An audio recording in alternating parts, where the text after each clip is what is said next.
Chapter 1 She refuses to marry. Within the Ornitepales, where intricate lake-carved beams and painted pillars adorned the halls, the air was filled with the clean king of cups and the melodious of song and dance, celebrating fourth princess triumphant campaign against bandits. The festivity has continued unabated.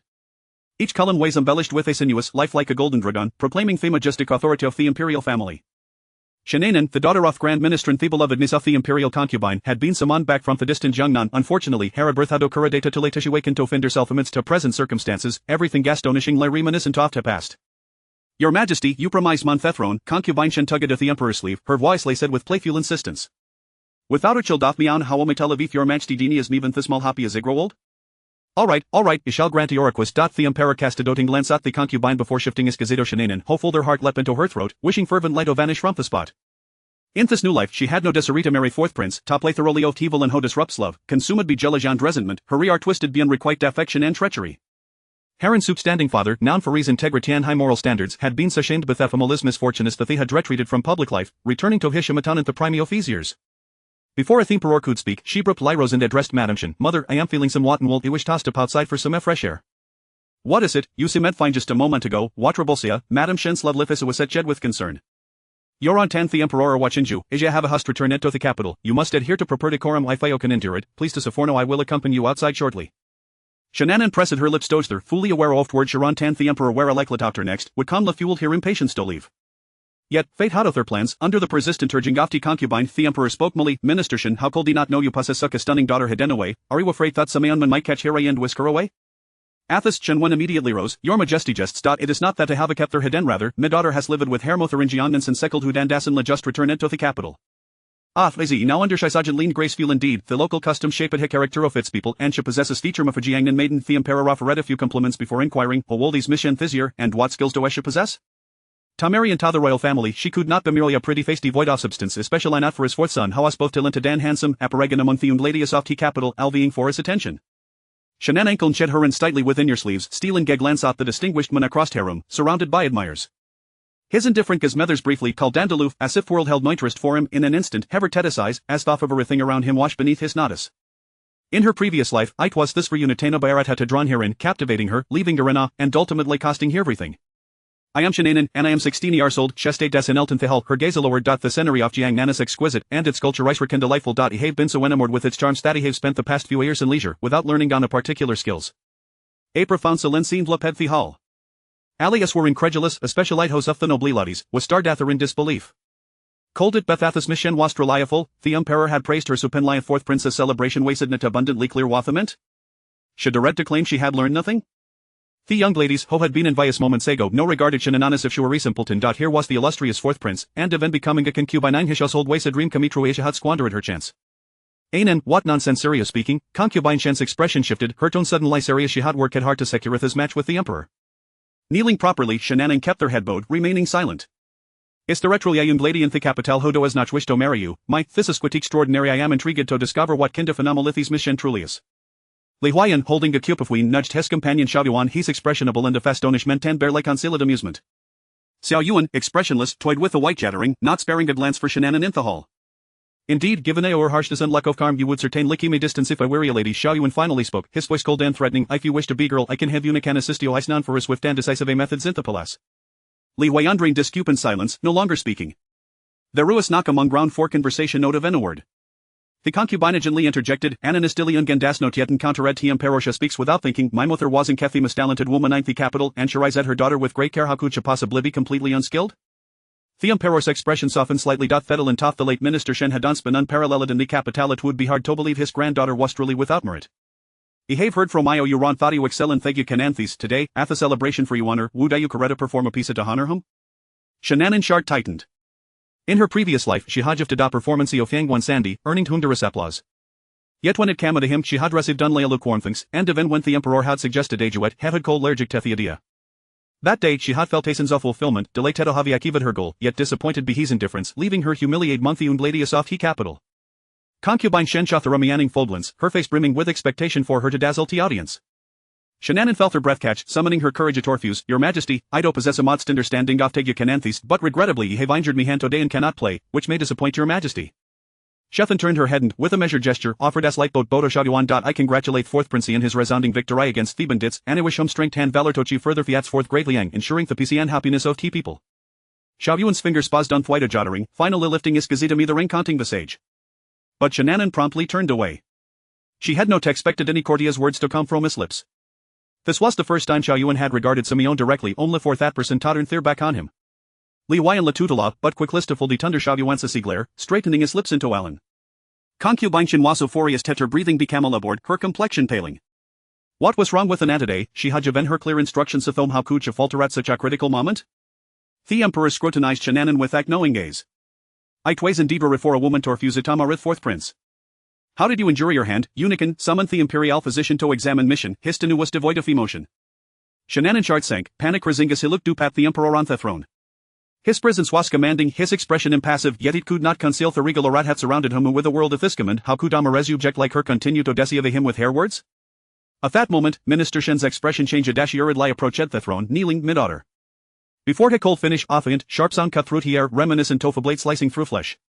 Shen An'an concealed her hand within her sleeve, gripping the silk handkerchief tied lay against their wound. As he lifted her white sleeves, blood stained the fabric. Shebo deeply, murmuring, "I thank your majesty for your grace." Minister Shen stared in shock at the bloodied handkerchief, rendered speechless. The emperor's gaze sharpened upon realizing her injury, his brows knitting together, why heavy unit bandaged it, through Atharis warm it would be unwisely tight fester. Shen An'an, suppressing the pain, feigned nonchalance. I accidentally cut Mijal Fan through the Theban K. In me haste, I simply used a handkerchief to wrap it. Very well, let the physician examine it shortly. The emperor waved his hand, indicating that Shen An'an called return to Hurst. After all the commotion, he had less interest in bestowing a marriage proposal. Concubine Shen, her expression rigid, wisely refrained from bringing it up again. Shen An'an released a sigh of relief, thanking the emperor before returning to sit beside Madame Shen. Without raising her head, she cold feel concubine Shen's displeased gaze upon her. Madame Shen took her hand, offering words of comfort, to which Shen An'an hastily advised Darius and to deflect their concerns. "Oh my goodness," Li Huayan exclaimed, utterly astonished, unable to contain his surprise. While the emperor could not see, both he and Xiao Yuan had clearly witnessed Shen An'an's earlier gesture. Was to hairping lintinge in her sleeve, to avoid marrying Xiao Yuan, she was truly willing to go to such lengths. Xiao Yuan, how do is it feel to basupen lyrjicted? Xiao Yuan set down the jade ring, his skull gaze sweeping over, causing Li Huayan to shiver slightly. Hekwa glider net to his companion, forcing a laugh. The wine today ice rather gudan thedicious as well as shooty atmar. The companion off a red and awkward smile, inwardly thinking off Li Huayan's surlier comments about how Van Dog's would notiate it. Chapter 2 The fourth prince's consort anyone will do. As the banquet concluded, Shen An'an found herself, as anticipated, detained by consort Shen. Watching as Madame Shen and Minister Shen departed the palace, Hirias betrayed a virgin ingridness, a reflection of her suppressed emotions. "Oh, mission, why do you linger? Are you planning to stay in the palacito ten toy or wounds?" Turning around, Shen An'an was met with the Moshivas Gazadli Huayan, Woproched with a swagger and impish grenadier in his face.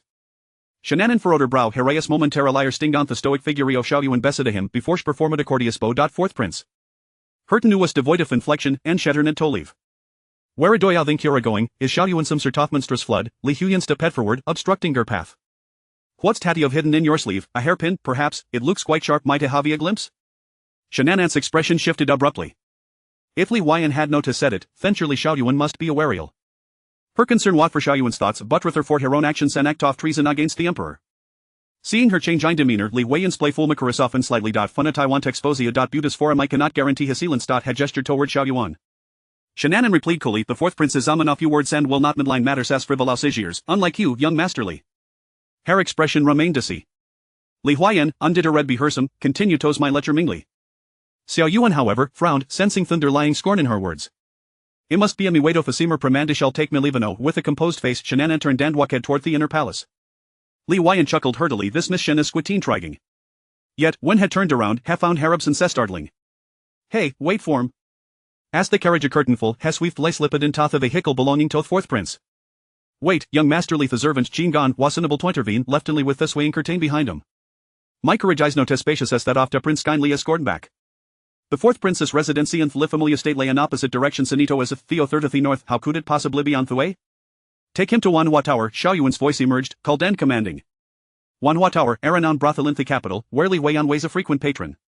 King Gan acknowledged with a no, cracking thwip and the sped away. Inside the carriage, Li Huayan wore a look of eager curiosity. Do you think consort Shen will be furious? She has gone to great lengths to you, hoping to marry off her Niasatoya for security, and now just as her dreams seemed within reach, it all falls apart. What do you suppose that Miss Shen must been during Gatha's moment? Xiao Yuan, slightly irritated behazing Kessin chatter, lifted his gassy coldly. Will the Ola kid find out? Indeed, what a fascinating affair, it has been years since encountered such an intriguing young lady. Shingon, turn around and take him to scout unican and thepales. Xiao Yuan slip sker leden tozer donic smile dod when I emer jeffro myo urodians with unican, yali befrito amphion palation observeth a spectacly at our leisure. Yun live resort to such tactics, Li Wyan grumbled, Fof histany had softened considerably. Returning to the matter at hand, that mission, whether in terms of lineage or her connection to consortium, would be significant as Itagia or fourth princess consort had thought to did would bring a royal marriage a decree, yet with a stern of Evans, watery or intentions? Xiao Yuan's expression remained unchanged, as long as Heba hot herself, it matters not what fourth princess consort is dot if Shen familias unsuitable, we shall find another, what plans could the rape us oblib? If a prince must marry, then he would kusiano how old not trouble him whoever it may be with so little consequence. While that may be true, the cernamian familia of fourth princess consortario of utmost importance dot aside from Shen family, it truly cannot think of ana thermorifiding candidate. Why do you think that mission is reluctant to marry you? Surely she hasn't already pledged herself to another man but Qin Jiangnan? The conversation circled back to its origin and Xiao Yuan's countenance darkened. Why no task her directly? That will be inappropriate, after all, Shisa lady, beautify were truly unwilling I could lower mijilf to inquiry in your behalf. Xiao Yuan rapped his knuckles against the carriage wall, prompting King In to halt the horses immediately. Heddle to discan outward while Li Huyan pouted, recognizing the familiar pattern, he lifted the carriage curtain to peer outside, in this desolate wilderness, how do you expect Metaritter? Get out, Xiao Yuan commanded succinctly. Li Huyan, well aware of his temper, huffed and excited, watching as the carriage sped away. In Joing Hall, Shattered porcelain and jade lay scattered across the floor, while consort Shen sat on a couch, her breath ragged with fury. Shen An'an knelt demurely on the ground, outwardly composed. What are you playing at, remaining silent? I am asking a question. Do you have any idea how much effort teek spended to secure today's outcome, all of it has been ruined by your careless words.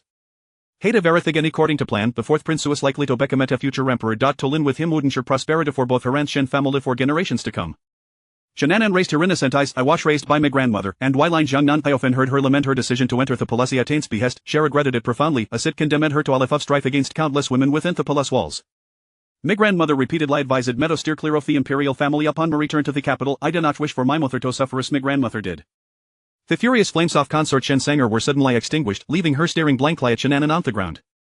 When she had entered the Palace Ercego, it had been against their will, coerced be her father's ambition for the family's prosperity, while her mother had been powerless to intervene, weeping until her eyes were nearly blind.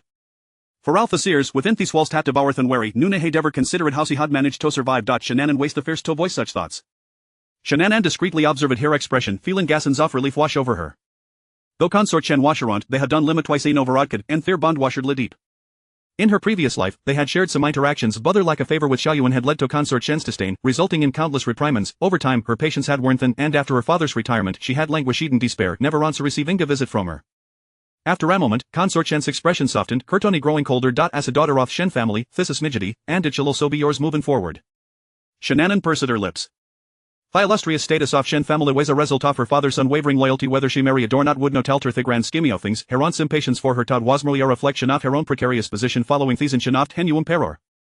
Unbeknownst to consort Shen An'an's thoughts ran deeper. A woman of Damari well fourth prince has a boundless future ahead. Doiwin ten Tosikes band among the heavens instead?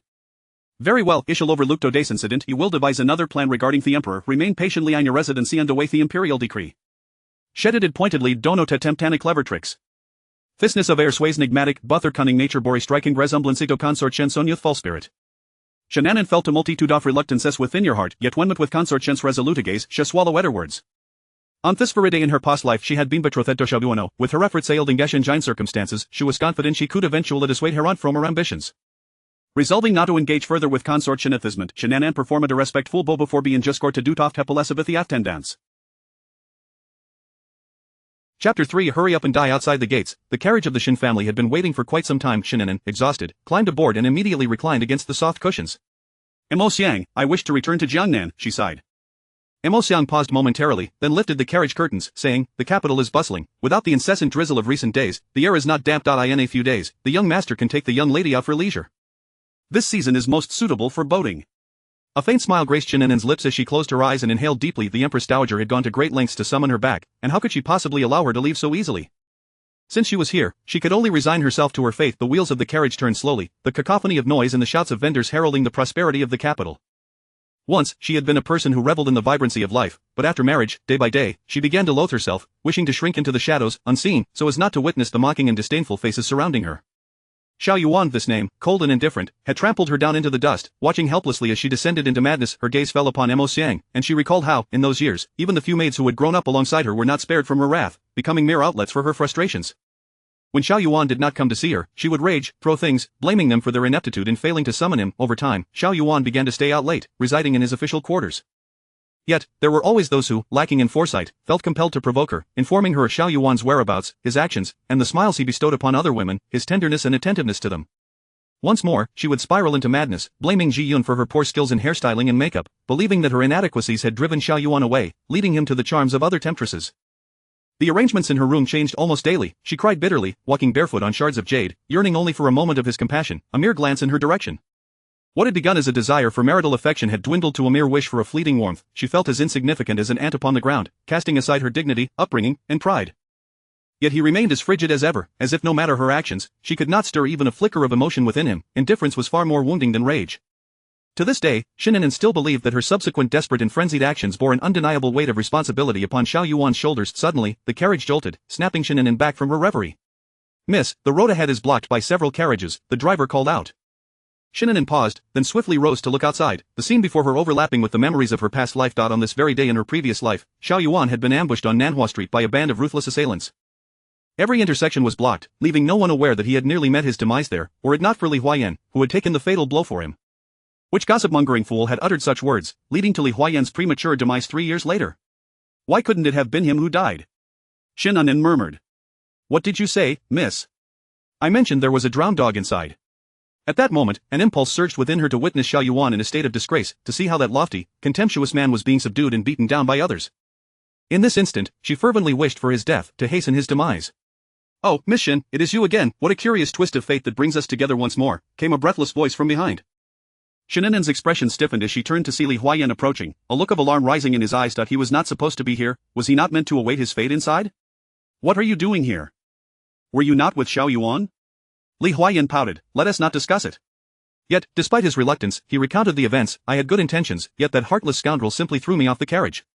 "Miss Shen, might I trouble you for a ride? I am willing to pay you." "Absolutely not." Mo Xiang frowned in refusal. "My young lady is an unmarried woman. How can she share a carriage with a man? Mr. Li, your suggestion is truly absurd. I'll sit outside with the driver." "That will suffice," Li Huayan replied good-naturedly, negotiating with Mo Xiang. However, Shen An'an remained transfixed, gazing at him, lost in thought. Could it be that Li Huayan had altered the trajectory of her fate? "Miss Shen," he called, and a sudden joy illuminated her face, nearly prompting her to clap with laughter. Without Li Huayan to shield him from danger, wouldn't Xiao Yuan be the one to perish? This would truly be her greatest delight since her rebirth.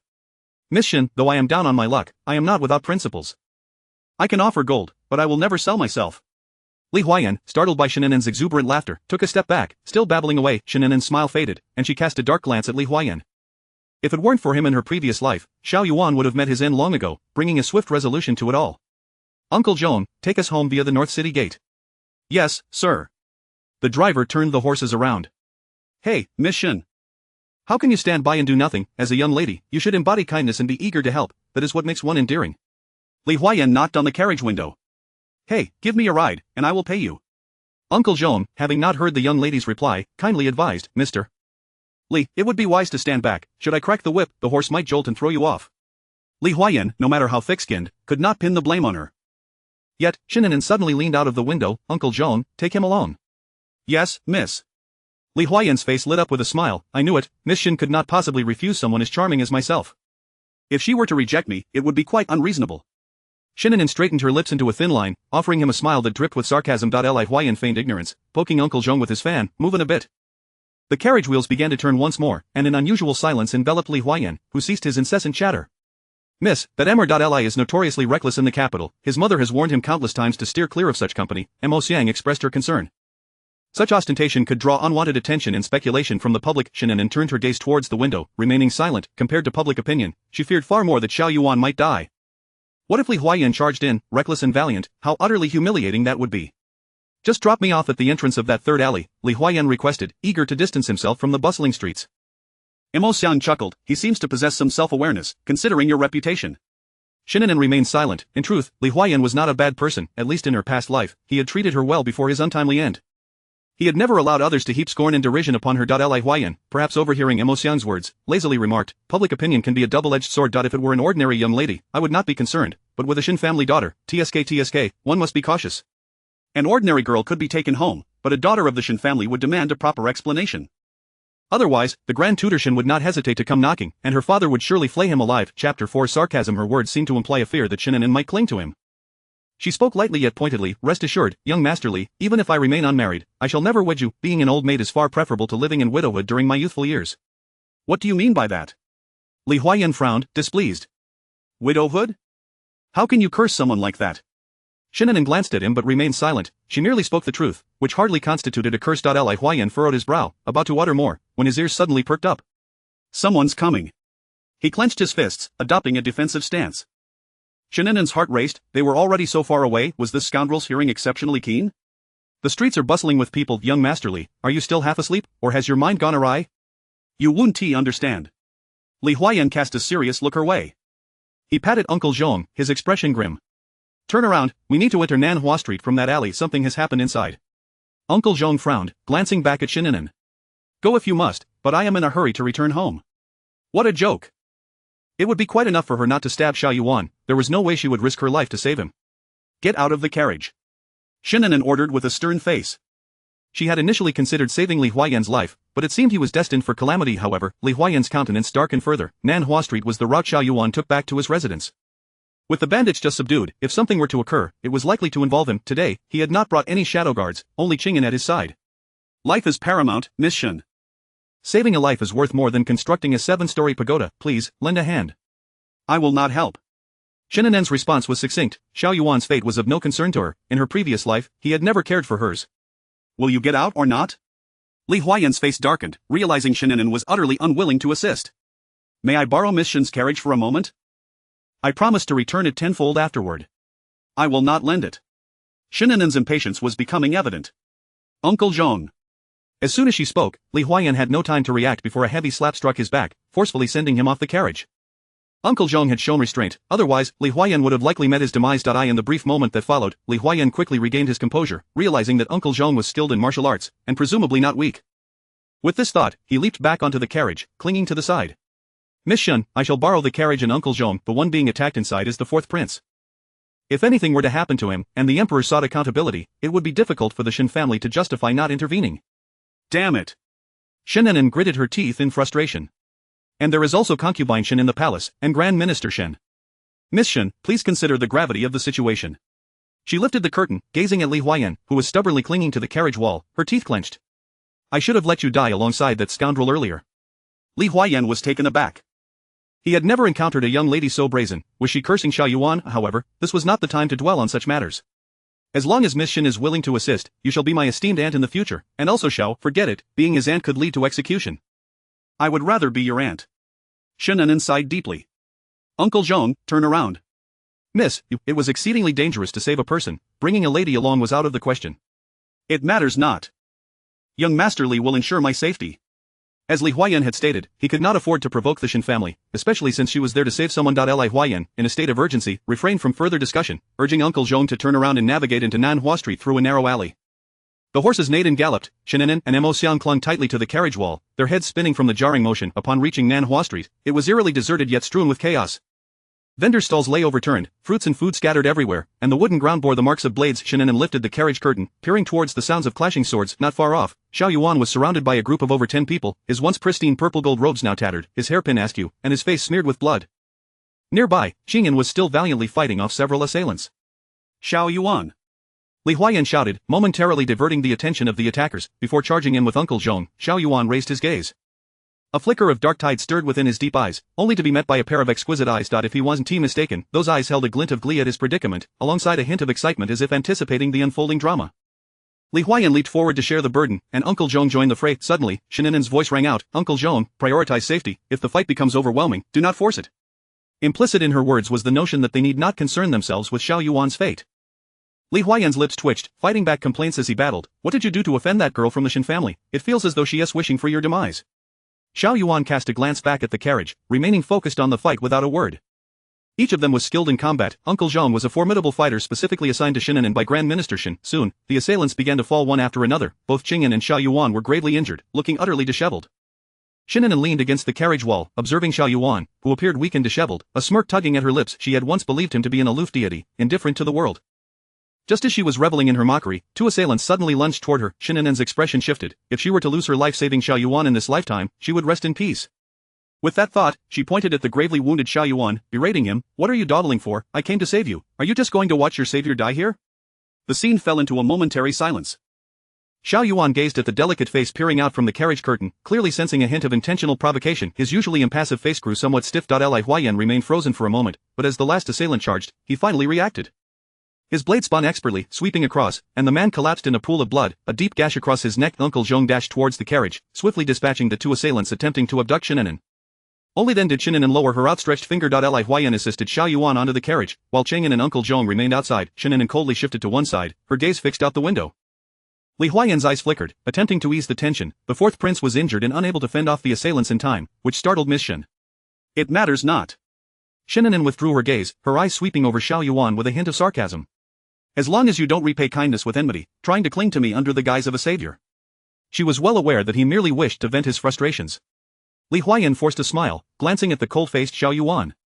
This was a line he had often used. He never anticipated it would be turned back on him by a lady. Xiao Yuan's heavy eyelids lifted slightly, his voice indifferent.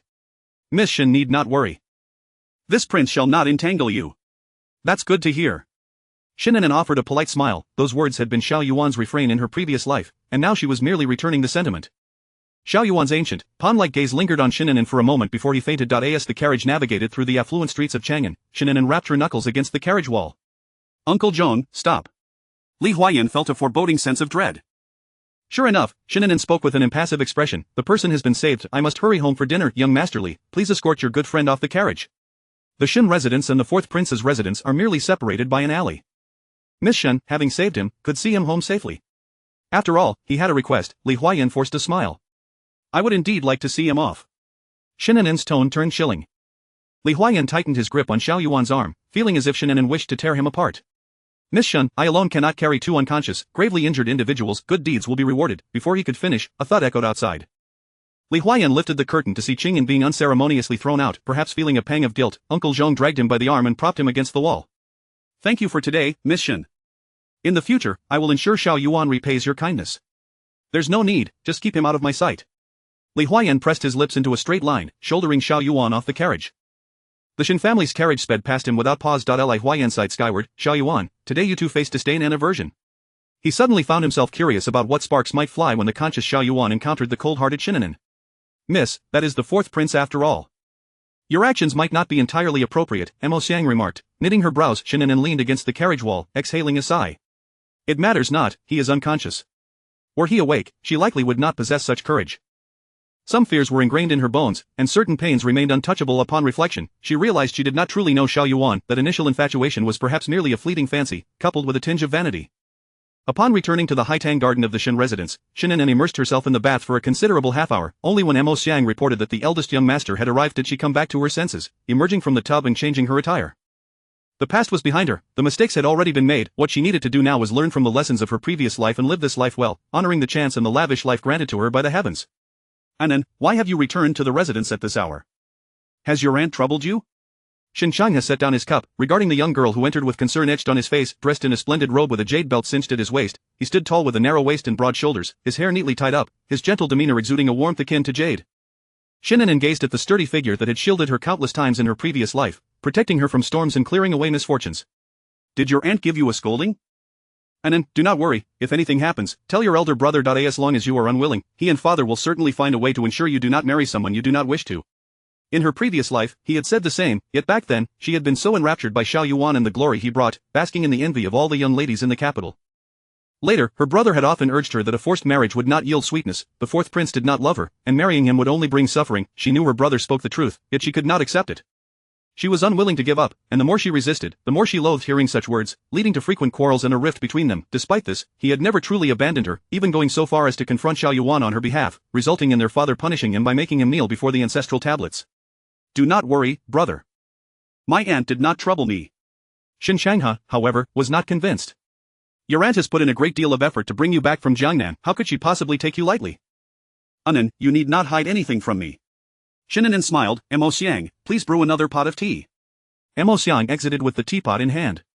My late return today was due to encountering a bit of trouble. The fourth prince was attacked on Nanhua Street, and I happened to pass by, so I gave him a ride. What about you, were you injured? Shen An'an's face turned pale with fright. I'm perfectly fine. To assuage his doubts, Shen An'an stood and twirled to demonstrate her well-being. Shen An'an's expression darkened. You are merely a young lady, why involve yourself in such matters? What if something were to happen? After all, he is the fourth prince. If I were to stand by and do nothing, I would have to answer to the emperor, and my aunt and father would also face scrutiny. If not for this, she would not have softened her heart, even if Xiao Yuan were to die 10 times in front of her. Shen An'an's face was stern. Life and death are matters of fate. Shen An'an wholeheartedly agreed. In her previous life, there had been Li Huayan, and in this life, it was her. That scoundrel was indeed fated to survive. Yet, Shen An'an harbored other concerns. With Xiao Yuan in peril in the capital, as the commander of the Imperial Guard, brother, you might be held accountable. Do you have any countermeasures? Shen An'an's expression grew grave. Establishing such a large-scale scheme in the capital cannot solely be attributed to banditry. There are likely others behind it.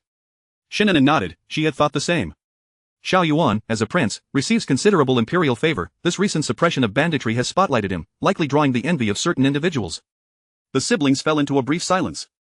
Involvement in royal conflicts made it exceedingly difficult to extricate oneself. Take good care of yourself, leave the matters outside to your brother and father. Shen An'an rose, gently ruffling Shen An'an's hair in a comforting gesture. Rest assured, brother. I am well aware. Chapter 5 The guilt. After Shen An'an had departed, Shen An'an stood in her boudoir, lost in thought for quite some time. She surveyed her surroundings, touching various objects. This was the place she cherished most before her demise, both strange and familiar. The window was adorned with her beloved orchid wind chime, its delicate sound resonating with the gentle breeze that drifted in. She approached, her slender fingers lifting to caress the swaying tassels, the soft texture gliding through her fingertips, eliciting a smile that danced upon her lips, a blend of sorrow and joy. Shadows of the moon scattered across the ground, the birch trees swaying gracefully. Shen An'an finally drifted into slumber, only to be plagued by nightmares throughout the night. She curled up beneath the covers, clutching her arms tightly, her forehead damp with cold sweat, her body trembling imperceptibly. Her mind felt as though it would burst out. A cacophony of insults and derision encircled her, sharp and piercing words drilling into her ears. No, I am not mad, I am not. She merely loved Xiao Yuan too deeply, causing her to lose her reason. Miss. It was the voice of Mo Xiang. An'an struggled to awaken, gasping for air, panic etched across her face. Miss, did you have another nightmare? Mo Xiang poured a cup of tea and offered it to An'an. Shen An'an took a sip, her restless heart gradually settling, leaning against the soft pillow in a daze. The memories of past grievances tormented her anew with each recollection. She loathed the blind and foolish version of herself from before, and despised the culprit who had driven her to madness. In her mind, the image of that cold and indifferent face surfaced, one that seemed impervious to the dust of the world. Xiao Yuan. The next day, Shen An'an gazed into the bronze mirror, scrutinizing the dark circles beneath her eyes. She said to Mo Xiang, apply more powder, so mother won't worry. Her complexion, already fair, appeared even more delicate with a generous layer of powder, enhancing her fragile beauty. Along the way, she caught the attention of numerous servants, who stole glances at her. Shen An'an smiled graciously at them, exuding warmth and poise. The friendly and astonished gazes of the servants granted her a sense of reality. Everything now felt genuine. She had been granted a second chance, free from the scorn and derision of others. In this life, no man was worthy of leading her to lose herself, becoming a despised madwoman. None. Shen An'an emerged from the corridor, calling out to her. Elder brother. Shen An'an curtsied respectfully. Are you dressed to leave the manor? Yes, we have made some progress regarding the identities of those assassins.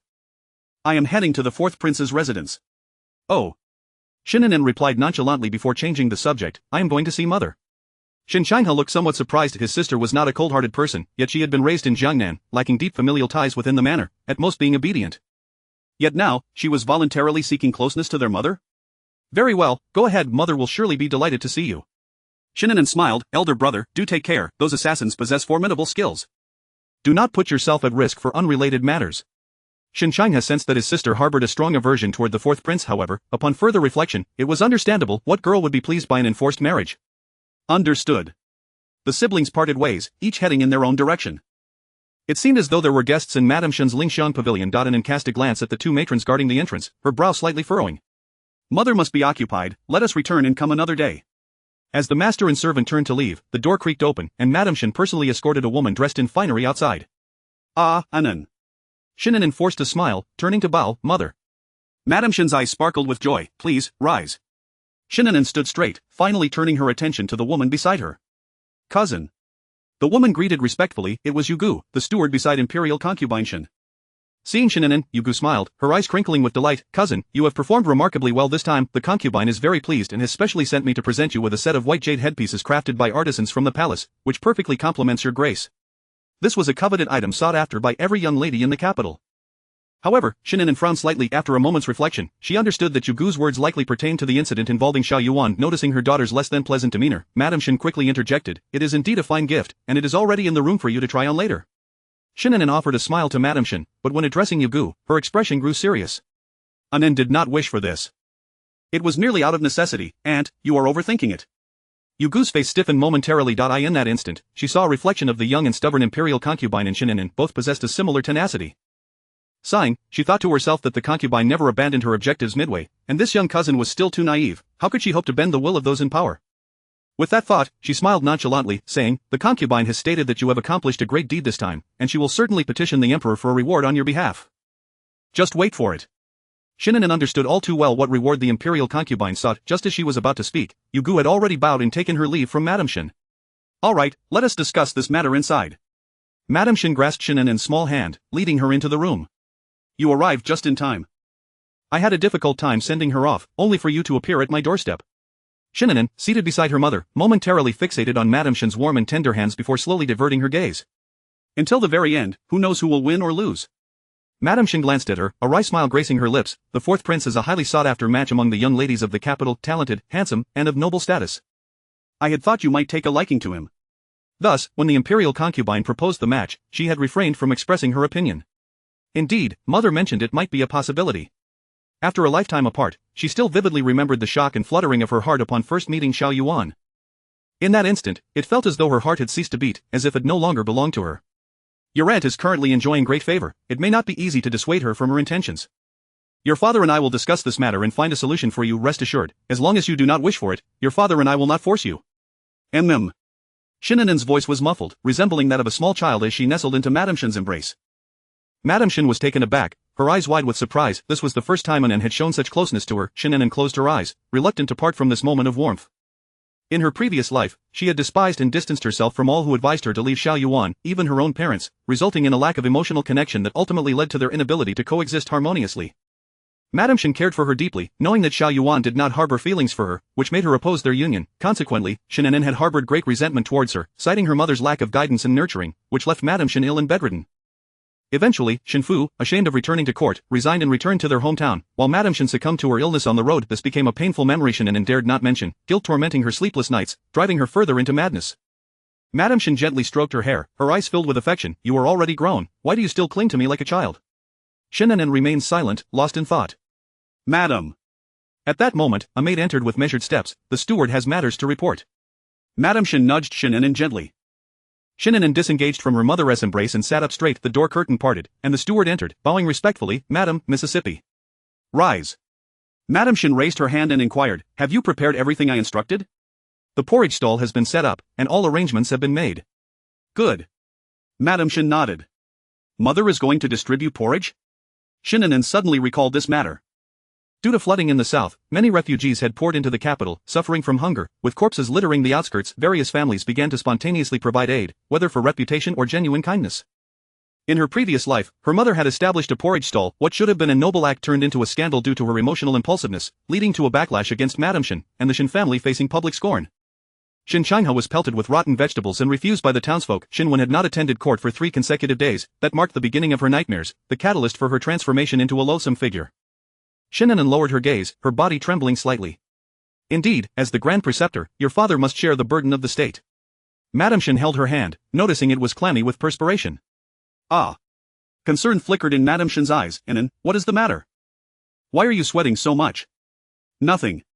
Shen An'an smiled faintly. "I have always been prone to sweating, I cannot tolerate the heat." Upon hearing this, Madame Shen promptly instructed the maid to draw up the beaded curtain and open the doors and windows. A gentle breeze wafted into the room, and Shen An'an took a deep breath, her racing heart calming somewhat. However, the steward spoke again. "Not far from our porridge stall, the third miss of the Duan family is also distributing porridge. Here it comes." Shen An'an's body stiffened, her gaze fixed unwaveringly on the steward. "Oh, is that so?" Madame Shen expressed mild surprise. "The third miss of the Duan family is present as well." She subtly glanced at her daughter.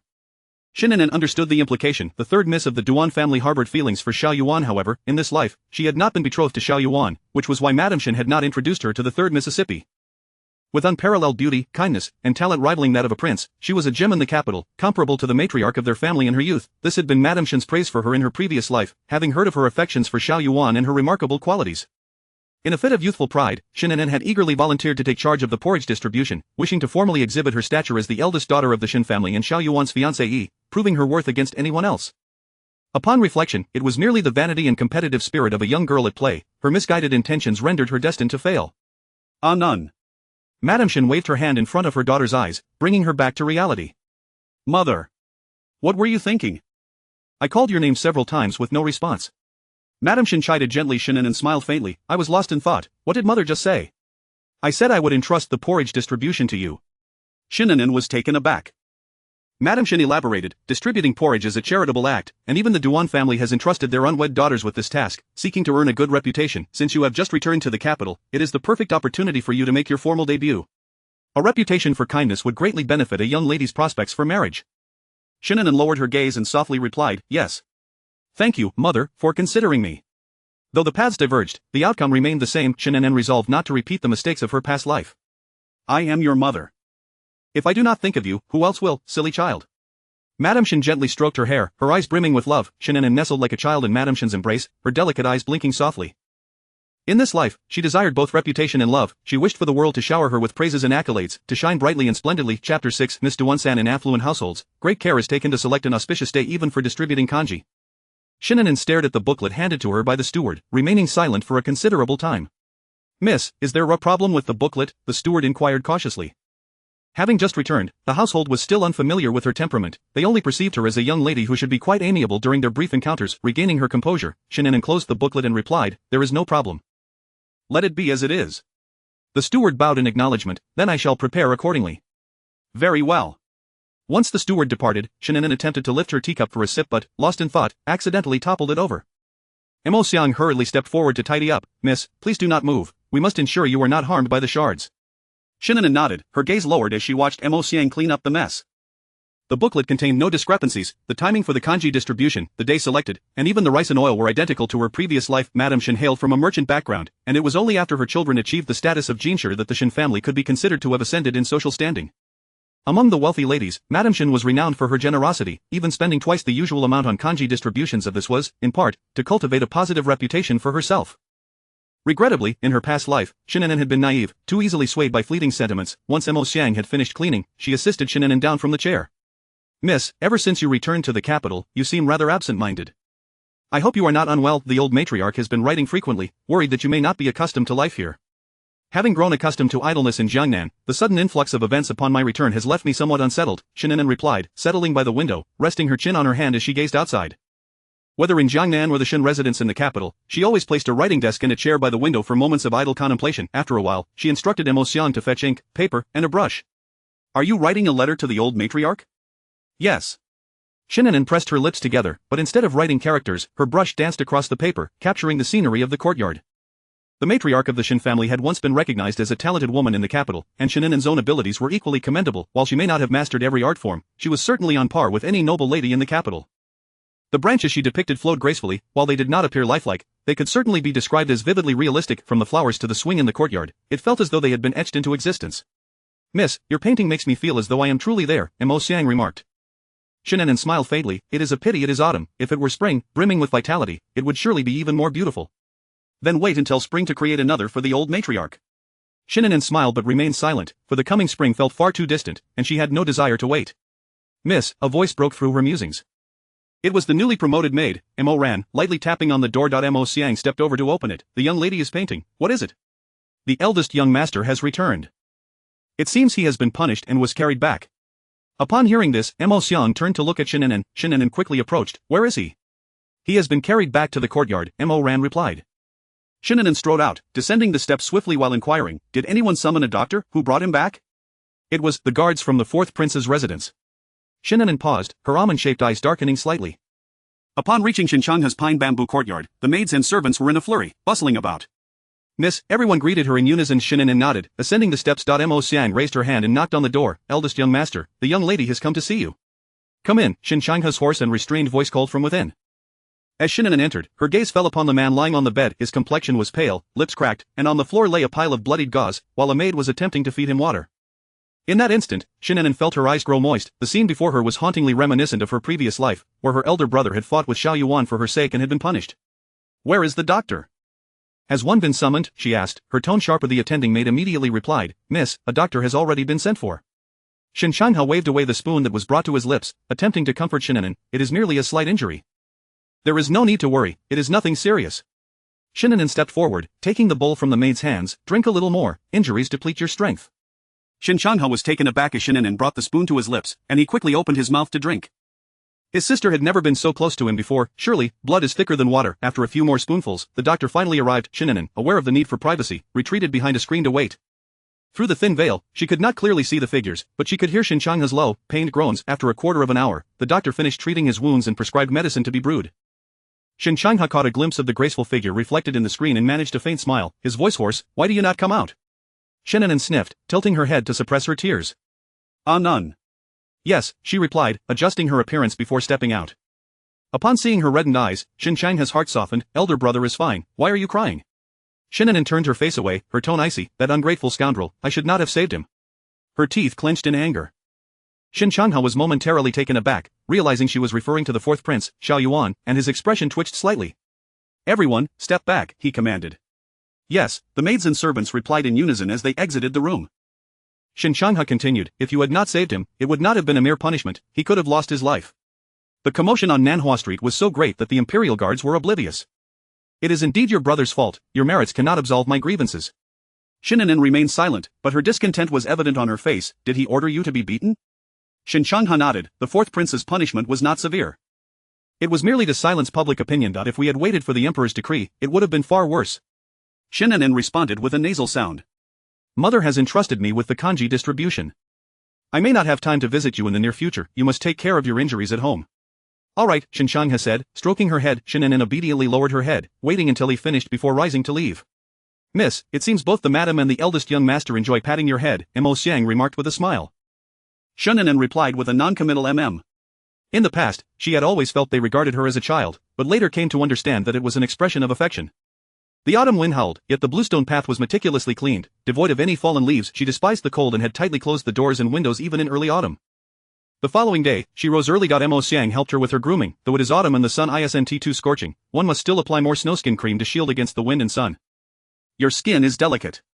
Shen An'an nodded, allowing Mo Xiang's fingers to massage the cream into her cheeks and hands. The snowskin cream carried a subtle fragrance and felt incredibly soft upon application, glistening with a sheen. Shen An'an had always placed great emphasis on skincare. She studied her reflection in the bronze mirror, smiling as she admired her lotus-like face. How had she failed to notice such beauty in her previous life, so wholly devoted to Xiao Yuan? TSK, that scoundrel hardly deserved her affection. Mo Xiang retrieved a set of ruby hairpins from the makeup box to adorn her, but Shen An'an turned her head and selected a modest jade pin instead, handing it to her. Use this. Mo Xiang was taken aback. Mississippi. This jade pin was the least valuable among her accessories, unremarkable in quality, little better than what a minor official's daughter would possess. Today's kanji distribution is meant to aid the needy, not to attend a banquet or showcase beauty. Dressing too extravagantly serves no purpose. One must never test human nature under extreme circumstances. Mo Xiang secured the jade pin in place and took out a box of rouge, dabbing a bit onto Shen An'an's lips. The phrase clear water emanates from a lotus perfectly described Shen An'an today. Miss, the servants greeted her in unison along the way. Shen An'an smiled and nodded in response, garnering much goodwill. Outside the estate, the steward had everything prepared and was awaiting her arrival.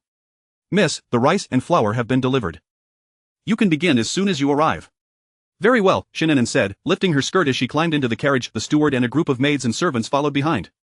Though tasked with overseeing the kanji distribution, her involvement was minimal. The steward personally managed all affairs, and Shen An'an merely needed to make an appearance. Not only the Shen family but others also conducted themselves in this manner, the sole distinction being Miss Duan-san of the Duan family, a kind-hearted soul, possessing grace and intellect, who could not bear to see the common folk suffer and personally took to helping them. In her previous life, she had gained widespread acclaim for her selflessness. Of course, a portion of that fame stemmed from Shen An'an's own sacrifices to elevate her. At the crossroads of East Street and Nanhua Street, the carriage came to a halt once more. Shen An'an recognized that they had encountered Miss Duan-san's carriage. However, in this life, she was not betrothed to Xiao Yuan, so why was Duan-san still so persistent? It seemed likely that the emperor had intentions to match the two, which left the petty-minded third Miss feeling dissatisfied. Mississippi. The steward began to speak, but Shen An'an's languid voice interrupted. Have someone measure the distance. Whoever is closer to the fork must yield.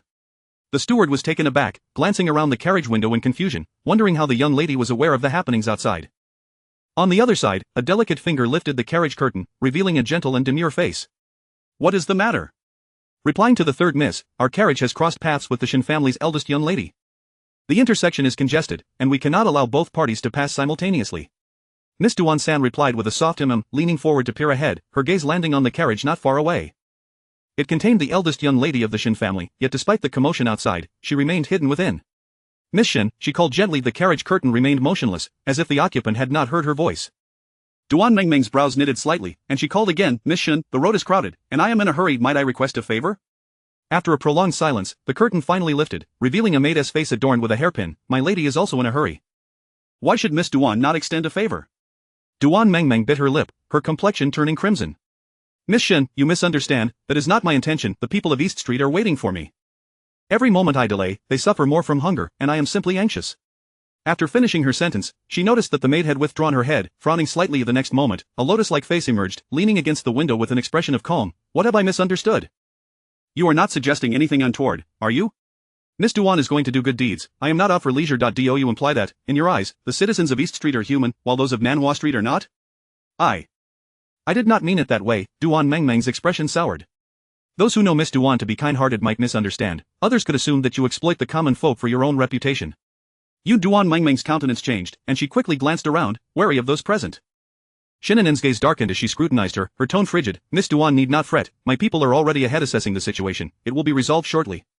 Duan Mengmeng clenched her teeth, but with so many witnesses, she had to maintain her noble demeanor and could not retort.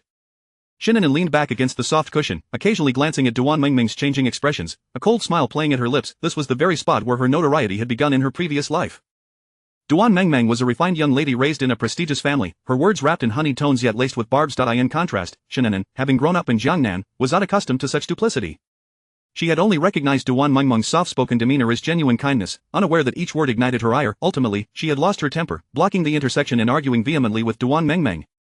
Yet throughout the confrontation, it was she who appeared unhinged, while Duan Mengmeng feigned distress, on the verge of tears. In the end, even the Shen family members believed their eldest daughter had gone too far. Lost in her thoughts, Shen An'an suddenly smirked. One could not deny that Duan Mengmeng was a character. Her ability to feign vulnerability and deliver veiled insults was a skill Shen An'an could not master. The squabble had delayed the kanji distribution, and as the common folk began to gather, they learned that it was Shen An'an who had obstructed the road, preventing Duan Mengmeng from passing, leading to a chorus of insults directed at her. From being labeled spoiled and overbearing, she soon became envious of Duan Mengmeng's talents, fueled by jealousy over Xiao Yuan's connections with her. It was then that she discovered Duan Mengmeng was actually Xiao Yuan's junior disciple. Mississippi. The steward's voice interrupted her reverie. We have half a horse's length advantage over the Duan family. We turn first, and they must yield. Shen An'an lifted her eyelids to regard Duan Mengmeng. Miss Duan, do you hear?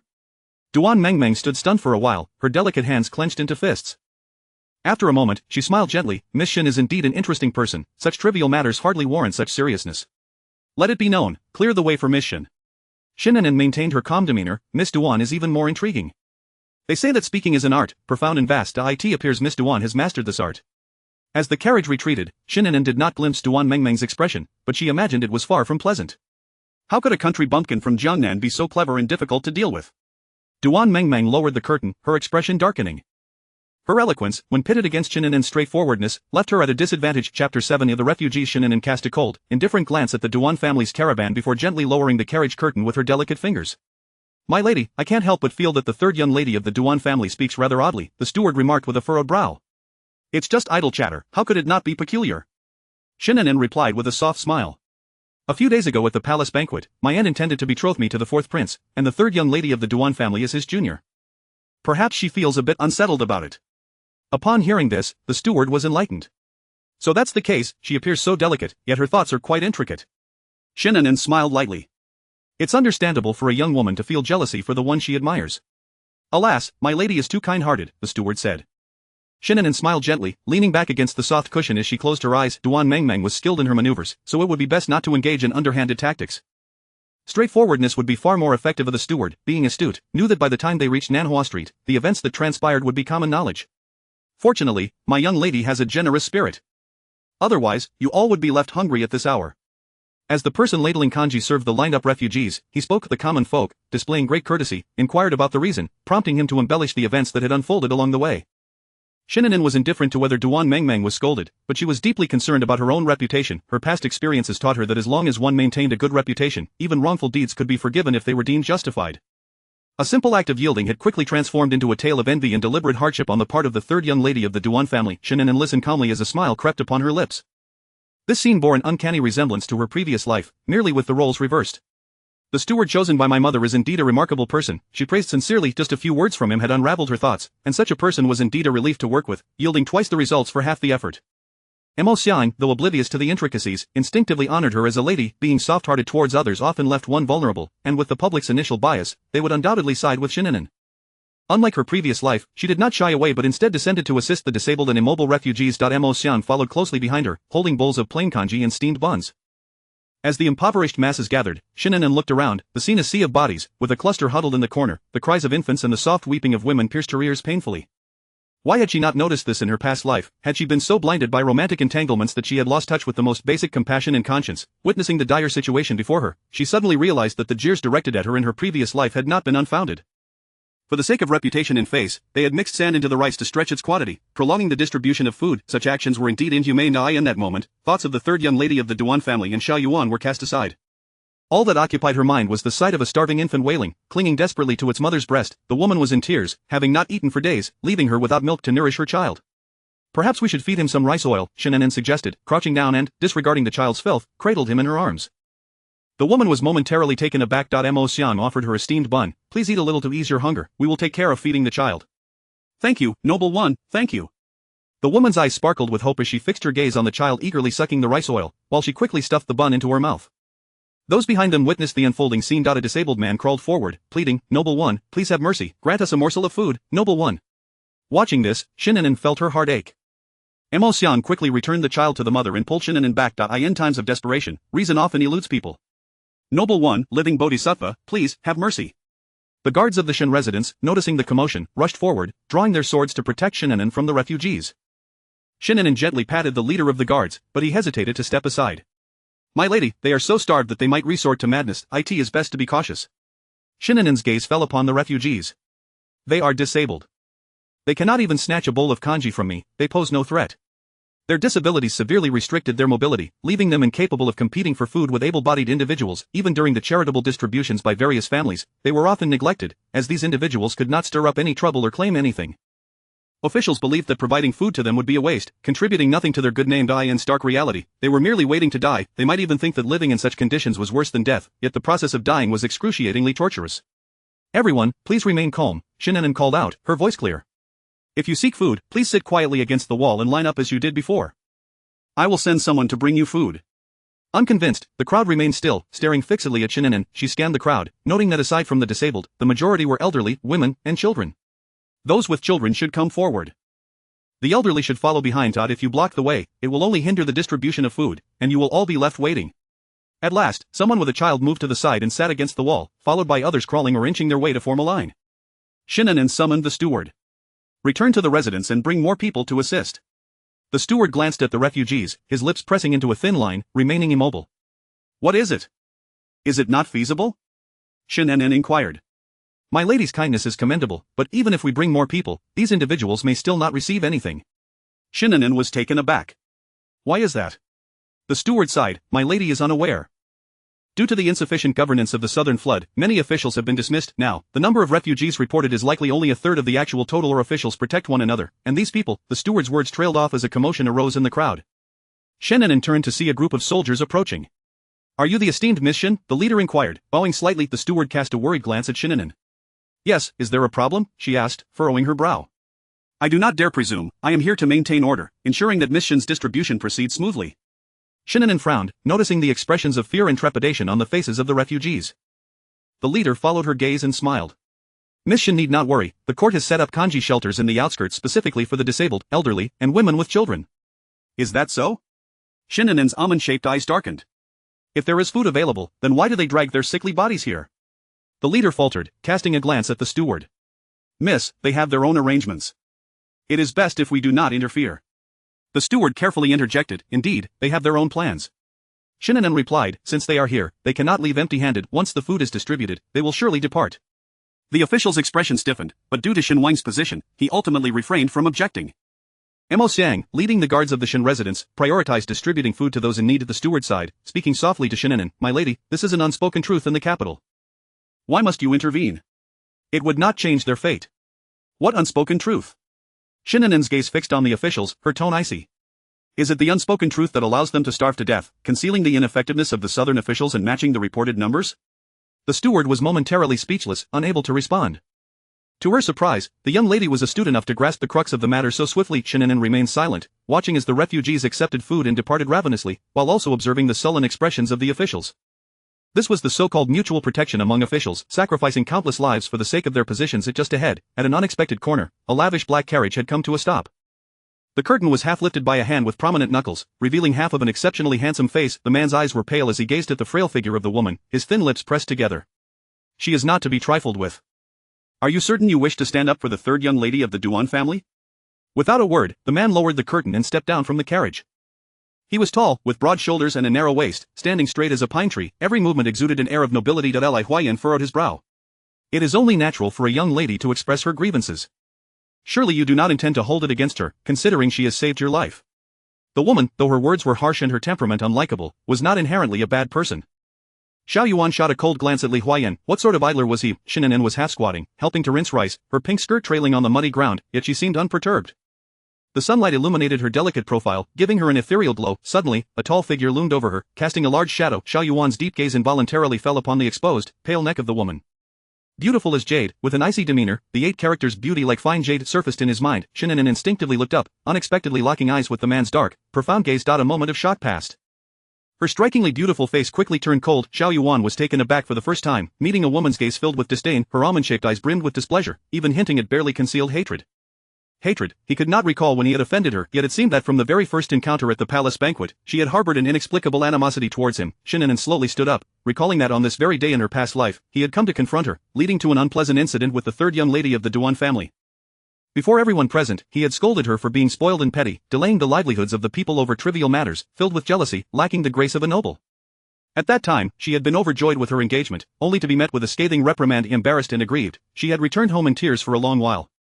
Presumably, today he was once again standing up for Duan Mengmeng, though she wondered what identity he would use to admonish her this time. Is the fourth prince here for a matter? Xiao Yuan, already displeased by her critical gaze, felt his usually impassive face grow even colder. No, we were simply passing by and thought to take a look. Li Huayan leaned forward, chuckling awkwardly. Grandson, you have come as well. Li Huayan's face visibly flushed, and he awkwardly closed his mouth. How could this girl take his playful words so seriously? Xiao Yuan's gaze darted back and forth between the two, narrowing slightly. Li Huayan stammered, a few days ago, I made a hasty promise to save you. Indeed, Shen An'an interjected, accepting the handkerchief Mo Xian offered to wipe her hands dry. At the time, he included you in the deal. I did not. Li Huayan exclaimed, wide-eyed. Miss Shen, you cannot make baseless claims. It could cost lives. Did you not? Shen An'an raised an eyebrow. Who was it that said, as long as I agreed to save him, I would become their grand aunt? Xiao Yuan's icy gaze shifted to Li Huayan.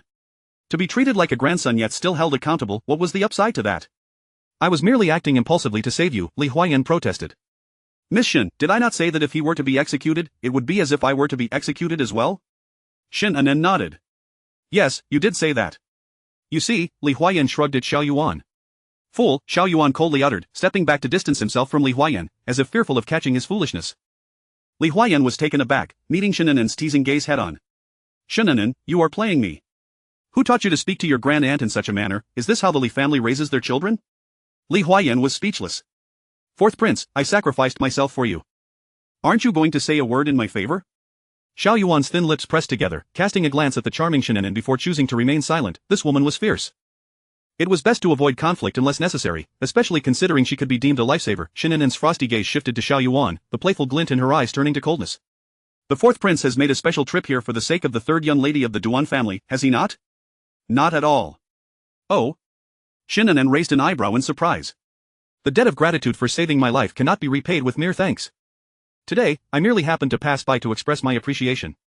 Shen An'an scrutinized Xiao Yuan's expression, attempting to glean some insight. He maintained an air of composure. No need, had it not been for Li Huayan's shamelessness, I had no intention of saving you.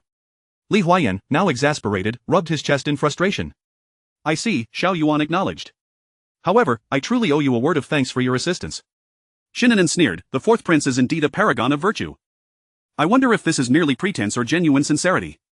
Chapter 8, Who has lost their conscience? Xiao Yuan's eyes narrowed dangerously. What sincerity does Miss Shen desire? Shen An'an averted her gaze, her eyes scanning the bustling servants of the Shen residence, a smirk gracing her lips. I am in need of assistance.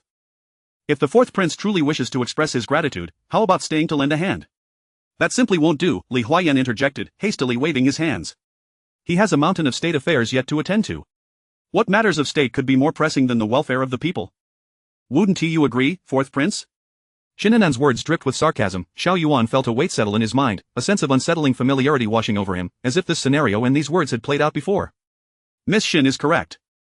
The livelihood of the populace is paramount. Shen An'an's lips curved into a smile. So, does that mean the fourth prince has agreed? Xiao Yuan nodded. However, fear not, in 7 days, the debt of life-saving grace will be settled, and we shall go our separate ways. With that, Shen An'an turned to leave, as though she could not bear to linger a moment longer. Yet all he would be capable of was menial tasks. That was not his intention. 7 days? Are you out of your mind? Li Huayan exclaimed in shock. Silence. Silence. Two dark, brooding gazes shot in his direction, causing Li Huayan to immediately clamp his mouth shut. The fourth prince, a paragon of excellence, personally descending to assist had startled even the steward of the Shen residence, who would dare assign any tasks. The moment Xiao Yuan made a move, someone would be there to take over. Even a speck of dust would be thoroughly cleaned under his watch. Shen An'an observed coldly for a moment before speaking softly. Steward Shen, are you quite idle? No, not at all, the steward stammered, meeting his mistress's chilling gaze, caught between laughter and tears. Then get to work. The fourth prince is of high standing, you should be wary of soiling him with common labor. Yes. The steward cast several glances back as he walked away under Shen An'an's imposing stare. The other servants dared not approach to assist, merely stealing furtive glances. Li Huayan tugged at Xiao Yuan's sleeve. What on earth did you do to offend her? To hear such icy sarcasm, one must have accumulated a decade's worth of grievances. I don't know. Xiao Yuan's large, well-defined hand plunged into the water, proceeding to wash the unfinished rice that Shen An'an had left. With Xiao Yuan engaged, Li Huayan naturally could not stand by idly and reluctantly joined in to help. In the early autumn, the evening breeze carried a chill. Shen An'an, delicate and pampered, found herself dizzy and fatigued after a day of labor, collapsing onto a chair. Miss, you should eat something to replenish your strength, a servant suggested. Shen An'an accepted a piece of flaky pastry, taking small bites while her gaze remained cold and distant. Strange, while you may be a bit headstrong, your manners are rather refined. Shen An'an lifted her eyes to meet Li Huayan's gaze across the table. Are you complimenting me or insulting me? Certainly a compliment. Just look at you, a true daughter of the Shen family, even in eating, you exhibit such elegance. At this, Shen An'an felt the pastry lose its flavor and tossed it onto the plate. The entire capital knows I was raised in the impoverished backwaters of Jiangnan. Are you mocking me on purpose? It seemed that every word was a misstep. Backwaters, those people must be blind. Jiangnan is a place of lush willows and blooming flowers, where women raised there are as graceful as the willow and as charming as a painting, their laughter as refreshing as a spring breeze. Be quiet. What exactly are you trying to say? Could you perhaps refrain from having him come tomorrow? Li Huayan leaned on the table, negotiating. I'll send you 20 servants, you can command them as you wish, even to clean your family's stables. Did he send you? Shen An'an's tone rose, casting a glance towards where Xiao Yuan stood. Shoo, keep your voice down. Li Huayan grimaced, he is still injured. If you make him do these things, and something happens, neither of you can bear the consequences. Please, just let me handle it. Does my Shen residence lack for 20 servants? Shen An'an raised an eyebrow. If you're having second thoughts and can't manage, then leave now. I'm not one to force anyone against their will, don't speak as if I'd bound someone to labor. Li Huayan fell silent, at a loss for words. Indeed, she hadn't explicitly said he couldn't leave, but he was too stubborn for that. Xiao Yuan turned, his cold gaze fixing on the fidgeting Li Huayan, his tone icily resolute. If you do not wish to stay, then leave. I have no intention of leaving, I wish to stay. Li Huayan hastily got to his feet, eager to assist. Both were nobles, he could not afford to offend either. Speak out of turn again, and you'll find yourself back at your marquis's estate. A gentleman's word is as binding as a chariot, and Xiao Yuan was not one to go back on his word. He had seen battles, endured hardships, what was there to fear about doing some work? His half-soaked sleeve was rolled up, revealing strong, muscular arms. Shen An'an regarded him coolly, realizing that even a deity pulled from the pedestal is no different from an ordinary person. Perhaps her gaze was too barefaced, for Xiao Yuan turned his head to look. Shen An'an's lips curled, and she quickly averted her eyes. Mo Xiang, do you know what it means to repay kindness with enmity? Yes, I understand. Miss taught me that long ago. Shen An'an nodded, her fingers lightly tapping the table as she lazily leaned back in her chair. In life, the first lesson one must learn is to be upright and honest. Repaying kindness with enmity is the most unconscionable act, you must never become such a person. Yes, I shall remember, Mississippi. Li Huayan craned his neck, curiosity piqued. Who are you referring to, that repays kindness with enmity, acting unconscionably? It certainly could not be about them, as they were both about to become mere servants. Shen An'an cast a cold glance at him, remaining silent as she dusted off her clothes. The hour is late, let's return home. I wonder if my elder brother's injury has improved. The steward had already prepared the carriage. Shen An'an swiftly boarded, leaving without so much as a farewell. As the carriage rolled away, steward Shen hurried towards the porridge house. Fourth prince, young masterly, it grows late, the remaining tasks can be left to this old servant. My lady is in a poor mood due to the punishment she received for your sake, your highness. Please do not take offense. If memory serves correctly, it seems that Shen Changhe was punished at Xiao Yuan's command, so the accusation of unconscionability was directed at him. Li Huayan's lips twitched, a forced smile gracing his face as he looked up. Xiao Yuan had already turned to leave the porridge house. Xiao Yuan, I assure you, it was not intentional. That girl, every word was a trap. The man's silhouette was cold and forbidding, radiating palpable anger as he stepped into the carriage. Experience taught Li Huayan to avoid approaching at such times, so he halted his steps, awkwardly rubbing his nose as he watched the carriage disappear into the distance. Upon returning to the residence, Shen An'an headed straight to the Songzhu courtyard. Shen Changhe was engrossed in official documents and paused, staring at her for a moment. Are you feeling better? Much better. Your clothes. Shen Changhe's gaze fell upon her mud-stained skirt. Oh, there weren't enough hands, so I helped out a bit, it's nothing serious. Why not send someone back to the residence for more help? Shen Changhe frowned.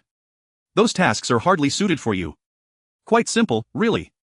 Just a bit of washing here and there. Shen An'an took a seat opposite him, glancing at the documents in his hand, casually remarking, today, many vagrants gathered on Nanhua Street, including some disabled, elderly, and women with children. Then suddenly, a squad of officials arrived, claiming to maintain order, and drove those vagrants away. Shen Changhe halted, closing the documents as he turned his attention to Shen An'an. I had someone distribute food to them, though the officials were not pleased. None. Shen Changhe opened his mouth, only to be interrupted by Shen An'an. Elder brother, is this what you often refer to as being shrewd, adapting to the prevailing circumstances? Shen Changhe lowered his gaze, remaining silent. The hour grows late. You should rest early, elder brother. I will come to see you again in a few days. Take good care of your injury. None. Shen Changhe called out to her, what you have seen is merely the tip of the iceberg in the world of officials and their myriad faces. There are countless instances of hardship and injustice. When one lacks power, one must learn to maintain one's integrity. Do not worry, elder brother, An'an understands. She turned, a radiant smile gracing her features, blooming like a peach blossom. Upon returning to Haitang Garden, Mo Ran had prepared a bath for her. The fragrant rose petals mingled with the steam, soothing both body and mind, lulling her towards sleep. Her skin, as smooth and delicate as jade, sank into the water, with only her porcelain-white shoulders and slender arms peeking out. Shen An'an leaned against the edge of the tub, her lovely face resting on her arms, her eyes half-dashed closed. Mo Xiang gently dried her hair. Miss, you haven't eaten yet, please bear with it a little longer, eat something before sleeping. I don't want to eat, Shen An'an murmured dreamily. Mo Xiang quickly arranged her hair, draping a blanket over her and helping her to the bed. Shen An'an rolled into the covers, instinctively hugging a soft pillow, burying her face into it. Miss, you still need to apply the snowskin cream. Shen An'an frowned, rolling over to lie flat, unmoving, as the cool, subtly fragrant snowskin cream was applied to her, accompanied by Mo Xiang's gentle touch, feeling refreshing and quite comfortable. Miss, allow me to serve you some soup. You must drink a bit to replenish your strength. How can you work without eating? She nodded with her eyes still closed. Mo Xiang finished applying the cream, washed her hands, then filled a bowl with chicken soup, skimming off the grease, and spoon-fed Shen An'an, coaxing her to drink at least half a bowl. Shen An'an sank deeper into the blankets. If my mother comes, just tell her I'm worn out and just fell asleep. Yes. Extinguishing the candlelight and lowering the curtains, Mo Xiang quietly exited. Just as she closed the door, Madame Shen entered with a maid in tow. Madam.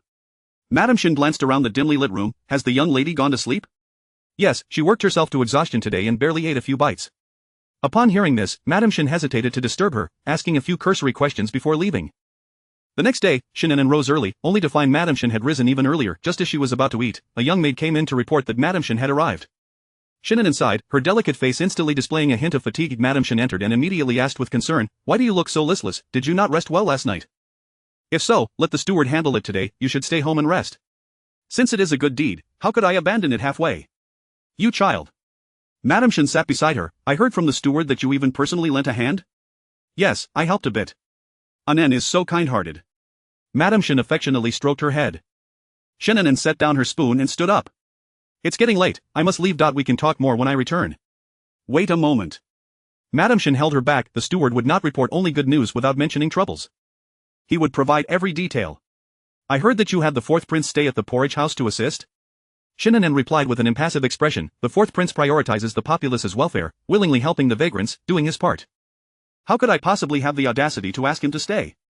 Madame Shen tilted her head, scrutinizing her daughter, attempting to detect any signs of deceit. A noble prince, willingly doing menial tasks? I find that hard to believe. Then what does mother think I possess that could command a prince above 10,000? That was a fair point. Madame Shen released her hand, earnestly advising, if you dislike it, do not become too entangled with him, lest it leads to complications. Members of the royal family are not easily placated. Do not worry, mother, I have my own ideas.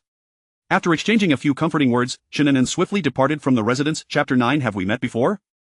Upon reaching Nanhua Street, the common folk had already formed an orderly queue, waiting patiently. The servants from the Shen residence had arrived early, and by now, they had prepared porridge. The matron brought out steamed buns made with white flour and distributed them one by one. Shen An'an glanced around and noticed that the refugees from yesterday were absent from the corner. They are unlikely to return, whispered Steward Shen. Following the events of yesterday, the authorities would not permit their appearance again. After all, each passing day would see a disheartening reduction in their numbers. Without the provisions you provided, at least a third of those people would have perished overnight. Hearing this, a chill ran through Shen An'an's heart. Was this the grim reality her elder brother had described? She lowered her gaze and went to the porridge stand, quietly assisting with the tasks at hand, saying not a word more. As noon approached, a black carriage suddenly halted in the open area, and the tall figure of Xiao Yuan stepped down, clad in a fitted gown with narrow sleeves. His attire today was crisp and efficient, far more practical than yesterday's flowing sleeves, yet he retained his noble demeanor. Shen An'an cast a sidelong glance at his resolute and handsome face, momentarily taken aback, concealing her surprise in her eyes. Did he truly intend to work for 7 days? Li Huayan, looking disheveled, trailed behind him. At this hour, your highness has come merely to scrounge a meal? Xiao Yuan seemed to pause for a moment before deliberately ignoring Shen An'an as he bent down to begin his tasks. Shen An'an smirked derisively. Why did she feel compelled to engage with him? She resumed her work, though it was apparent that a pampered young master could hardly manage the rough tasks. Miss Shen, do you have any idea how exhausting it is to come help? We were up before dawn, buried in official documents, and hurried here without so much as a bite to eat. I'm on the verge of exhaustion. Shen An'an, growing impatient with his incessant chatter, raised her eyes and replied coolly, if you don't wish to work, you are free to stand aside and not seek conversation. Li Huayan scratched his nose awkwardly. Was his discomfort that evident? There were numerous tasks to attend to in the distribution of porridge. Shen An'an took personal responsibility for inspecting the rice and flour, ensuring that no mistakes akin to those of her previous life would occur. Xiao Yuan, as a prince, must you truly engage in menial labor for her? It is precisely because I am a prince that I should care for the people as my own children, and this has nothing to do with her. Li Huayan scoffed, who would believe such a statement? There are countless noble young ladies who could serve in this capacity, why not go to Miss San? Xiao Yuan paused his task of washing rice, casting a cold glare at Li Huayan, who immediately fell silent. He returned his gaze to a slender figure standing among the commoners today. She wore a dark dress, and even with dust upon it, the stain was hardly noticeable. Her delicate waist was cinched, and her porcelain-white face, free of makeup, shone with an ethereal glow, resembling the dawn's first light against the snow, so unassuming, unlike a noblewoman. His dark eyes narrowed slightly, and he found himself perplexed by his own unusual feelings. There was an inexplicable tug at his heart, a sense of familiarity as if he had encountered her in another time, long ago.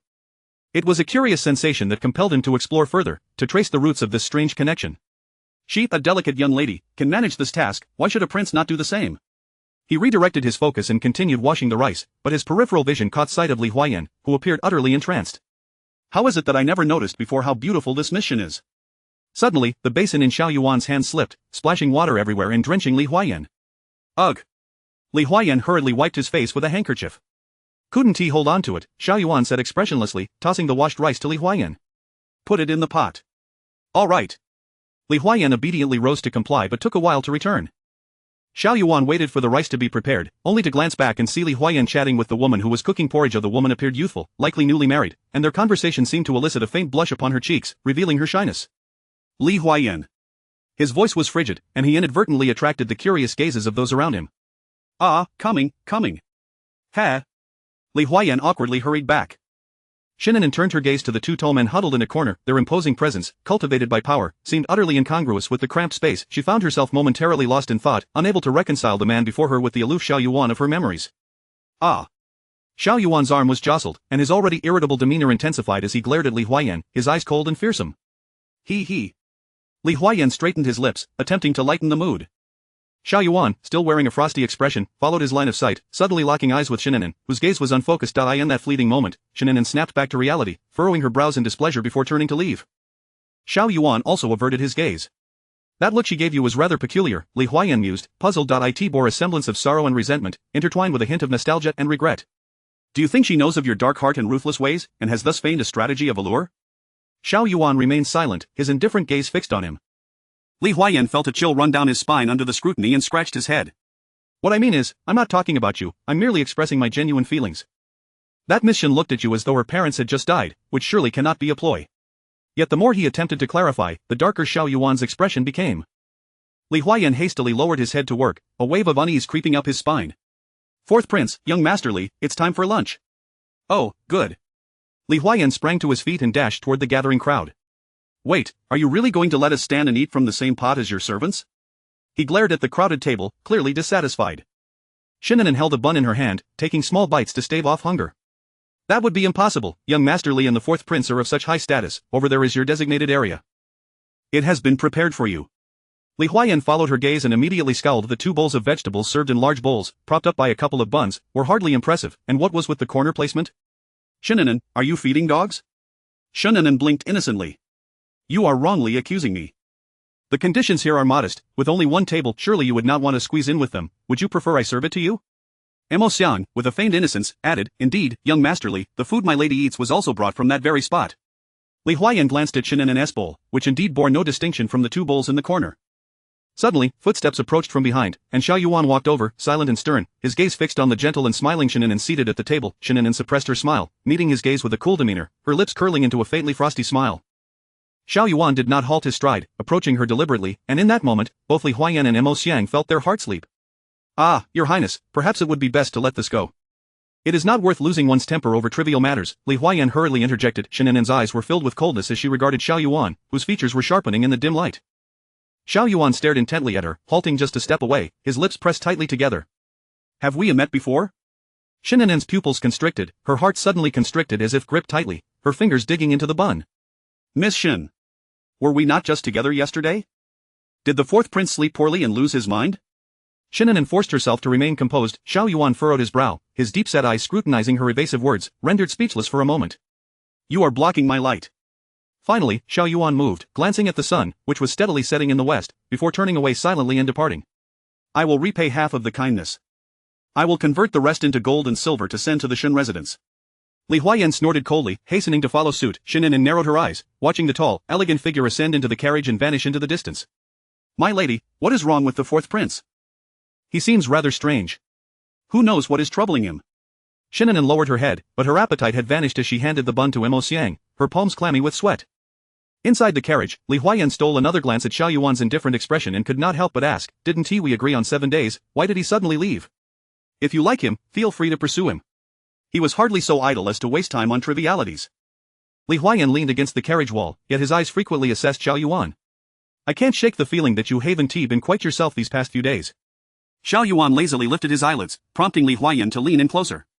Given your temperament, the debt of saving a life shouldn't compel you to lower yourself and endure, and regarding your earlier remarks, you must admit that they were rather connected to that mission. He brought his thumbs together, grinning lecherously. Chapter 10 Ingratitude. Suddenly, a bony hand grasped his right thumb. Ouch, no, that hurts, you're going to break it. He twisted his body, grimacing in pain. Xiao Yuan shot him a cold glare, only releasing his grip after several pleas for mercy, leisurely wiping his palm with a handkerchief. Li Huayan observed his actions, the corner of his mouth twitching. I haven't complained about your rudeness, yet you disdain my uncleanliness? Xiao Yuan remained silent, his face as frosty as ever. Well, I must admit, my hands have roamed over countless delicate bodies of women, and, noticing Xiao Yuan's expression darkening, he wisely chose to cease his repulsive remarks. Alas, Li Huayan reclined against the carriage wall. To be fair, though Miss Shen often looks at you as if you're some sort of monster, she truly possesses a good heart, far superior to those haughty young ladies who only know how to pretend. Xiao Yuan raised an eyebrow. How are the refugees being dealt with by the Duan family? Ha! Li Huayan chuckled softly. The renowned first talent, with a reputation for grace and kindness, is merely a facade. Those disabled, elderly, and weak refugees are chased away before they even approach by the servants of the Duan family. Upon hearing this, Xiao Yuan frowned. In that case, Miss Duan's character is also unworthy of your selection for a wife. In the capital, the suitable young ladies for you to choose from are even fewer. Xiao Yuan acknowledged this with a sound, taking a delicate sip of tea from the small table. In truth, according to your criteria, the most fitting candidate for the fourth prince's consort would be the young lady from the Shen family. It's a pity she reacts to you like a rooster encountering another rooster. Can't you display some of your masculine charm to entice her? Such a wasted face. Knock, knock, knock. A familiar sound echoed, and before Li Huayan could react, the carriage came to a halt. Get down. Still dazed, Li Huayan was pulled down by Qingfeng. Wait, did I say something wrong again? Qingfeng, with a wooden expression, replied, which rooster are you referring to in relation to Miss Shen? Of course, he pointed towards the carriage, suddenly curling up. Oh, it's too stuffy in the carriage, I just wanted to get out for a stroll is quite nice. He shook his arms and stepped forward, as the carriage rushed past him, stirring up a cloud of dust. Pa, that damned Qingfeng. Mississippi. The steward whispered, the fourth prince has washed the rice needed for the next 2 days. That's good. Having said that, she turned to inspect other areas. Today's porridge is a bit bland. We should add some more tomorrow. But, the cook hesitated. Is the rice running low? The cook nodded. The Duan family next door has been distributing porridge for 10 days, while we originally planned for 7 days. If you want the porridge thicker, we will have used up half a day's worth of rice, and if we add more, it won't suffice for the full 7 days. How long will the remaining last? If we follow your request, at most 5 days. Shen An'an replied, then it shall be 5 days. I will find a way for the rest. In her previous life, because of Duan Mengmeng's provocation, she had stretched it to the 9th day, and the porridge had been as thin as water, mixed with quite a bit of dirt. Xiao Yuan had already been dissatisfied with her, and Duan Mengmeng took the opportunity to expose her. Not only Xiao Yuan but the common people began to curse and blame her. Reflecting on it, such actions done for the sake of pride were indeed detestable. Duan Mengmeng could distribute porridge for as long as she liked, it was none of her concern, as long as she could answer to her conscience. The servants of the Shen residence began to pack up, preparing to return, when unexpectedly, an uninvited guest arrived. Miss Duan, what brings you here? Is it gossip? Duan Mengmeng's eyes glistened with unshed tears. Miss Shen, I do not know where I have offended you to earn such slander upon my reputation. She bit her red lips, speaking with restrained grievance while subtly glancing around. No need to look around. Xiao Yuan has left and is not here. Duan Mengmeng withdrew her gaze, disappointment flickering across her face. Miss Shen, even though your father holds the esteemed position of Grand Commander, he is still a minister. How can you directly address the 4th prince by name? What business is that of yours? Shen An'an replied coldly, if you are dissatisfied, go ahead and report me. I was merely offering a kind reminder. We have no such friendship. There is no need for Miss Duan's kindness. Duan Mengmeng realized she was difficult to deal with but did not anticipate her utter lack of decorum, even lacking the basic etiquette expected of a young lady. Miss Shen has grown up in Jiangnan and is not well acquainted with the capital's customs, lacking some upbringing. I shall not stoop to your level. Suddenly, Shen An'an lifted her gaze, her sharp eyes locking onto Duan Mengmeng, causing the latter to feel a momentary chill. Is this how your Duan family educates you, Miss Duan, to come here and bark at me? Miss Shen, as a young lady, how can you speak so foully? Duan Mengmeng trembled with anger. Miss Duan, as a young lady, has no one at home to teach you about humility and courtesy? Duan Mengmeng's chest heaved with indignation. The servants of both the Shen and Duan households turned to look in their direction, compelling her to forcefully suppress her fury and coldly question, what happened the other day was merely an accident. Later, I indeed yielded to you. Why then do you spread rumors outside, tarnishing my reputation, Miss Shen? Does such petty behavior not disgrace the Shen family's reputation? Shen An'an stood up from her chair, her almond-shaped eyes darkening. Whether I tarnish my family's reputation is uncertain, but you have certainly disgraced the Duan family. The Duan family is known for its loyalty and righteousness, save for this one flower that is strayed from the path. She is nowhere near as gracious and kind as the Duan family's second miss. It is a pity that the world often judges people by appearances. Blinded by ignorance, Duan Mengmeng's nails dug into her palm. Shen An'an, do not take me for a fool. Ha! What I have in store for you is yet to come, just wait and see. Shen An'an swept past her and directly boarded the carriage. Steward, return to the residence. Yes. The servants of the Shen household, each with their eyes downcast, swiftly packed up and departed. Shen An'an lifted the carriage curtain, watching Duan Mengmeng, who was nearly jumping with rage and wore an extremely unpleasant expression, and smirked at the first talent, gentle and kind. How quickly her facade crumbled. Third miss, that one is a reckless person, lacking manners and upbringing. Do not bother to argue with her. You don't understand. Duan Mengmeng lowered her eyelids, her gaze ominous. The favored concubine is deeply loved by the emperor. If I do not plan early, after years of affection, it will all be for naught. Only by destroying Shen An'an can she ensure that no one in the capital has the right to compete with her. She has worked tirelessly to become the first talent, a standout among young ladies. No one is more suited to stand by his side than I. She is well aware of what is most important for a young lady in the boudoir, yet unfortunately, her plans have not gone smoothly. Upon returning to the residence, the gatekeeper immediately approached Shen An'an. Miss, you have returned. Just now, the steward from the 4th prince's residence delivered some items for you, saying it was to thank you for saving his master.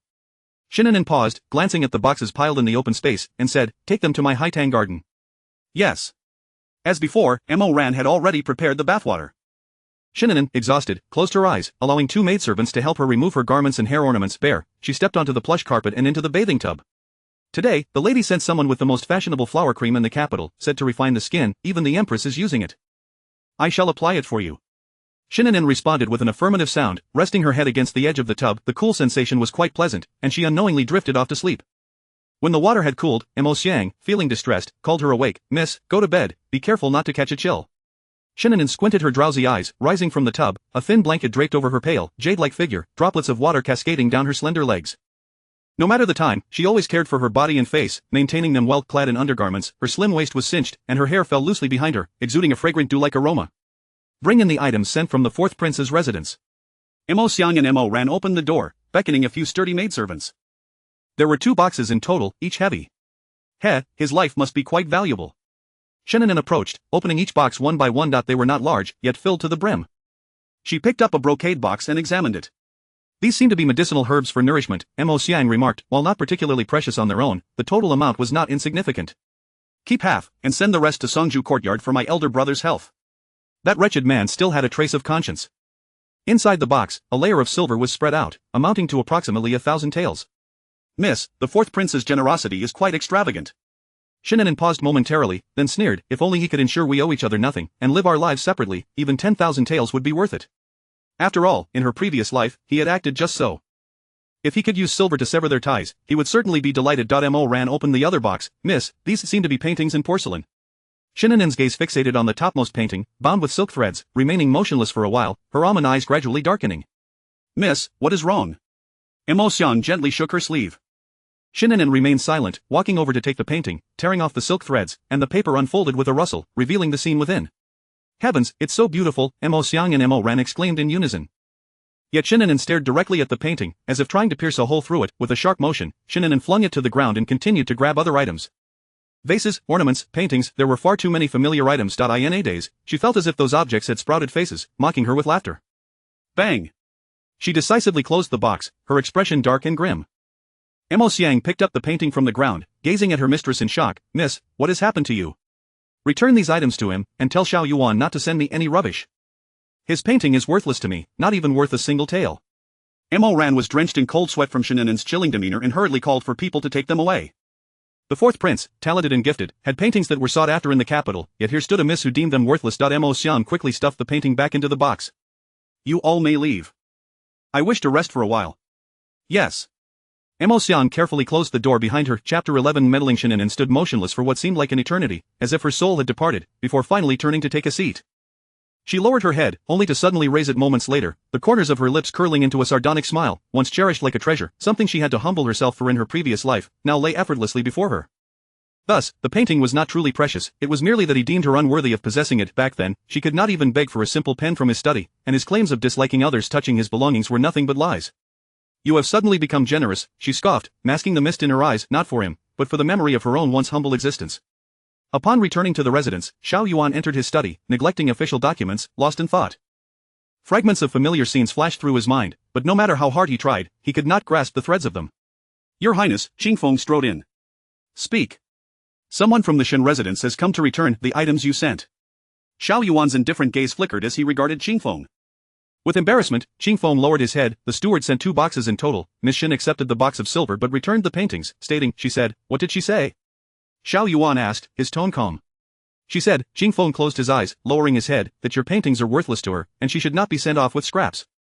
The atmosphere grew thick with tension, causing a chill to creep down Qingfeng's spine. Poof. Xiao Yuan suddenly curled his lips in a cold smile. Store them in the treasury. Yes. Qingfeng's legs felt weak as he hastily vacated the icy chamber. Xiao Yuan lowered his gaze to the unfinished painting on the desk, remaining motionless for a long while. Worthless, his artwork was worth a fortune. That woman truly lacked discernment. He resolved to see for himself just how remarkable her painting skills were, how lifelike they could be. Xiao Yuan's knuckles rapped against the desk, and the image of that splendid young face, twisted with disdain, flashed in his mind. It seemed he had never wronged her. The malice directed at him was unfathomable. Master, there is news from the outskirts. Over 100 refugees died yesterday. Xiao Yuan withdrew from his thoughts and rose to leave the study, pondering when such trivial matters began to concern him. Perhaps it was just a fleeting impression. The next morning, Shen An'an finished her preparations and was just about to step out when Madame Shen arrived. An'an, have you been tired these past few days? Not particularly, Shen An'an replied, assisting her mother into a seat and personally pouring her a cup of tea. The timing of this visit surely indicated she had something important to discuss.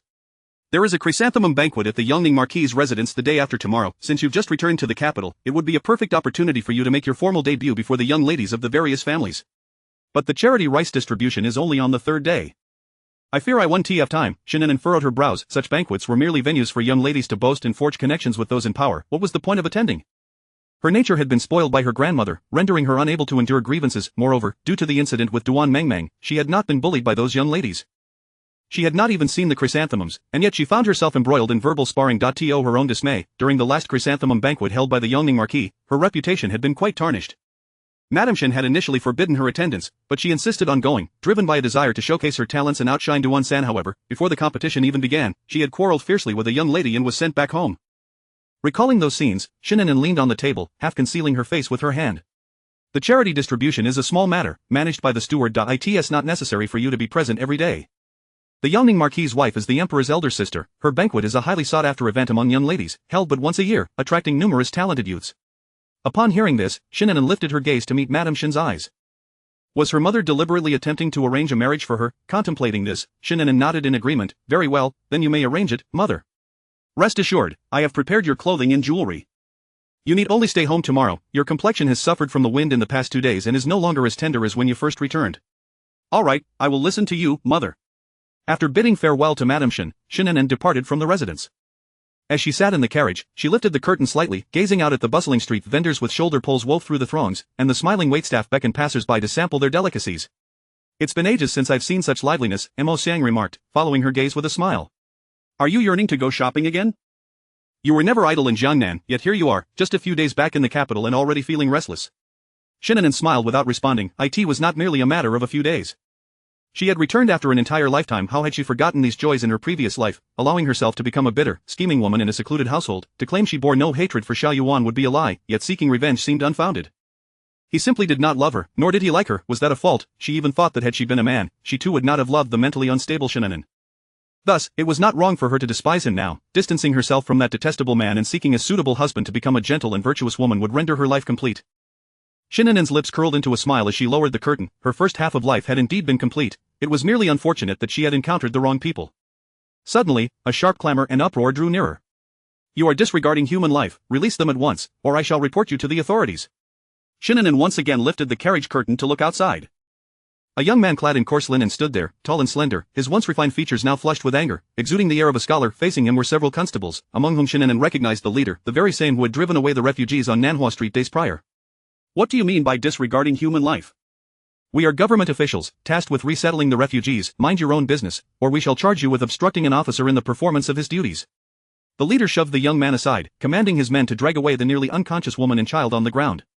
You cannot take them. That child is ill and needs a doctor. The young man tried to pursue them, but the leader brandished his sword in front of him. A refugee who cannot even provide for themselves has no silver for a doctor.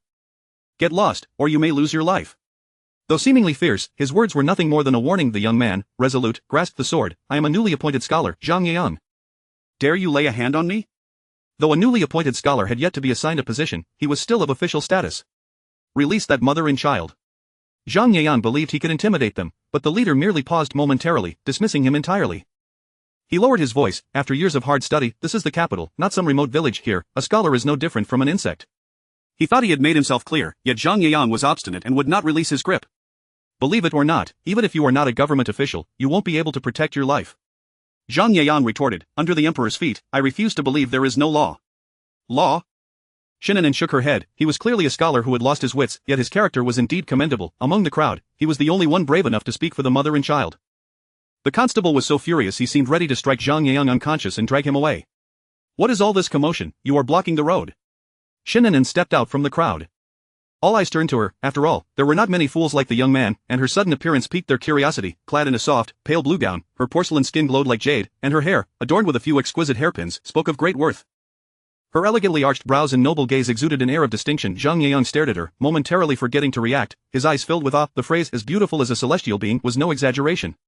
Miss Shen, the leader stammered, hurriedly bowing, though his expression was far from pleasant. What terrible luck to encounter two meddlesome individuals. What is happening here? Why is the road being blocked for a case? The leader forced a smile, glancing at Zhang Yang, who still clung to his official attire. You are blocking Miss Shen's path. I shall clear the way for the citizens at once. Struggling to free his arm, he was once again seized. You cannot leave. The leader felt an urge to strangle this stubborn fool.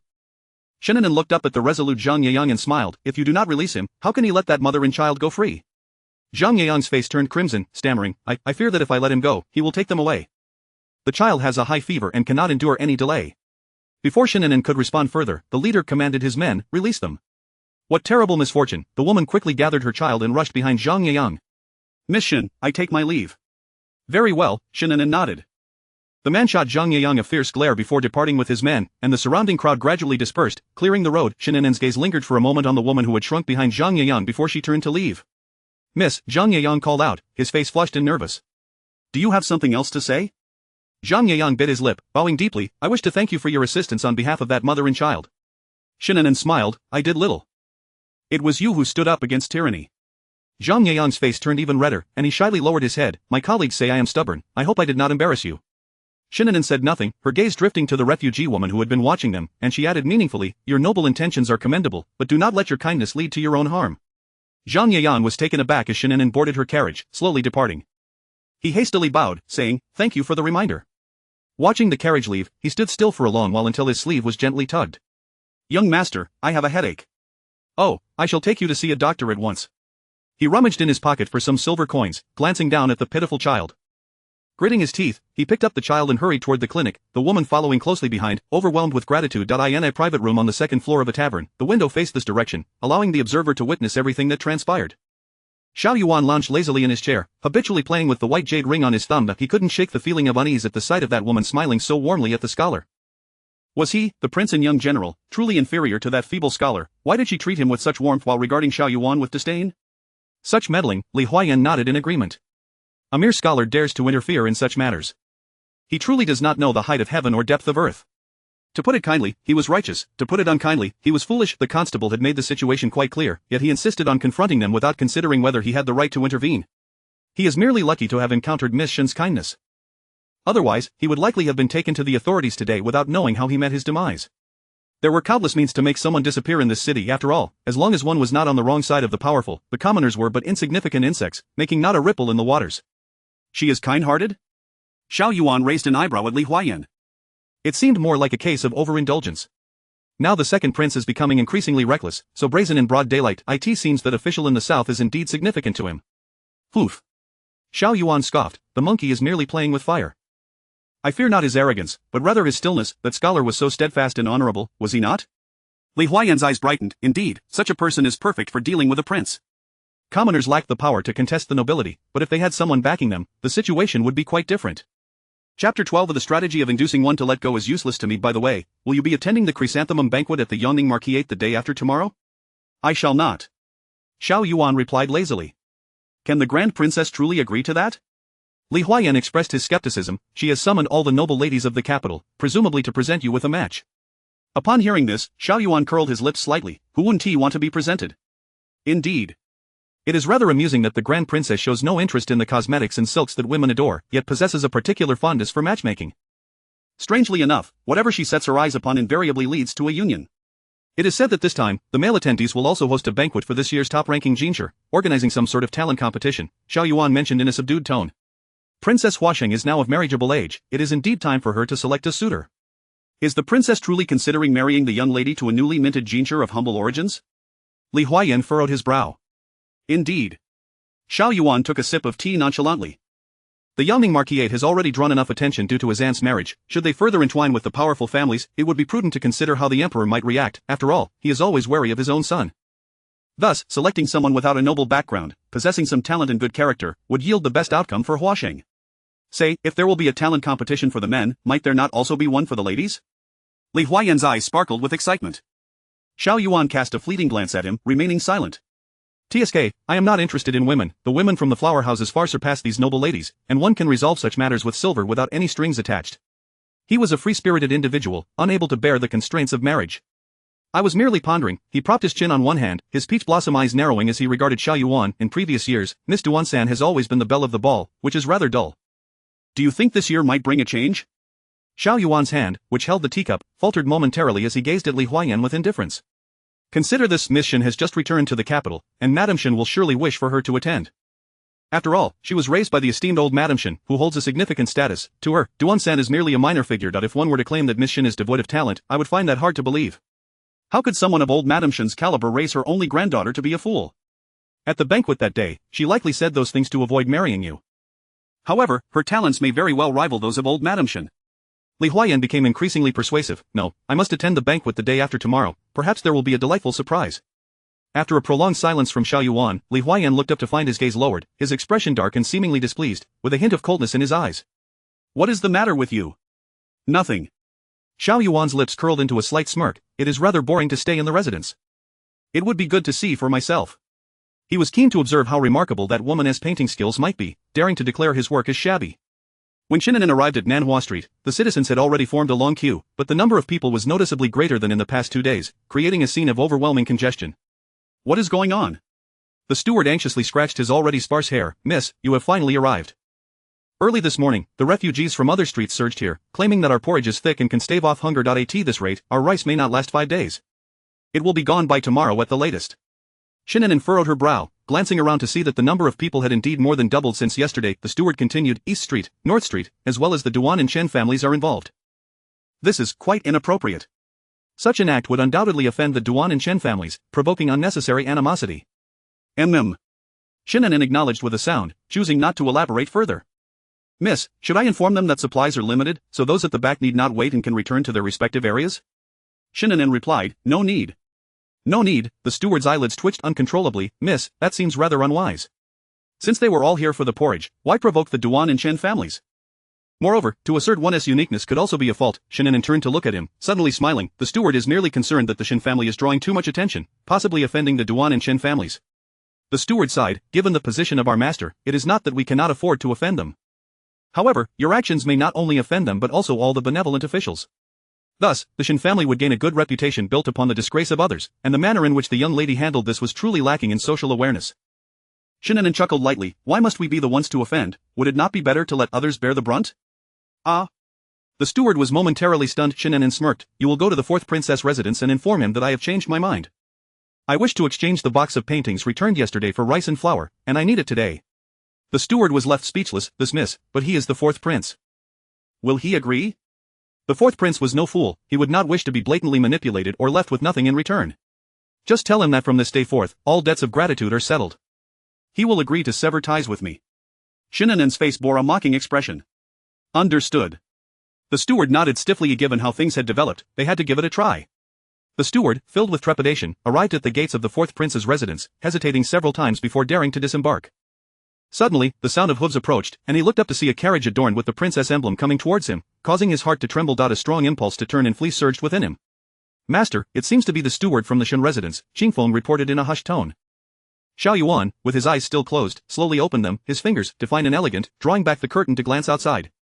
Fourth prince. The steward hurriedly alighted to pay his respects. Xiao Yuan regarded him coolly, remaining silent for quite some time, causing the steward to feel cold sweat trickling down his back. What is it? Finally, he spoke, stepping down from the carriage, his tall figure exuding an immediate sense of pressure. The steward felt as though his neck might snap and bowed his head deeply. This old servant, I am here on behalf of my young lady, to request the box of paintings from yesterday. Xiao Yuan raised an eyebrow slightly, falling into silence once more. After a moment, he asked, did she not say she would not accept shabby items? The steward was taken aback, his legs trembling. Why had the young lady not informed him of this matter? He was unprepared for it. Cold sweat dripped from his chin onto the stone ground, and he spoke in a barely audible voice. My young lady said that gifts should be practical. She does not fancy the paintings and wishes to exchange them for rice and flour, needed today. As he continued, the steward's voice grew softer, nearly a whisper, but Xiao Yuan, being a martial artist, naturally heard him clearly. He stared intently at the steward, his eyes narrowing slightly as he let out a cold laugh. Just one night has passed, and Miss Shen is already having second thoughts. Did she think of the 4th prince's residence as a place where she could whimsically change her mind? The steward's knees buckled, and he half kneeled on the ground. My young lady desires the rice and flour to aid the common folk. I hope the 4th prince can show some mercy. The steward had already prepared himself to return empty-handed. As long as he could save his own skin, that would suffice. What manner of person was the 4th prince? The young lady had toyed with him repeatedly. It would be more than generous of him not to hold her accountable, let alone offer assistance. What else did she say? Xiao Yuan suddenly posed this question. The steward hastily replied, she also said that if the 4th prince agrees, from henceforth, we shall be free of any debts to each other. Free of debts. Xiao Yuan twirled the ring on his thumb, his expression carrying an unspoken significance. Your Highness, for the sake of those refugees, please lend your assistance this once. The steward bowed deeply. Xiao Yuan glanced at him with indifference, his voice cold. Return and tell her, this is the last time, the debt of saving lives ends here. Should she create any more troubles, do not blame me for showing no mercy. Yes. The steward wiped the cold sweat from his brow and quickly stood up. Whatever it takes, as long as he could secure the rice and flour. Qingfeng, go prepare. Yes. Qingfeng, with a wooden expression, turned to the steward. How much do you need? 10 bags of rice and 3 bags of flour.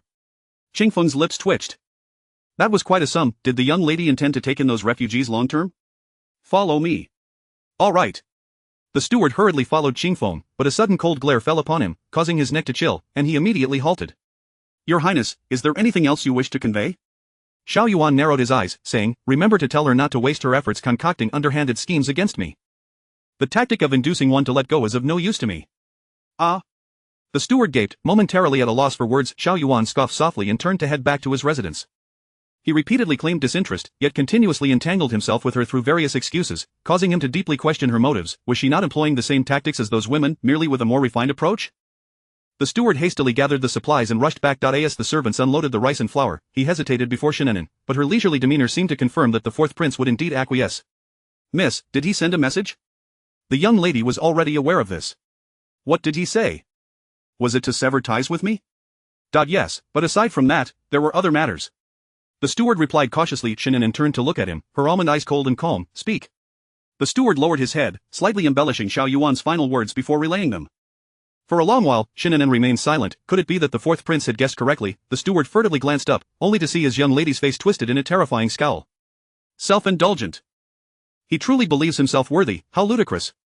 Shen An'an's chest burned with suppressed fury. The steward dared not breathe, feeling an uncanny resemblance between the young lady's aura and that of the fourth prince, both equally intimidating. Enough, you should know how to deal with the remaining matters. I shall leave it to you. Today, with additional personnel dispatched from the Shen residence, she had little else to do. Yes. The steward acknowledged, escorting the solemn-faced Shen An'an to the carriage. Mo Xiang, nestled in a corner, dared not speak more than a few words. As the carriage departed, the steward let out a long sigh of relief, just as someone reported that the stewards from the Duan and Shen families had arrived. The steward nodded, straightening his attire as he went to meet them. Those who could ascend to the position of steward were not dim-witted. He was quite adept at navigating situations. The porridge requirement is a decree from the fourth prince, as you are aware. In the past few days, the fourth prince has been assisting here. His Highness is deeply concerned for the common people, treating them as his own. My young lady would not dare to voice any objections. Upon hearing this, the stewards from the Duan and Shen families found their questions lodged in their throats, exchanging glances. The steward continued, the rice and flour initially prepared by my mistress were comparable to others. My young lady also remarked that, at this rate, the food would surely run out. However, the fourth prince insisted and directly transported the provisions from the princess residence. There is a difference in status. Tell me, would my young lady dare to oppose? She can only comply. Alas, we are also in a difficult position, the steward from the Chen family said, while the steward from the Duan family remained silent, pondering the implications. Should you not believe me, I can take you to see. The rice and flour from the fourth princess residence are stored just behind. No need, no need. The other quickly declined, fully aware that they could not contest the fourth prince's orders. After exchanging a few pleasantries, the two hastily departed. Indeed, Mrs. Strategy is quite effective.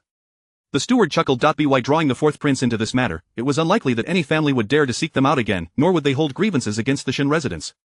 As for the fourth prince, they would need the courage to confront him. Steward, do you think this will go unnoticed by the fourth prince? Might he come to trouble us?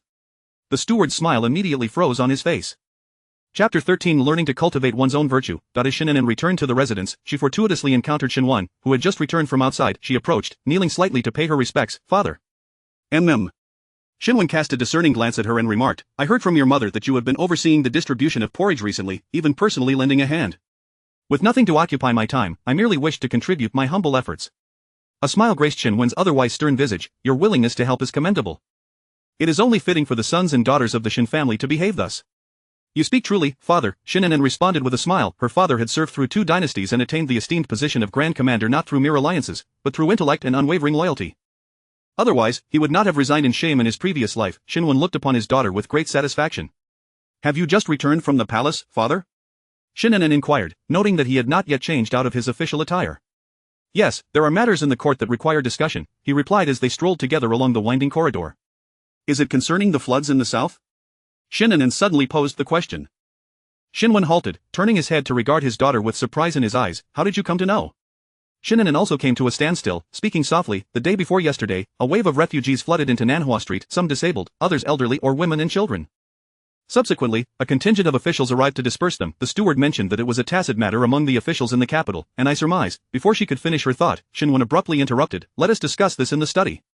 Shen An'an pursed her lips and followed the solemn Shen Yuan to the front courtyard study. The servants presented tea, and Shen Yuan dismissed them all, taking his seat at the writing desk, scrutinizing the daughter he had been separated from for years. An'an, there are certain truths that, even if understood, must remain unspoken. When one is powerless to change the situation, one must learn to safeguard oneself.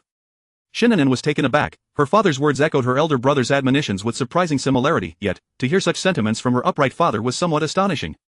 Shen Yuan appeared to lower his head in shame. I do not mean to teach you to be cold-hearted, but rather to prioritize your own safety when faced with insurmountable odds, and to act within your means.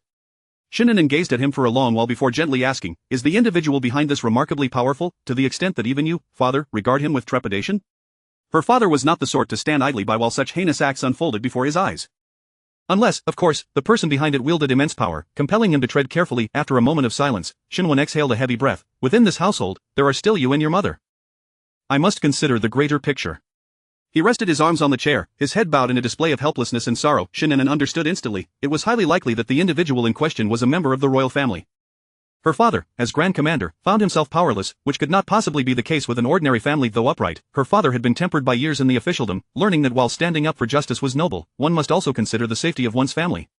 "Is it possible that even a prince cannot intervene?" Shen An'an queried. "While the fourth prince may appear cold-hearted, he is at least compassionate towards the common folk. Can it be that he too stands idly by?"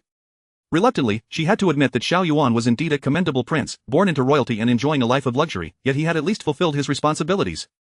Shen Yuan opened his mouth, finally sighing softly. "An'an, the royal family is intricate. It is not as simple as you might think. Though the emperor dotes upon the fourth prince, he must also consider the empire's stability. There is not a sovereign who is not prone to suspicion. The emperor despises conflict among brothers. The fourth prince cannot involve himself in inciting such disputes. Thus, the individual behind this turmoil was indeed of royal lineage." Shen An'an felt the sweat break out upon her palms. It was no wonder that the officials acted with such audacity, disregarding the authority of their ranks, for they had the backing of a prince. The emperor detested fraternal strife, and should Xiao Yuan intervene, it would surely invite the emperor's scrutiny and discontent. Was it the case that those in high positions thrived on the spectacle of discord? Shen An'an scoffed softly. Even the common folk are aware of the fierce rivalries within the royal family. Does the emperor truly believe that by not displaying it openly before him, his princes can maintain brotherly harmony? Shen Yuan frowned, casting a stern glance at his daughter. "You speak with little regard for decorum. Should these words escape the study, not a single word must be uttered again. Do you understand?" "Yes." Shen An'an replied dismissively, bowing her head. "You are but a young lady, your only concern should be to live joyfully, free from the burdens of political affairs." Shen An'an nodded, appearing quite obedient at that moment. "By the way, your aunt has once again broached the subject of your marriage. I wish to know your thoughts on the matter, so I can make arrangements on your behalf."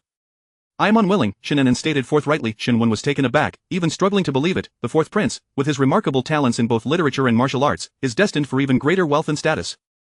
He is the husband that all the noble ladies in the capital covet. Are you certain you do not wish to marry him? It was the first time he had heard of a noble lady expressing disinterest in marrying Xiao Yuan. "Did you not just say that the royal family is complex? Do you truly wish for me to marry into that environment and compete with a host of women?" "Naturally, I do not," Shen Yuan replied. "Aside from those eager to ascend the ranks by attaching themselves to the royal family, which father would willingly marry off his beloved daughter to such peril?" He was merely astonished that his daughter would refuse the fourth prince's proposal. "I understand, father. As long as you do not wish it, no one can compel you to. I shall speak to your aunt on your behalf." "Thank you, father." Shen An'an smiled, her eyes narrowing in delight. Recalling the folly of her previous life, she once again felt a pang of regret for her past naivete. Shen Yuan observed her radiant smile, yet his expression gradually shifted to one of peculiarity. Could it be that during her years in Jiangnan, she had found someone who captured her heart? He was tempted to inquire but swallowed the question before it could escape his lips. Never mind, his daughter had grown, and it was not appropriate for him to pry. Perhaps he should inform his wife to inquire instead. "Unless there are pressing matters, you may return to your courtyard to rest." "Yes, daughter shall take her leave." Shen An'an curtsied and turned to depart, gently closing the door behind her. As she walked through the courtyard, she raised her gaze to the azure sky, exhaling deeply. Her father was right. When one is powerless, one can only prioritize self-preservation. If even the Grand Commander felt helpless, what could a woman of the inner chambers like herself do but seize control of her own destiny for the latter half of her life? "Miss, you have returned," Ran exclaimed with surprise as she turned to see Shen An'an organizing items. "The madam has just sent several sets of garments and jewelry for tomorrow's banquet. Since you have returned, you can choose from them." Shen An'an scanned the array of exquisite garments and jewelry, her expression unchanging. "You may select what you deem appropriate. As long as it is decent, it suffices." Ran was taken aback, glancing down at the jewelry box. Should not a young lady delight in fine garments and ornaments? Why did her mistress appear so disinterested? "I am somewhat fatigued. I wish to rest for a while. You may all withdraw." "Understood." Ran began to organize the items before departing. Shen An'an reclined on the soft couch, unable to sleep but striving to recall the events of the previous life's chrysanthemum banquet. She was growing increasingly impatient with the thought of having to interact with those noble ladies, contemplating ways to avoid them the following day. Before long, her eyelids grew heavy, and she succumbed to slumber. The next morning, Madame Shen dispatched someone to assist. "The madam is concerned that this is your first banquet, fearing that Mo Xiang and Ran may overlook certain details and breach etiquette. She has sent me to lend a hand." With Madame Shen's presence, Shen An'an felt relieved of her worries, allowing them to fuss over her as they pleased. She had no particular demands regarding her appearance, as long as she looked presentable. Zhang Momo, however, was determined to adorn her as if she were a celestial being, placing the most exquisite headdress upon her to signify her status. Shen An'an uncomfortably shifted her neck. Zhang Momo, it is merely a banquet. There is no need for such extravagance, a simpler approach will suffice. You do not understand, Zhang Momo chuckled, you have just returned from Jiangnan, and it is inevitable that those proud noble ladies will scrutinize you. This headdress was bestowed upon your mother by the late empress, representing nobility and honor, it will certainly give them pause before they speak. Shen An'an gazed into the copper mirror at the lavish golden peony headdress adorning her head. It was opulent and striking, undeniably beautiful, though somewhat heavy-eyed in her previous life, her mother had disapproved of her attending banquets, so she had never laid eyes on this headdress. Zhang Momo retrieved a box of rouge, dabbing a touch of crimson onto Shen An'an's lips, the already stunning visage became even more pronounced. Beautiful, you are in the bloom of youth, it is only fitting. Zhang Momo exclaimed, marveling at her beauty. Such a hue was indeed a blessing for one born into a noble family, lest it become a source of strife in a common household. Shen An'an rose to inspect herself in the mirror, her crimson lips curving into a soft smile. Zhang Momo possessed a keen eye for pairing, the ostentatious adornments complemented the understated peach-colored gown, exuding grace and nobility without a hint of vulgarity. For a moment, Shen An'an found herself lost in thought, realizing it had been far too long since she had reveled in such vibrant splendor. Chapter 14, She comes to seduce men the last time. It must have been ages ago in the boudoir, separated by a lifetime. The hour is late, my lady, we must be on our way, called Zhang Momo, rousing her from her reverie. Indeed. Outside the gate, a carriage awaited, and Madame Shen stood to one side. Upon hearing the footsteps, she turned her head, momentarily stunned, then her eyes filled with awe. Mother. Shen An'an performed a graceful curtsy. Splendid, Madame Shen grasped her hand, An'an is truly beautiful. Resplendent yet dignified, flamboyant without being harsh, gentle with a hint of brightness, everything was perfectly balanced. Upon your return, Zhang Momo shall reward you. Thank you, madam. It is all due to the lady's inherent beauty, she looks lovely no matter how she is adorned. The group boarded the carriage, beaming with smiles as they headed towards the Duke of Yongning's residence. Along the way, Madame Shen briefly informed her about the circumstances at the Duke's estate, although Shen An'an was already aware, she listened attentively. The Duke of Yongning's heir is also a remarkable young man, exceptionally talented. While he may not rival the fourth prince, he is nonetheless a highly sought-after youth in the capital. Shen An'an nodded with a smile. That young man, much like Li Huayan, was a loyal follower of Xiao Yuan, yet he paled in comparison to Li Huayan, who was blind to both sight and heart, infatuated with Duan Mengmeng. In her previous life, he had often mocked and ridiculed her, finding fault at every turn. She understood her mother's intentions, but there was absolutely no possibility of Ling Qinyu becoming her husband. Contemplating this, she suddenly raised an eyebrow. If her memory served her right, Ling Qinyu had indeed shown an interest in Duan Mengmeng during the chrysanthemum banquet, all due to a single painting. It was said that on that day, the Grand Princess had organized a talent competition, and the first-ranked talent, Duan Mengmeng, had naturally emerged victorious, garnering unanimous applause and winning the hearts of numerous young men, including Ling Qinyu. In this life, perhaps she should stir things up a bit? An'an, we have arrived, what are you pondering? Madame Shen's voice pulled her back to reality, they had indeed reached the Duke of Yongning's residence. Outside the gates, carriages flowed like water, and the servants of the estate respectfully greeted each noble guest, ushering them into the courtyard. The ladies encountered acquaintances, exchanging pleasantries in small clusters. As soon as Madame Shen alighted from the carriage, she engaged in conversation with another noblewoman, leaving Shen An'an to stand decorously behind her. At that moment, a sudden commotion arose, and turning her head, she saw a swift horse rounding the corner, followed closely by a carriage. The man atop the horse was tall and imposing, with broad shoulders and a narrow waist, his dark attire perfectly outlining his robust physique. His jade crown was tied high, and his expression was austere, every contour emanating a sharp chill. Upon his appearance, many young ladies were left momentarily dazed, their eyes wide with admiration. Shen An'an's gaze swept indifferently over Xiao Yuan, landing instead on the carriage trailing behind. It belonged to the Duan family. Was Duan Mengmeng inside? Ignoring the soft glances from the women, Xiao Yuan's attention suddenly fixated on a slender figure within the crowd. The adornments upon her head did not detract from her beauty. Rather, her simple gown accentuated her delicate features, which bloomed with the vibrancy of peach blossoms, captivating all who beheld her. He narrowed his eyes. Such an alluring appearance, was she here to attend the banquet or to entice men? Ah, none. Shen An'an turned back, momentarily meeting Xiao Yuan's deep black gaze before she calmly averted her own, treating it as though it were merely a breath of air. As he approached, Xiao Yuan tossed the reins to a servant and dismounted. Not far away, his keen ears caught the conversation between Shen An'an and her mother. Madame Lu is praising you, what are you lost in thought about? Madame Shen inquired with a smile. Shen An'an lowered her gaze, feigning the shyness of a young lady being complimented. I was momentarily distracted, I beg your pardon. No matter, no matter. Madame Lu's eyes seemed glued to Shen An'an. I have often heard your mother speak of you, but having never met, I must say, you truly are as radiant as a moonlit night, a fairy among mortals. Oh, Madame Lu, you are too kind. You flatter me. Shen An'an's mother held her hand, modestly returning the compliment, though her face radiated pride. Ah, if only my daughter were half as beautiful as Shen An'an, I would wake from dreams with a smile. Laughter rippled among the ladies. Xiao Yuan smirked sarcastically. Remaining still, Duan Mengmeng lifted the carriage curtain, basking in the envious glances directed her way. She felt both shy and anxious, expecting Xiao Yuan to assist her down, yet he remained turned away, his head slightly bowed, lost in thought. "Senior brother," she called out in a delicate voice. Xiao Yuan seemed to hear her, or perhaps he did not. He merely tilted his head slightly without turning around. "My lady, may I assist you?" A maid extended her hand, offering Duan Mengmeng a way down. She could only bite her lip and descend the carriage slowly. Shen An'an paid little attention to their interactions, as Madame Lu was currently maneuvering to inquire about her marital prospects. "An'an has just returned. I believe it prudent to let her remain for 2 years before discussing suitors. With such a sweet and beautiful daughter, I too would wish to keep her for 2 more years. However, this should not conflict with selecting a suitable husband. If there is a fitting match, it is better to settle it sooner rather than later." Madame Shen nodded with a smile. Madame Lu continued, "My son, though not at the top of his class, has managed to pass the imperial examination. He is of good character, not the sort to indulge in idleness."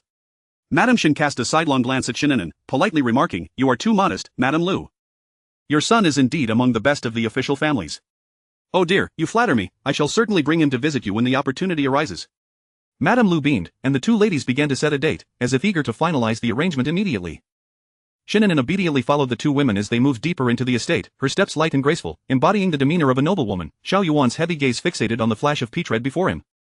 This woman was skilled at putting on airs. Just days before, she had rejected his proposal, and now she adorned herself like a flamboyant rooster to entice men. Was she truly so fearful of remaining unmarried? "Senior brother." Duan Mengmeng followed his gaze, her red lips nearly drawing blood from her biting. "Do you, perhaps, fancy a lady from the Shen family?" At this, Xiao Yuan withdrew his gaze and cast a dismissive glance at Duan Mengmeng. "I do not appreciate others speculating about my affairs." His words were calm, yet they concealed a sharp edge. Duan Mengmeng's face paled. "It was merely a thought from Mengmeng. I overstepped. However, my grandfather has been unwell of late. If you have time, might you visit him?" The old master of the Duan family had once taught Xiao Yuan. Their bond was not insignificant. Xiao Yuan replied coolly, "I have matters to discuss with the Grand Princess. You may enter alone." With that, he strode into the estate. "But I am not going to see the Duke of Yongning," Duan Mengmeng murmured, biting her lip. They were clearly on the same path. As soon as Xiao Yuan left, several young ladies approached Duan Mengmeng. "Why did 3rd Miss Duan arrive with the 4th prince today?" "Senior brother is visiting my grandfather. It was merely a coincidence." Duan Mengmeng maintained a semblance of modesty. "It seems the 4th prince treats you quite differently. Perhaps 3rd Miss Duan will find favor first." One young lady laughed, flattering Duan Mengmeng. After all, her family background was commendable, and she was the top talent, with her grandfather also being the 4th prince's teacher. Marriages require parental consent and matchmakers' words. "How can we speculate on such matters?" Duan Mengmeng said, her face flushed with shyness. The girls exchanged glances. Could it be that the Duan family was already negotiating a marriage with the 4th prince? Duan Mengmeng smiled shyly and stepped into the duke's residence. Shen An'an followed Madame Shen to pay respects to the Duchess of Yongning. She kept her head lowered, moving with the crowd to perform her curtsy, striving to minimize her presence. The Grand Princess was not one to be aloof, rather, she was approachable and quite amiable, her personality bright and forthright. However, in her previous life, due to her various actions, she had not been fond of Shen An'an, even going so far as to say she despised her. Therefore, she sought to avoid contact as much as possible, lest their energies clash. "This must be the young lady from the Shen family who has just returned from Jiangnan." The Grand Princess's warm voice suddenly drew attention. "Indeed, it is my daughter." Madame Shen shifted slightly to allow the Grand Princess to see Shen An'an. "What a beauty! You truly are stunning." A look of surprise crossed the Grand Princess's eyes, perhaps feeling regret for her 4th nephew. "Thank you for your kind words, Your Highness." Shen An'an curtsied, her manners impeccable. The Grand Princess nodded, suddenly pondering whether this temperament was perhaps too gentle. If she were to be matched with that taciturn lad, she might suffer indignities. That rascal ought to be paired with someone more spirited to flourish. "Your Highness," a young maid rushed in, "the 4th prince has come to see you." A smile brightened the Grand Princess's face as she addressed the noble women in the room. "Please continue your conversation. I shall return shortly." "Very well." Once the Grand Princess departed, the previously subdued chatter grew considerably louder, and Shen An'an found herself somewhat bored by the flattery exchanged among the ladies. Suddenly, someone suggested that the young ladies visit the back garden to admire the chrysanthemums. Naturally, the spirited young women could not sit still upon hearing they could leave, and they all rose in unison. Shen An'an, seizing the opportunity, informed Madame Shen before joining the throng heading outside. Neither in this life nor her last had she possessed many friends, and she trailed behind the noble women toward the garden, entirely oblivious to someone lagging even further behind her. As Shen An'an listened to the group ahead fawning over Duan Mengmeng, the corners of her lips curled in disdain. She pondered whether she should also participate in the talent competition to tarnish her reputation as the first-ranked talent. In a moment of distraction, her right ankle was suddenly struck hard, causing her entire body to lurch forward. The people in front turned at the sound, and in that hurried moment, Shen An'an caught a glimpse of the fleeting smirk in Duan Mengmeng's eyes. Just then, a pair of slender hands caught her arms, and both individuals stumbled slightly, yet they avoided a clumsy fall to the ground. Cold sweat beaded on Shen An'an's forehead as Mo Xiang hurried forward to support her. "Second Miss Duan, are you alright?" Shen An'an glanced at the girl who had helped her. "I am fine," the girl replied softly, rubbing her wrist. Shen An'an noted the redness on her hand, predicting it would swell by morning. "The pebble path is uneven, Miss Shen, please be careful," Second Miss Duan said gently. "Thank you, Second Mississippi." Shen An'an expressed her gratitude, then cast a cold glare at Duan Mengmeng. The girl beside her had seemingly been trailing her just moments before. Duan Mengmeng, feeling cornered, averted her gaze, speaking in a less than cordial tone. "Second sister, are you not leaving? Do you wish to accompany Miss Shen?" Second Miss Duan frowned slightly. "You go ahead, she has injured her foot, I will stay with her for a while." Duan Mengmeng's eyes flashed with malice, yet she maintained her smile. "Second sister is so kind. With you keeping Miss Shen company, I shall rest easy. We will take our leave now." Second Miss Duan nodded, and once they had departed, she said to Shen An'an, "There is a pavilion over there. We can rest for a bit." "All right." Her injury was not severe. After resting for a while, it no longer pained her much. Sitting in the pavilion, Shen An'an's eyes glistened with coldness. She had yet to seek trouble with them. "Miss Shen, do drink some water to ease yourself." Second Miss Duan offered her a cup. Shen An'an smiled. "Thank you." Second Miss Duan shook her head. "It's nothing, I did not wish to be with them either, so I took the chance to slip away. You need not take it to heart." Shen An'an smiled faintly, lowering her head to sip her tea. Second Miss Duan was kind-hearted, a person who sought no conflict. It was a pity that such qualities had led to her being schemed against by Duan Mengmeng in her previous life, ultimately resulting in her distant marriage. "The girl who just injured me is from the minister's residence, isn't she?" Shen An'an inquired nonchalantly. Second Miss Duan froze, her gaze dropping as she remained silent. After a moment, she quietly replied, "I apologize." Among family, she understood the dynamics. The Chen family girl would behave this way, likely at her behest. "My third sister has deep feelings for the fourth prince. Perhaps she misunderstood Miss Shen. I will persuade her to apologize to you." "If you could persuade her, you would not have chosen to distance yourself," Shen An'an remarked with a smile. Second Miss Duan choked back her words, at a loss for what to say. The two sat in silence, listening to the laughter and chatter of the other young ladies. It turned out that Second Miss Duan had always been aware of Duan Mengmeng's true nature, yet she had remained silent, even when schemed against.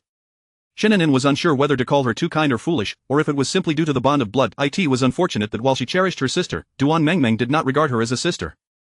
Chapter 15 of the Triumph of Success and the Wedding Night. After sitting in silence for a moment, Duan Ying found an excuse to take her leave. Mo Xiang fetched some ice and wrapped it in cloth, applying it to Shen An'an's ankle to reduce the swelling. In reality, it was merely a slight strain, not truly swollen, just a mild burning pain. "Miss, that Miss Chen must have done it on purpose. How can a dignified daughter of a high-ranking official be so lacking in decorum?" "Indeed," Shen An'an replied coolly, her gaze falling upon several scholars in coarse robes approaching from a distance. Their attire was likely the best they could muster, yet in a world adorned with gold and jade, it was undeniably shabby. "Brother Yang, with a beautiful woman by your side, this truly is the day of your triumph and the occasion of your wedding night." "Enough, do not tease me further," the man, surrounded by his friends, sighed with drooping shoulders, appearing somewhat dispirited. "What is the matter with that woman? Could it be she is truly attached to you?" Zhang Yang offered a wry smile to his companions. "I know not, she claims to have nowhere to go and refuses to leave. If she did, she would threaten to end her life. You are aware of my circumstances. I have but a single room that barely shelters from the elements. I cannot just stand by and watch her and her child sleep on the streets." "But she is a refugee. Was she not already sleeping on the streets before she encountered you?" remarked one of the scholars who had previously jested with him, his tone flat as Zhang Yang was taken aback. "You, my friend, seem to have been ensnared. I have long warned you that excessive kindness can lead to trouble. Just as you have achieved success, a woman with a child has latched onto you. How will you extricate yourself from this predicament?" "Brotherly speaks wisely," another chimed in. "Yang, kindness must be measured, lest it harms yourself. I suggest you be resolute and send that mother and child away. Even offering a few coins would be preferable to jeopardizing your future. Indeed, should this continue, you may find it difficult to rid yourself of them. It is certainly no easy feat. That woman, clutching her child, has grasped onto you as her lifeline. She will not easily relinquish her hold. True enough, any sensible person would know that even if she cannot become your legitimate wife, following you would still grant her the status of a concubine, which would be a significant improvement from her previous existence."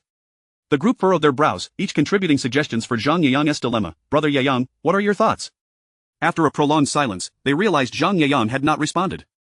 Turning, they noticed he had somehow strayed from their company, staring blankly at a certain spot, his face flushed with embarrassment. Following his gaze, they were momentarily taken aback by the sight of a pavilion in the garden. In an instant, everyone endeavored to recall the descriptions of celestial beauty from their books. The woman's noble demeanor and the grace in her every gesture rendered them awestruck. Shen An'an took a delicate sip of tea, and the chatter around her abruptly ceased. Raising her eyes to the group of scholars, she fortuitously locked gazes with Zhang Yang, who was gazing intently at her. Out of courtesy, she responded with a gentle smile, blooming like a peony, dazzling enough to catch the eye. Someone inhaled sharply and murmured, "The beauty of the hibiscus pales in comparison to that of a lady adorned. The fragrance of pearls wafts through the waters of the palace." I had thought such praise was mere hyperbole, yet I find myself in the presence of an exquisite beauty. Zhang Yeyang abruptly snapped back to reality, hastily pushing his friend, "Do not stare. We must not offend the lady." Reluctantly, the others averted their gazes. This was the Duke of Yongning's residence, and that Lady Espoi's demeanor indicated she was of no ordinary lineage, certainly not someone they, as mere scholars, could aspire to know. Zhang Yeyang led his entranced companions away. One asked, "Brother Yeyang, do you know that lady?" Zhang Yeyang paused, lowering his head slightly. "Not well, we have crossed paths by chance." "Oh?" The others expressed interest, pressing for more details. Zhang Yeyang would not divulge much, his tone becoming solemn. "She is the daughter of Grand Minister Shen. We are not in a position to discuss her, nor do I have the right to claim acquaintance." "Indeed, she is from the Shen family?" They were taken aback, realizing her status was far more exalted than they had anticipated. The inquiries that had flowed so freely moments before fell silent. A daughter of the esteemed Shen family could not possibly be acquainted with someone like Yeyang. Their social standings were worlds apart. As they departed the garden, Zhang Yeyang felt a tumult of emotions, glancing back several times, his heart restless. I am feeling a bit unwell. You all go ahead, I shall return shortly," he announced. His companions exchanged glances but did not question him further before taking their leave. Once they were out of sight, Zhang Yeyang struggled with his thoughts before retracing his steps. Meanwhile, Xiao Yuan emerged from a conversation with the Grand Princess, crossing paths with the heir of Yongning, Ling Chenyu. "I have been waiting for you for quite some time. At last, you have emerged."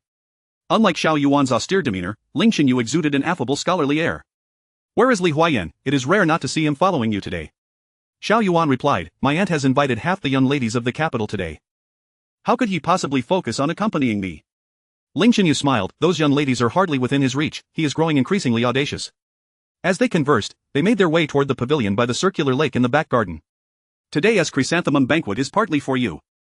You must choose wisely. Even if you cannot finalize the selection of the fourth princess consort, you should at least have a clear idea." Xiao Yuan frowned slightly. "I am not in a hurry. The pressing matter is Hua Sheng's marriage." Ling Chenyu fell silent for a moment. Among the scholars, there is only one whose character and talent are passable, but he still requires observation. "We can discuss it later." Xiao Yuan nodded in agreement. Ling Chenyu redirected the conversation back to himself. "Today, the third daughter of the Duan family is also present. She is your junior sister, renowned for her talent and comes from a good family. It is evident she harbors feelings for you. I believe she is a very suitable choice." "There are many suitable candidates. She is hardly the only one today," Xiao Yuan replied nonchalantly. Ling Chenyu tilted his head to regard him. "Which family do you refer to?" "Fourth cousin, could it be that you have someone in mind?" "I do not." Xiao Yuan stood by the pavilion, gazing at the shimmering surface of the lake. "What I meant was that there are others from esteemed families besides her." Ling Chenyu furrowed his brow, considering, aside from her, the Chen girl from the Minister of War's family barely qualifies. "Are you referring to her?" Xiao Yuan shot him a glance but remained silent. Yet Ling Chenyu felt a chill from the intensity of that glance. Had he misspoken? Suddenly, voices emerged from the other side of the pavilion. "This place is much quieter. The ladies in the garden chatter incessantly and constantly steal glances at the young lady. More importantly, their gazes were not particularly friendly." Indeed, Shen An'an strolled across the small bridge of the pavilion, settling onto a stone pedestal to gaze down. The lake was crystal clear, revealing glimpses of koi swimming gracefully, their vibrant colors lending vitality and charm to the water's surface. "Which family does that young lady belong to?" "She is quite lovely, yet I have never seen her before," Xiao Yuan remarked, his gaze fixed on the girl seated on the stone pedestal. "She is from the Shen family," Ling Chenyu replied, taken aback, astonished. "Is she not the eldest daughter of the Shen family who rejected your marriage proposal at the palace banquet?" He had not attended the banquet but had heard much about it. Xiao Yuan frowned. The favored consort of the Shen family was merely acting on her own accord. No formal rejection was ever made. "That is true," Ling Chenyu chuckled awkwardly, his eyes lingering on the slender figure of the young lady. It must be said that this Shen daughter was a sight to behold. Xiao Yuan caught a glimpse of Ling Chenyu's infatuated gaze, and his dark eyes instantly darkened. "She is merely a pretty face. When did you become so superficial?" Ling Chenyu smiled at his remark. "Beauty is a pleasure to behold. Delightful things naturally lift one's spirits and capture one's attention. Moreover, since we know little of her, how can you be certain she is merely a pretty face and not someone of both talent and beauty?" Xiao Yuan scoffed coldly, his expression visibly darkening. He knew her to be restless, dressed in an alluring manner, seemingly eager for other men to notice her, attempting to entice them. "Is that so?" Ling Chenyu squinted suddenly. "That scholar, is he this year's new Jinshi? What is he doing here?" Moreover, it appeared he was headed toward that Shen lady. Did they know each other, or that if Xiao Yuan's expression had been merely grim moments ago, it now morphed into something chilling? "The individual my mother has chosen is indeed him." However, Ling Chenyu raised an eyebrow, observing Zhang Yeyang approach Shen An'an with evident anxiety. Could it be that they harbor some secret affair? If that were the case, then this person, no, these two, were certainly not of good character. He hoped they would not taint his residence. "Be silent." Xiao Yuan's voice was sharp, his piercing gaze fixed on the pair at the pavilion. As warriors, they could overhear the conversation between the two.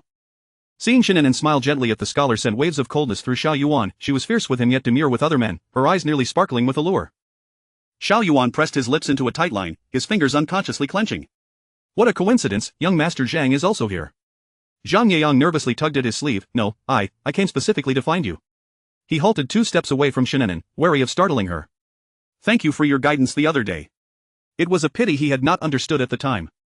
By the time he comprehended her words, it was already somewhat late. Shen An'an smiled lightly. It was but a small effort, young Master Zhang need not dwell on it. Zhang Yeyang stared dazedly at her smile, a grin slowly forming on his lips. He had encountered daughters of officials before, but none had been as gentle and warm as the lady before him. There was no hint of disdain in her eyes, and each young Master Zhang was uttered with utmost courtesy, striking straight at his heart. I happened to overhear a few words earlier, and I believe your friends made some valid points. Kindness must be approached with care, especially toward people in matters. What do you think, young master? Zhang Yeyang, taken aback, lowered his head in embarrassment. You are right, miss, I will handle that woman as soon as possible, you need not worry. His tone was almost a vow, but realizing it sounded off, he stammered to explain. I did not mean it that way. What I meant was, I understand, you need not be concerned, Shen An'an replied with a faint smile. Today, with so many eyes around, if you have no other business, you should head to the front courtyard. Oh, yes. Zhang Yeyang hastily stepped back. I was inconsiderate. Please forgive me. With that, he turned and departed in a fluster, his steps hasty and disordered. What an amusing young man, he turns red the moment he speaks, Mo Xiang remarked with a chuckle. Shen An'an smiled as well. Among the sons of officials, finding a man so straightforward and unpretentious was indeed rare, though perhaps he was overly kind, yet if he could discern right from wrong, that would not be bad, as love is ephemeral, and life is long, relying solely on one's conscience. As these thoughts crossed her mind, a notion fluttered to life within her. Ling Qinyu's discerning gaze gradually softened, transforming into warmth. Mother has good taste, he possesses decent character, yet his demeanor suggests he may harbor special feelings for that Shen lady. Pa, Xiao Yuan scoffed disdainfully, does he even deserve her? Ling Qinyu's lips twitched, casting a sidelong glance at Xiao Yuan. Had he not just mentioned marrying his sister off to that scholar? Was it truly wise to speak so? Having known him for over a decade, he considered himself somewhat knowledgeable about Xiao Yuan. It seems you hold a strong opinion about that scholar. Did he offend you? Not at all. If he had, he would not have survived to this day. Xiao Yuan cast a cold glance at Shen An'an on the stone pedestal before turning away, his back radiating a chilling aura. Ling Qinya raised an eyebrow, ultimately shaking his head in confusion as he followed suit. Chapter 16 of the contest. Suddenly, Shen An'an felt a chilling breeze sweep across her back, furrowing her brow. She turned to glance behind her and murmured, how strange, why has it suddenly grown so cold? Perhaps it's the strong wind by the lake. Why don't you return to the banquet hall? Yes, that sounds reasonable.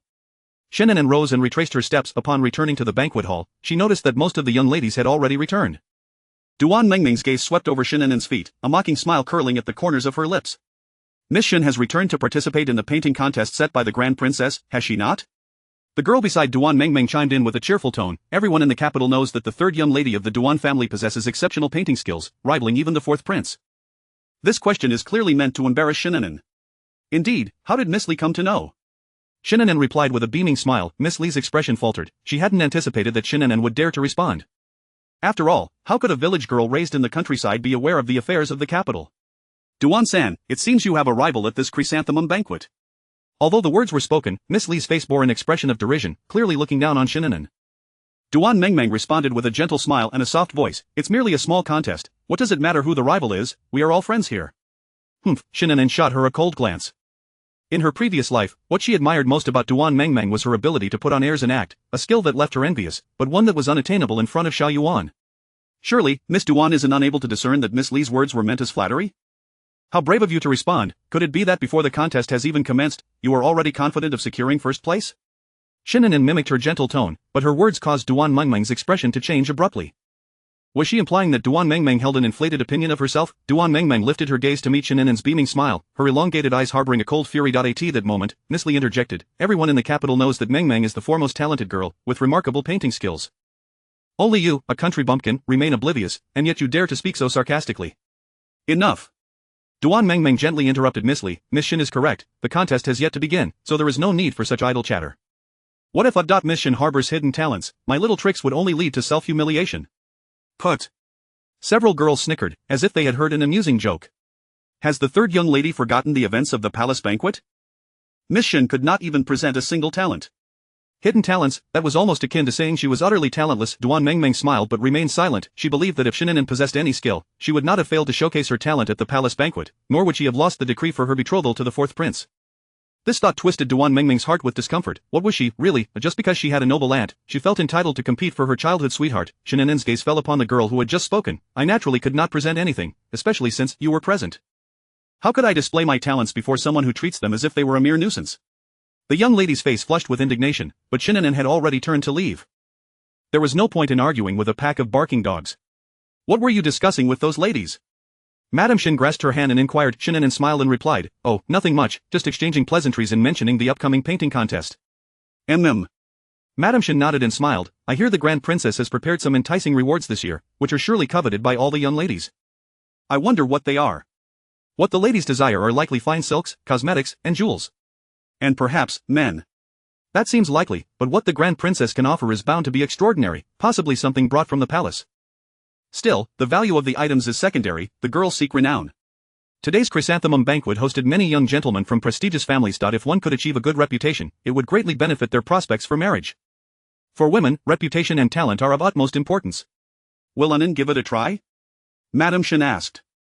Of course, even if I cannot win a prize, I cannot continue to be labeled a dullard. That would be a disgrace to you, mother. Madame Shen playfully poked her forehead and laughed, you child.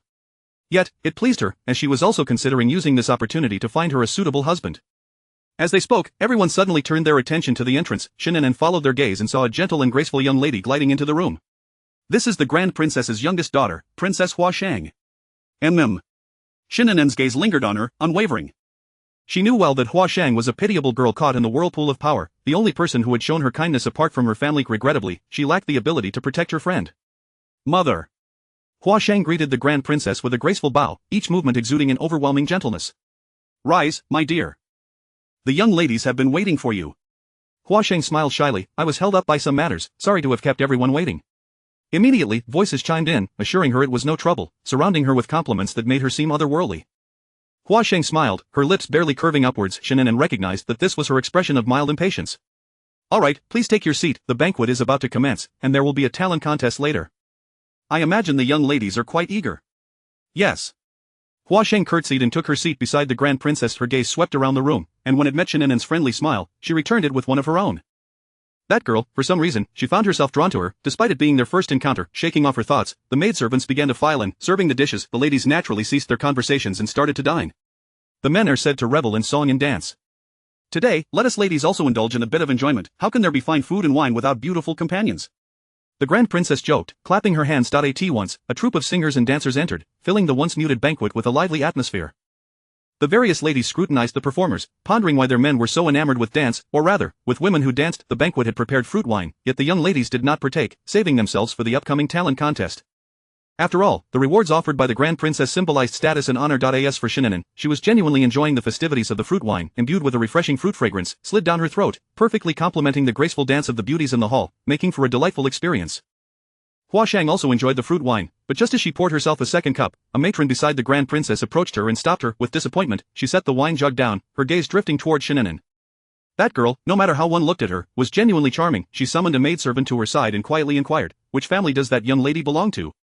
The maidservant followed her gaze and replied, she is the eldest daughter of the Shen family, just returned from Jiangnan. Oh? Huashang's eyes widened in surprise. She had thought she was a cousin from the Shen family. Wasn't it said that the Shen daughters were all dullards and unrefined? This young woman was anything but what the rumors suggested. Shen An'an felt a deepening shade in her gaze, as if she sensed the scrutiny from behind. She turned her head and smiled at the elevated Huashang. Huashang was momentarily taken aback. Not only the men, but even she found herself nearly enchanted by Shen An'an's smile in that fleeting moment. What a pity, if only she could take an interest in my cousin. Or perhaps, marrying her brother wouldn't be so bad either. The maidservant's eyelids twitched slightly. What was their princess saying? The fourth prince, with his unparalleled grace, was not someone a girl could be so picky about. The princess seemed increasingly fixated on appearances, yet, Huashang thought to herself, what a beautiful sister-in-law she would be to bring home. She would love to gaze upon her every day, it would surely brighten her mood. At that moment, a matron navigated through the crowd towards the Grand Princess, lowering her voice to say, Your Highness, the contest for the male guests has concluded. The Grand Princess shifted her gaze from the dancers, inquiring, who has taken first place? Your Highness, neither the fourth prince nor the young noble participated. The standout was a scholar from a humble background, named Zhang Yang. A satisfied smile graced the Grand Princess's lips as she cast a glance at Huashang. I see, you may withdraw. Yes. The matron departed quietly.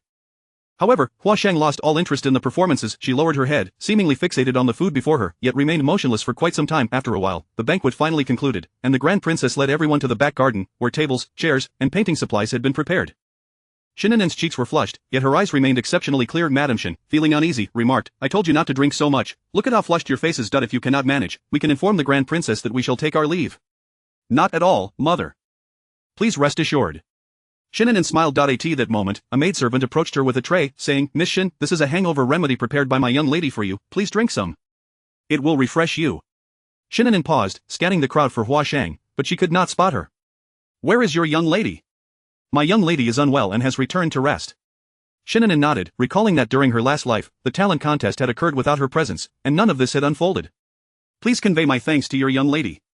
She accepted the bowl of soup, downed it in one gulp, and returned it to the tray. The maidservant curtsied and left. Madame Shen, curious, asked, "An'an, do you have any connection with the young lady? Why is she so kind to you?" Shen An'an returned to reality with a smile. "Perhaps we simply hit it off. She may like me." In her past life, Hua Shang had indeed held a fondness for her, though it was not the kind that blossomed at first sight. It had developed after she married Xiao Yuan. Everyone, including her family, had doubted that union, and eventually, even she began to question her choice, regretting whether she had made the wrong decision or stubbornly clung to her beliefs. Only Hua Shang had said, she envied Shen An'an's determination and courage to pursue her beloved, lamenting that she bore too many burdens herself and lacked the courage and ruthlessness. She wondered if Hua Shang had found peace with the tragic conclusion of her story. It is a truth universally acknowledged that people often believe the paths they have not taken are strewn with flowers, leading them to regret their choices. Only by traversing those paths do they come to know the thorns along the way. The first round, the Chen family young lady and the Li family young lady. Lost in thought, the painting contest had already begun. In the open expanse of the garden, numerous tables and chairs had been set up for the young ladies to showcase their talents, while the mothers watched closely, their faces filled with anticipation. Winning or losing is unimportant, you only need to show everyone that you are not utterly without talent. Madame Shen reassured Shen An'an. After the palace banquet, several malicious rumors had circulated, and Madame Shen had heard of them beforehand. One by one, the young ladies took their turns, with the critiques being delivered by the Grand Princess and the wife of a high-ranking official from the Hanlin Academy. Initially, a few of the ladies managed to leave an impression, but once Duan Mengmeng took the stage with her stunning painting of blooming chrysanthemums, she captured the Grand Princess's favor, standing out until the very end. "It seems that the title of champion will belong to the third young lady of the Duan family once again," the Grand Princess said, smiling. "But there are still others who have yet to present." Duan Mengmeng replied, "I dare not presume the top position." The Grand Princess regarded her with a gentle gaze. For some reason, Duan Mengmeng felt that the Grand Princess was treating her with unusual warmth today. "Who else remains?" "There is still," before Duan Mengmeng could speak, Shen An'an stood up. "Your Highness, there is still a servant girl here." The Grand Princess's brows twitched slightly, then she smiled. "Miss Shen wishes to give it a try as well?" "I hadn't intended to, but since your Highness has offered rewards, I thought I might as well take a chance." The Grand Princess nodded. "Very well, let us begin." Immediately, a maidservant laid out paper and ink. Shen An'an walked over, seemingly pondering for a moment, before picking up the brush and starting to paint. The table was positioned a distance away from the ladies, preventing them from seeing what Shen An'an was creating. They only perceived her movements as casual and unhurried. However, Madame Shen's heart began to race, for her daughter's technique was strikingly familiar, reminiscent of her late mother's style. Clearly, the Grand Princess also recognized this, as her previously indifferent expression shifted to one of solemnity. She stole a glance at Duan Mengmeng, her brows knitting together in contemplation. Should she be fair and impartial, or should she fulfill her nephew's desires and award the prize to the third young lady of the Duan family? Though he had not explicitly stated it, it was evident that the prize had been intended for Duan Mengmeng. Caught in a conflict of interest, the maidservant presented Shen An'an's ink painting to the Grand Princess. The Grand Princess stared at the painting for quite some time, dismissing all her prior thoughts. Even the fourth prince was not beyond reproach. She had to uphold fairness, though it might seem exaggerated to say one felt as if they were there. The painting was indeed lifelike, especially the butterfly. Both paintings depicted chrysanthemums, but Duan Mengmeng's piece paled in comparison to Shen An'an's, which was merely the tip of the iceberg. "This is the technique of old Madame Shen," the official's wife sighed. "Truly, she has surpassed her teacher, living up to her reputation as the granddaughter trained by that remarkable woman." "Indeed, splendid," the Grand Princess nodded in agreement, instructing a maidservant to hold it up for the other ladies to admire. The ladies were filled with admiration, while the young ladies stared in disbelief, their expressions darkening. Duan Mengmeng had been the most dazzling thus far, yet she fixated on the painting for a long time, not shifting her gaze even after the maidservant departed. She had always thought that the title of the talented granddaughter of old Madame Shen was merely an exaggeration from her mother's generation, but if she had such talent, why had she not showcased it at the palace banquet? Her eyes bore into Shen An'an, fury swirling within them. The Grand Princess glanced at Duan Mengmeng, lightly furrowing her brows before withdrawing her gaze. It seemed even the young man had moments of poor judgment. She would explain things to him later. The Grand Princess declared Shen An'an the winner, and immediately, the noble ladies surrounded Madame Shen, listening to the praises of the other ladies. Madame Shen couldn't help but beam with joy, modestly returning their compliments alongside Shen An'an. In no time, inquiries about Shen An'an's marriage prospects began to circulate, for a girl with both beauty and talent, coupled with a good family background, was bound to attract attention. Chapter 17 The prize. The Grand Princess led the crowd back to the banquet hall. Mrs. Shen was surrounded by the wives of various families, while Shen An'an found herself overlooked in the corner. Congratulations, a soft, gentle voice echoed. Shen An'an turned her gaze to see the friendly smile of Miss Douanaire, to which she reciprocated with a smile of her own, replying, "Thank you." Miss Douanaire nodded and walked past her. Shen An'an chose to ignore the furious glare of Miss Duan Mengmeng and continued forward.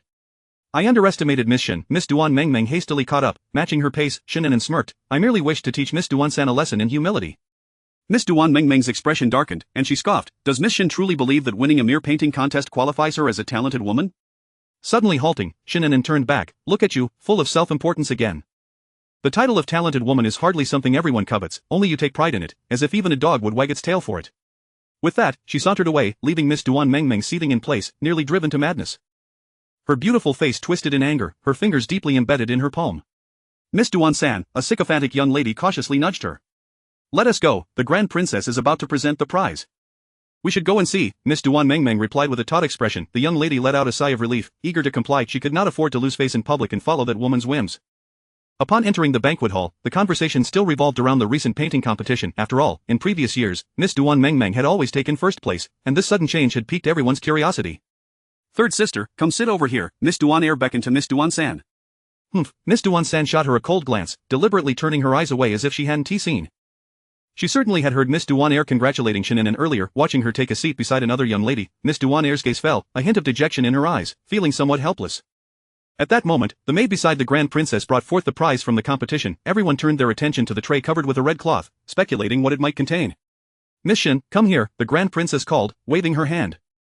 Shen An'an rose, performing a graceful bow before approaching. All eyes were upon her, particularly those of Miss Duan Mengmeng, whose simmering anger and jealousy were almost palpable as she fixed her gaze on the tray. Shen An'an stole a glance at her, smiling as she lifted the red cloth. A collective gasp arose from the crowd. Shen An'an looked down at the scroll resting on the tray, her mocking smile froze, and a dreadful premonition washed over her. The Grand Princess spoke softly. "If anyone in Daliang is to be regarded as a master of painting, it would be my fourth nephew. Young ladies from all families are eager for his brushwork, so I specifically requested a piece from him as today's prize. Miss Shen, you have struck gold. The fourth prince's paintings are worth their weight in gold." Shen An'an attempted to maintain a dignified smile, but her lips twitched in vain. Her face burned as if she had been dealt a heavy slap. Amidst the envious and jealous sighs of the other young ladies, she woodenly took the scroll from the tray, bending her knee in a formal bow. "Thank you, Grand Princess." The Grand Princess, internally pleased with her fairness and impartiality, noticed Shen An'an's blank expression. It appeared that Miss Shen was not as jubilant as expected. Returning to her seat, Shen An'an's face was rigid, and if she had felt triumphant moments ago, she now felt thoroughly humiliated. She suddenly realized that she appeared even more ridiculous than Miss Duan Mengmeng. The scroll in her grasp felt like a hedgehog, pricking her with every movement. "An'an," Mrs. Shen called softly. Shen An'an looked up, her expression devoid of emotion. "Mother, is something the matter?" "Mrs. Shen lowered her voice. "Many ladies inquired about your marital prospects earlier. I wanted to know, is there someone you fancy?"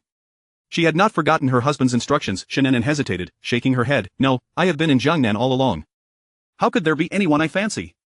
It was precisely because she had been in Jiangnan that she felt anxious. Mrs. Shen regarded her earnestly. "Truly not. If there isn't, I might just let the other ladies know and arrange some introductions." No," Shen An'an's tone was somewhat dismissive. Mrs. Shen sighed in relief and resumed mingling with the other ladies. After a little over half an hour, the banquet finally concluded, and the ladies began to depart with their daughters. Mo Xiang glanced at the nearly crumpled scroll in Shen An'an's grip and tentatively suggested, "Miss, perhaps I should hold on to it for you." "No need," Shen An'an replied. Mrs. Shen had been held back by the Grand Princess for a private discussion, her expression suggesting it was about a marriage proposal. The pair walked in silence along the cobbled path. Shen An'an's brow was furrowed, her usually upturned lips now drooping, indicating her foul mood. "Oh dear, Miss Shen," a boisterous voice called from a nearby path, brimming with excitement. Shen An'an's lips twitched, and she quickened her pace. "Hey, don't walk away. After all, we shared porridge together, that makes us friends, doesn't it?" Li Huayan hurried to catch up with her. Shen An'an stopped, her face expressionless as she turned to Li Huayan, and as anticipated, Xiao Yuan was also present. His usually stern countenance bore an unusual hint of a smile today, and he walked leisurely, appearing to be in high spirits. Their eyes met for a fleeting moment, and Shen An'an quickly averted her gaze, firmly convinced that this scoundrel was mocking her. Clutching the scroll, she felt an overwhelming frustration. How could she be so unfortunate as to run into him? Li Huayan eagerly approached. "I heard you claimed the top spot in the painting competition today." Shen An'an's face remained impassive. "Is that girl, Miss Chen, waiting for you?" Xiao Yuan interjected, tapping Li Huayan on the shoulder. Li Huayan looked over, frowning. "Where?" "She just walked away, but you could still catch her if you hurry," Xiao Yuan pointed out. Not going, Li Huayan chuckled, she can't possibly be as interesting as Miss Shen. Ah, ouch, just as he finished speaking, he suddenly bent over, clutching his waist. Maybe that girl secretly cursed you, Xiao Yuan teased, a smile gracing his face, you should go check. Li Huayan shot Xiao Yuan a fierce glare, feeling intimidated by his threatening gaze. Alright, I'll go. Miss Shen, let us chat another day. Li Huayan waved goodbye to Shen An'an before reluctantly leaving. Xiao Yuan's previously sullen demeanor lightened somewhat as he cast a casual glance at the scroll in her hand, his lips curling into a slight smile. Miss Shen, congratulations. Thank you, Shen An'an replied, her face still expressionless.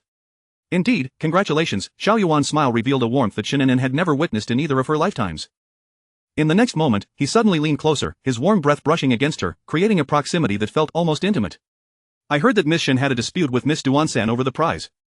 It seems you have a deep fondness for my painting. Shen An'an's gaze shot up to meet his. Was that your intention? Xiao Yuan raised an eyebrow. I fail to comprehend your meaning, but I understand your intentions of playing hard to get.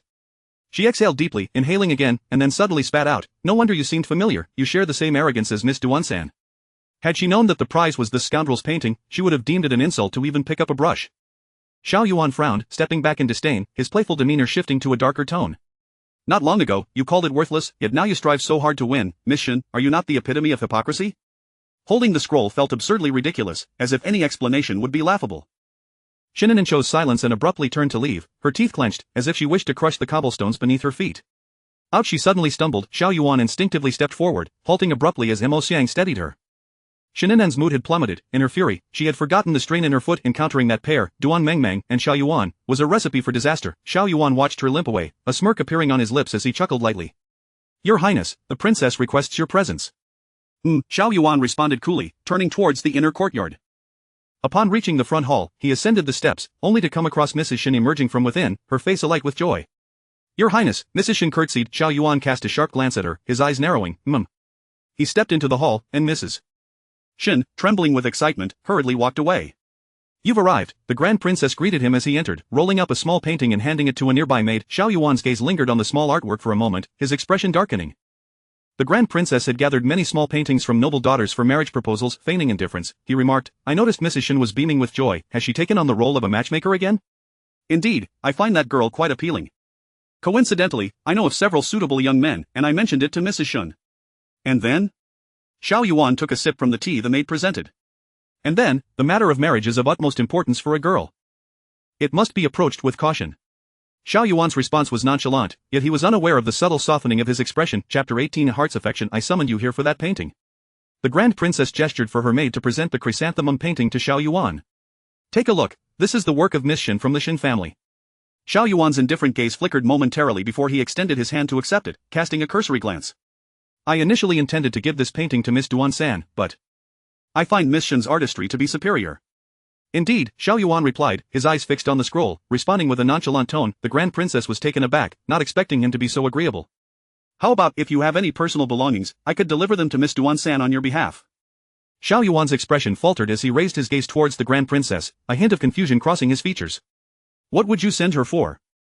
Did you not intend to give that painting to Miss Duan-san? I had not anticipated that Miss Shen would unexpectedly emerge. Her skill truly leaves me unable to show favoritism. Who said I was giving it to Miss Duan-san? A subtle smile played at the corners of Xiao Yuan's lips. Now it was the Grand Princess's turn to be perplexed. If it is not for Miss Duan-san, then for whom is it intended?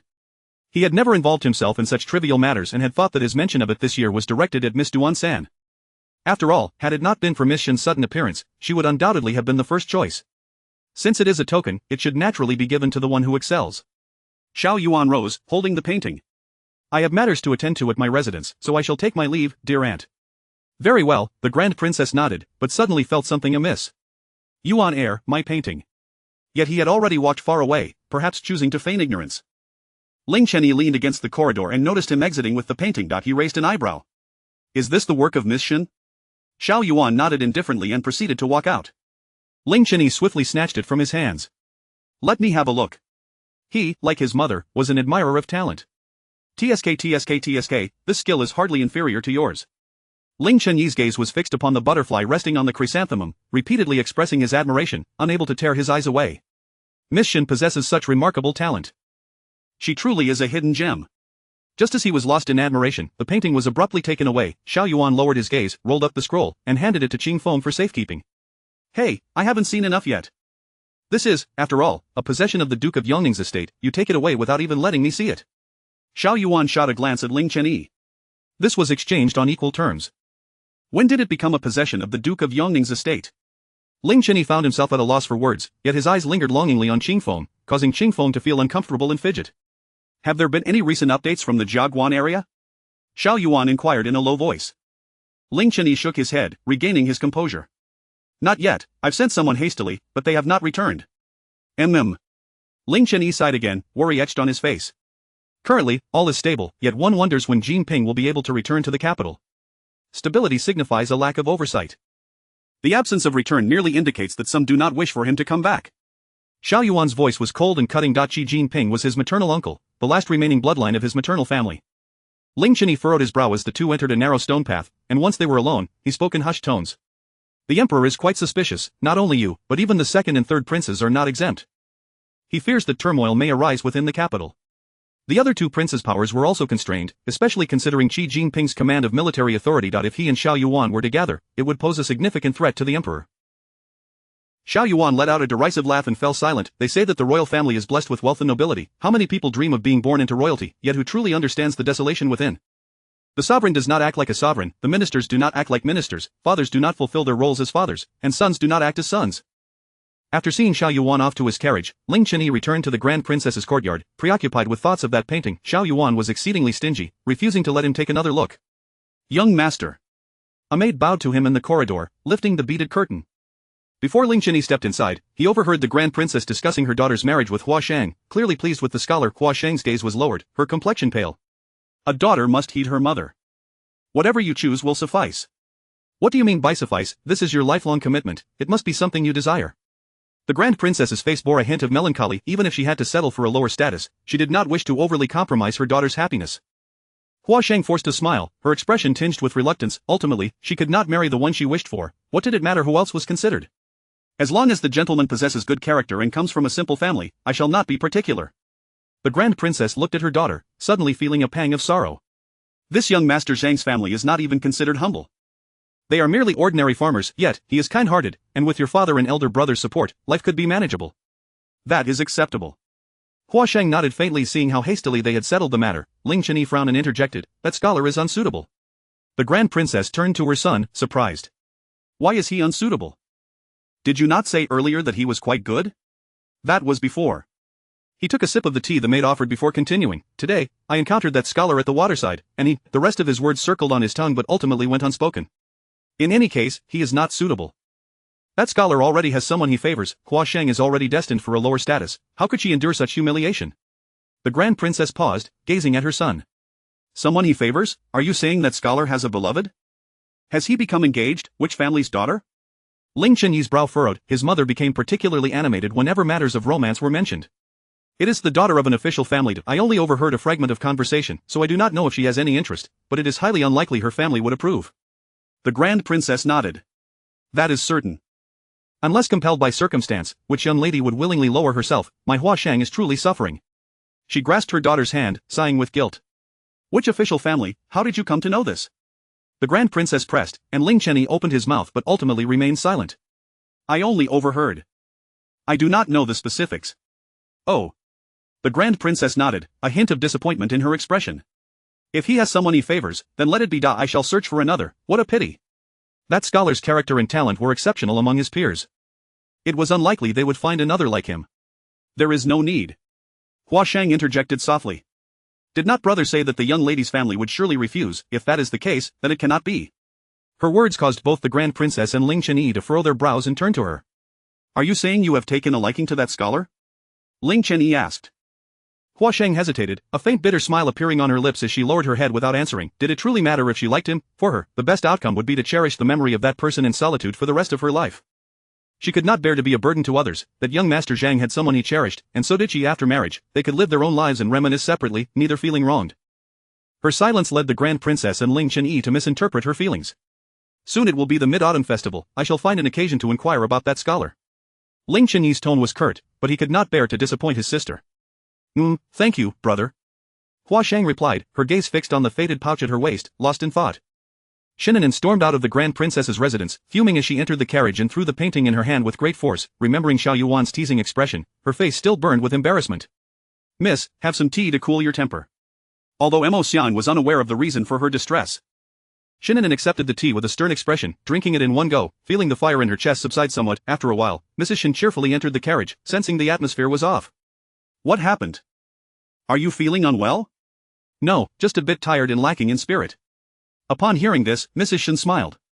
"It is only natural to feel fatigued at your first grand gathering, you will get used to it." She nodded faintly, as Uncle Zhong had already driven the carriage back to the estate. "Do you know why the Grand Princess kept me?"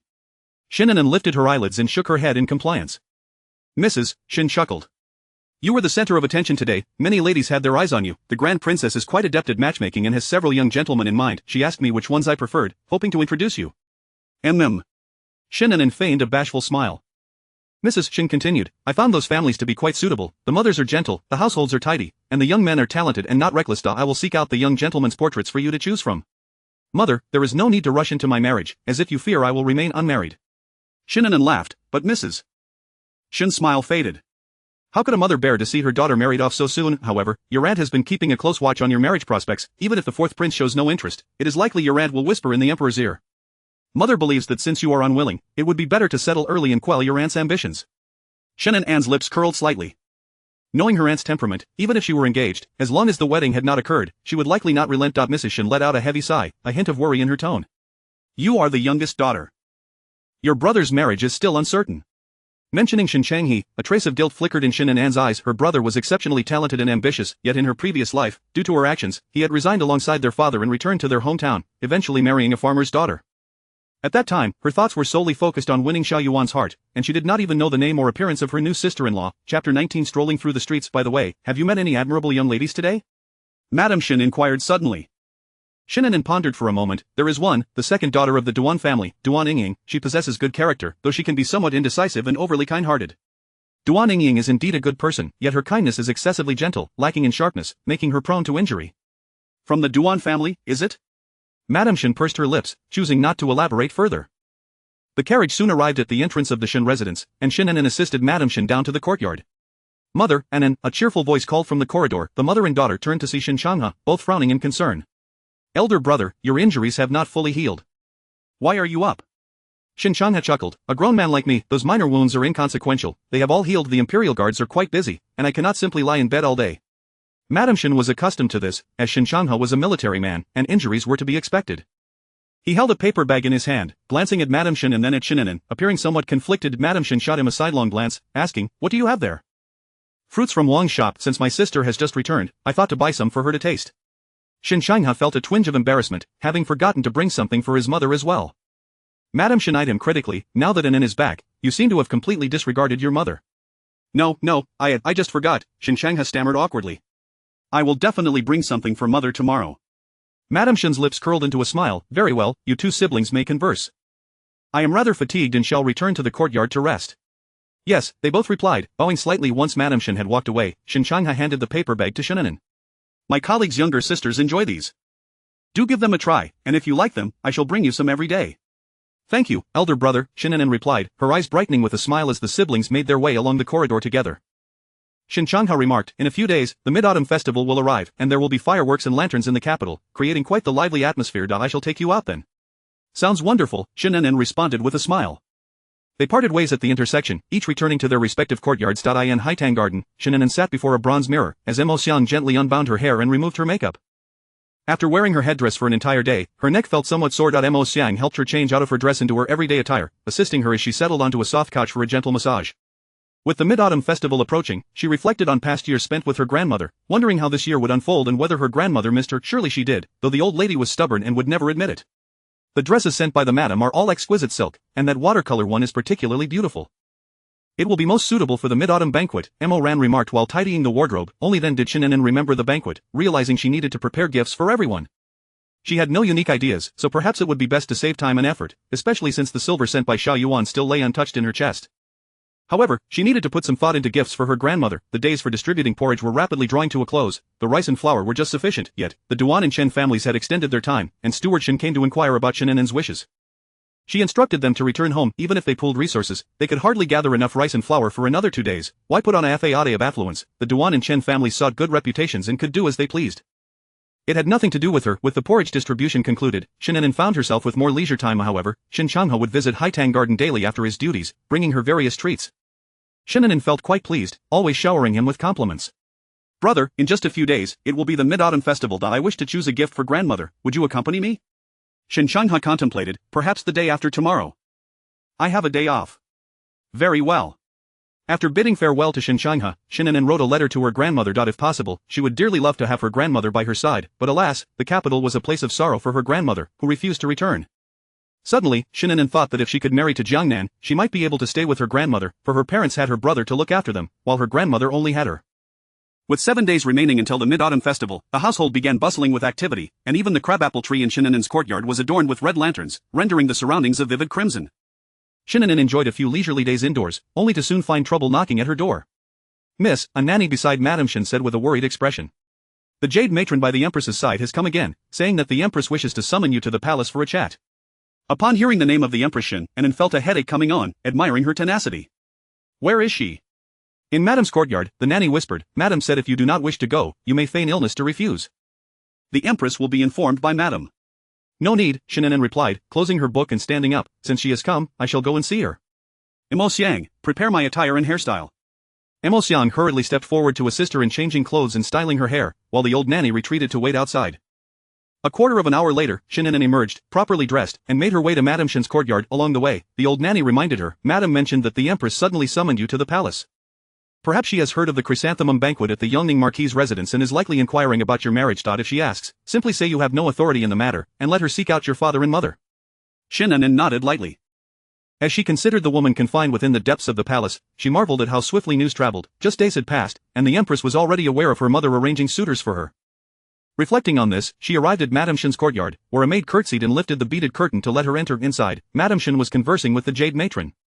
She sat at the lower end, exuding an air befitting a noblewoman, as expected of someone from a prominent family, especially one with connections to the court. An'an has arrived, Madame Shen greeted with a smile, waving her hand. Mother, Shen An'an returned the salute and promptly sat beside Madame Shen.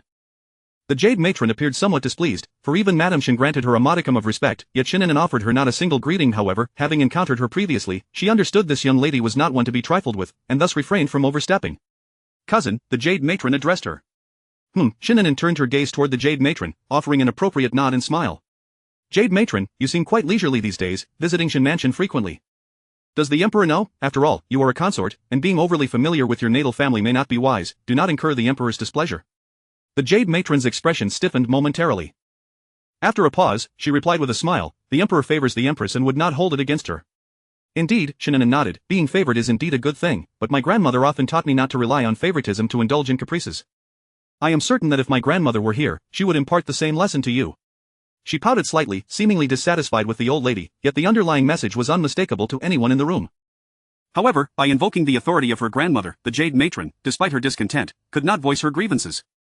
Mother, she suddenly nudged Madame Shen, pointing to the courtyard, your peony flowers have wilted. Madame Shen was taken aback by her abrupt manner of speaking, then nodded, it is already late autumn.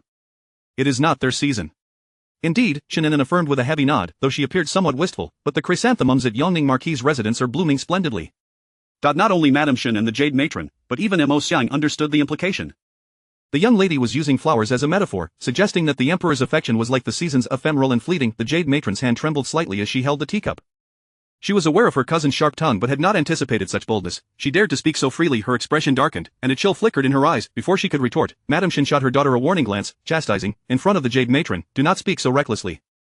This is a result of your grandmother's indulgence, leading to your lack of decorum. Shen An'an stuck out her tongue, I merely spoke from my heart. What are you thinking, mother? Madame Shen sighed, giving her a reproachful look before addressing the jade matron, this child has been spoiled by the old lady and does not understand the subtleties of court etiquette. It was an unwritten rule that within households with imperial consorts or high-ranking officials, such Aloman words should not be uttered. The jade matron forced a smile, fully aware that Shen An'an was not ignorant, but rather intentional in her remarks, yet, upon meeting Shen An'an's innocent smile, she found it difficult to pinpoint any fault. Madam, you exaggerate. The young lady speaks candidly, and her straightforwardness is indeed a virtue. Madame Shen smiled, did the jade matron not mention that the empress wishes to summon An'an to the palace for a few days? The Jade Matron pursed her lips, reluctant to nod in agreement, yet bound by the Empress's instructions, she could only smile and nod. Yes, the Empress has taken quite a liking to the young lady and speaks of her fondly every day. Is that so? Anne truly fancies me, Shen An'an interjected. Worry creased Madame Shen's brow as she exchanged a glance with her daughter, but Shen An'an feigned ignorance, continuing to smile at the Jade Matron. The young lady is of the same bloodline as the Empress. How could the Empress not cherish her? Shen An'an smirked, and also holds great affection for Aunt and wishes to accompany her in the palace for a few days. Just as the Jade Matron sighed in relief, grateful that the young lady had not caused any disturbances, Shen An'an abruptly changed her tone, however. I fear I may not have the time lately. The Jade Matron's expression darkened at her words. Though the young lady is kin to the Empress, distinctions of rank must still be observed. It is best not to defy her wishes, as the separation between sovereign and subject must be clearly understood.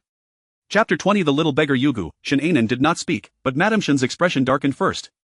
If the noble concubine is commanding An'an to enter the palace in her capacity as an imperial consort, please bring His Majesty's decree.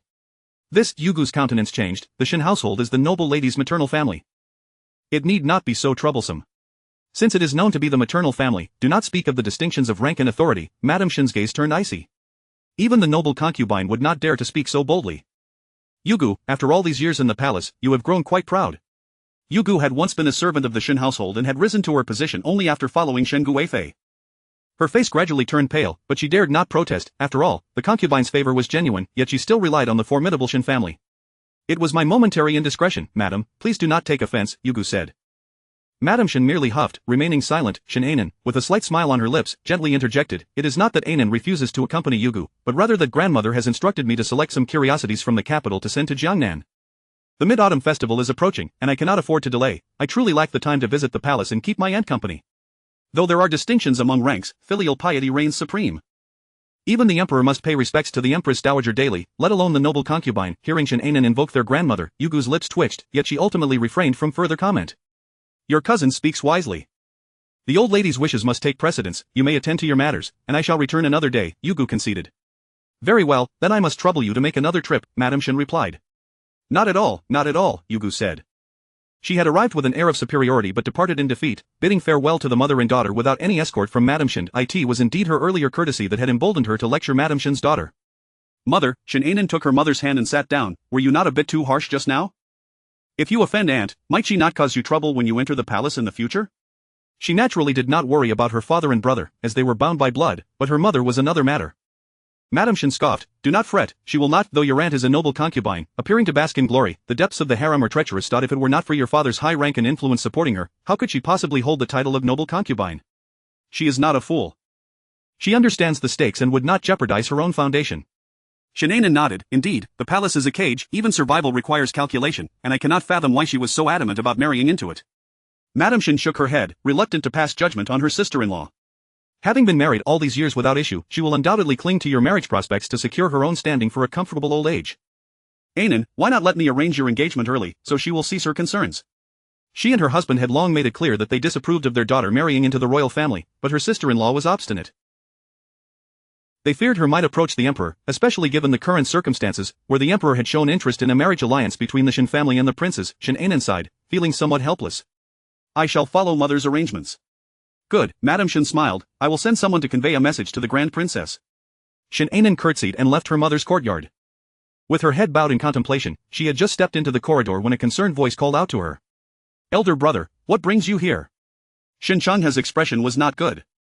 I have a day off tomorrow, so I returned early today.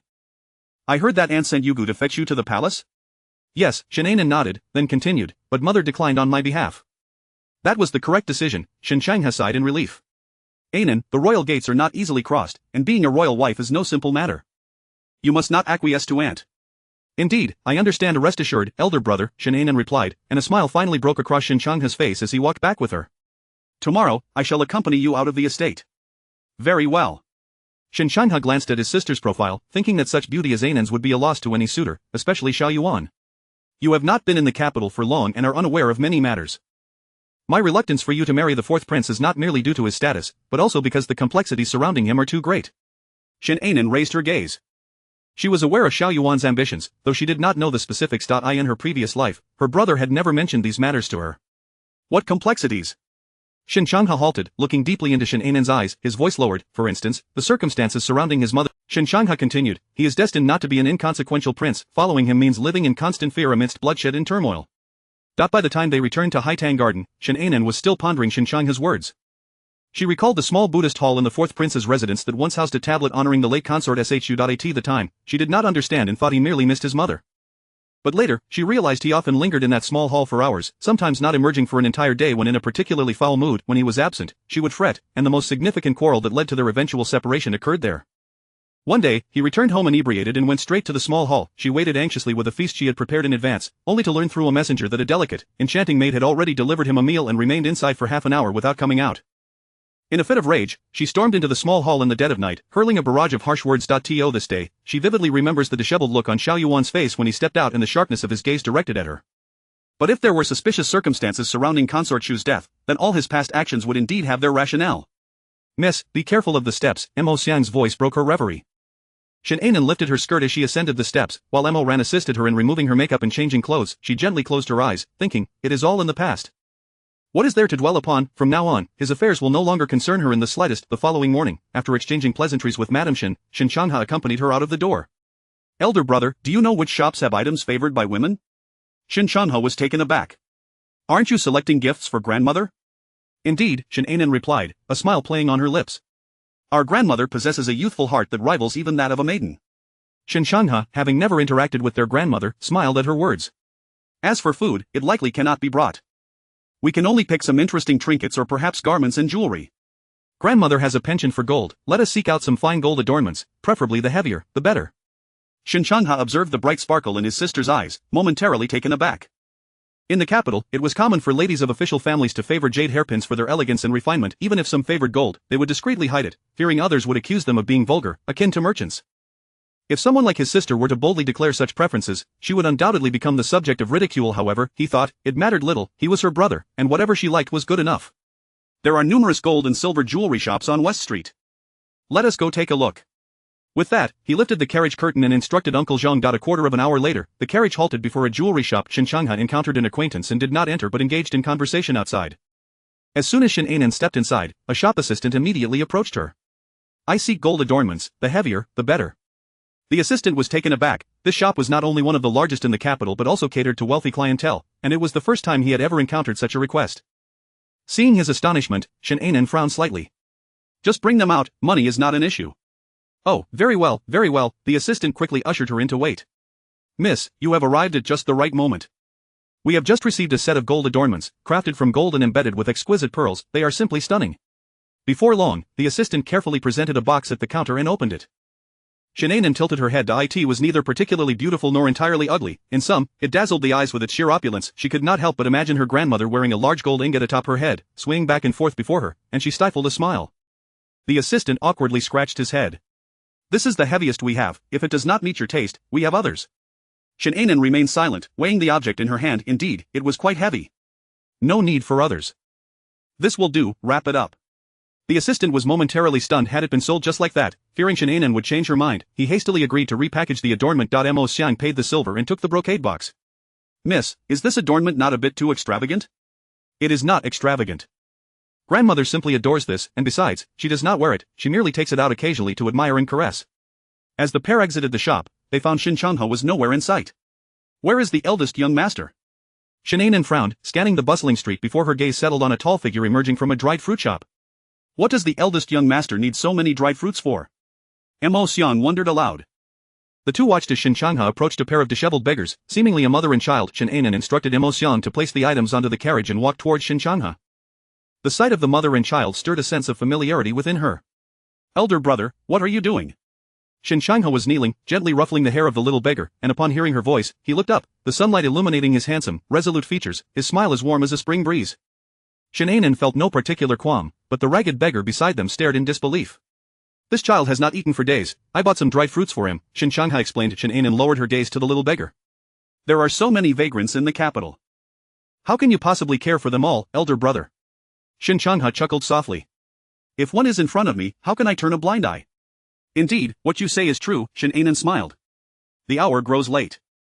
Let us be on our way. All right. Shen An'an stood, yet before he could take a step, the little beggar clung to his leg. Chapter 21. The insatiable greed. Kind sir, might you take me in? I am capable of many tasks, exceptionally obedient, and require very little to eat.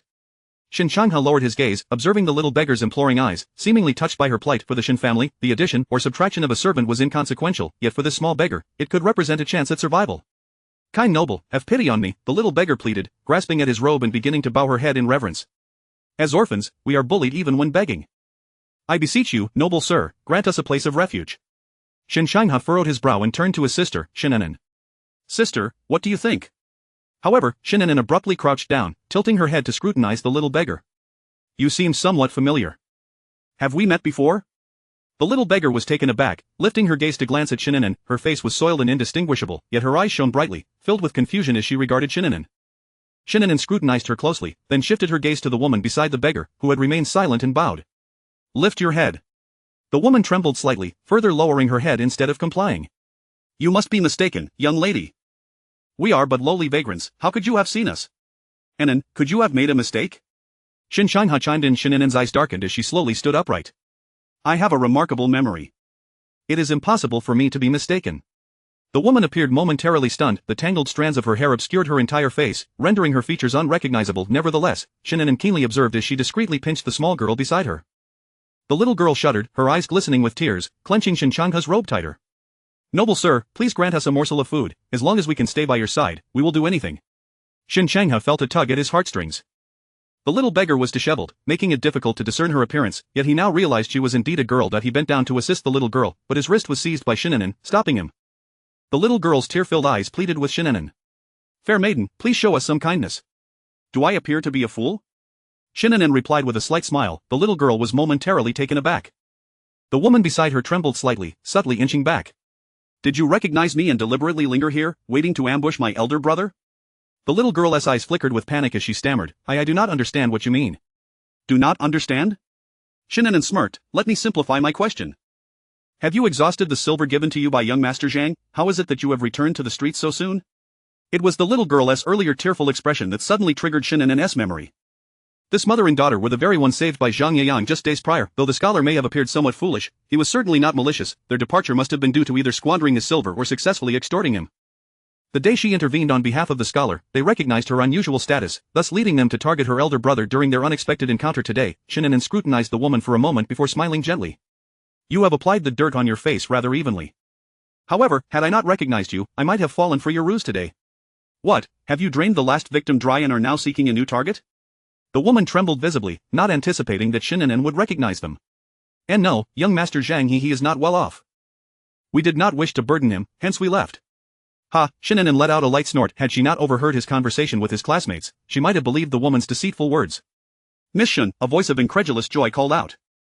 Shen An'an turned to see Zhang Yang, beaming with delight as he emerged from an inn across the street, nodding and smiling at her. Shen An'an suppressed her cold demeanor and returned a warm smile.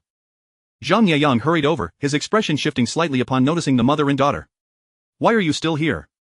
The woman shrank back, cradling the little girl in silence. Zhang Yang's face fell.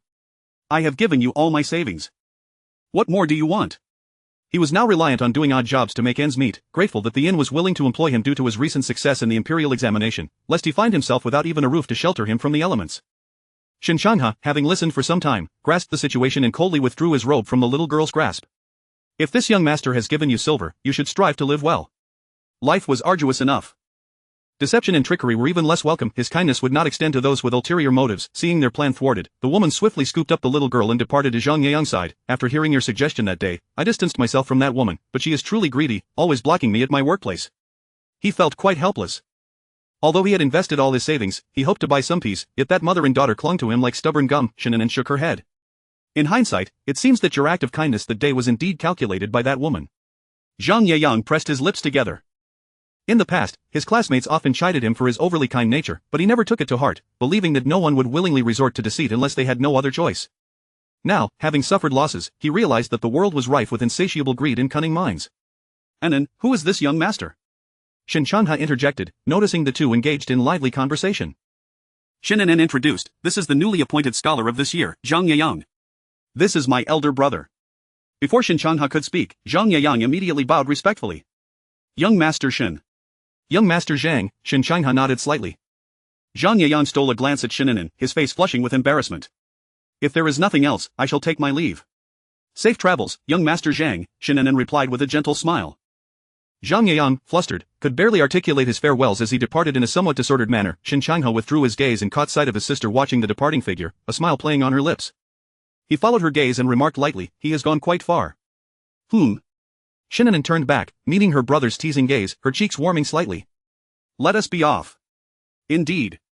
The siblings turned and walked towards their carriage, prompting Shen Changhe to inquire about their acquaintance. Shen An'an recounted the details with care.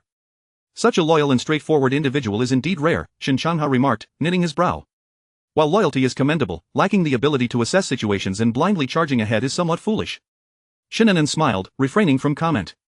Such qualities were most unfortunate when born into humble circumstances, unable to witness the world's sufferings yet rendered powerless. Once inside the carriage, Shen An'an suddenly asked, Brother, what kinds of official positions are generally assigned to scholars? Those who excel, particularly the top candidates, often remain in the capital, while those with lower ranks and mediocre performances in the palace examinations might only secure positions as county magistrates. Why do you ask this all of a sudden? Shen An'an shook her head, casting her eyes downward to conceal her emotions. It is nothing, merely a casual inquiry. Shen Changhe raised an eyebrow. What was young Master Zhang's ranking? Does he have a chance to remain in the capital? I am uncertain, I have not inquired. Shen Changhe acknowledged, feeling a sense of relief. Not having asked indicated indifference. Although the scholar possessed both character and talent, he was still lacking in suitability for and even the top scholar would fall short. Unless one hailed from an illustrious family, relying solely on personal effort in the court without ancestral support would likely result in achieving no higher than a fourth-rank position throughout one's life. The carriage fell silent for a moment as Shen An'an rested her arms against the window, gazing at the bustling streets, contemplating that Jiangnan likely mirrored such vibrancy. Upon reflection, in her previous life, the happiest and most carefree days were spent in Jiangnan. How wonderful it would be to return and bask in her grandmother's affection once more. During the Mid-Autumn Festival, the streets will be 100 times more lively than today. I shall take you to solve lantern riddles and release river lanterns, Shen Changhe said softly, following her gaze outside. Shen An'an smiled, then lowered the curtain. Isn't the Mid-Autumn Festival meant for moon-gazing and fireworks? Why would they release lanterns in the capital? Aren't lanterns specific to the Lantern Festival? Mid-Autumn also features lanterns. It is equally festive as the Lantern Festival. The Mid-Autumn Festival is a day for family reunions, hence the lanterns often depict intricate designs, differing from those of the Lantern Festival. More importantly, the current emperor had emerged victorious in the succession struggle around the Mid-Autumn Festival, successfully ascending to the throne. To curry favor with the emperor, officials planned the Mid-Autumn Festival with even greater fanfare than the New Year. Shen Changhe's words ignited a spark of anticipation in Shen An'an. She remembered the prosperity of the capital, yet in her previous life, the clamor and joy had never been hers to enjoy. She felt akin to a rat in the shadows, constantly spying on another's every move. Upon returning home, she entrusted her items to Ma Xiang and sought a nearby escort agency that would be traveling to Jiangnan to deliver them to the matriarch of the Shen family. In the following days, the household was bustling with activity as Madame Shen organized gifts for the Mid-Autumn Festival while also selecting a suitable husband for Shen An'an. I believe the second son of the Deputy Minister of Justice is quite decent. An'an, take a look and see if he appeals to you. Shen An'an set down the list of Mid-Autumn gifts, glancing at the small portrait in Madame Shen's hand. He has a nice appearance. That will suffice. Madame Shen's expression darkened. What sort of remark is that? If he had no features at all, would he be a monster? Look closely. If you find him acceptable, I shall subtly inform the deputy minister's wife and have her bring him to our residence for a visit. Shen An'an, feeling helpless, leaned closer to examine the small portrait, lifting her hand to pry open her eyelids. Not bad. You child. Madame Shen poked her forehead playfully, giving her a reproachful look. Then I shall invite him over tomorrow. Shen An'an picked up the list again, responding nonchalantly. As long as he was not Xiao Yuan, she had no objections to anyone else. Thinking of that detestable man made her eyes narrow sharply. She needed to deal with that portrait by the Mid-Autumn Festival. She had no intention of keeping it as an eyesore. It would be even better if she could further discuss that wretched man. Chapter 22. A misfortune. The gift list was filled with names of families that had cultivated a good rapport with the Shen residents. Madame Shen instructed Shen An'an to meticulously note each one, so that should an unforeseen circumstance arise in the future, she would be well prepared. Has your grandmother ever taught you how to manage the household affairs? Shen An'an blinked. I suppose she has, in a manner of speaking. However, her grandmother had always held a disdain for such matters, imparting knowledge that differed significantly from that of the young ladies within the opulent confines of the mansion. Madame Shen, possessing a certain understanding of her mother-in-law's disposition, chuckled softly, then starting tomorrow, you shall learn alongside me, so that when you enter your marital home, managing the household will not be such a burden. Very well, Shen An'an replied. In her previous life, Shen An'an had exerted considerable effort in managing the fourth prince's residence, which was far more complicated than that of ordinary officials and nobles. Although she eventually grew adept at it, she still fell short compared to those who had been trained from a young age. This was not to say her grandmother's teachings were inadequate, rather, her innate ability in this regard was limited, and she struggled to apply what she learned with finesse. Upon returning to Haitang Garden, Shen An'an pondered for a moment before rummaging through the scroll tube beneath her desk, retrieving a painting that had gathered dust. Mo Xian looked on in confusion. Hadn't the young lady expressed a strong aversion to this particular artwork? After bringing it back, she had clearly discarded it in the honor room to be used as scrap paper. Considering the rigidity of the scroll's paper, it was no wonder she had been persuaded to toss it into the corner to collect dust. "Miss, why have you dug this out again?" Mo Xiang inquired. "Repurposing waste," Shen An'an replied, frowning as she handed the scroll to Mo Xiang. "Clean it up and keep it for selling." Oh, Mo Xiang said, accepting it and cradling it in her arms. Shen An'an looked at her and suddenly smiled. "What are you laughing at, miss?" Mo Xiang asked, her face a picture of bewilderment. "I smile because of the capriciousness of life. In this vast world, there is no shortage of wonders." Having come to terms with it, she realized that what was once treasured, both the painting and its subjects, now seemed rather inconsequential. The next day, while Shen An'an remained lost in slumber, a nurse dispatched by Madame Shen roused her from her bed. "Good girl, the Madam of the Minister of Justice will be arriving shortly. You ought to rise and prepare yourself." "The Madam of the Minister of Justice, who is that?" Shen An'an asked, her eyes still half closed. "Oh dear, it is the family we spoke of yesterday. How could you forget after just one sleep?" Shen An'an finally opened her sleep-laden eyes, taking a moment to process. "Oh, that must be the son of the Minister of Justice, the one with the prominent nose." The nurse was amused by her reaction. "Indeed, he is no mere figure. I have seen him once before, though not stunningly handsome. He possesses a refined demeanor and an air of distinction." While she thought he was somewhat beneath her daughter, Madame Shen had deemed him suitable. "Is that so?" Shen An'an's lips curled slightly, her eyes half closed as the three women busied themselves around her. The position of the Minister of Justice was neither too high nor too low. His son was likely among the more accomplished scholars. Madame Shen, being a woman of astute understanding, was fully aware that the emperor wished to avoid further alliances with military families, thus the list of prospective husbands consisted solely of scholars, ensuring her daughter would neither be overly disadvantaged nor too conspicuous. This particular son of the Minister of Justice was, as she recalled, quite respectable, possessing a modicum of talent and the support of a well-connected lineage, suggesting a life of relative ease in the future. Mo Xiang selected a gown of cloud satin adorned with a myriad of butterflies, the soft pink wide sleeves embroidered with golden threads, while the hem featured intricately stitched butterflies in gold and silver, vibrant and lifelike. The waist of the gown was delicately cinched, complemented by a headpiece of watercolored pearls and flowing tassels that framed her face, embodying both charm and grace, radiating the vitality inherent to her youthful age. Especially with her snow-white complexion and graceful figure, she appeared enchanting, akin to a celestial being from the moon. The trio was thoroughly pleased with her attire that day. They had always known her to be beautiful, yet they were taken aback by her strikingly vibrant appearance. Shen An'an gazed into the bronze mirror at her tender, youthful face, a hint of childlike innocence lingering. Perhaps it was a sign of her aging heart, for she felt an inexplicable guilt for appearing so youthful. With a gentle flick of the tassels, she turned her gaze towards the nurse. "Nurse, is it too extravagant to be so elaborately dressed for a first meeting?" "Not at all, not at all. You look absolutely stunning," the nurse exclaimed, unable to contain her praise. Mo Xiang and Mo Ran immediately nodded in agreement. Finally, after Shen An'an's insistence, one side of the tassels was removed, though she still felt it was somewhat ostentatious. She did not wish to undermine the efforts of those who had labored over her appearance all morning. Shortly after breakfast, Madame Shen sent for her again. "Daughter, the Madam of the Minister of Justice is nearly here. Your mother wishes for you to accompany her to the entrance to extend a warm welcome." "Very well," Shen An'an replied, rising to adjust her gown before stepping outside. With each step, she felt akin to a delicate butterfly poised to take flight, an odd discomfort enveloping her. Upon reaching the end of the corridor, Madame Shen emerged from a side path and appeared momentarily taken aback upon seeing her, her eyes shimmering with delight. "Mother," Shen An'an said, her brow slightly furrowed. "What is it? Did you not sleep well last night?" "Not at all," Shen An'an replied, pursing her lips and maintaining a tense expression. Considering her mother's eager demeanor, as if she longed to embrace her with affection, Shen An'an chose to remain silent and not disturb her enthusiasm. "Indeed." Madame Shen continued to gaze at Shen An'an, as if unable to get enough of her beauty. "An'an, you look lovely today. At your age, one ought to dress more vibrantly." "Yes, mother, you are right." The mother and daughter conversed as they approached the entrance to the estate. Before long, several carriages emerged from the end of the alley, making their way towards them. "They are here," Madame Shen announced, smiling. Shen An'an squinted her almond-shaped eyes. The foremost rider was mounted on a grand steed, and although they were still some distance away, she could discern a tall, elegant figure that inexplicably seemed familiar. "Mother, is that not the Madam of the Minister of Justice and her son?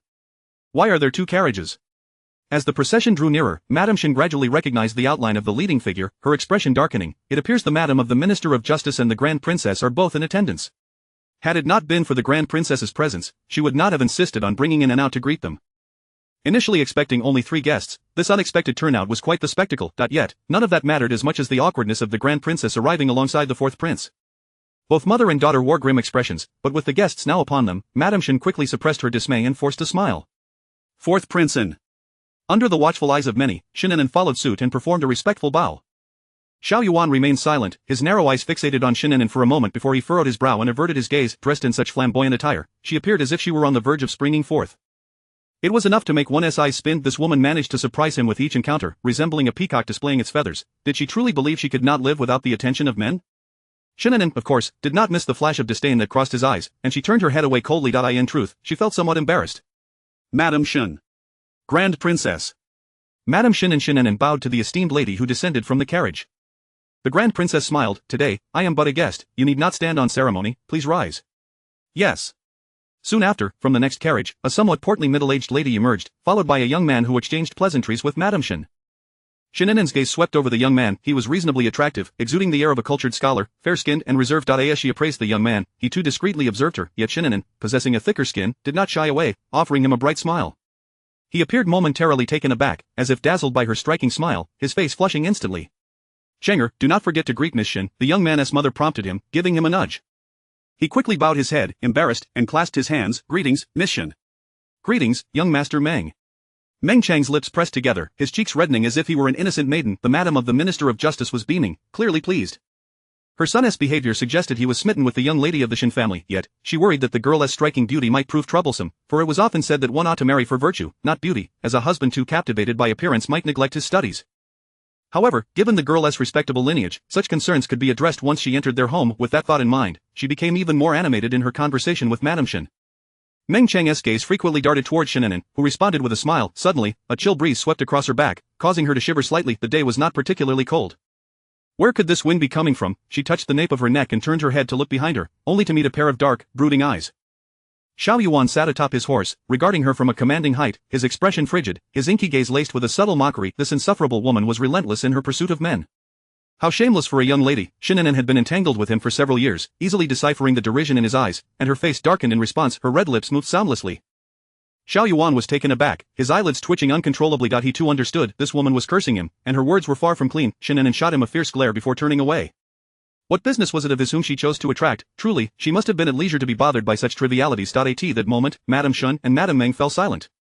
The Grand Princess smiled and said, Yuaner, did you not plan to train with Qingyi in the Western Barracks? You should be on your way.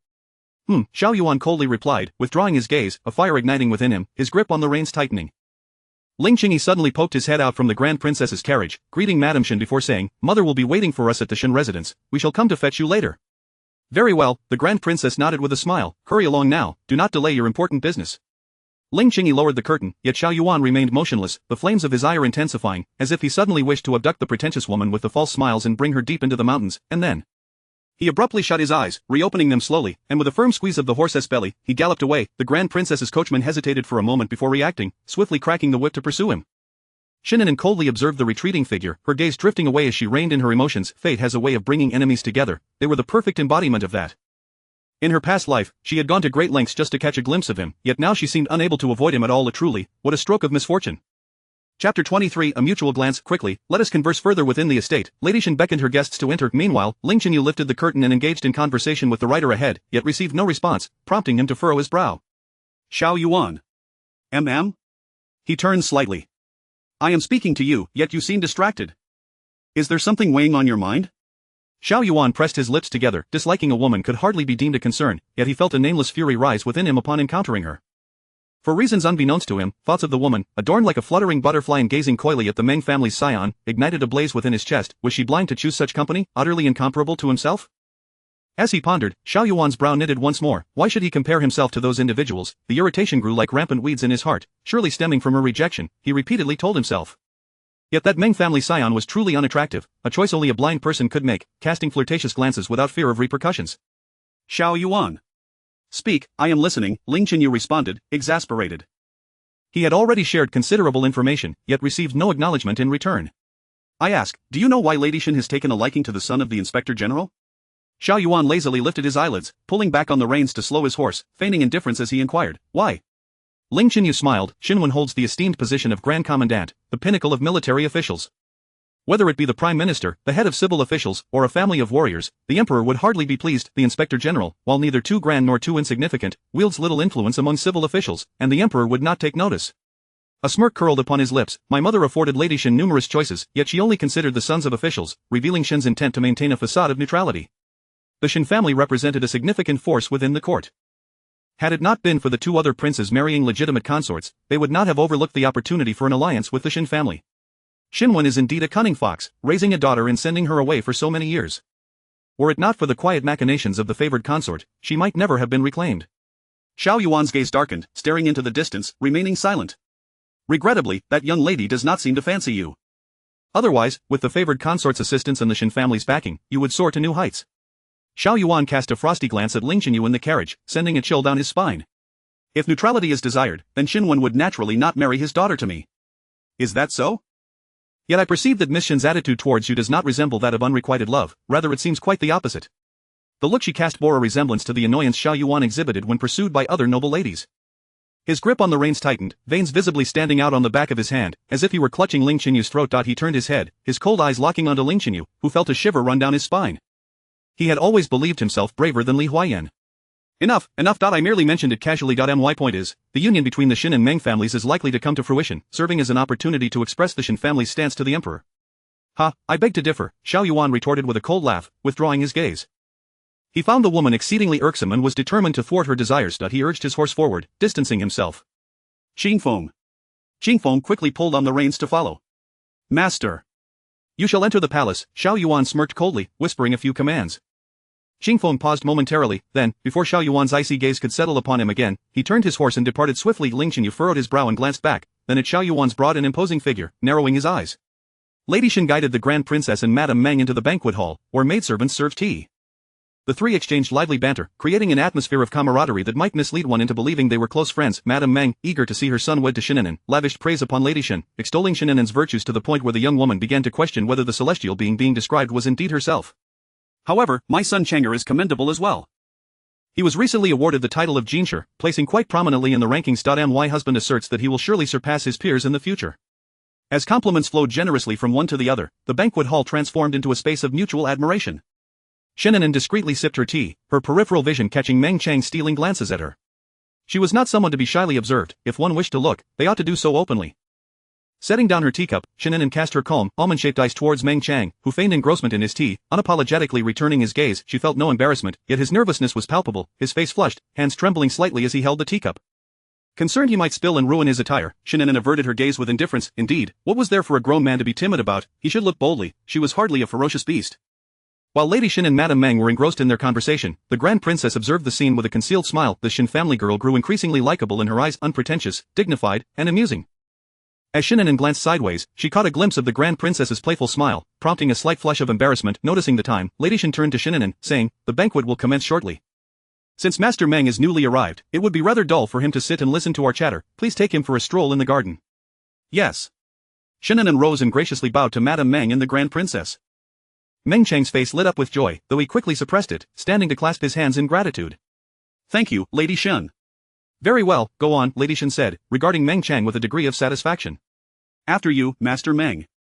"Thank you, Miss Shen." He fumbled slightly in his response, clearly flustered. Shen An'an led the way into the garden, pondering whether, apart from seasoned men like Li Huayan, the rest were also easily flustered, more bashful than a fresh flower bud. She recalled how that scholar had similarly reacted upon seeing her. "What brings a smile to your face, Miss Shen?" Meng Chang inquired softly, discreetly adjusting his attire. "Nothing much, just recalling some amusing events." "May I share in your amusement?" Shen An'an paused, glancing at Meng Chang. His face reddened again, embarrassment washing over him as he regretted his abruptness. "I merely asked out of curiosity. If Miss Shen prefers not to share, please disregard my inquiry." Shen An'an shook her head and chuckled softly. It wasn't that she couldn't share, but rather she didn't want to embarrass this young gentleman. "I heard Madame Meng say that Master Meng possesses remarkable literary talent." Meng Chang grew flustered, his speech becoming disjointed. No, it's merely the title of Jinshi, and nothing more. Do not heed my mother's exaggerations." Shen An'an smiled, finding such self-deprecation rather rare. Maternal affection is boundless. To Madame Meng, her son must be nothing short of perfection, hence her words are not mere embellishments. Few scions of influential families could achieve success in the imperial examinations solely by their own merit. Either they were beneficiaries of family connections seeking officialdom, or they were accustomed to luxury and lacked the motivation for scholarly pursuits. After all, with family support, whether one studied or not, wealth and a smooth path in life were assured. Which privileged offspring would willingly endure the rigors of academia? "You speak wisely, Miss Shen." Meng Chang's heart raced, nearly bursting from his chest. It was said that a suitable wife should be gentle, understanding, and considerate. He found Miss Shen to embody all these qualities of beautiful, dignified, eloquent, and intelligent. She had even outshone the esteemed first talent during the chrysanthemum banquet, truly a paragon of both beauty and intellect. She was nothing short of perfection. Meng Cheng believed that should he win Shen An'an's hand, he would cherish her dearly, showering her with affection, and would not take a concubine for several years. As Shen An'an aimlessly wandered the garden with him, she gradually grew bored. Noticing her lack of enthusiasm, Meng Cheng eagerly sought a topic of conversation. I heard you were raised in Jiangnan since childhood.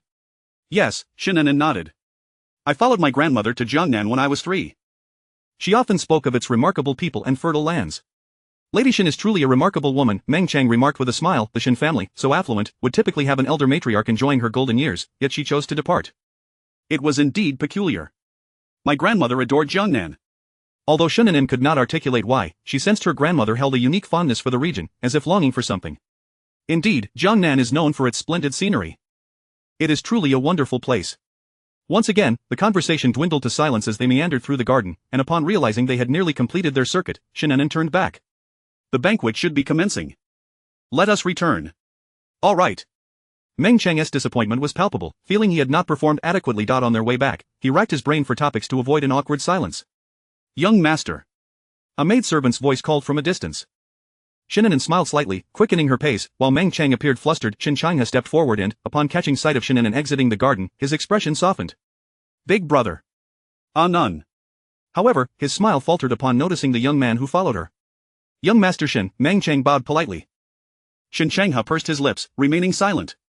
Brother, this is the son of the Inspector General, who has come to visit alongside the Grand Princess and Madam Inspector. Shen Changha's brows furrowed upon hearing this, responding with a curt acknowledgement.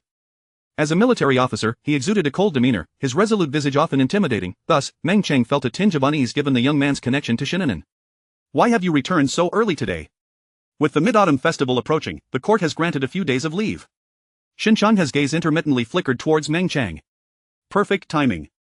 Mother has arranged a banquet in the guest hall. Shall we join her? Not necessary. Shen Changha averted his gaze, wishing to touzle Shen An'an's hair but refraining due to the presence of others. I have some matters to attend to. You may go. Chapter 24 Arrogance. Very well. Shen An'an nodded. Shen Changha took his leave, casting a lingering glance at Meng Cheng, a gaze that could hardly be deemed friendly.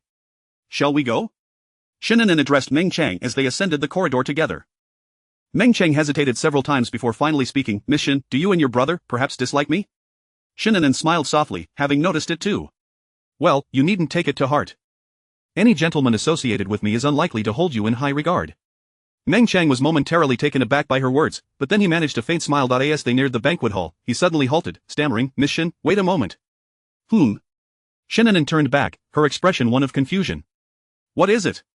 Meng Cheng's face flushed crimson, and he finally whispered, on the night of the Mid-Autumn Festival, there will be lanterns. May I invite you to join me for a stroll? Before Shen An'an could respond, he hastily added, my younger sister will also be there, so rest assured, your reputation will remain intact.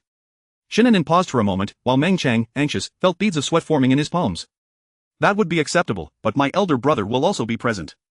If young Master Meng does not mind, not at all, we shall all go together, he replied eagerly. Very well. Shen An'an nodded in agreement, and Meng Cheng visibly relaxed, a smile brightening his face. The presence of a follow-up indicated hope, suggesting that the young lady from the Shen family harbored at least a modicum of affection for him. Upon returning to the banquet hall, the three turned to regard them, their expressions imbued with tenderness and significance. Back already? Mother. Shen An'an greeted each in turn before settling beside Madam Shen. Madam Shen scrutinized her daughter deeply, her smile gradually faltering. After Meng Cheng had paid his respects and sat down, Madam Meng noticed the flush creeping up his neck and around his ears, her brow furrowing subtly.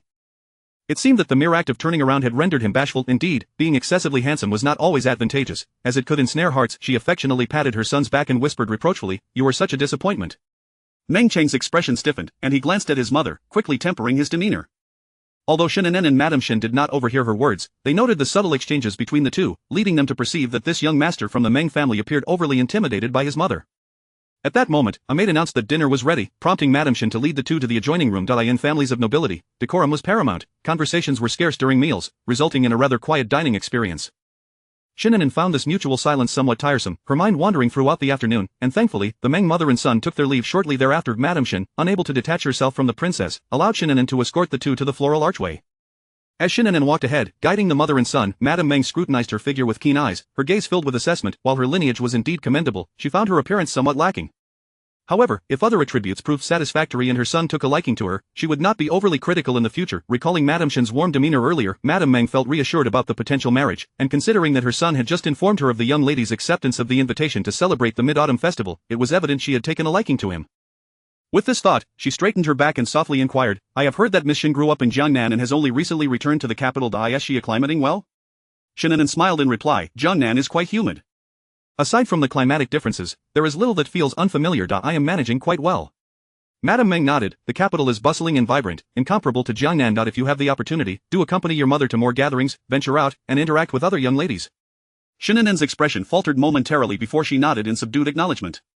"I have heard you were raised by the old Madame Shen?" "Indeed." At this moment, Shen An'an's demeanor had grown somewhat frosty. Years ago, the old madam was renowned throughout the capital. "She must have imparted much wisdom to you, Miss Shen," Madame Meng remarked. "Naturally," Shen An'an replied, her tone devoid of warmth. Madame Meng's smile broadened slightly at this. "Mother," Meng Chang said, lowering his head and gently tugging at Madame Meng's sleeve, signaling her to cease her inquiries. Madame Meng shot him a disapproving glance, thinking it premature to shield him when they were not yet wed. After all, marrying such a beauty could lead to complications, much like the other concubines that had ensnared their husbands. She forcefully swatted away Meng Chang's hand and continued, "With the guidance of the old Madame Shen, Miss Shen must be exceptionally talented, yet, having been away from managing a household for so long, I wonder if she might have forgotten some of her lessons. Teaching her may prove somewhat challenging." Shen An'an's expression darkened slightly. This was a veiled inquiry into her domestic education. "Madame Meng, you jest. I am the legitimate daughter of the Shen family, not a mere illegitimate child from a small household. Such skills are fundamental for any young lady. My grandmother hailed from a prominent lineage, and I have been learning these things since childhood. They are ingrained in my very essence. How could I forget?" Or perhaps Madame Meng did not learn such things in her youth, hence your inquiry? Her tone bore a hint of coldness and mockery. Madame Meng's countenance shifted abruptly. The Shen family was no minor household, and she too hailed from a reputable lineage. Shen An'an's words felt like an affront. "You, mother!" Meng Chang called out to her sharply, his face a mask of frustration that he could not express. Madame Meng shot him a fierce look before saying coolly, "I was merely asking casually. Miss Shen, you are quite sharp-tongued. Such a temperament may require adjustment once you are married. As a wife, one must possess the awareness to serve her in-laws, not oppose her husband, and maintain a humble demeanor. After all, every wife navigates through such trials. It is merely a matter of enduring until one becomes a matriarch. Indeed, you should observe how she spoke to me just now, so haughty and disrespectful." Meng Chang turned his head away in irritation, gazing out the window. He too felt that Shen An'an's words had been rather harsh, inappropriate in addressing an elder, yet, with her status and lineage, she had the right to be proud, unlike those lesser families who could be molded and lectured by his mother. Madame Meng continued to mutter under her breath. The guards accompanying the fourth prince mentioned that Miss Shen returned from Jiangnan, so her etiquette and manners may not be particularly refined. Compatibility and social standing may not necessarily favor her. If that were the case, then her pride was hardly unwarranted. Chapter 25 Picking Faults. Are you aware that during the celebratory banquet for the fourth prince, the imperial concubine deliberately sought to have His Majesty arrange a marriage between Miss Shen and the fourth prince? Meng Chang lowered his gaze and replied in a subdued tone. Madame Meng commented, "The Shen family is of a status befitting a prince, yet it ultimately came to naught, which surely indicates that the fourth prince holds Miss Shen An'an in low regard. After all, even those close to the fourth prince expressed such sentiments." Meng Chang furrowed his brows but chose not to voice his thoughts. "Everything else aside, I sincerely hope that Miss Shen does not possess any physical ailments, otherwise, I shall have to inquire further to ensure we do not end up marrying someone with flaws. If a marriage were to take place, it would be prudent to negotiate terms with the esteemed Shen Taiwei."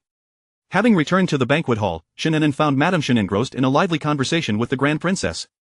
As the sun gradually dipped towards the horizon, there was no sign of their departure. Madame Shen instructed her to prepare the evening meal. The Grand Princess did not decline, having been urged repeatedly by Yuan to await his return, hinting at the possibility of significant matters at hand. After relaying the kitchen's orders, Shen An'an quietly seated herself beside Madame Shen, listening to their discourse. Reflecting on the previous life when the Grand Princess was notoriously difficult to engage, she now observed a more affable side to her. Perhaps her previous demeanor stemmed from a personal distaste. "An'an," the Grand Princess called. Shen An'an looked up, meeting the Grand Princess's kind gaze, momentarily taken aback. "What do you think of the Meng family as son?" Shen An'an pondered briefly before replying, "Young Master Meng seems quite agreeable, though I suspect Madame Meng may not be very easy to get along with." The Grand Princess frowned slightly, prompting Madame Shen to inquire, "What leads you to say so? Did Madame Meng say something to you?" From their earlier conversation, it seemed that aside from her penchant for flattery, Madame Meng was not particularly difficult. However, Madame Shen trusted her daughter's words. "Do feel free to speak your mind. I am not particularly well acquainted with the Meng family. It was only during a discussion with your mother that I thought them somewhat acceptable, which is why I suggested you meet." Shen An'an bit her lip. "There is not much to say, merely that when I accompanied Madame Meng back earlier, she implied that I, having not been raised in the capital, might lack experience and suggested my mother take me out more often, asking various other questions." Both the Grand Princess's and Madame Shen's expressions darkened simultaneously. The Grand Princess pressed. What else did she say? She mentioned that I grew up in Jiangnan, and that my grandmother has long been out of the household's affairs, insinuating that she fears I might not be well versed in these matters, unfit for the role of a matron. Before Madame Shen could respond, the Grand Princess let out a cold laugh. A mere inspectorate of the court, does she truly think she is in a position to dictate terms as if seeking a queen to manage the harem? Her expectations are rather inflated, considering her family's standing. Could the granddaughter, trained under the watchful eye of the old matriarch, truly not manage her own affairs? Madame Shen's expression soured, and she remained silent. Such words from the Grand Princess were not something the average person would dare utter. Madame Meng appears quite amiable, albeit somewhat circuitous in her speech, the Grand Princess remarked with a light scoff. Let this matter rest. Had Madame Shen not brought it up, she would never have entertained such an ill-matched proposal. It was utterly presumptuous. An'an, do not take this to heart. Upon my return, I shall seek out a more suitable match and discuss it with your mother. Shen An'an feigned modesty, lowering her head and softly acknowledging her words. At that moment, a maid entered to announce that dinner was ready. Just as Madame Shen was about to lead the Grand Princess away, a young servant approached. Your Highness, Madam, Miss, the fourth prince and young masterling have come to escort the Grand Princess back to the palace. Shen An'an's expression froze. Why did that insufferable man always choose the most inconvenient times? Madame Shen felt that dismissing them at this juncture would be impolite, hesitating before suggesting, the banquet is already prepared, why not invite the fourth prince and young masterling to dine with us before returning? The Grand Princess did not contemplate further and instructed the servant, ask them if they wish to join us. If not, they may wait outside. It would be discourteous to leave abruptly when dinner had been arranged. Understood. The servant retreated. Madame Shen furrowed her brows slightly. After all, they were a prince and a marquis's heir. Simply sending a servant might come across as disrespectful. After weighing her options, she spoke, An'an, go greet the fourth prince and young masterling, and have someone fetch your brother as well. Allowing only her daughter to welcome them while her son remained behind should pose no issues, especially with them under her watchful eye, Madame Shen thought. Yes. Shen An'an responded with a bow, stepping outside the courtyard and exhaling deeply. Had she offended some deity, as she seemed to attract every troublesome situation?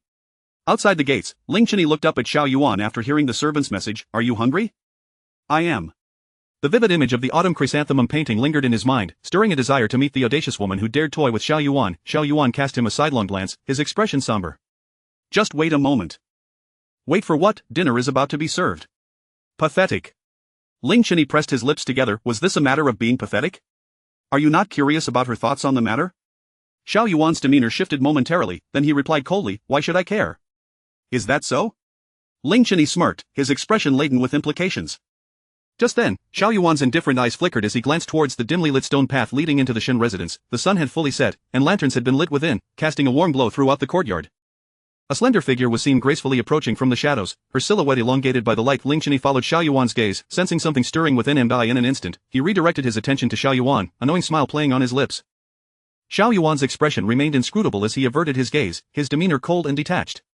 Shen An'an inhaled deeply, striving to quell her indignation as she noticed his sudden turn away from her. She approached and offered a respectful bow. Fourth prince, young masterling, my mother invites you both to dine at our residence.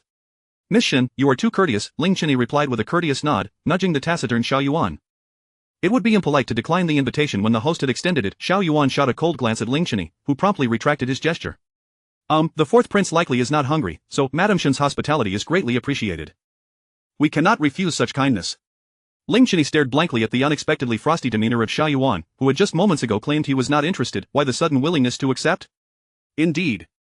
Shen An'an responded dismissively, leading the way into the residence. Xiao Yuan's gaze lingered on her retreating figure, a smirk playing at the corners of his mouth. Thought he had not missed the flicker of annoyance that briefly crossed Shen An'an's face. If she did not wish for him to join, he was all the more inclined to do so. Miss Shen walks rather swiftly, do you not wish to guide us? Ling Chenyi hesitated, his foot poised to step forward before he withdrew it, his lips twitching in frustration.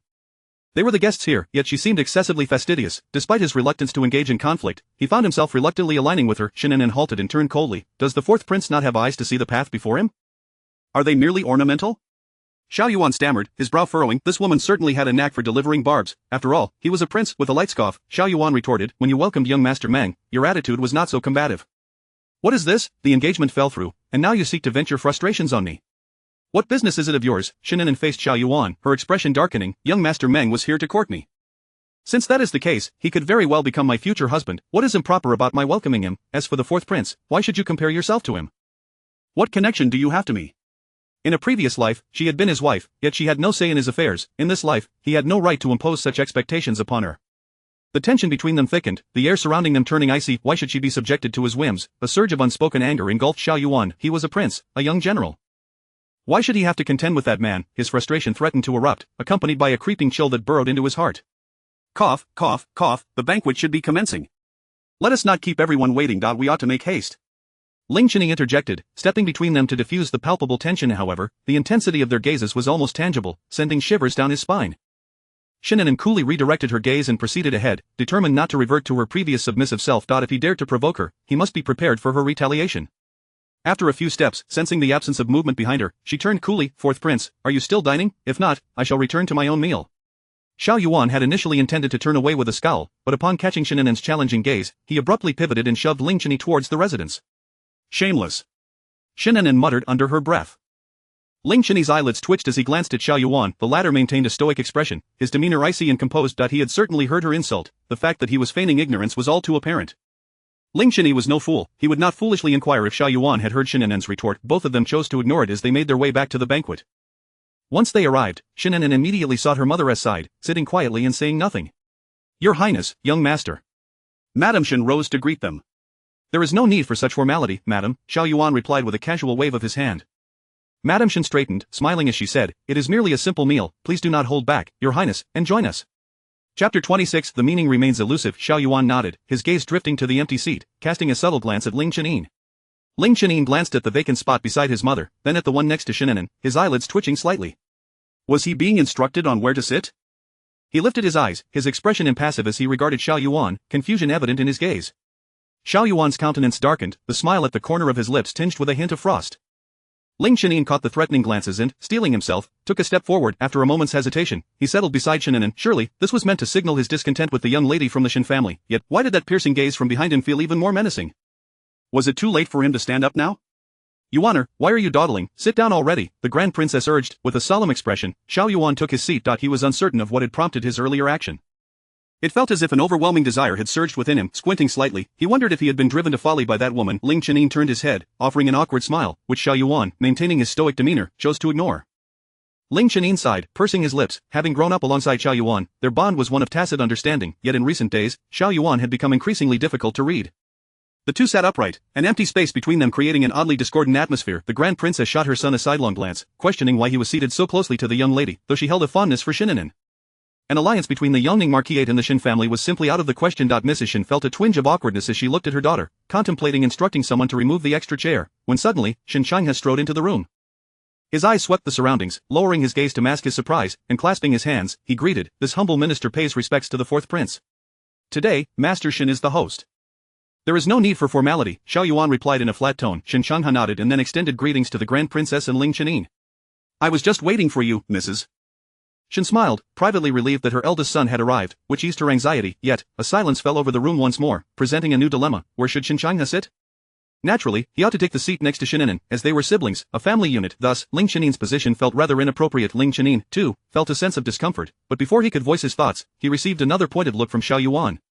What did that mean? Ling Qining stared blankly at Xiao Yuan for a moment, gesturing, "Do you want to sit here?" Surely, that would be inappropriate with his sister's elder brother still standing. Xiao Yuan regarded him with an icy expression. At that moment, the Grand Princess interjected, "Iner, why are you dawdling? Do not forget to offer your seat to Master Shen. Come sit beside Yuaner. You lack any sense of propriety." Ling Qining's complexion fluctuated between shades of pale and green for a moment before he stood, casting a glance at the impassive Shen An'an. It was truly a pity that he had yet to converse with her. This action did not go unnoticed by Xiao Yuan and Shen Qianghua, both of whom exchanged glances that conveyed a shared sense of coldness towards Ling Qining's movements. As Ling Qining took a seat beside Xiao Yuan, Shen Qianghua finally moved forward and settled down after adjusting his robes. At this point, maids began to enter in succession with the dishes, as Mrs. Shen invited everyone to dine. Being from esteemed families, they valued decorum and etiquette, and the meal was consumed in tranquil silence, with not even the sound of chopsticks clinking against bowls or plates. After the meal, Mrs. Shen instructed the servants to bring forth some desserts, and slowly, conversation began to flow. Shen An'an tugged at Shen Qianghua's sleeve, whispering, "What time is it? Why aren't they discussing our return home? Do they intend to linger here indefinitely?" Shen Qianghua reassuringly patted his sister's hand, "Have some pastries, it will be over soon." Shen An'an nodded with an air of impatience. The interaction between the siblings caught Xiao Yuan's attention. The young woman's delicate and radiant face was filled with palpable dissatisfaction as she complained and pouted to her elder brother, appearing quite endearing. He mused on how she seemed to smile sweetly at every man except for him, whereupon she transformed into a tempestuous creature, barking as if bitten by a mad dog. Ling Qining leaned closer, speaking in hushed tones, "You and Miss Shen are like fighting cocks upon meeting. I assumed you were reluctant to sit beside her, hence, when did I ever express such reluctance?" Xiao Yuan replied coldly. Ling Qianyin straightened his lips. It was my misunderstanding. Next time, did I ever say I wanted to sit? Where were all the deities when he needed them to rid him of this calamity? Ling Qianyin could not help but mentally curse, finally grasping the difficulties faced by Li Huayan. He wore a blank expression. Then why were you giving me those furtive glances? Why the glare? Xiao Yuan shot him a cold glare, lightly uttering 2 words, be quiet. Ling Qianyin stiffened, straightening his posture and turning his neck toward Shen An'an, forcing a smile that appeared somewhat unnatural. Xiao Yuan, you are ungrateful. Do not blame me for putting you in a tight spot. Has Master Shen's health improved? An abrupt silence enveloped the room, as Mrs. Shen and the Grand Princess glanced over, before returning to their conversation. Shen An'an paused. My health has always been excellent. There is no need for recuperation. Ling Qianyin beamed. But I heard you faced punishment recently, and it was said that you were carried back. It sounded quite severe. How are you faring now? Have you healed? The polite smile on Shen An'an's face faltered for a moment, and he suddenly cast a glance at Xiao Yuan, whose complexion appeared to be tinged with green. It's but a minor injury, nothing to be concerned about. Is that so? Then Master Shen is indeed diligent in his duties, and Miss Shen, your bravery in risking yourself to save the 4th prince was truly commendable, which merits my utmost admiration. A heavy silence descended upon the 4. Ling Qianyin's eyes sparkled with mirth as he lowered his head, sipping tea, yet the chilling aura beside him was impossible to ignore, requiring considerable courage to overlook. Suddenly, Shen An'an spoke, what the young master says is true. However, in this world, individuals like him, who distinguish between right and wrong and show gratitude for kindness, are far too few, with many being ungrateful and morally bankrupt. The implications of her words were unmistakable, and Shen An'an's lips twitched as he glanced at his sister.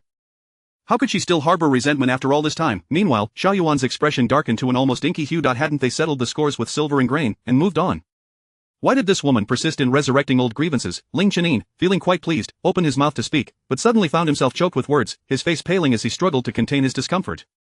He leaned on the table, half concealing his face with his hand, directing a pained expression towards Xiao Yuan. Was it still possible to retract his earlier misjudgment? Xiao Yuan's cold stare bore into him, and in silence, he withdrew the pressure of his boot from Ling Qianyin's foot. Ling Qianyin retracted his hand, leaning over the table for a moment, gazing down at his flattened dark-patterned boots. Einer, what is the matter? Are you feeling tired? The Grand Princess suddenly inquired. Yes, I am a bit fatigued, Ling Qianyin replied, forcing a smile. He resolved never to undertake such tasks again. Let Li Huayan handle it. He had had quite enough of this exhausting predicament. Then let us take our leave. We do not wish to disturb Mrs. Shen's rest. Chapter 27, The Mid-Autumn Festival. Very well. Ling Qianyin rose to his feet, wincing slightly as pain shot through his legs, causing him to stumble to the side. Take your time. The princess scolded him with a glance. Every time you return from the military camp, you look utterly exhausted. You ought to take better care of yourself. The camp has generals in charge. Why must you involve yourself so directly? One of the princess's attendants stepped forward to assist Ling Qianyin, but he declined her offer. I am quite fine, merely momentarily overwhelmed. The princess said nothing further and, accompanied by Madame Shen, exited together, with the others trailing behind. Shen An'an and Ling Qianyin lingered at the rear, while Shen An'an and the 4th prince led a few paces ahead, seemingly engrossed in a serious discussion. Once the carriage had departed and the figures had receded into the distance, Madame Shen finally exhaled a sigh of relief. At last, they are gone. Let us return. Indeed. Shen An'an replied, and as mother and daughter turned, they found Shen An'an staring intently at Shen An'an, his expression ominous and contemplative. What troubles you? Madame Shen inquired. How are the negotiations regarding my sister's marriage to the Meng family progressing? Upon hearing this, Madame Shen's anger flared, and she spoke as they walked. It has come to naught. Madame Meng is rather particular, and our family simply does not measure up. At her words, Shen An'an let out a sigh of relief. That is good to hear. What prompts your sudden inquiry? Shen An'an asked, perplexed. Earlier, while discussing matters with the 4th prince, he inadvertently mentioned the residence of the assistant censor. According to him, the young men of the Meng family are not of reputable character. Indeed? Madame Shen turned back, her interest piqued. Shen An'an continued, a while ago, one of the 4th prince's subordinates apprehended a courtesan at a flower house, and upon investigation, it was confirmed that she was a woman kept by the assistant censor. Outwardly, he presents himself as a paragon of virtue, yet behind closed doors, he is avaricious and licentious. Though his wife and concubines adhere to propriety, he secretly indulges in numerous mistresses and courtesans, with countless illegitimate offspring, creating a veritable den of iniquity. His sons have certainly inherited his lecherous tendencies. That so-called young Master Meng would likely not fare much better. After all, how many can truly be untainted by the muck of the world? Upon hearing this, Madame Shen felt a chill run through her. It is fortunate we did not agree. Such a family, and Madame Meng dares to come to our Shen household to pick and choose, truly a den of wolves and tigers. In the future, we must be more discerning, mother. We must inquire thoroughly before making any decisions, lest we endanger An'an as we did today. On the silent and desolate road, the carriage wheels clattered loudly against the stillness of the night. Ling Qianyin glanced at the imposing figure of Xiao Yuan riding alongside him and asked, why did you speak those words to the young master of the Shen family? What did I say? Xiao Yuan replied, his eyelids flickering. You are fully aware that the Shins are negotiating a marriage with the Meng family, yet you spoke so carelessly, as if intentionally meddling in their affairs. What is your true intention? Xiao Yuan stated matter-of-factly, I merely spoke the truth, nothing more. Ling Cheney narrowed his eyes slightly. Is that so, Xiao Yuan? You do not harbor any special feelings for the young lady of the Shen family, do you? Xiao Yuan tightened his grip on the reins, his heart racing momentarily. Shen An'an is the commander of the Imperial Guard. Winning him over would be advantageous in our current situation. Oh. Ling Cheney chuckled noncommittally, yet his gaze at Xiao Yuan held an enigmatic significance. Xiao Yuan shot him a cold glance before abruptly steering his horse down a narrow alleyway. The princess, hearing the commotion, lifted the carriage curtain and asked Ling Cheney, where is he going? To the prince's residence, this alley is a shortcut. In the Haitang garden, Shen An'an stood by the window, gazing into the inky darkness of the night, the flickering candlelight casting elongated shadows of her slender figure upon the paper. Mississippi. Mo Xiang draped a cloak over her shoulders. Are you upset by Madame Meng's words? An inconsequential person does not merit my thoughts. Shen An'an's voice was calm and indifferent. She pondered whether she was on the wrong path. Her desire was simple, to find a husband of good character and lineage among the gentry, to sever the fate of her past life, and to live as an ordinary woman, nurturing a family and leading a life of mutual respect. Yet today, she realized that the scrutiny of marriage for women remains unchanged throughout time. The criticism is not about whom one marries, but simply because one is a woman. She did not fear the challenges of dealing with a mother-in-law but felt that if she were to choose again and still face the same issues, what meaning would her changes hold? Would she merely swap one misfortune for another, repeating the cycle? As a gentle breeze stirred outside, she pulled a chair closer and sank into long contemplation. Suddenly, she spoke softly, Mo Xiang, do you wish to return to Jiangnan? Mo Xiang smiled, wherever the young lady is, that is where I wish to be. To me, there is little difference between the capital and Jiangnan. I wish to return to Jiangnan, Shen An'an declared. Mo Xiang pursed her lips. Do you miss the old lady? Perhaps you should tell madam and have her send someone to fetch the old lady back? Shen An'an gently shook her head. Grandmother will not return. But the noble consort will likely not agree to let you go back, nor will madam or the master. Shen An'an was well aware that her mother, entrenched in the officialdom of the capital, intended for her to remain, unwilling to let her depart again. But if I were to find a husband, I could certainly go to Jiangnan. Mo Xiang was taken aback. Madam would not let you marry someone from Jiangnan. Shen An'an turned back with a smile. Not from Jiangnan, but I could be assigned to a post elsewhere. She yearned for a tranquil and free life, not to be confined within the inner chambers, reliving another tragedy. Before Mo Xiang could fully grasp the meaning behind her words, Shen An'an stood up, and she hurried forward to assist her. It is getting late, you should rest early, for the Mid-Autumn Festival is in 2 days, and the household will be bustling with activity tomorrow. Indeed. In the Shen household, she would finally experience a truly harmonious Mid-Autumn Festival, yet compared to Jiangnan, it still lacked joy and anticipation. If compared to her previous life spent in the fourth prince's residence during the festival, this celebration was 1,000 times better. One must learn to be content. The following morning, the residence was abuzz with activity, while the Haitang garden remained quiet. Madame Shen, knowing her daughter's penchant for sleeping in, had instructed the steward not to disturb her. When Shen An'an finally awoke, the sun had already streamed through the window, illuminating the desk. Hearing the commotion, Mo Xiang entered to help her dress and groom herself. You have finally risen, miss. Madame and the young master have been waiting for you for a while. Waiting for me? For what purpose? Shen An'an asked, her face a picture of confusion. Have you forgotten, the Shen household has a noble consort. Tomorrow is the Mid-Autumn Festival, and according to custom, today we must go to the palace to present the festival gifts. Shen An'an suddenly recalled, indeed, while other families could send a steward, only the palace required her mother to make the journey personally. Why did you not wake me? It is unbecoming to keep mother and brother waiting. Mo Xiang stuck out her tongue. It was Madame's specific instruction not to wake you. Chapter 28. Entering the palace a quarter of an hour later, Shen An'an, having meticulously prepared herself and donned the attire and jewelry selected by Madame Shen, stepped outside. Madame Shen and Shen An'an were seated in the front courtyard, indulging in tea and conversation. Mother, brother, why did you not send someone to awaken me? She inquired. It was merely a gift, nothing of great importance, Madame Shen replied, setting down her teacup and appraising her daughter's appearance. The patterns and colors you chose are quite dark, yet you wear them with such brilliance. Lowering her gaze, Shen An'an glanced at the dress curated by her mother and smiled gently. Of course, it is because I am beautiful. Any attire I don enhances my radiance. Madame Shen stifled a laugh behind her hand, playfully chiding her daughter. What sort of young lady boasts so shamelessly? Shen An'an interjected, sister speaks nothing but the truth. This is not mere boasting. With a resigned glance at her children, Madame Shen chuckled, albeit with a hint of melancholy. She had gone to great lengths to ensure that An'an did not appear too ostentatious in the palace, fearing that the noble consort would become even more relentless. Very well, let us be off. An'an, as it is your first time in the palace, you must stay close to me. There are many rules to observe within, and although those imperial consorts dare not mistreat you, their petty schemes can be quite troublesome. Throughout their journey, Madame Shen expressed her concerns repeatedly, detailing the palace's regulations, the noble consort's preferences and taboos, as well as the formidable rivals among the consorts who were difficult to deal with. Mother, there is no need for such caution on my behalf, Shen An'an remarked, casting a reassuring glance at Shen An'an. With both mother and I by your side, you need not fear anything. Moreover, our father is the Grand Commandant, the foremost among the military officials, even the Empress would show us deference, as long as we are in the right. You child, Madame Shen chided her son lightly.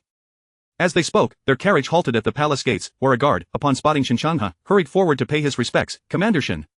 Noticing the items being carried out by the servants of the Shen household, the guard added with a smile, "Is this a gift for the noble consort?" Shen An'an replied nonchalantly. The guard, eager to please, said, "I shall fetch a few young attendants to assist in bringing them inside." Before long, he returned with over a dozen young attendants, instructing them, "These are the noble consort's belongings. Handle them with care, and do not be careless." In unison, everyone acknowledged the command, taking the items from the Shen servants and forming a line to carry them into the palace. Shen An'an patted the guard on the shoulder, expressing his gratitude. "It is my duty, Commander Shen, Madam Shen, Miss Shen, travel safely." As Shen An'an slipped a gold ingot into the guard's hand, he escorted Madam Shen and Shen An'an through the palace gates. Once the guard had distanced himself, he gleefully bit into the gold ingot, tucking it away with a smile, much to the envy of the others. As a member of the Imperial Guards, Shen An'an frequently traversed the palace, while Madam Shen often visited to accompany the noble consort. Thus, the palace maids and eunuchs were well acquainted with them, greeting them respectfully as they passed. It was only now that Shen An'an truly sensed the immense power and prominence of the Shen family. 2/4 of an hour later, they finally arrived at Jiaoyang Hall, where a maid had been waiting and, upon seeing Madame Shen and her companions, stepped forward to bow, cheerfully announcing, "Madam, young master, young miss, you have finally arrived. The noble consort has been awaiting you."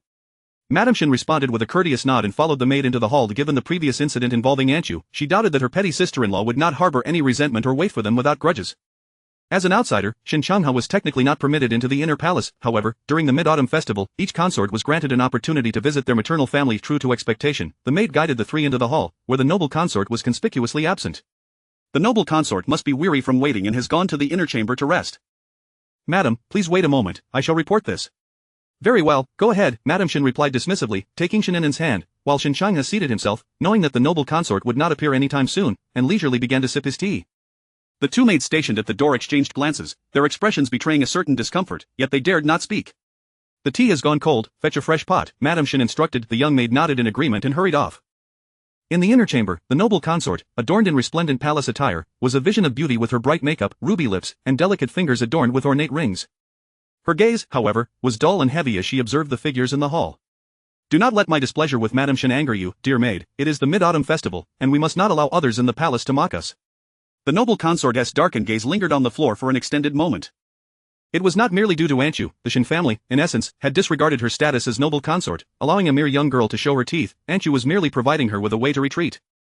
However, life in the palace was fraught with peril, and any misstep could lead to ruin. She understood that the emperor's affection was fleeting, based solely on her beauty and the backing of the Shen family. The Shen household had laid the foundation for her glamorous existence. She could not afford to lose it, nor could she afford to offend anyone. "Your Highness," a young maid entered briskly, head bowed. "Madame Shen has stated that there are pressing matters to attend to in the household.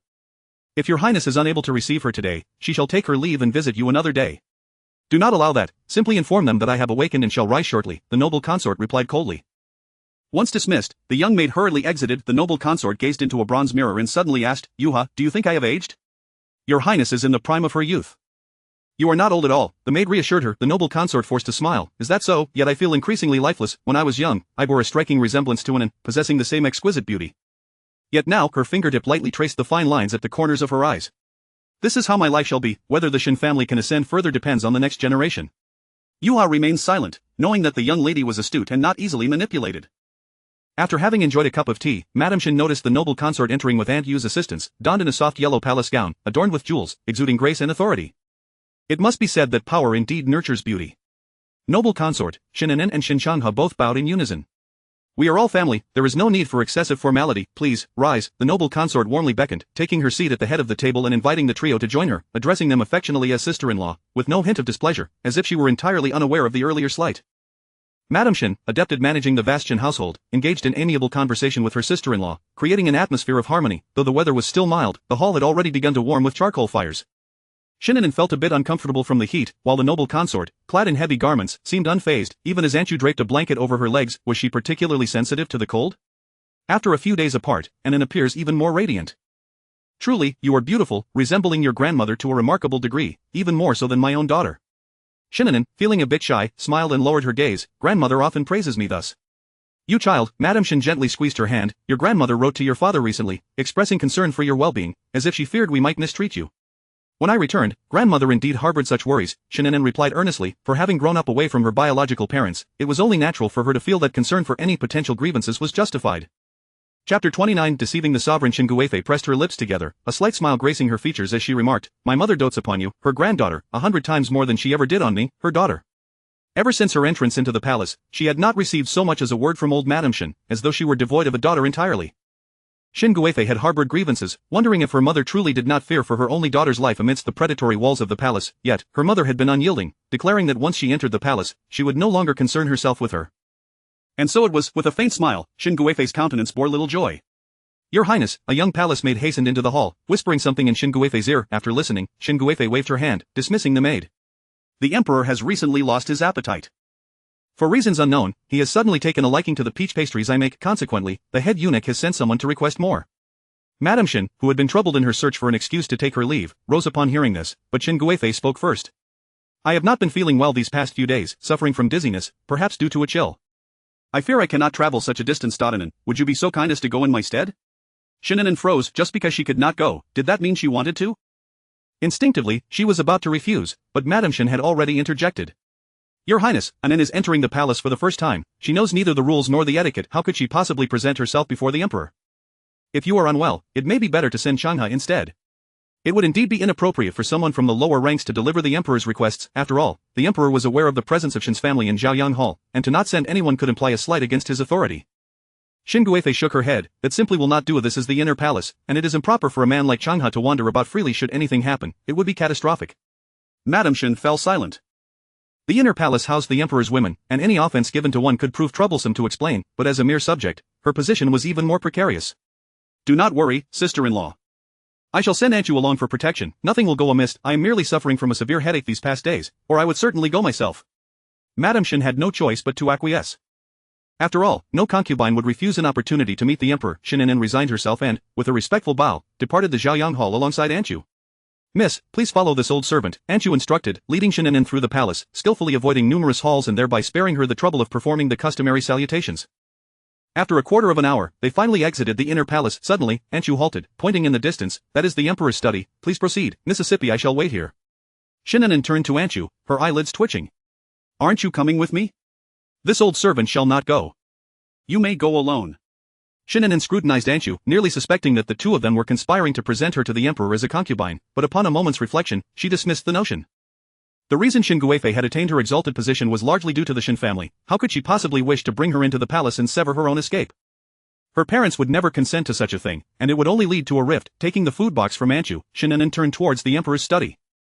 As she rounded the corridor, she was met with the sounds of a heated argument. The chief eunuch stationed at the entrance blocked her path and, noticing her attire did not resemble that of a palace maid, frowned and inquired softly, Which family do you hail from? I am from the Shen family, sent by the esteemed Guifei to deliver peach pastries to the emperor. Upon hearing this, the chief eunuch's smile deepened. Ah, so you are a lady of the Shen family. He glanced towards the study and gently shook his head. The emperor is currently occupied. Miss Shen, please wait a moment. Shen An'an nodded and stood to the side of the door, the argument within persisting. She lowered her head, feigning ignorance to the commotion. The chief eunuch's eyelids twitched as he occasionally stole glances at Shen An'an.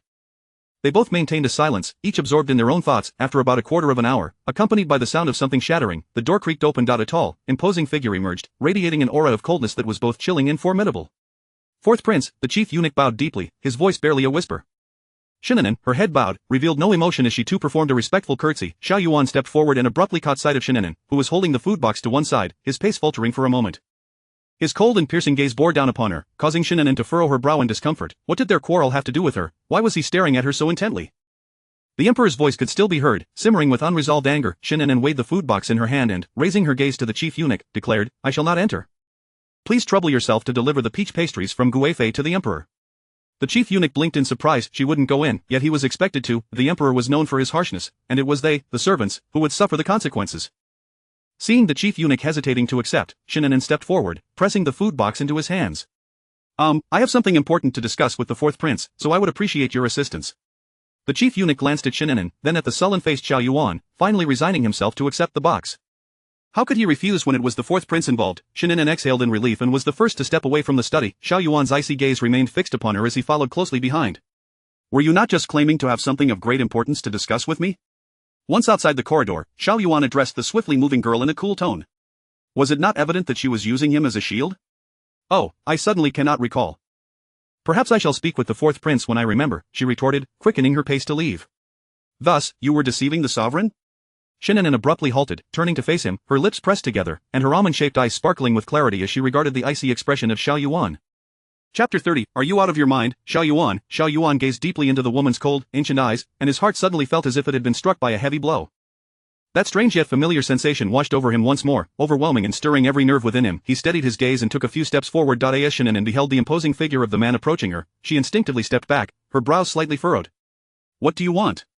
Xiao Yuan remained silent, his steps showing no sign of hesitation. Shen An'an's face was as cold as water, her voice laced with an icy frost. Stop right there. Her evident disdain and rejection caused Xiao Yuan to halt in his tracks, the peculiar feeling ebbing away like a receding tide. No, those lustrous eyes should not regard him with such emotions. What should they convey instead? A sudden, intense pain pierced through his head, as if countless ants were gnawing at him, and in a daze, a pair of eyes identical to Shen An'an's flashed through his mind, gazing at him with gentle expectation. Xiao Yuan shook his head and raised his gaze, only to meet Shen An'an's cold, disdainful stare. Something was amiss, he was certain of that. Shen An'an frowned as she observed his increasingly dark and pale countenance, her steps faltering slightly as she coldly inquired, What is wrong with you? Xiao Yuan remained mute. Shen An'an turned her head, glancing at the palace maids and eunuchs observing from a distance, and reluctantly approached him. I have not wronged you in any way, do not. Before she could finish her sentence, a powerful hand unexpectedly seized her wrist, causing pain that made her instinctively recoil, yet she found herself unable to break free. Have you lost your mind? This is the Imperial Palace, what on earth do you intend to do? Xiao Yuan's eyes were unfathomable, his aggressive gaze fixed firmly on Shen An'an, as he twisted her wrist and pinned her against a pillar. Have we met somewhere before? He posed the same question he had asked on Nanhua Street during the charity event. Shen An'an twisted her pained wrist, her eyes turning frigid. If the fourth prince wishes to lose his mind, he should do so elsewhere. I am a daughter of the Shen family, not someone you can treat lightly. Xiao Yuan seemed to disregard her words, his fingers pressing down with enough force to turn her wrist pale. I will ask you again. Have we ever known each other? Shen An'an's eyes shifted momentarily, her fingers instinctively curling into her palm. Your question is absurd, fourth prince. Shen An'an surveyed their position with disdain, coldly replying, Do you believe we are acquainted? That is not what I mean. Xiao Yuan's brow furrowed deeply, the inexplicable emotions that intermittently surged within him tugging at his feelings, filling him with frustration. Is that so? Could it be that the fourth prince has been driven mad by anger or is simply unhappy and seeking to vent his frustrations on a mere servant girl? Xiao Yuan leaned closer, staring into the woman's furious almond-shaped eyes. They were so close that he could lean down and brush his lips against hers, their breaths intertwining in a delicate embrace. An impulse surged within him, a desire to cover her crimson lips and shatter the impatience and disdain reflected in her eyes, replacing them with the gentle, clear gaze that lingered in his mind. Almost as if possessed, he tilted his head, focusing on those trembling lips tainted by anger, slowly leaning in. Shen An'an's eyes widened in disbelief, the refined features of his face loomed larger before her, a chilling breath mingling with the air she exhaled. Something within her mind erupted with a deafening bang. Xiao Yuan's eyes were half closed, desperately searching for that familiar sensation. Shen An'an, fueled by an unexpected surge of strength, bit down fiercely on his soft lips, her knee thrusting upward with force. Xiao Yuan sensed her intent and swiftly retreated, yet before he could regain his balance, a resounding slap echoed against his face, with a sharp crack. The corridor fell silent, the sound of a pin dropping could be heard. Xiao Yuan narrowed his eyes, a tempestuous rage swelling within him as he turned his gaze toward Shen An'an, cold and detached. In that moment, Shen An'an seemed to glimpse the Xiao Yuan of her past life, the exalted prince who looked down upon the world.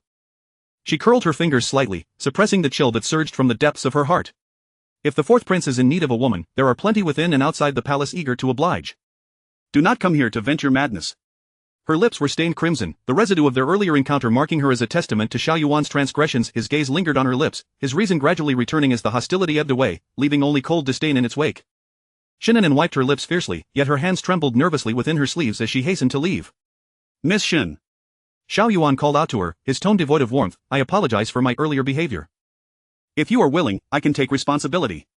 That will not be necessary. Shen An'an did not look back, her only desire was to leave quickly, ideally never to see Xiao Yuan again. Xiao Yuan watched the slender figure of the woman hastily depart, his brow furrowed in contemplation. He himself could not comprehend why he had spoken those words, fully aware she would reject him, yet he could not restrain himself.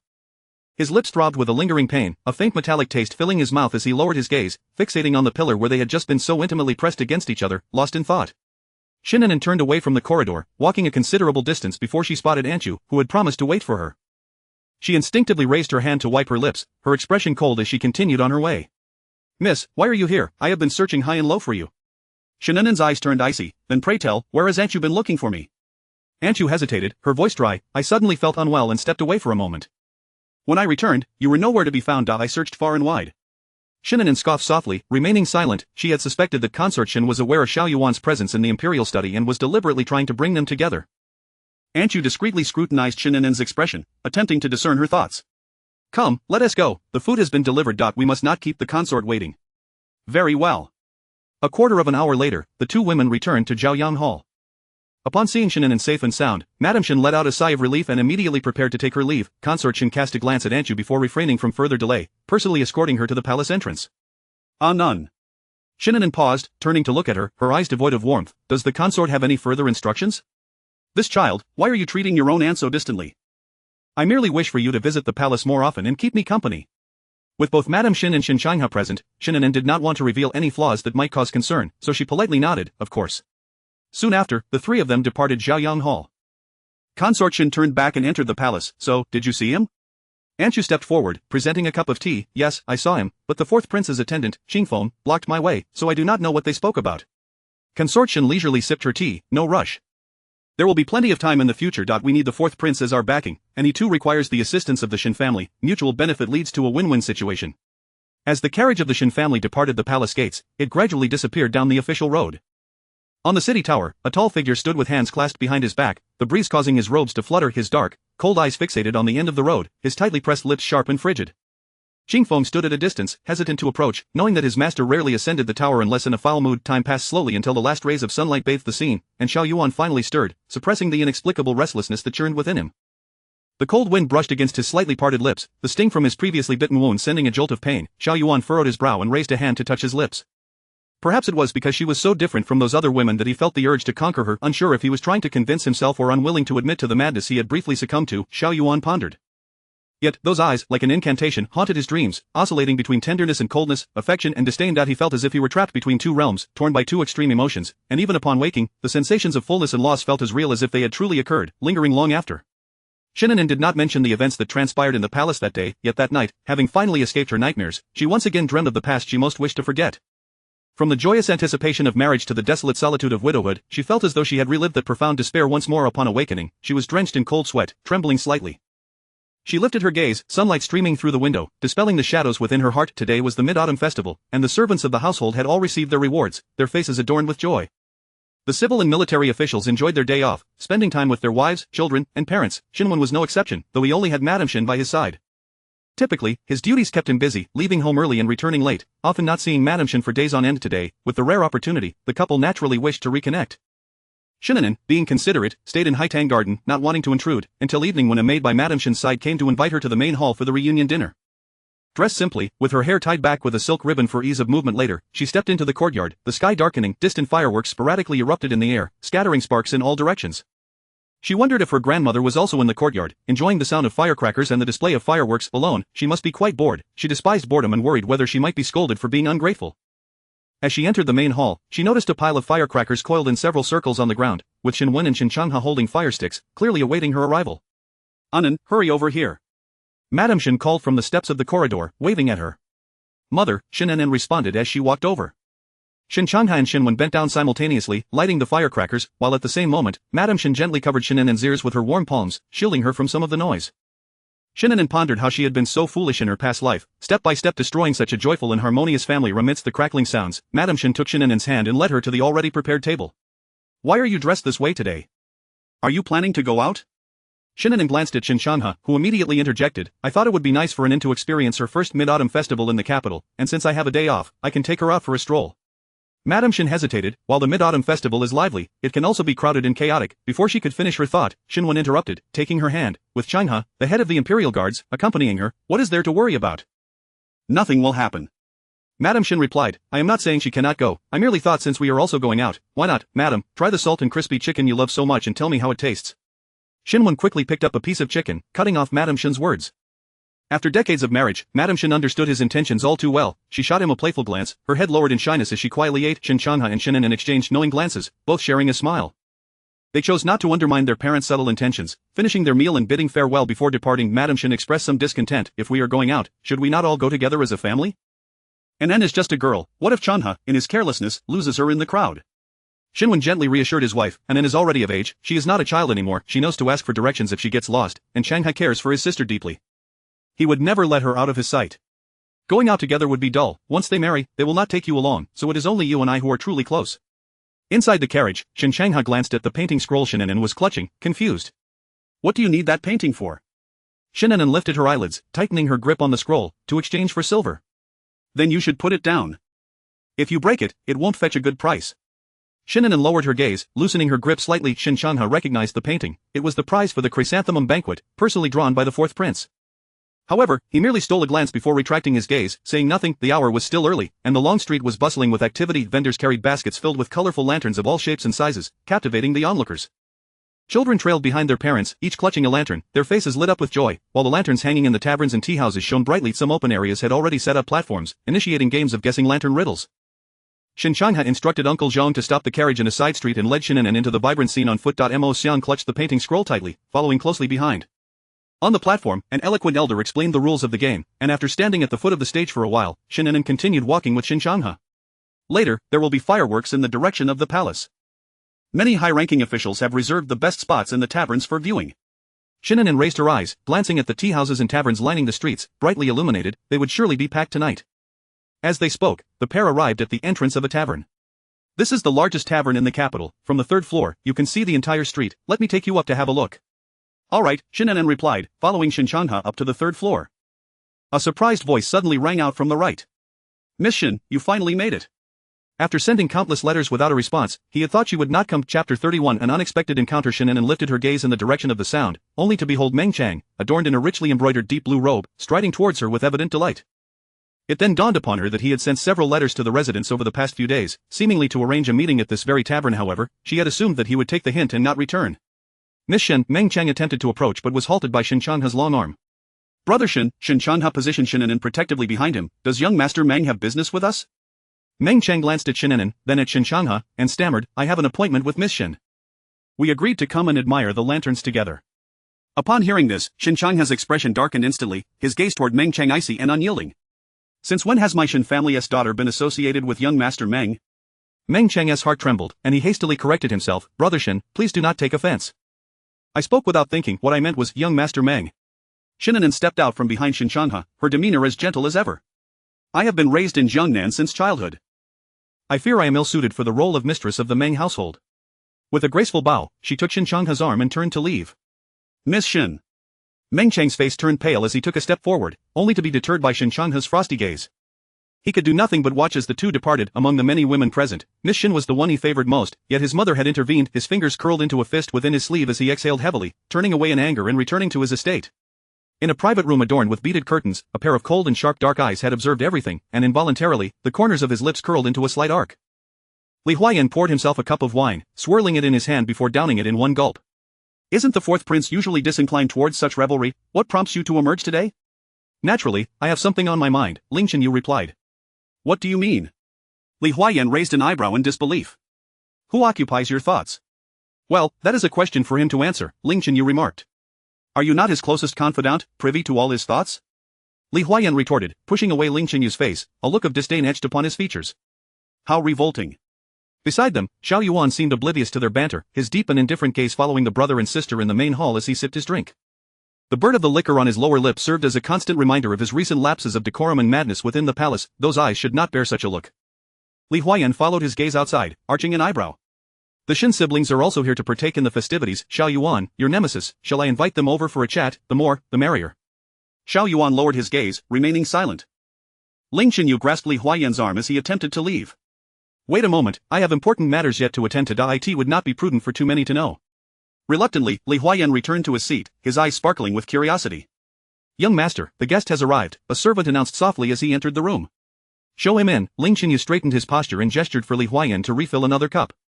As the cup was filled, a young man clad in coarse linen entered, following the servant. Upon seeing the occupants of the room, the young man's hands clenched tightly, nervously adjusting his sleeves as he bowed awkwardly. Greetings, young Master Ho, and to the two esteemed gentlemen. Ling Chenyu regarded Zhang Yayan with a warm gaze, introducing him softly. This is the son of Duke Li, and that gentleman is the current fourth prince.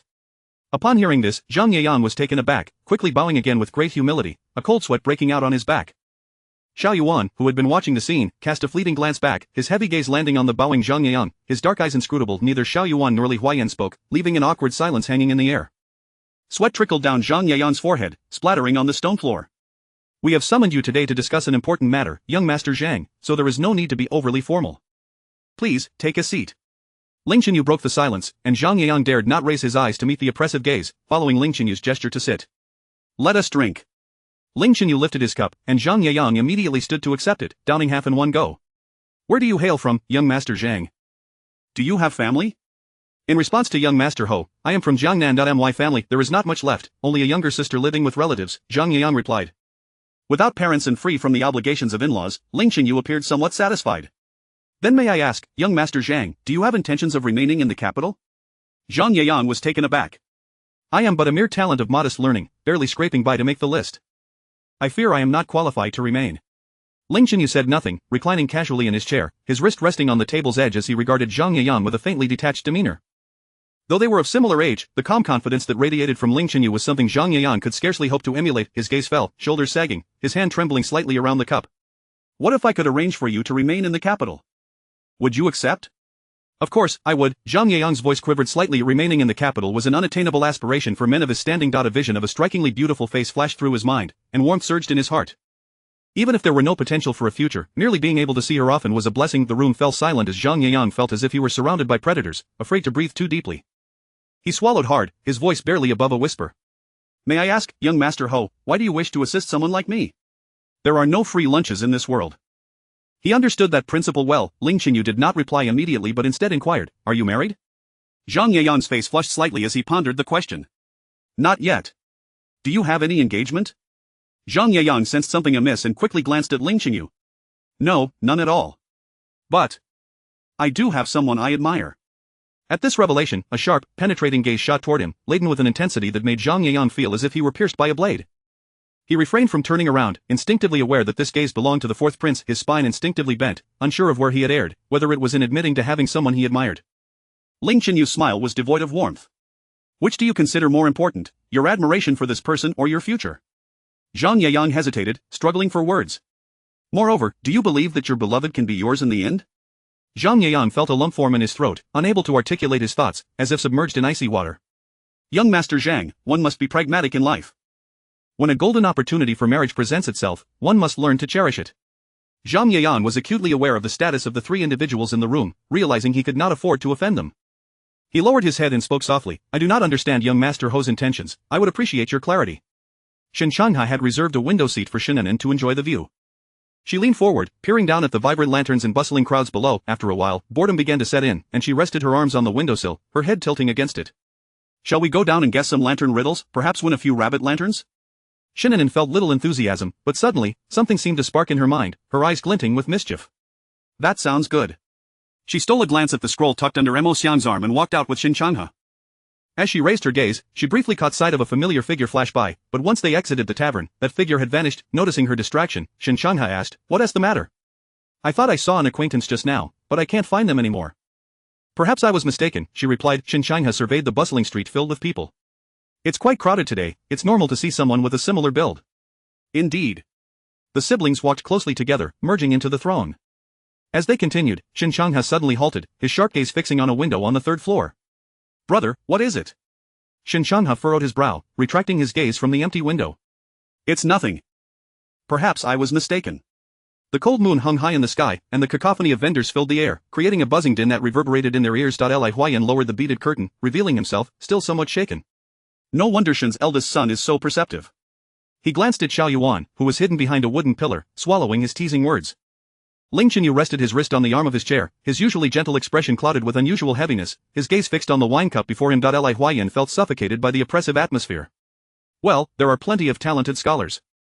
If he is unwilling, we can always choose another, he remarked. Zhang Yeyang indeed possessed some spirit, refusing a bright future laid out before him. Ling Qinyu raised his cup and drained it in one go, his gaze shifting towards Xiao Yuan. That scholar's character is indeed commendable.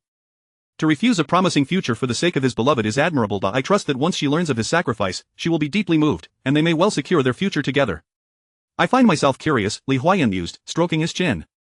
What sort of woman possesses such charm that he would willingly forsake the towering tree that is the Yangning Marquisate? Ling Qinyu's lips curved into a smile. Perhaps the woman he admires is not inferior to the Yongning Marquisate in status.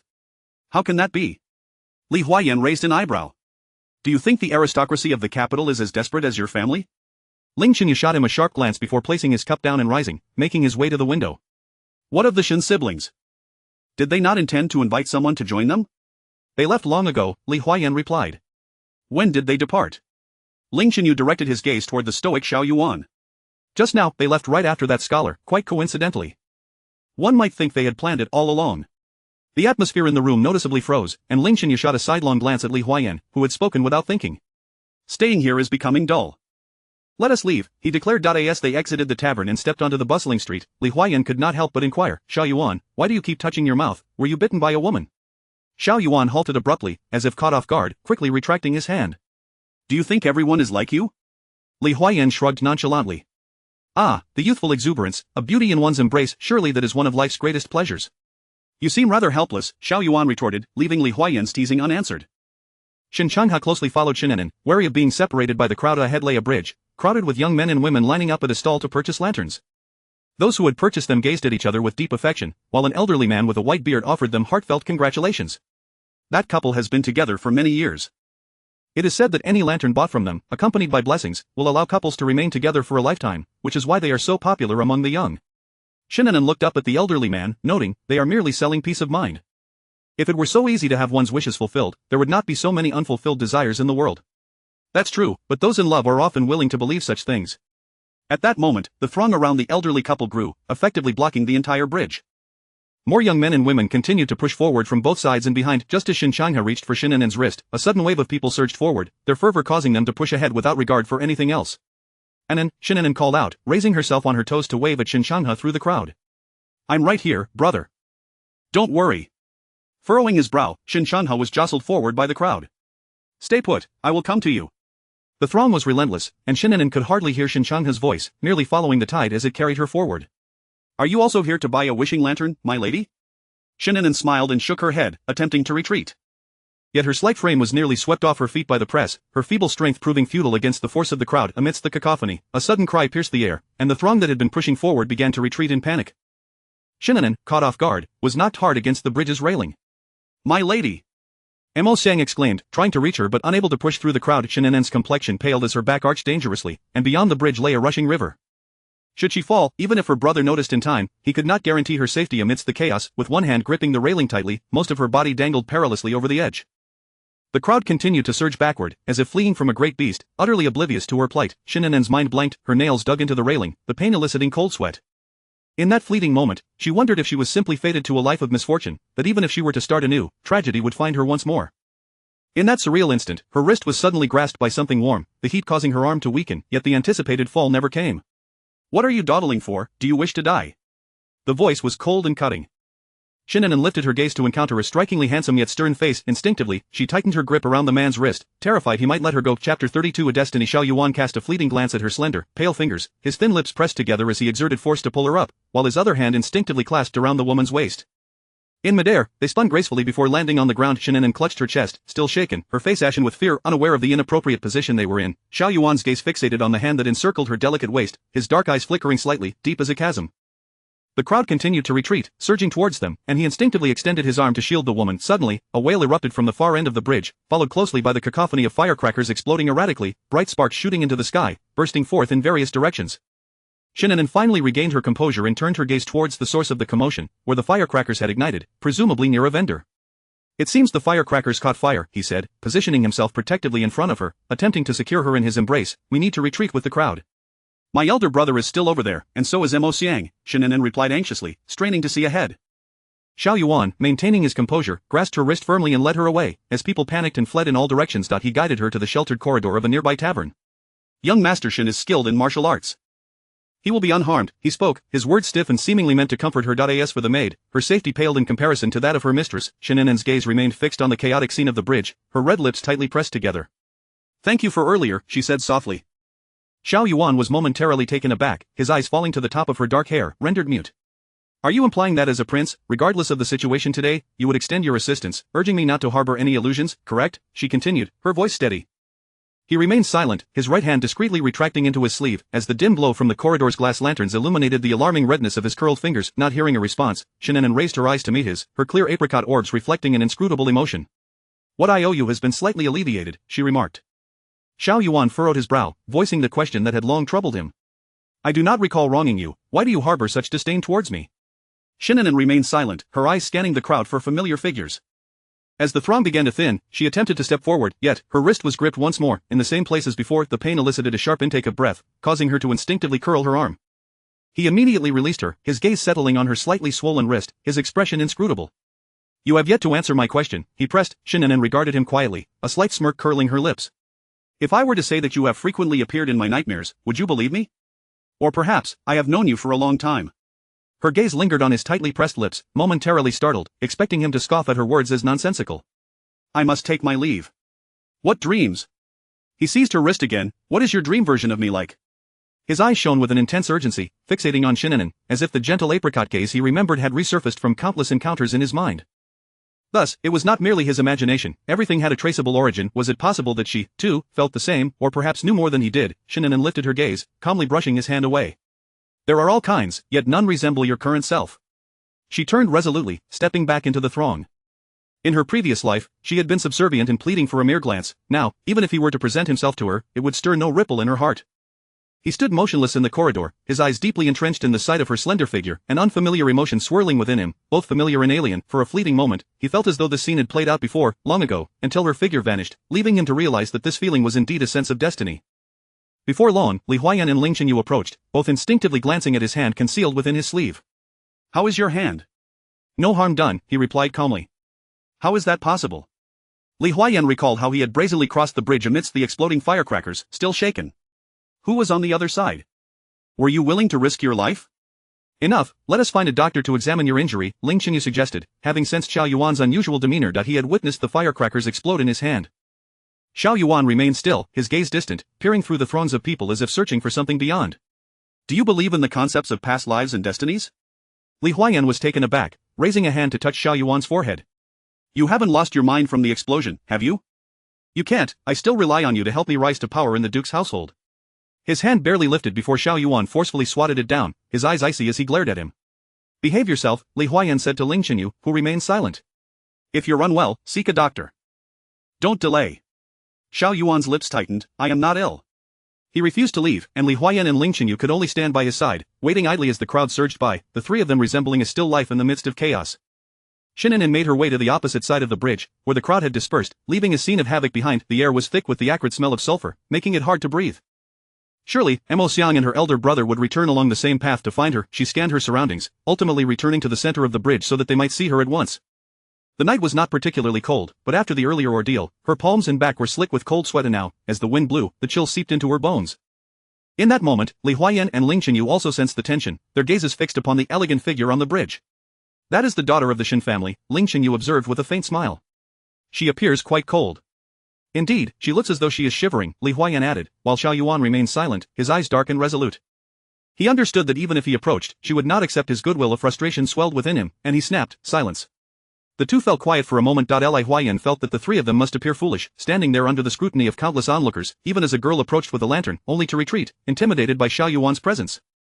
Suddenly, he caught sight of two figures crossing through the crowd, making their way onto the bridge. "Ah, the hero comes to rescue the damsel," he exclaimed joyfully. They could finally leave. Ling Chenyu looked over to see that it was the scholar who had earlier rejected him and Shen An'an's maid, Mo Xiang. He instinctively glanced at Xiao Yuan, feeling the atmosphere around them grow even more oppressive. The noise faded into the distance, and while they could not hear what was said atop the bridge, they could see the gentle smile Shen An'an bestowed upon the scholar, illuminated by the cold moonlight, radiating warmth and elegance. At that moment, even Li Huaiyan sensed something awry and stood silently behind them. Xiao Yuan's gaze remained locked on the two, his cold, sharp eyes shimmering with an icy intensity, as if he were trying to imprint their figures into his memory. Images flashed through his mind, the woman's expression and smile strikingly similar to the present, her gaze towards him filled with profound emotion. The disparity felt as though something that had once belonged to him was now taken away, the overwhelming emotion of jealousy crashing over him like a tidal wave, gripping his heart tightly. "Li Huaiyan, have there been any developments regarding the matter of the second prince and the refugees?" "Soon, very soon," Li Huaiyan stammered, caught off guard. "Proceed as previously discussed. I expect results within 3 days." With that, he stepped down from the platform and merged into the crowd, his footsteps betraying a hint of disorder. Li Huaiyan and Ling Chenyu exchanged one last glance at the bridge before following suit. Thank you, young Master Zhang, for saving my maid, Shen An'an expressed gratefully. Zhang Yiyang offered a bashful smile, his gaze captivated yet restrained as he admired Shen An'an's smile. It was merely a small effort, there is no need for thanks, Miss Shen. Shen An'an nodded and inquired about her brother. Where is my elder brother? Did you see him? The eldest young master went that way, in the opposite direction of the maid, and we did not encounter him, Zhang Yiyang replied. In the earlier chaos, Shen An'an felt a flicker of concern. Zhang Yiyang suggested, given that young Master Shen is skilled in martial arts, he should be fine, why don't we split up to search for him, let us reconvene here in 15 minutes. Thank you, young Master Zhang, for your kindness. It is no trouble, Zhang Yiyang said before heading in the direction indicated by Mo Xiang, while Shen An'an led Mo Xiang in another direction. As she turned, she instinctively glanced towards the now empty corridor, then retracted her gaze, searching through the crowd after crossing the street and searching for a while. Approximately a quarter of an hour passed without sight of Xin Changhe. Just as she was about to return to their agreed meeting spot, someone suddenly blocked her path. The newcomer bowed respectfully, addressing her. Young Master Shen saved a girl who accidentally fell into the water. She is currently at Behu. Before Shen An'an could inquire further, the person melted back into the crowd, disappearing from view. Mo Xiang, go to the bridge and inform young Master Zhang to return and rest. There is no need for him to worry any longer, I will go to Behu to find the girl. Miss, be careful. If young master is not there, wait for me, I will come shortly. Alright, Shen An'an nodded, turning towards Behu. Though she had not seen that person before, she could discern similarities between the master and servant. The figure possessed a shadow of Xiao Yuan. With no time to ponder Xiao Yuan's unusual behavior that night, she quickened her pace towards Behu. Upon arrival, she found a throng of people dispersing, and her eyes immediately caught sight of Xin Changhe, soaked to the skin but still shielding the girl with his cloak. Elder brother, she called out. Xin Changhe turned, a wave of relief washing over him as he saw her. An'an, are you alright? I'm fine. Her gaze shifted to the girl enveloped in her brother's cloak, the cold moon hanging high, the flickering candlelight casting shadows. She could vaguely make out the girl's profile, a hint of familiarity stirring within her. Xin Changhe bent down to lift the girl, striding towards a secluded, shadowy corner. The girl curled tightly against Xin Changhe, shivering slightly. Do not worry, miss. No one will see your face, and your reputation will remain intact. Thank you, kind sir, she stammered. Xin Changhe glanced at the girl's jeweled hairpin and the glimpse of silk peeking from her cloak, his lips tightening. Such attire indicated she was either wealthy or of noble birth. Even to save someone, a family would not allow their daughter to be drenched and in close contact with a stranger. At that moment, Mo Xiang arrived, prompting Shen An'an to instruct her to fetch a set of clean clothes from the carriage. She remained at the entrance of the secluded alley, not entering but faintly hearing the girl's quiet sobs. Xin Changhe brought the girl into the shadows and set her down gently. I acted hastily in saving you. If I have overstepped, I hope you will forgive me. The girl ceased her weeping, lifting her head from the cloak, the moonlight cascading into the alley, illuminating her features. Xin Changhe momentarily lost his focus, grasping the true essence of the phrase fairer than snow. The girl's face was pale, devoid of color, her eyes shimmering with pure gratitude, untainted by any impurities. Sir, I am indebted to you for saving my life. There is no need for formalities when life and death are at stake. You are quite magnanimous, he replied, yet he wondered why such a person would contemplate taking her own life. Perhaps she sensed his thoughts, as a sardonic smile flickered across her lips, her eyes reflecting a mix of resentment and helplessness. I had a disagreement with my younger sister. In a moment of impulse, she pushed me. Perhaps she never anticipated it would lead to this. Xin Changhe's brow furrowed. But when I rescued you, there was no one else present on the shore. It suggests that your sister had no intention of saving you after pushing you into the water. The girl trembled slightly from the cold, lowering her gaze in silence. Standing on the shore now felt colder than when she had been submerged, her heart encased in ice, aching painfully. Xin Changhe chose not to press further, redirecting the conversation. News of someone falling into the water has spread widely. Returning in this state may raise eyebrows. I will find you a set of clothes belonging to my sister. Once we return, as long as you do not speak of it, your sister will likely refrain from mentioning it to the family, preserving your reputation. The chill seemed to dissipate somewhat, and she curtsied. Your consideration is commendable. This great kindness will be etched in my heart. Xin Changhe stepped out of the alley, and before he could speak, Mo Xiang had already handed him the clothing. I cannot enter. Please assist the girl in changing. Yes, sir, Mo Xiang replied, taking the garments into the narrow alley, which was almost pitch dark except for a few weak beams of moonlight. The girl said nothing, glancing at Xin Changhe, who stood at the alley's entrance, his back turned. She began to change without hesitation or pretense. Shen An'an observed her brother's tensed fingers and tightly pressed lips, signs of his anxiousness. That girl seems to trust you completely. Xin Changhe's face flushed, his fingertips seemingly still damp from the lake, unconsciously rubbing them together. Do not speak foolishly. Mo Xiang remained silent, quietly drying the girl's hair and arranging her hairstyle. Once everything was in order, she bowed and stepped outside. Xin Changhe stood with his back to the girl, speaking softly. Do you have a way to contact your family? I do, my maid should be coming. The two fell into a brief silence, and after a moment, the girl stood up first, bowing deeply to Xin Changhe's back. Thank you very much for today. Xin Changhe did not respond, his tone as level as possible. It would be safer for you to go where there are more people. Not far from Behu, there are patrolling soldiers that if your family does not arrive, you can seek their assistance. Understood. Shen Changha fell silent, turning to Shen An'an. It is getting late, let us depart. Shen An'an raised an eyebrow, glancing into the alley. All right. The siblings walked side by side, while the girl took a couple of steps forward, ultimately swallowing the words she had intended to speak. Having been pulled from the water, it was inevitable they had touched. Families with decorum would expect responsibility. It was better not to let the gentleman think she would repay kindness with malice. It was best not to inquire about names, to avoid causing trouble or concern, yet, this kindness was a debt she knew she could never repay. Chapter 33. It is time to marry. Due to the previous incident, the once bustling Long Street was now sparsely populated, with street vendors beginning to pack up and leave in droves. The earlier clamor gradually subsided into silence. Along the way, they chanced upon a vendor selling rabbit lanterns. Shen Changha bought one for Shen An'an. The delicate lantern, with its smooth lines, flickered with candlelight inside, casting a charming shadow of a rabbit, quite endearing. Uncle Zhang guided the carriage to a halt before them. Shen Changha glanced back at the long street, a hint of regret in his voice. I had intended to take you out for a splendid time, but misfortunes keep cropping up. We have plenty of time ahead of us, Shen An'an replied as she boarded the carriage, with Shen Changha quickly following suit. Mo Xiang, clutching the rolled-up painting, hesitated to speak. Miss, about this painting, let us keep it for now, and wait for an opportunity, she said, originally intending to sell it at a high price to the noble ladies, but time had slipped away today. Uncle Zhong turned the horse's head and cracked the whip, heading towards the Shen residence. Brother, do you know which family that girl you saved belongs to? Shen An'an suddenly inquired, gazing intently at Shen Changha. He shook his head. Do you remember the mother and daughter we encountered while selecting gifts for grandmother? Of course I do, Shen Changha replied, looking at her. Aren't you concerned that the girl might be connected to that pair? Shen Changha's expression turned awkward for a moment as he shook his head. At that time, I was only thinking of saving her and didn't consider much else. Besides, that girl, she left no name, indicating she is not of that sort. You seem to hold her in quite high regard, Shen An'an teased with a smile. Don't be ridiculous, Shen Changha's face flushed slightly. That girl obviously comes from a respectable family. We should not tarnish her reputation. Shen An'an shot him a sidelong glance. If she indeed hails from a respectable family, it's likely that fate may allow us to meet again in the future. Shen Changha turned his gaze elsewhere, remaining silent. Inside the spacious carriage, only a faint candle flickered, casting a warm yellow glow that illuminated his lowered eyelids. Lost in thought upon returning to the Shen residence, Shen Yuan and Madame Shen had yet to arrive. Shen An'an went straight to Haitang Garden to change and freshen up. Mo Xiang neatly rolled up the painting and attended to Shen An'an as she rested on her bed. Leave a lamp lit, you may take your rest now. Understood. Mo Xiang asked no further questions, closing the door behind her as she exited. Shen An'an leaned against the soft pillow, her mind wandering back to the events of the night, feeling an unease stirred by Xiao Yuan's unusual behavior. Initially, she suspected he might share her affliction, but if that were the case, he would have distanced himself from her, never rushing to her rescue as he did today. What had gone awry? Shen An'an pondered for a long while, finding no clarity. However, one thing was certain: she could not allow the ruin of her life, as it had been in her previous existence, to repeat itself in this one. As a daughter of the Shen family, even if they were not compatible, he had, in the past, reaped certain benefits from her family status. Thus, his act of saving her could be seen as a form of recompense.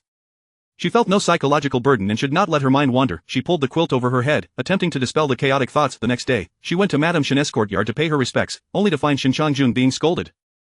Madame Shen's beautiful features were marred by an unusual fury. As the commander of the Imperial Guards, how could you fail to keep an eye on your own sister? Instead, you waste precious time playing the hero. Shen Changha, if anything were to happen to An'an, how would you explain it to me, or to your grandmother? Shen Changha lowered his head, remaining silent as he allowed Madame Shen to vent her anger. You are becoming increasingly reckless. Mother, lives are at stake. I could not simply stand by and watch someone perish. And what about your sister? How could you leave her alone on the street, amidst such a crowd, filled with all sorts of people? If she were to be abducted or harmed, what then, mother?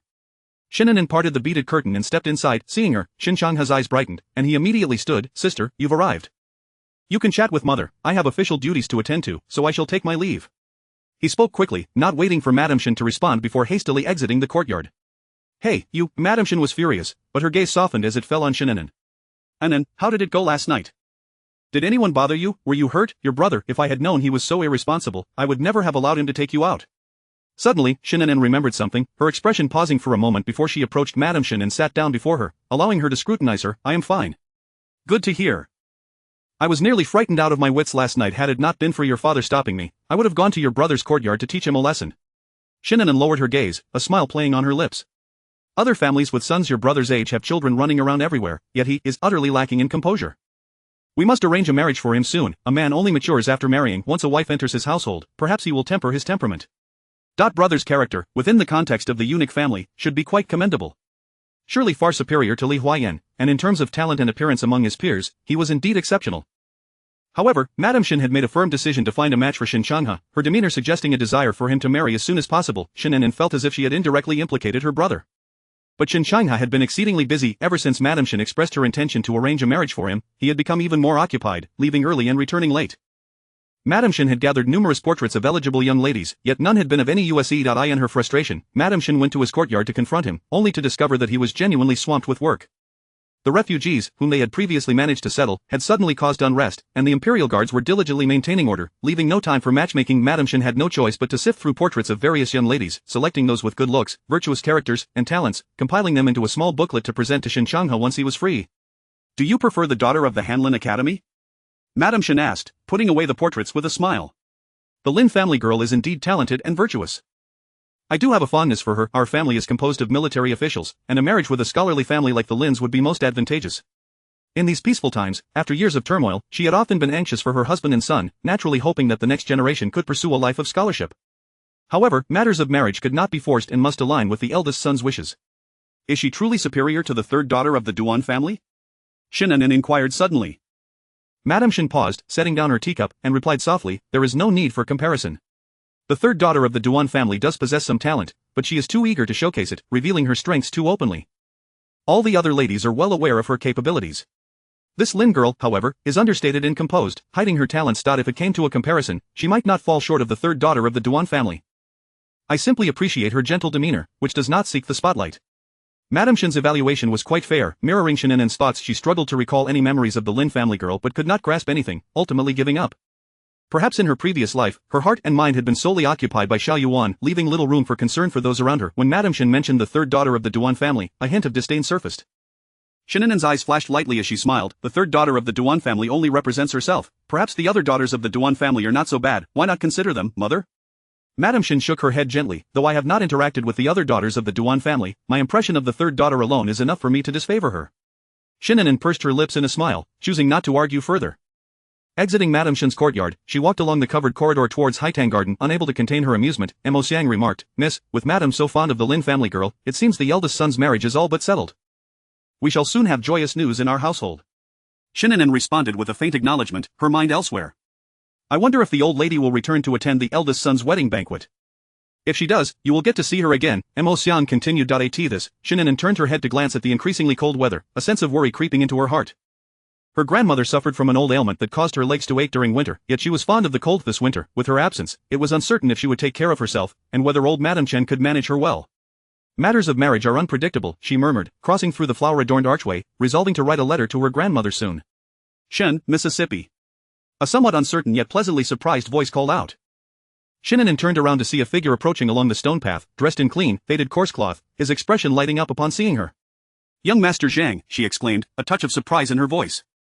Zhang Yang halted, bowing respectfully. "Miss Shen, I thought I might be imagining things. I did not expect to truly encounter you." He dared not wander through the Shen residence freely, so he slowed his pace, hoping for the chance to see her. Mo Xiang observed his dazed smile and chuckled softly. "This is the back courtyard of the Shen residence. Encountering our young lady is no surprise." Zhang Yang felt a bit embarrassed, nervously fiddling with his sleeves. Shen An'an shot a glance at her maid before turning back to him. "What brings you here, young Master Zhang?" "Oh, I am here to seek out young Master Shen," he replied, his demeanor turning serious. "With the recent unrest among the refugees, although it has affected the order in the capital, it is ultimately a matter of survival, a desperate situation. However, in recent days, there have been officials who have begun to take people indiscriminately, showing little regard for the lives of the refugees. Those who resist are even beaten to death, claiming many lives. My classmates and I could not bear to witness such injustice, so we have decided to petition the Emperor jointly, calling for the punishment of corruption and the proper settlement of the refugees. Young Master Shen oversees this matter, so I have come to present our petition." Shen An'an lowered her gaze to the scroll of paper he held, her brow furrowing slightly. She had heard whispers about the refugee situation, and even as a woman confined to the back courtyard, she could discern the underlying issues. How could Zhang Yang dare to wade into such murky waters, or did he truly possess the integrity to risk his life for it? "Young Master Zhang, are you aware of the saying, officials protect one another? This petition you present could offend numerous influential figures. Do you not fear that your hard-earned reputation, achieved after years of diligent study, might be thrown away?" "I have considered that." Zhang Yang's gaze was resolute, "but if we turn a blind eye to such injustice, what use is our reputation? I am well aware that we, as commoners, are at a disadvantage, yet the triennial examinations exist to inject fresh talent into the court. If we all seek to curry favor, then the examinations would merely serve to select sycophants for those in power." Shen An'an suddenly recalled a saying, "In the court, one must remain untouched by snow and wind." Yet, whether clear or murky, the officials were still officials. Without powerful families and influence, how could one be a good person? But looking into Zhang Yeyang's clear and determined eyes, she felt her own cautious advice paled in comparison to his brave self-sacrifice. Finally, she said, even a righteous official must consider the means and methods, adapting to the circumstances and discerning priorities. If one could not even secure their own life, that would not be bravery but rather foolishness, like striking a stone with an egg, resulting in needless death. Thank you for your kind advice, Miss Shen. It was the first time Shen An'an had encountered someone so steadfast, and she felt her own selfishness starkly contrasted against such nobility. Mo Xiang, please take young Master Zhang to my brother's courtyard. Yes. Mo Xiang gestured for him to follow, and Zhang Yeyang bowed to Shen An'an before departing, only to pause a few steps later and turn back. Shen An'an blinked in surprise, a slight smile tugging at the corners of her mouth. Zhang Yeyang's face flushed crimson, and he stumbled slightly as he walked away. If he could survive this ordeal and establish himself in the capital, he would surely confess his feelings to Miss Shen, even if it seemed a foolish dream. It would be better than fading away without a word. Upon returning to Haitang Garden, Shen An'an penned a letter to old Madame Shen, filling 3 or 4 pages with her musings. Mo Xiang dried the ink and sealed the letter, remarking, "The old lady will surely be annoyed by your rambling. If she sees such a lengthy letter, she will undoubtedly scoff and scold you." Shen An'an chuckled, knowing that the correspondence would take about 10 days. By the time she received a reply from old Madame Shen, the weather would have turned even colder, the dampness of Jiangnan far more biting than the capital. Standing by the window, she opened the large white sheet of paper to reveal just 5 bold characters written with a brush. "I know, tout verbose." The words tout verbose were emphasized, and Shen An'an's eyes sparkled with warmth. Has brother returned? He has, and he should be in the courtyard now, having paid his respects to mother. Shen An'an glanced at the darkening sky before turning away from the window. Bring a plate of crisp pastries. Let us go visit him. Mo Xiang immediately gathered the items and followed. When the pair arrived at Xinshang's courtyard, the light in his study still burned brightly. The flickering candlelight cast his silhouette against the papered window, indicating he was busy with official matters. The servant respectfully greeted her, directly pushing the door open for her to enter. Upon hearing the sound, Xinshang lifted his head from his writing, glancing at her before returning to finish the characters on the page. What brings you here at this hour? Shen An'an reached out to take the food box from Mo Xiang's hands and placed it on the desk, opening it. Out of the corner of her eye, she caught sight of the documents sprawled across his table, glimpsing words such as refugees and commoners. Mother asked me to check on you, to see if you have finished your work. If you have, you should prioritize your official duties. Xinshang took a bite of the pastry, nodding towards the pile of documents beside him. I am quite busy, I have no time for leisure. Shen An'an's gaze lingered on the open documents, and she casually asked, is the matter of the refugees still unresolved? I have heard that many commoner scholars have petitioned the emperor, urging him to address the issues in the court and to settle the refugees. Indeed. Xinshang wiped the crumbs from his fingers with a handkerchief and cast a sidelong glance at Shen An'an. If you come to deliver food, you could at least show some sincerity. It has all gone cold. Next time, I will have mother prepare something fresh for you. There's no need, I am not married, and thus I am unworthy. Shen An'an smiled, a playful expression on her face as she redirected the conversation back to the refugees. Do you know who initiated the petition among the scholars? Chapter 34. Engagement approaches. Shen An'an lowered her gaze, her eyes fixated on the documents laid out on the desk, her crimson lips pursed slightly. This year's newly appointed Jinshi, Zhang Yeyang. How do you know? Xinshang looked at his sister in astonishment, his eyes darkening as he pondered their familiarity, causing him to question the nature of An'an's relationship with that scholar. On that day he came to the residence to see you, we encountered each other at the Huahua gate, and I overheard him say a few words. Xinshang let out a heavy sigh of relief. That scholar possesses a measure of courage, yet unfortunately, he is rather naive and simplistic in his understanding of the court. Shen An'an smirked, taking his seat in the chair opposite the desk. Elder brother's words are indeed diplomatic. It would be more accurate to say he is foolish, overestimating his own capabilities. Are you not friends, elder brother? Your words are too blunt. Do you not consider her feelings? Shen An'an remained silent, her eyes downcast. Xinshang observed her for a moment, his gaze imbued with an inscrutable emotion. Those individuals would not hesitate to slay tens of thousands of commoners. How could they possibly regard a group of scholars with any seriousness? This is merely a case of striking a rock with an egg. What fate awaits them? Shen An'an inquired immediately. Xinshang raised his eyes to regard her for a moment, leisurely sipping his tea. An'an seems to be quite invested in this friend of yours. Shen An'an fell silent, striving to suppress the peculiar feelings stirring within her, and half-jokingly remarked, in today's world, finding a fool of his caliber, with such noble character, is rare. Should he perish like this, it would be a source of regret. Xinshang set down his teacup, tapping his finger lightly on the document as he responded to her previous question. As for the current situation, it remains uncertain who will emerge victorious. Shen An'an felt a stir in her heart, her gaze settling on the spot Xinshang had indicated, which seemed to record Zhang Yeyang's place of origin. I have also discussed this matter with father. Even the fourth prince dares not intervene lightly. What can a mere scholar do to alter the situation? Though unspoken, she understood that this issue undoubtedly pertained to the struggle among the princes. Adult princes wield their own influence, and the slightest disturbance could affect the whole. If investigated, perhaps a third of the officials in the court would be implicated. Moreover, since the incident had already transpired, the matter involved the royal family's reputation. Should a thorough investigation ensue, she believed the emperor would likely choose to turn a blind eye, favoring a balance of power among the princes. Shen An'an stared at the documents, suddenly chuckling softly. I initially thought the same, yet half a month has passed, and those scholars remain unharmed. Perhaps the situation is not as we perceive, that Master Zhang may not be as unconventional as he appears, possessing a broad mind. Shen An'an was taken aback, contemplating for a moment before grasping her elder brother's meaning. Elder brother suspects that Zhang Yang has someone backing him, supporting a group of scholars in an effort to expose the second prince's misdeeds, aiming to undermine his power. Shen An'an replied, otherwise, those scholars would likely have perished for various reasons long ago. After all, the emperor shows no inclination to investigate, those individuals would act without restraint. Shen An'an vaguely grasped the implications, her expression growing serious. But does the emperor not intend to investigate thoroughly? A lack of thorough investigation does not equate to indifference. Since this commotion has arisen, a few officials must inevitably bear the blame. Those scholars have yet to be assigned their positions. Shen An'an recalled Zhang Yan's impassioned words at the Huahua Gate that day, and she fell silent. Shen An'an remarked, it is only natural, after all, greed and desire are what make one human. After years of diligent study, which man does not wish to showcase his talents, as long as one's actions do not contravene one's conscience, employing some tactics is not inherently wrong. Even he and their father, having achieved their current standing in the court and maintaining the prosperity of the Shen household, could not claim to have acted completely aboveboard, for there were certainly compromises made along the way. Shen An'an smiled faintly, her radiant face illuminating as she nodded slightly.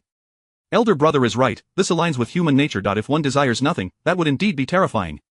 Having desires, selfishness, and vulnerabilities are what make one flesh and blood, making interactions effortless. Kindness does not necessarily equate to foolishness. Shen An'an chuckled, setting the documents aside and picking up another book devoid of annotations, casually remarking, staying in the capital is far more promising than returning to Jiangnan as a county magistrate. Shen An'an raised her head, her fingers unconsciously pressing against her sleeves, turning her gaze to the reading. Shen An'an. Elder brother said, where is he from? Jiangnan. After speaking, Shen An'an glanced at Shen An'an with an inscrutable expression, stating, you grew up in Jiangnan. Did you not know him before? No, I was unaware he was from Jiangnan. Shen An'an nodded, unsure whether he believed her or not, before lowering his head to continue reading. That scholar indeed possesses some talent, albeit a touch pedantic. However, should the matter of joint petition be as I suspect, he may indeed achieve something in the future. By now, the sky had darkened completely. Looking out the window, only the faint glow from the glazed lanterns offered any light. Shen An'an gazed outside the courtyard, as if peering beyond it into something else. Jiangnan is no less than the capital. With its mountains and waters, a grandmother, and freedom. Upon leaving Shen An'an's courtyard and returning to the Haitang garden, the hour was already late. Mo Xiang finished making the bed and folding the blankets, noticing her young mistress still standing by the window, hastily fetching a cloak to drape over her. Though the capital is not as humid as Jiangnan, it still grows quite cold at night. You must not catch a chill, my lady. With the window wide open, the cold wind rushed into the room, chilling Shen An'an's slender figure clad only in her nightgown. She wrapped the cloak around herself, revealing only her enchanting face, which appeared unusually rosy and lively, her lips curving slightly as if in high spirits. Ma Xiang, let us return to Jiangnan. Hearing her mistress express a desire to return to Jiangnan once more, Ma Xiang merely smiled, not taking it seriously, for she knew neither the madam nor the young master would agree. The old madam has not written for several days. Are you worrying for her again? Shen An'an turned back to her bed and did not elaborate further. Ma Xiang hurried to take the cloak and store it away, covering Shen An'an with a silken quilt, leaving a candle lit before retreating. Shen An'an conveyed the news of Shen An'an's busy schedule to Madame Shen, who finally set her mind at ease, though not in a manner that would prevent his marriage, but rather regarding Shen An'an's authority over the engagement. Skipping the groom's wishes, they swiftly decided on the bride. She acted quickly, and within days had entrusted a matchmaker to convey the message to Madame Lin of the Hanlin Academy, asserting that both the Shen family's lineage and Shen An'an's talents were exceptional among the officials in the capital, leaving little room for doubt. According to the matchmaker, Madame Lin agreed to the marriage on the spot, expressing her willingness. They now awaited the exchange of the wedding dates and for the Shen family to send gifts to finalize the betrothal. When Shen An'an received the news, she was stunned for quite a while. She had not visited Madame Shen's quarters for just a few days, and her elder brother was to be married so soon? Did he even know? Mother, shouldn't you at least inquire about elder brother's opinion? Parental orders and matchmaker's words, he is busy with state affairs daily, where would he find the time to concern himself? Madame Shen replied unhurriedly, her expression neutral as she echoed Shen An'an's usual reasoning. Forget it, when he returns tonight, you should inform him. It would be awkward if he encounters Madame Lin or her daughter unaware of the situation. Upon hearing this, Shen An'an's lips twitched. If you do not mention it, I would not even know she is my future sister-in-law. Such rapid actions were perplexing. It was as if they were hastily arranging a marriage as if it were merely a transaction. Madame Shen shot Shen An'an a reproachful glance, letting out a soft sigh as she set down her teacup. Your elder brother's marriage cannot be delayed any longer. He is already 23. I have been urging him for years, yet he continues to brush me off with his busy work. If this continues, there will be no good family left for him. I can only finalize it like this: once the Lin girl enters the household, feelings can develop gradually. Shen An'an felt her mother was being overly optimistic. If feelings could simply be cultivated, there would not be so many unhappy couples in the world. But what if they cannot cultivate feelings? Or if elder brother already has someone he loves? Impossible. Madame Shen waved her hand dismissively, exuding an air of certainty. He spends his days with the Imperial Guards, surrounded by rough men. How would he have the chance to interact with young ladies? Your elder brother is taciturn and rigid. It would be hard for any girl to take a liking to him. As for feelings, sometimes they are not that important. As long as they marry and have children, responsibilities will bind them. Your elder brother is not an irresponsible man, and the Lin girl has a gentle disposition. Life should not be too difficult. Hearing her mother had considered everything, Shen An'an could only remain silent. As she was about to leave, the resolute Madame Shen suddenly called her back, hesitating for a moment before saying, "Otherwise, you could subtly ask your elder brother." "Ask what?" "You child." Madame Shen shot her daughter a teasing glance, extending her finger to poke her forehead as Shen An'an smiled. Shen An'an immediately took a few steps back. "Do not worry, mother, even if you do not mention it, I will ask." After leaving Madame Shen's quarters, the sky was still early. Shen An'an hesitated for a moment at the Huahua gate before deciding to head directly to Shenxiang's courtyard. When she arrived, he had yet to return, and a servant led her to the study. She adeptly seated herself in the chair opposite his desk, where a servant presented her with tea. "Please wait a moment, my lady, the young master will return shortly." Shen An'an nodded, picking up the teacup and casually surveying the decor of Shenxiang's room. The differences between martial artists and scholars were apparent. Aside from the stacks of documents on the desk, his study was filled with military books and weapons. Her gaze settled on the half-open document on his desk, the soft glow of the evening light filtering through the window, casting a golden halo across the surface, blinding her eyes and making it impossible to discern the contents. After a moment's reflection, she placed her teacup on the small table beside her, rose, and approached the desk. The documents in her brother's study were not as sensitive as those concerning court matters, and taking a glance would not hurt. She walked to the back of the desk, picking up the document to read. Indeed, it pertained to the situation of the refugees, and upon finishing, she returned it to its original place. Just as her brother suspected, the emperor was furious, yet after considerable deliberation, he only punished a few insignificant officials to quell the unrest, allowing the truly influential figures involved to remain unscathed. However, for the second prince, this was still a significant blow. Although the emperor chose to turn a blind eye, it did not mean he would let his minions off lightly. A moment of inaction did not equate to perpetual inaction. Any force could gradually crumble, and while the second prince appeared to suffer no substantial losses, his ambitions and influence were laid bare before the wary emperor. But why were there such documents in her brother's possession? Who was the commander of the Imperial Guards, responsible for the capital's safety? Was he overly concerned with the refugee situation, or was there something more? As she pondered, the door creaked open, and Shenxiang strode in. "Have you been waiting long?" "Not really." Shen An'an stepped out from behind the desk, gazing into Shenxiang's eyes, a hint of inquisitiveness flickering within. Shenxiang did not notice, glancing briefly at the documents that had been disturbed on the desk before turning his gaze away. He surveyed the empty desk, chuckling. Now even the pretense of busywork is gone. "I have come empty-handed. We are siblings, is there any need for such formality?" Shen An'an smiled lightly, resuming her seat. A servant brought in a basin of water, and after Shenxiang washed his hands, he took his place behind the desk, casually setting aside the document. "You've read it?" Shen An'an did not conceal her actions, her almond-shaped eyes fixed on Shenxiang as she directly asked, "Is the fourth prince behind those scholars?" Shenxiang paused, lifting his gaze to meet Shen An'an's, responding ambiguously, "I do not know." "The court is ever-changing, who can say for certain?"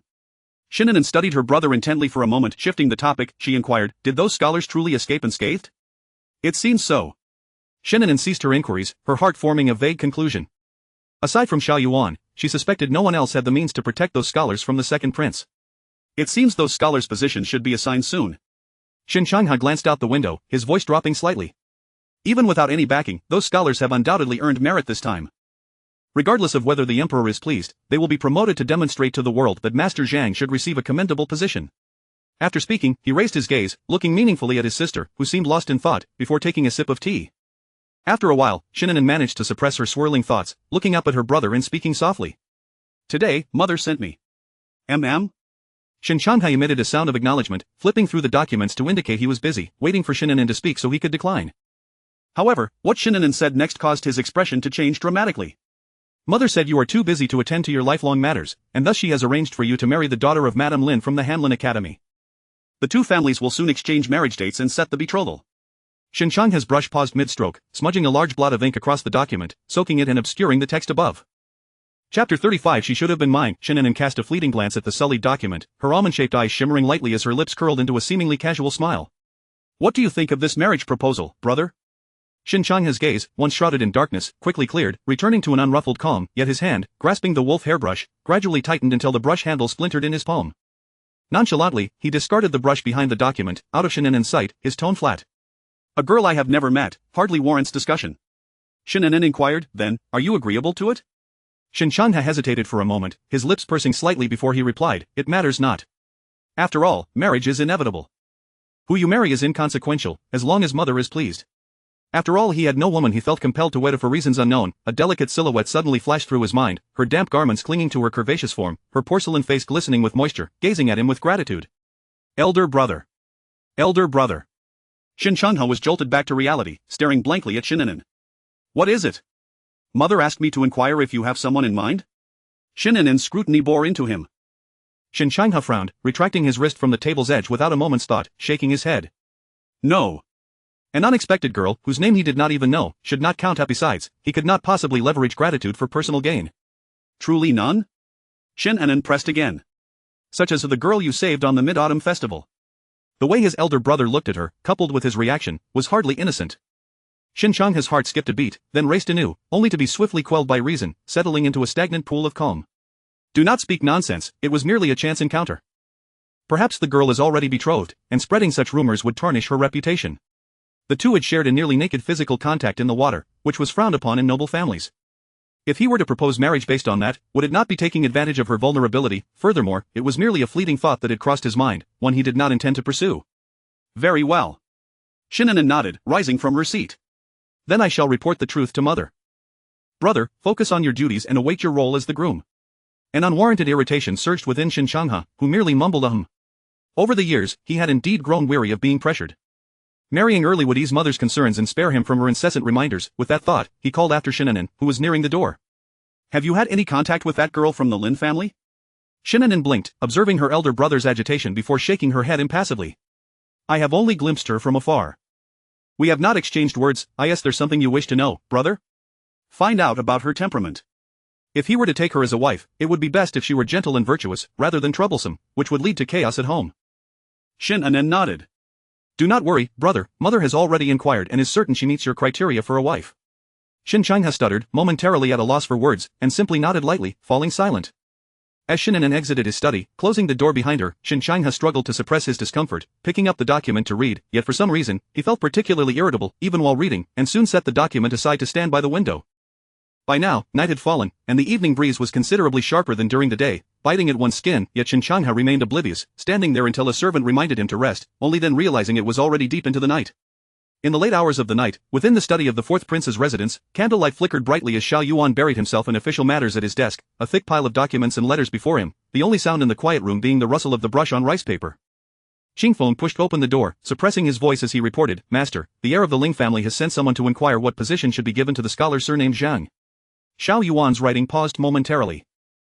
Observing the ink stains on the document, he furrowed his brow, placing the wolf hairbrush beside the inkstone before raising his head. Qingfeng shivered under his master's gaze, instinctively stepping back, thinking that the heir of the Ling family was making a fuss over nothing.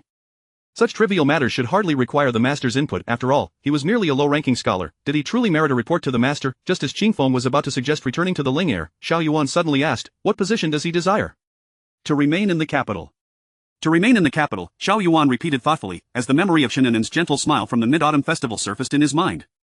His fingers absent-mindedly twisted the ring on his thumb, his eyes lowered, and for a moment, he was silent. Qingfeng hurriedly added, the Ling heir mentioned that if you find him unsuitable, his hometown has a county magistrate position available, which fits his ranking perfectly, and would serve as a reward for this time. He cautiously raised his head to gauge his master's reaction. Although he was uncertain why his master would find a low-ranking scholar unappealing, he understood that the Ling heir's words were likely based on some rationale. Xiao Yuan cast a cold glance at Qingfeng but, surprisingly, did not refute him for reasons unknown. He indeed found the scholar rather insufferable.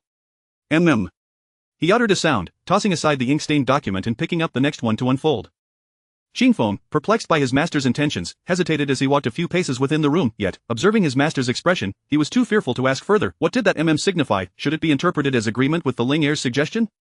He licked his lips, turning to leave, but Xiao Yuan's icy voice unexpectedly broke the silence once more, as if casually inquiring, what is the scholar's place of origin? Qingfeng immediately halted and turned back. It seems to be from Jiangnan. Xiao Yuan's head jerked up, his usually calm and dark eyes suddenly turned cold and fierce, the pen in his hand snapping under the pressure of his fingers. Qingfeng felt a cold sweat trickle down his back, nervously swallowing. Master, is there a problem? In an instant, Xiao Yuan quickly regained his composure. "Where in Jiangnan?" Qingfeng was utterly bewildered, cold sweat beading on his forehead. Jiangnan was vast, and with his busy schedule, he had no time to investigate a scholar's specific origins. "I will check immediately." Xiao Yuan fell silent once more, lowering his head to continue reading the documents. Qingfeng promptly exited, his steps hurried as he sought to uncover the information. The attendant, Qing'an, dared not breathe a word within the room. Fortunately, Qingfeng returned swiftly, having gathered the information within the time it took to brew a cup of tea. "Master, I found it. Zhang Yang hails from a remote village in Jiangnan. His family has been farming for generations, and his parents passed away early, leaving only a younger sister in the care of relatives." The rest, Xiao Yuan had already learned during the Mid-Autumn Festival. Noticing his master's silence, Qingfeng recalled the Ling heir's instructions and tentatively added, "Zhang Yang's hometown is approximately several hundred miles from where Miss Shen grew up. Not too far, yet not particularly close. There likely had been no prior interaction between the two." Xiao Yuan scribbled fervently, seemingly oblivious to the conversation. Qingfeng pressed his lips together, pondering whether he had overstepped. He wondered why he had begun to sound just like the Ling heir. His master had always maintained a distant demeanor towards everyone. Why would he be any different with Miss Shen? The two were clearly adversaries. Qingfeng bowed, preparing to take his leave, but just as he reached the door, Xiao Yuan's voice rang out again. "Send someone to the smaller counties surrounding Jiangnan, preferably those that are prosperous and expansive." Qingfeng paused, momentarily taken aback, before obediently exiting. When Ling Qianyin received Xiao Yuan's intentions, he was not surprised. Instead, a smile crept across his lips. Qingfeng, wary of misspeaking, humbly inquired, "Ling heir, what does my master mean by this?" Ling Qianyin casually flicked his sleeve, standing with his hands clasped behind his back, his tone calm yet laden with significance. "It means he cannot remain in the capital, nor can he be too close to where Miss Shen grew up. The farther away, the better. Prosperous and expansive regions would yield better political results. Within 3 years, Zhang Yang would surely rise in rank, serving as a reward for his loyalty. However, 3 years hence, the political landscape in the capital would be ever-changing. Even if he returned, what difference would it make?" A jolt of realization struck Qingfeng, and clarity dawned upon him. His master had he truly taken a liking to Miss Shen. Having completed his official duties, it was already deep into the night, yet Xiao Yuan showed no signs of wanting to rest. Qing'an noticed his master spreading rice paper, seemingly inspired to paint, and promptly continued grinding ink. "Aside from the bamboo painting that fell into Miss Shen's hands, my master has not painted in quite some time." As Xiao Yuan dipped his brush into the ink, it suddenly sank deeper, fully coated in ink. Qing'an hurriedly retrieved the brush, cleaning it carefully, pondering why his master seemed somewhat distracted today, particularly when Miss Shen was mentioned. By the time he returned, a rough outline had already appeared on the prepared rice paper, curvaceous and elegant. Judging by the lines, it was unmistakably a woman. Qing'an stared in astonishment, unable to regain his composure for quite some time. For years, his master had only painted landscapes. Even when the third miss requested a piece for her birthday, he had never obliged, yet now he was drawing a woman.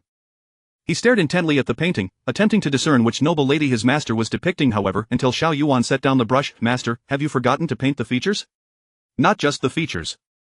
There were no eyes, nose, or mouth, just the delicate oval of a face with a pair of clear, shimmering eyes. Though lacking the contrast of a nose and mouth, one could still discern the tenderness and weariness reflected in those eyes, the gentle curve suggesting she was gazing at her beloved." Xiao Yuan remained silent, his gaze fixed on the painting for a long while, an indescribable emotion swirling within his eyes. A sense of unexplainable possessiveness surged within him, roiling and churning, a powerful thought emerging. It felt as if this woman was destined to be his. Following closely was the image of her laughing with another man. A strange emotion named jealousy began to stir within his chest. Do people believe in the ties of past lives? He lifted his dark, inscrutable gaze, peering out the window, feeling as if he was slowly beginning to believe. At this moment, he was desperate to understand the source of his infatuation and familiarity with her, as well as the reasons behind her animosity towards him. He remembered her saying that she had known him long, long ago. Upon learning that Shen Changha had no objections to the marriage, Madame Shen was overjoyed and immediately began preparations. The Shen residence was filled with a festive atmosphere, eagerly awaiting the day of the betrothal. In the days that followed, Shen An'an scarcely left the courtyard, not due to disinterest in Shen Changha's marriage, but because she felt the unfolding events to be unexpectedly smooth. Mo Xiang closed the door quietly and hurried into the room, lowering her voice as she reported to Shen An'an, "Miss, I have located the residence of young Master Zhang." She lifted her gaze from the scroll, her clear eyes glimmering with intrigue. "It seems the court has finally assigned him a position. Let us go out for a stroll." After informing Madame Shen, Shen An'an set out with Mo Xiang. Zhongshu drove the carriage, heading towards the cosmetics shop indicated by Mo Xiang. A quarter of an hour later, the carriage halted before the shop, and Shen An'an exchanged a glance with Mo Xiang, who promptly handed Zhongshu a silver ingot. "Miss is likely to take her time selecting. You may go have some tea at the tea house and need not wait here." Zhongshu firmly declined. "No, Madame instructed me to stay close to the young miss at all times." He cast a curious glance at the cosmetics shop, wondering how the young miss had become so familiar with the city upon her return. Mo Xiang attempted to persuade him further, but Shen An'an intercepted her and walked into the shop. Unable to shake off Zhongshu, Shen An'an made a token round in the cosmetics shop, casually picking a few items before stepping out. Zhongshu respectfully inquired, "Miss, shall we return home?" Shen An'an lifted the curtain of the carriage, glancing at the nearby tavern. Since we have ventured out, let us dine before returning. Zhang Shu agreed at once, directing the carriage towards the tavern indicated by Mo Xiang. Ah! A carriage brushed past Shen's family carriage, and Li Huaiyan leapt down, his gaze fixated on the carriage that had come to a halt at the tavern ahead. A woman swiftly emerged from the carriage, sidling up to him. Young Master Li, what are you looking at? How is that young lady related to you? Her voice dripped with jealousy as she eyed the noblewoman entering the tavern. Li Huaiyan glanced up at the tavern sign, narrowing his eyes as memories of Ling Qinin's recent murmurs flooded back that Zhang Yeyang seemed to be staying at that very tavern. I have matters to attend to. I shall take my leave first. You may indulge yourself inside and charge it to my account. The woman protested, clinging to Li Huaiyan's waist and pouting. Having been pampered for days, she had yet to receive any benefits. Had he grown tired of her so soon? Li Huaiyan frowned, his previously carefree demeanor shifting to one of seriousness, causing the woman to flinch and release her grip immediately. Li Huaiyan strode toward the carriage, instructing the driver, to the fourth prince's residence. The driver flicked the reins, swiftly departing, leaving the woman seething in place, gritting her teeth before retreating into the cosmetics shop. At the tavern entrance, Mo Xiang once more dismissed Zhang Shu. The young miss suddenly craves the candied fruits from West Street. Please run an errand and bring some back. Zhang Shu glanced at the bustling tavern, feeling somewhat apprehensive. Do not worry, I will stay right here with the young miss. We shall not go anywhere. He hesitated but nodded, swiftly turning to leave, intent on making a quick return. Chapter 36. Once again, it was that dreary place. Shen An'an entered the tavern and immediately spotted Zhang Yeyang, who was busily manipulating an abacus behind the counter. One hand clutched a ledger while the other deftly flicked the abacus beads, yet his mind was entirely elsewhere. He made several errors, finally setting everything down in frustration, his face a portrait of vexation. In a daze, he slumped into a chair, lost in thought. Two colleagues had secured positions in the capital, while he, the chief proponent of the joint petition, had been overlooked. All his efforts seemed in vain. However, one could not claim it was entirely unfortunate. After all, the fourth prince had offered him a prosperous region in Jiangnan, where achievements could be easily attained, far more promising than the futures of his two colleagues. Yet, this path diverged sharply from his desires. He ought to feel content, considering his rank. Had it not been for the fourth prince's patronage, he would have been relegated to a remote county magistrate. In a moment of reverie, he inadvertently lifted his gaze and was momentarily stunned, as if caught in a dream. Shen An'an smiled gently as she approached. What is this? Has young Master Zhang forgotten me? Zhang Yeyang took a while to regain his composure, his expression a blend of joy and disappointment. And no, it's just surprising that Miss Shen would visit such a place. The tavern was neither grand nor diminutive, frequented by laborers or merchants, certainly not a venue suited to Shen An'an's status. I merely came to purchase a few boxes of rouge and happened to pass by, so I thought I'd stop in for lunch, Shen An'an replied, her tone soft and melodic, observing the way his ears flushed with embarrassment. Zhang Yeyang looked up at her, his gaze quickly dropping again, his hands clenching and unclenching in his sleeves. That he pondered. After all, she was the daughter of the Grand Commandant. What could she possibly want with a mere impoverished scholar? Perhaps he was merely indulging in fanciful dreams, fueled by too many tales. Are you busy, young Master Zhang? If not, would you care to join me for a meal? Zhang Yeyang knew she was merely being polite and should decline, yet what escaped his lips was a dissonant, I'm not busy. Meeting Shen An'an's gentle smile, he felt his face flush crimson, a wave of embarrassment washing over him. Mo Xiang, his companion, summoned a waiter to request a private room, ordering several signature dishes. Amid the astonished gazes of the tavern keeper and the waiter, Zhang Yeyang followed Shen An'an upstairs to the private chamber. Though termed a private room, it was merely a slightly quieter space separated by pearl curtains. Shen An'an smoothed her dress as she sat down. Young Master Zhang, please, have a seat. Zhang Yeyang, feeling shame as he glanced at his coarse, patched clothing, was acutely aware of how out of place he felt next to the elegantly dressed woman before him. Not only Shen An'an, but even her maidservant seemed 100 times more appropriately attired. Noticing his discomfort, Shen An'an furrowed her brow slightly and skillfully shifted the conversation. I've heard about the joint petition from my elder brother. Young Master Zhang, your courage in standing up to authority on behalf of the people is truly commendable. Zhang Yeyang sat at the edge of his chair, hands resting on his knees, his back straight, exuding intense energy. Miss Shen, you flatter me. I am but an inconspicuous participant. The real credit for the resettlement of those refugees belongs to others. Shen An'an's eyes sparkled momentarily, a smile gracing her lips as she remained silent, fully aware that the others he referred to must be Xiao Yuan. However, her intention today was not to discuss Xiao Yuan's achievements. Pouring herself a cup of tea, she casually inquired, with such significant contributions, I presume you will receive a commendable position? Zhang Yeyang's expression stiffened. He stared at the teacup before him, lips pressed tightly together as a wave of bitterness washed over him. I suppose so. Shen An'an, noticing his forced smile, grew concerned and asked, is something troubling you, young master? And no, nothing at all, he replied, lifting his gaze to meet the bright, cheerful eyes of Shen An'an, feeling a sudden lightness in his heart. The court has assigned me to a small county near Jiangnan, which is vast and prosperous, and will greatly aid my future career. Yet, he yearned to stay for her sake, even if it was a fanciful desire. He wished to share his joy with her, but now, Jiangnan, Shen An'an repeated, her lips curving into a smile, her hands hidden within her sleeves tightening with excitement. Jiangnan is the perfect place. Zhang Yeyang looked up in surprise, caught by the joy radiating from her eyes, momentarily stunned. Shen An'an suppressed her elation, attempting to maintain a calm demeanor as she said, I grew up in Jiangnan, the people are kind, and the scenery is beautiful. I have always longed to return there if given the chance. Zhang Yiyang felt a swell of hope rising within him. Is what you say true, Miss Shen? Of course, Shen An'an replied sincerely, gazing into his eyes. The customs in Jiangnan are simple, devoid of the convoluted rules and pretensions found elsewhere. There are no powerful aristocratic families. For someone just starting in the bureaucracy, Jiangnan offers far greater opportunities than the unpredictable capital, allowing one to truly showcase their talents without the need for subterfuge. Her words swiftly dispelled the turmoil that had plagued Zhang Yiyang for days, prompting a smile to involuntarily blossom on his lips. You are right. I have been short-sighted. At that moment, a waiter entered, bringing a feast that filled the table, causing the self-doubt he had just managed to cast aside to resurge. There are only 3 of us. Miss Shen, you need not go to such lengths. Mo Xiang, arranging the utensils, chimed in, young Master Zhang, do not mind it, my lady is always this way when dining at home. Oh, Zhang Yiyang chuckled awkwardly, lowering his head to poke at the crispy smoked chicken on the plate to ease the tension. Shen An'an shot Mo Xiang a glance, feeling a mix of admiration for Zhang Yiyang's good nature and concern that he might be overly sensitive. If their interactions required such careful navigation of his pride, it could become quite exhausting. Perhaps, in time, as he climbed the ranks and no longer lacked for money, things would improve. Do you drink, young master? Zhang Yiyang quickly shook his head in refusal. How could he drink in her presence? What if he inadvertently said something inappropriate? Moreover, Shen An'an's praises of Jiangnan had rekindled the embers of hope in his heart. Even if it was a pipe dream, he felt compelled to pursue it. When do you depart for your assignment? He mustered the courage to ask, meeting Shen An'an's gaze, but as soon as their eyes met, his heart raced, rendering him momentarily speechless. I am not certain why it should be within the next 3 to 5 days. Oh, so soon, Shen An'an murmured, her gaze dropping as she stirred her lotus seed porridge with her chopsticks, her eyelids fluttering as they concealed her clear, almond-shaped eyes, revealing a hint of melancholy. Zhang Yiyang felt a pang in his chest, as if his heart were being tightly gripped. Leaning slightly forward, he gazed earnestly at the charming woman across from him. Miss Shen, I have something I wish to tell you. Actually, Shen An'an looked up at him with a bright smile, her clear eyes sparkling with anticipation, though her demeanor remained calm. Miss Shen, what a coincidence. A voice, filled with surprise and delight, interrupted Zhang Yiyang's unspoken words.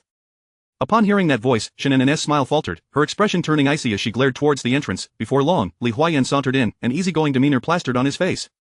He surveyed the room, and when his gaze landed on Zhang Yiyang, his expression momentarily shifted, the corners of his mouth drooping. Shen An'an couldn't help but wonder if she was somehow fated to encounter Li Huayan at every turn. It was exceedingly vexing. Mo Xiang, close the door, she commanded, and Mo Xiang promptly complied. As she reached for the door, Li Huayan playfully leaned against the doorframe, casting a glance over his shoulder. Mo Xiang frowned, about to admonish him to step aside when a sudden, chilling gaze pierced through her, causing her to freeze in place, an icy shiver racing down her spine. The oppressive atmosphere was palpable. She involuntarily released her grip, raising her eyes only to swiftly turn back into the room, positioning herself behind Shen An'an. Li Huayan burst into laughter, clearly enjoying the spectacle. Zhang Yiyang, recognizing Li Huayan, stood up, concerned that others might misinterpret his relationship with Shen An'an and tarnish her reputation. He distanced himself from the table. Young Master Li, he greeted with a bow. Li Huayan glanced at him but remained silent, shifting aside to reveal the figure behind him. Mo Xiang immediately lowered her head, gripping Shen An'an's sleeve tightly. The fourth prince's earlier expression had been rather intimidating. One might think she had committed a grave offense by merely closing a door. Zhang Yiyang considered greeting Xiao Yuan, but the penetrating coldness of his gaze rendered him speechless, as if cotton had lodged in his throat. He sensed that the fourth prince had never held him in high regard, though he could not fathom why. Xiao Yuan's gaze swept over Shen An'an before finally settling on Zhang Yiyang, his expression impassive yet radiating an oppressive aura that made Zhang Yiyang too intimidated to lift his head. Shen An'an squinted at the sudden appearance of the man, her irritation flaring. Once again, he had arrived at an inopportune moment. She was exasperated. Whenever things went awry, he wore a foul expression as if the world owed him something, as though everyone around him were in his debt. What misfortune had befallen him this time to warrant such a display? Did she have some sort of vendetta against this man? It seemed he had an uncanny ability to thwart her plans. Clenching her teeth, she shot a cold glare at Xiao Yuan, her eyes brimming with anger as she opened her mouth to speak. Yet, before she could utter a word, Xiao Yuan's calm voice pierced through the tension, gripping her throat like an invisible hand, rendering her speechless. Young Master Lin has likely not yet met this young lady. Allow me to introduce her, Xiao Yuan said with a teasing tone, his gaze flitting over Shen An'an, the chill in his eyes unmistakable, as he addressed the man in the purple robe beside him. The young lady seated in this private room is none other than the daughter of Grand Commandant Shen, just returned from Jiangnan. Young Master Lin? Shen An'an turned to the man in the purple robe, who appeared refined yet surprised, regarding her with a mixture of astonishment and scrutiny. He politely nodded, "Greetings, Miss Shen." She struggled to contain her anger, rising gracefully to acknowledge him, exuding the poise of a noblewoman. "Greetings, young Master Lin." "Greetings, fourth prince." Stealing a furtive glance at Xiao Yuan, she felt a twinge of confusion. How did Xiao Yuan know that her elder brother was courting the Lin family's daughter? Was it a coincidence or a deliberate act? Surely, he wasn't idle enough to seek out ways to vex her. Given how busy he was, though she pondered these thoughts, she remained courteous in front of young Master Lin, unwilling to tarnish her family's reputation or jeopardize her brother's marriage prospects. Xiao Yuan's lips curled into a cold smile, clearly satisfied with Shen An'an's obedient demeanor, feeling justified in having summoned young Master Lin to the carriage en route. Zhang Yang, having never encountered such a scenario before, stood awkwardly to the side, feeling utterly at a loss for words. He sensed a chilling gaze fixed upon him, as if it were a tangible force, fierce and intimidating. Xiao Yuan's gaze flicked over the utensils laid out on the table, his dark eyes appearing unruffled. Young Master Lin, would you mind sharing a table with the Shen family's daughter? After all, you will soon be relatives. Young Master Lin readily agreed. Of course, I wouldn't mind at all, though I wonder if Miss Shen would honor me with her presence. Shen An'an's heavy gaze remained locked on Xiao Yuan, brimming with anger as if to ask what he intended to do.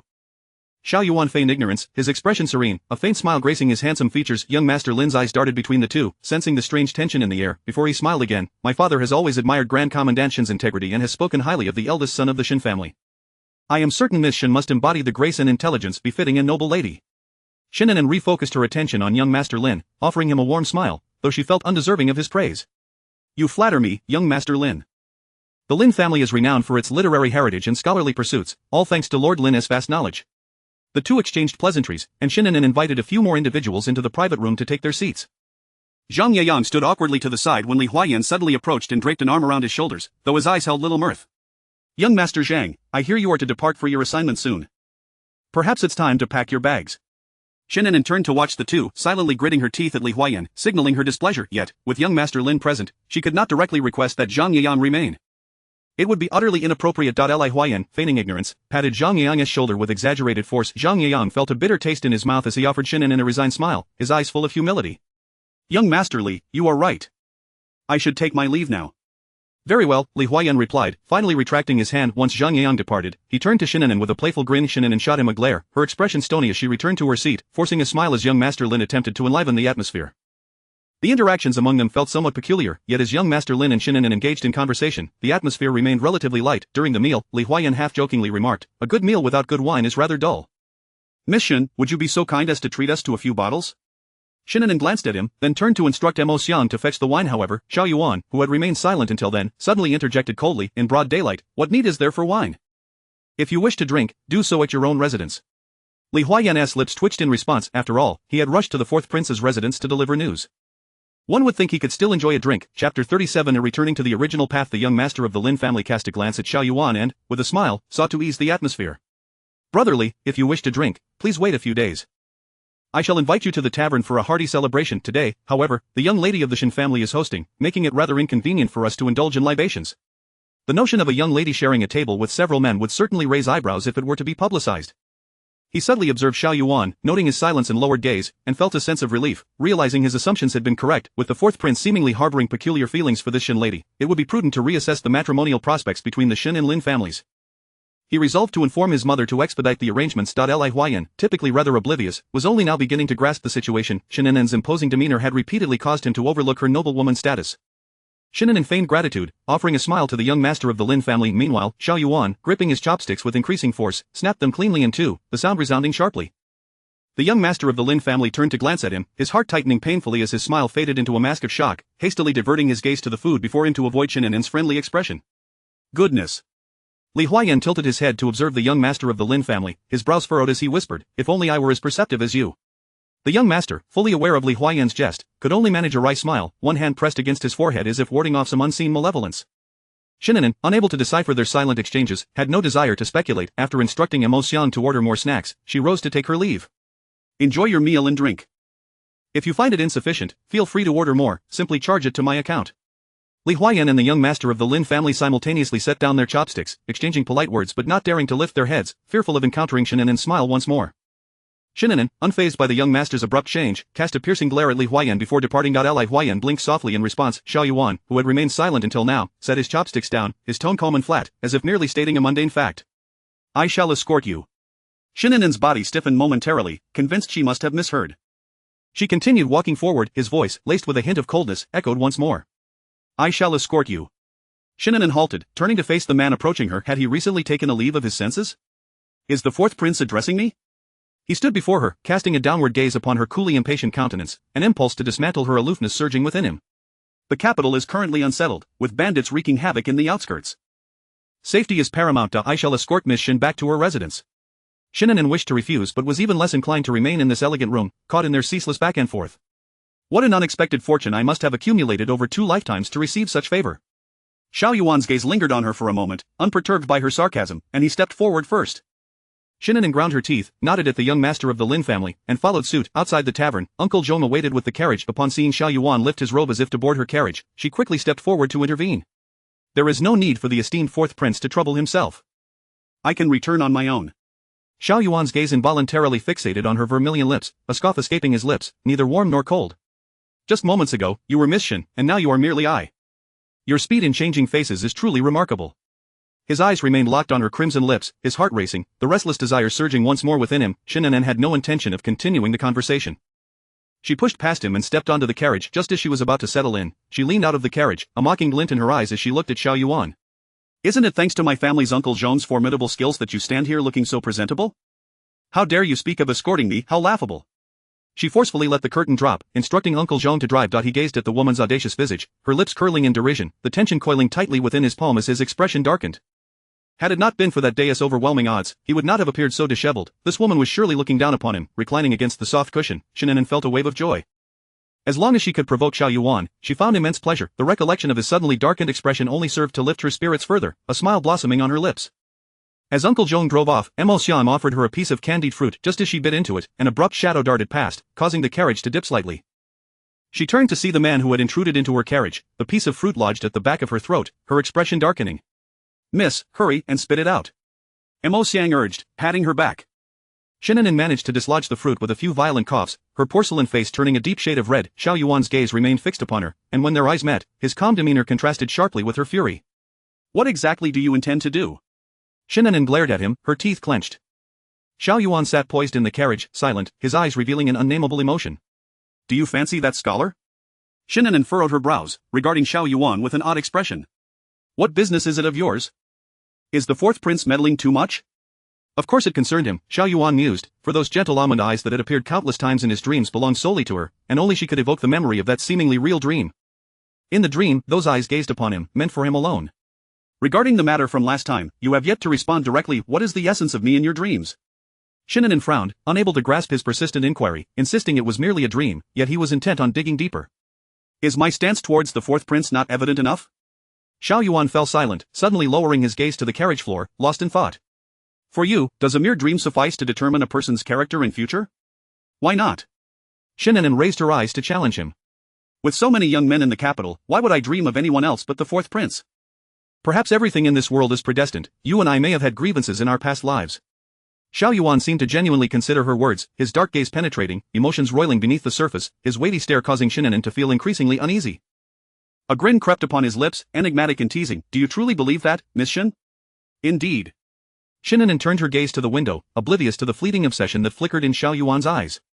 He chuckled softly, his tone unexpectedly gentle as he addressed her. You speak wisely, why not others? It is evident that past causes yield present effects, and fate follows a predetermined path. The it is only fitting that what is meant to be returns to its original trajectory, does it not, An'an? Shen An'an shivered, her pupils widening in disbelief as she stared at Xiao Yuan. Something stirred within his gaze, elusive and incomprehensible, sending a chill down her spine, like a vortex slowly drawing her in, deep and unfathomable, akin to an abyss. At that moment, Uncle Zhong's voice rang from outside. Miss, your highness, we have arrived. A sudden wave of panic surged within Shen An'an. She muttered madman under her breath and hastily exited the carriage. Shen An'an. Xiao Yuan's voice cut through the air, laced with mockery. That scholar may not be as noble as you presume. When desolation and prosperity intertwine, how many can truly remain untainted? Shen An'an's steps faltered momentarily before she quickened her pace toward the estate, her cool voice carried by the wind. I am not well acquainted with the fourth prince. Should we meet again, I would prefer to be addressed as Miss Shen. Naturally, I hope to avoid meeting altogether. Xiao Yuan's lips curled slightly as he watched her retreating figure, a mocking glint hidden beneath his calm demeanor. After a moment, he spoke in a low voice, have Ling Chani come to the estate. Qingfeng accepted the command, swiftly making his way to the Yongning Marquis' residence. As Xiao Yuan's carriage arrived at the prince's residence, Ling Chani's carriage also pulled up. He jumped down, first assessing Xiao Yuan's expression before inquiring with a smile, weren't you with Li Huayan at the tavern? Why the sudden rush to summon me? Xiao Yuan shot him a sidelong glance, his weighty gaze exuding an air of pressure. Ling Chani immediately pressed his lips together, suppressing his mirth. Let us speak in the study. Ling Chani nodded, acutely aware of the gravity of the situation, and followed Xiao Yuan into the study. Jing Feng presented tea, closing the door behind them. Xiao Yuan seated himself behind the desk, his wrist casually resting on the edge, his expression serene however. Ling Chani sensed a chill in the air. What is the matter? Xiao Yuan lowered his gaze, his tone casual as he inquired, when did he leave? Who? Ling Chani's mind briefly faltered, but upon meeting Xiao Yuan's penetrating gaze, he snapped back to reality. Oh, you mean that scholar? He is set to take office in 2 months, so he should, within 3 days. Xiao Yuan interjected, his tone leaving no room for debate. Ling Chani swallowed the rest of his words. Jiangnan is still over a month's journey from the capital. He should be departing soon. Xiao Yuan grunted in acknowledgement, picking up a document to attend to official matters. Qing'an quickly approached with ink and brush. Noticing Xiao Yuan's sudden silence, Ling Chani's brow twitched as he hastily called out, "Are you in such a hurry to send that scholar away? He's merely a scholar. Are you taking this too seriously?"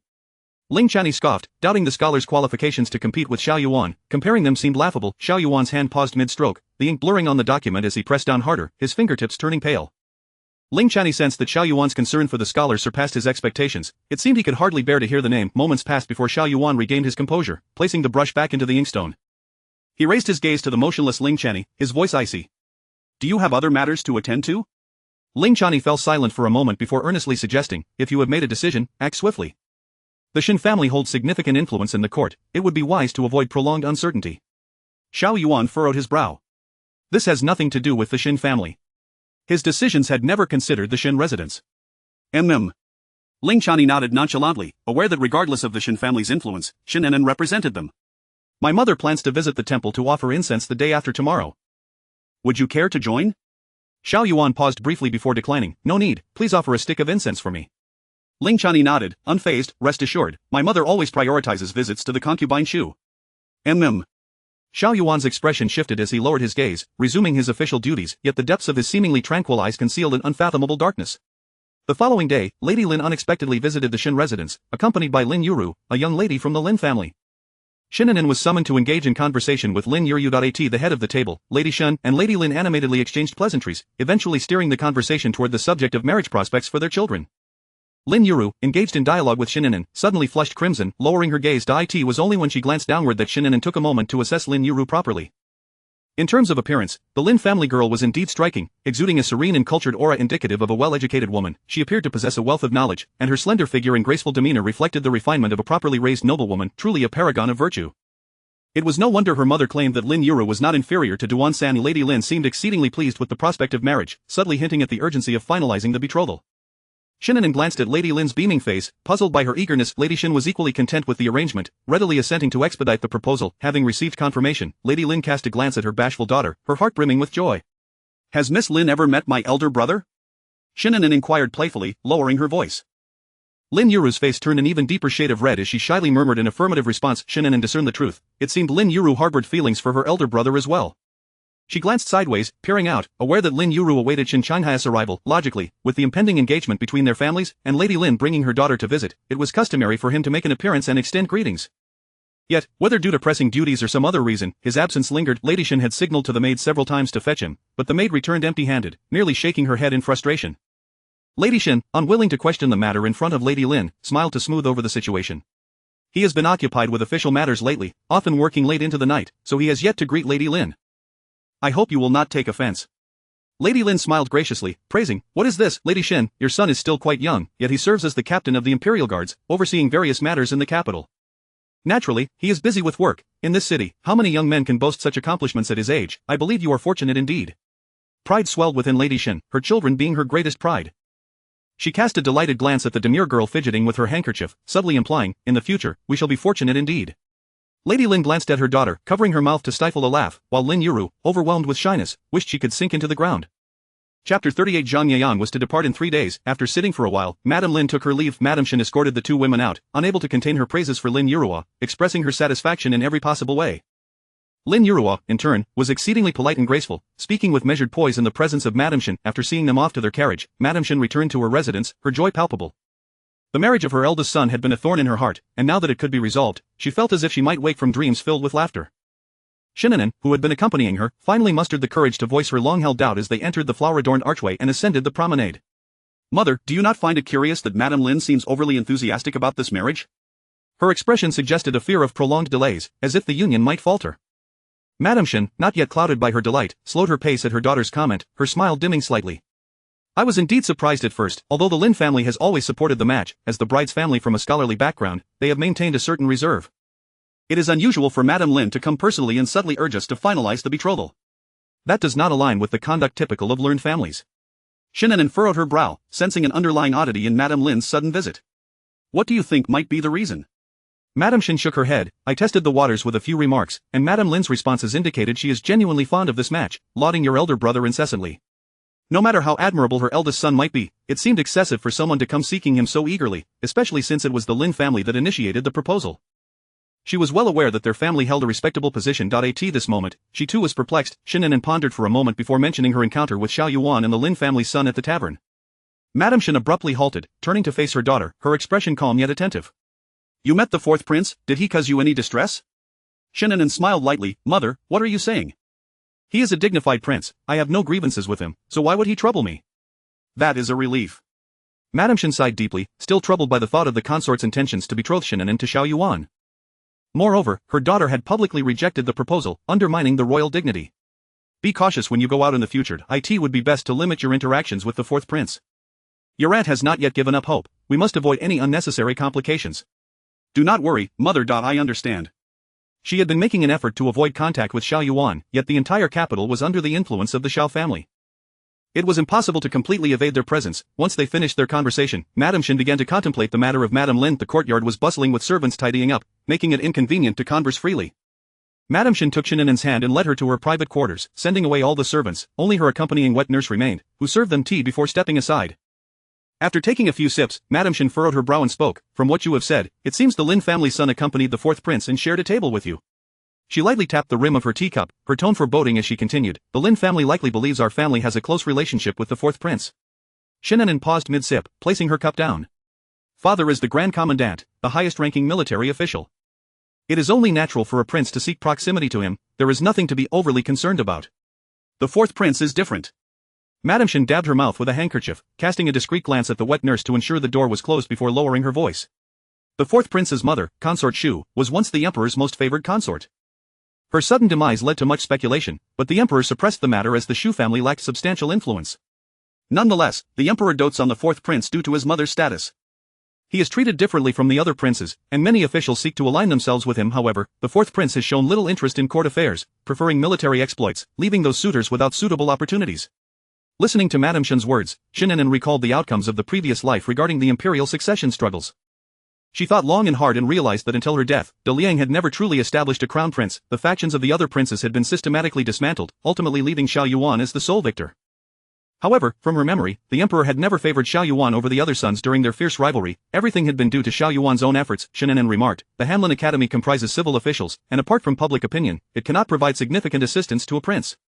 Thus, the Lin family believed that aligning with the Shen family would effectively place them on the same side as the fourth prince. Yet, was it not said that Lord Lin was of high moral standing, maintaining his integrity in court and disdainful of forming factions?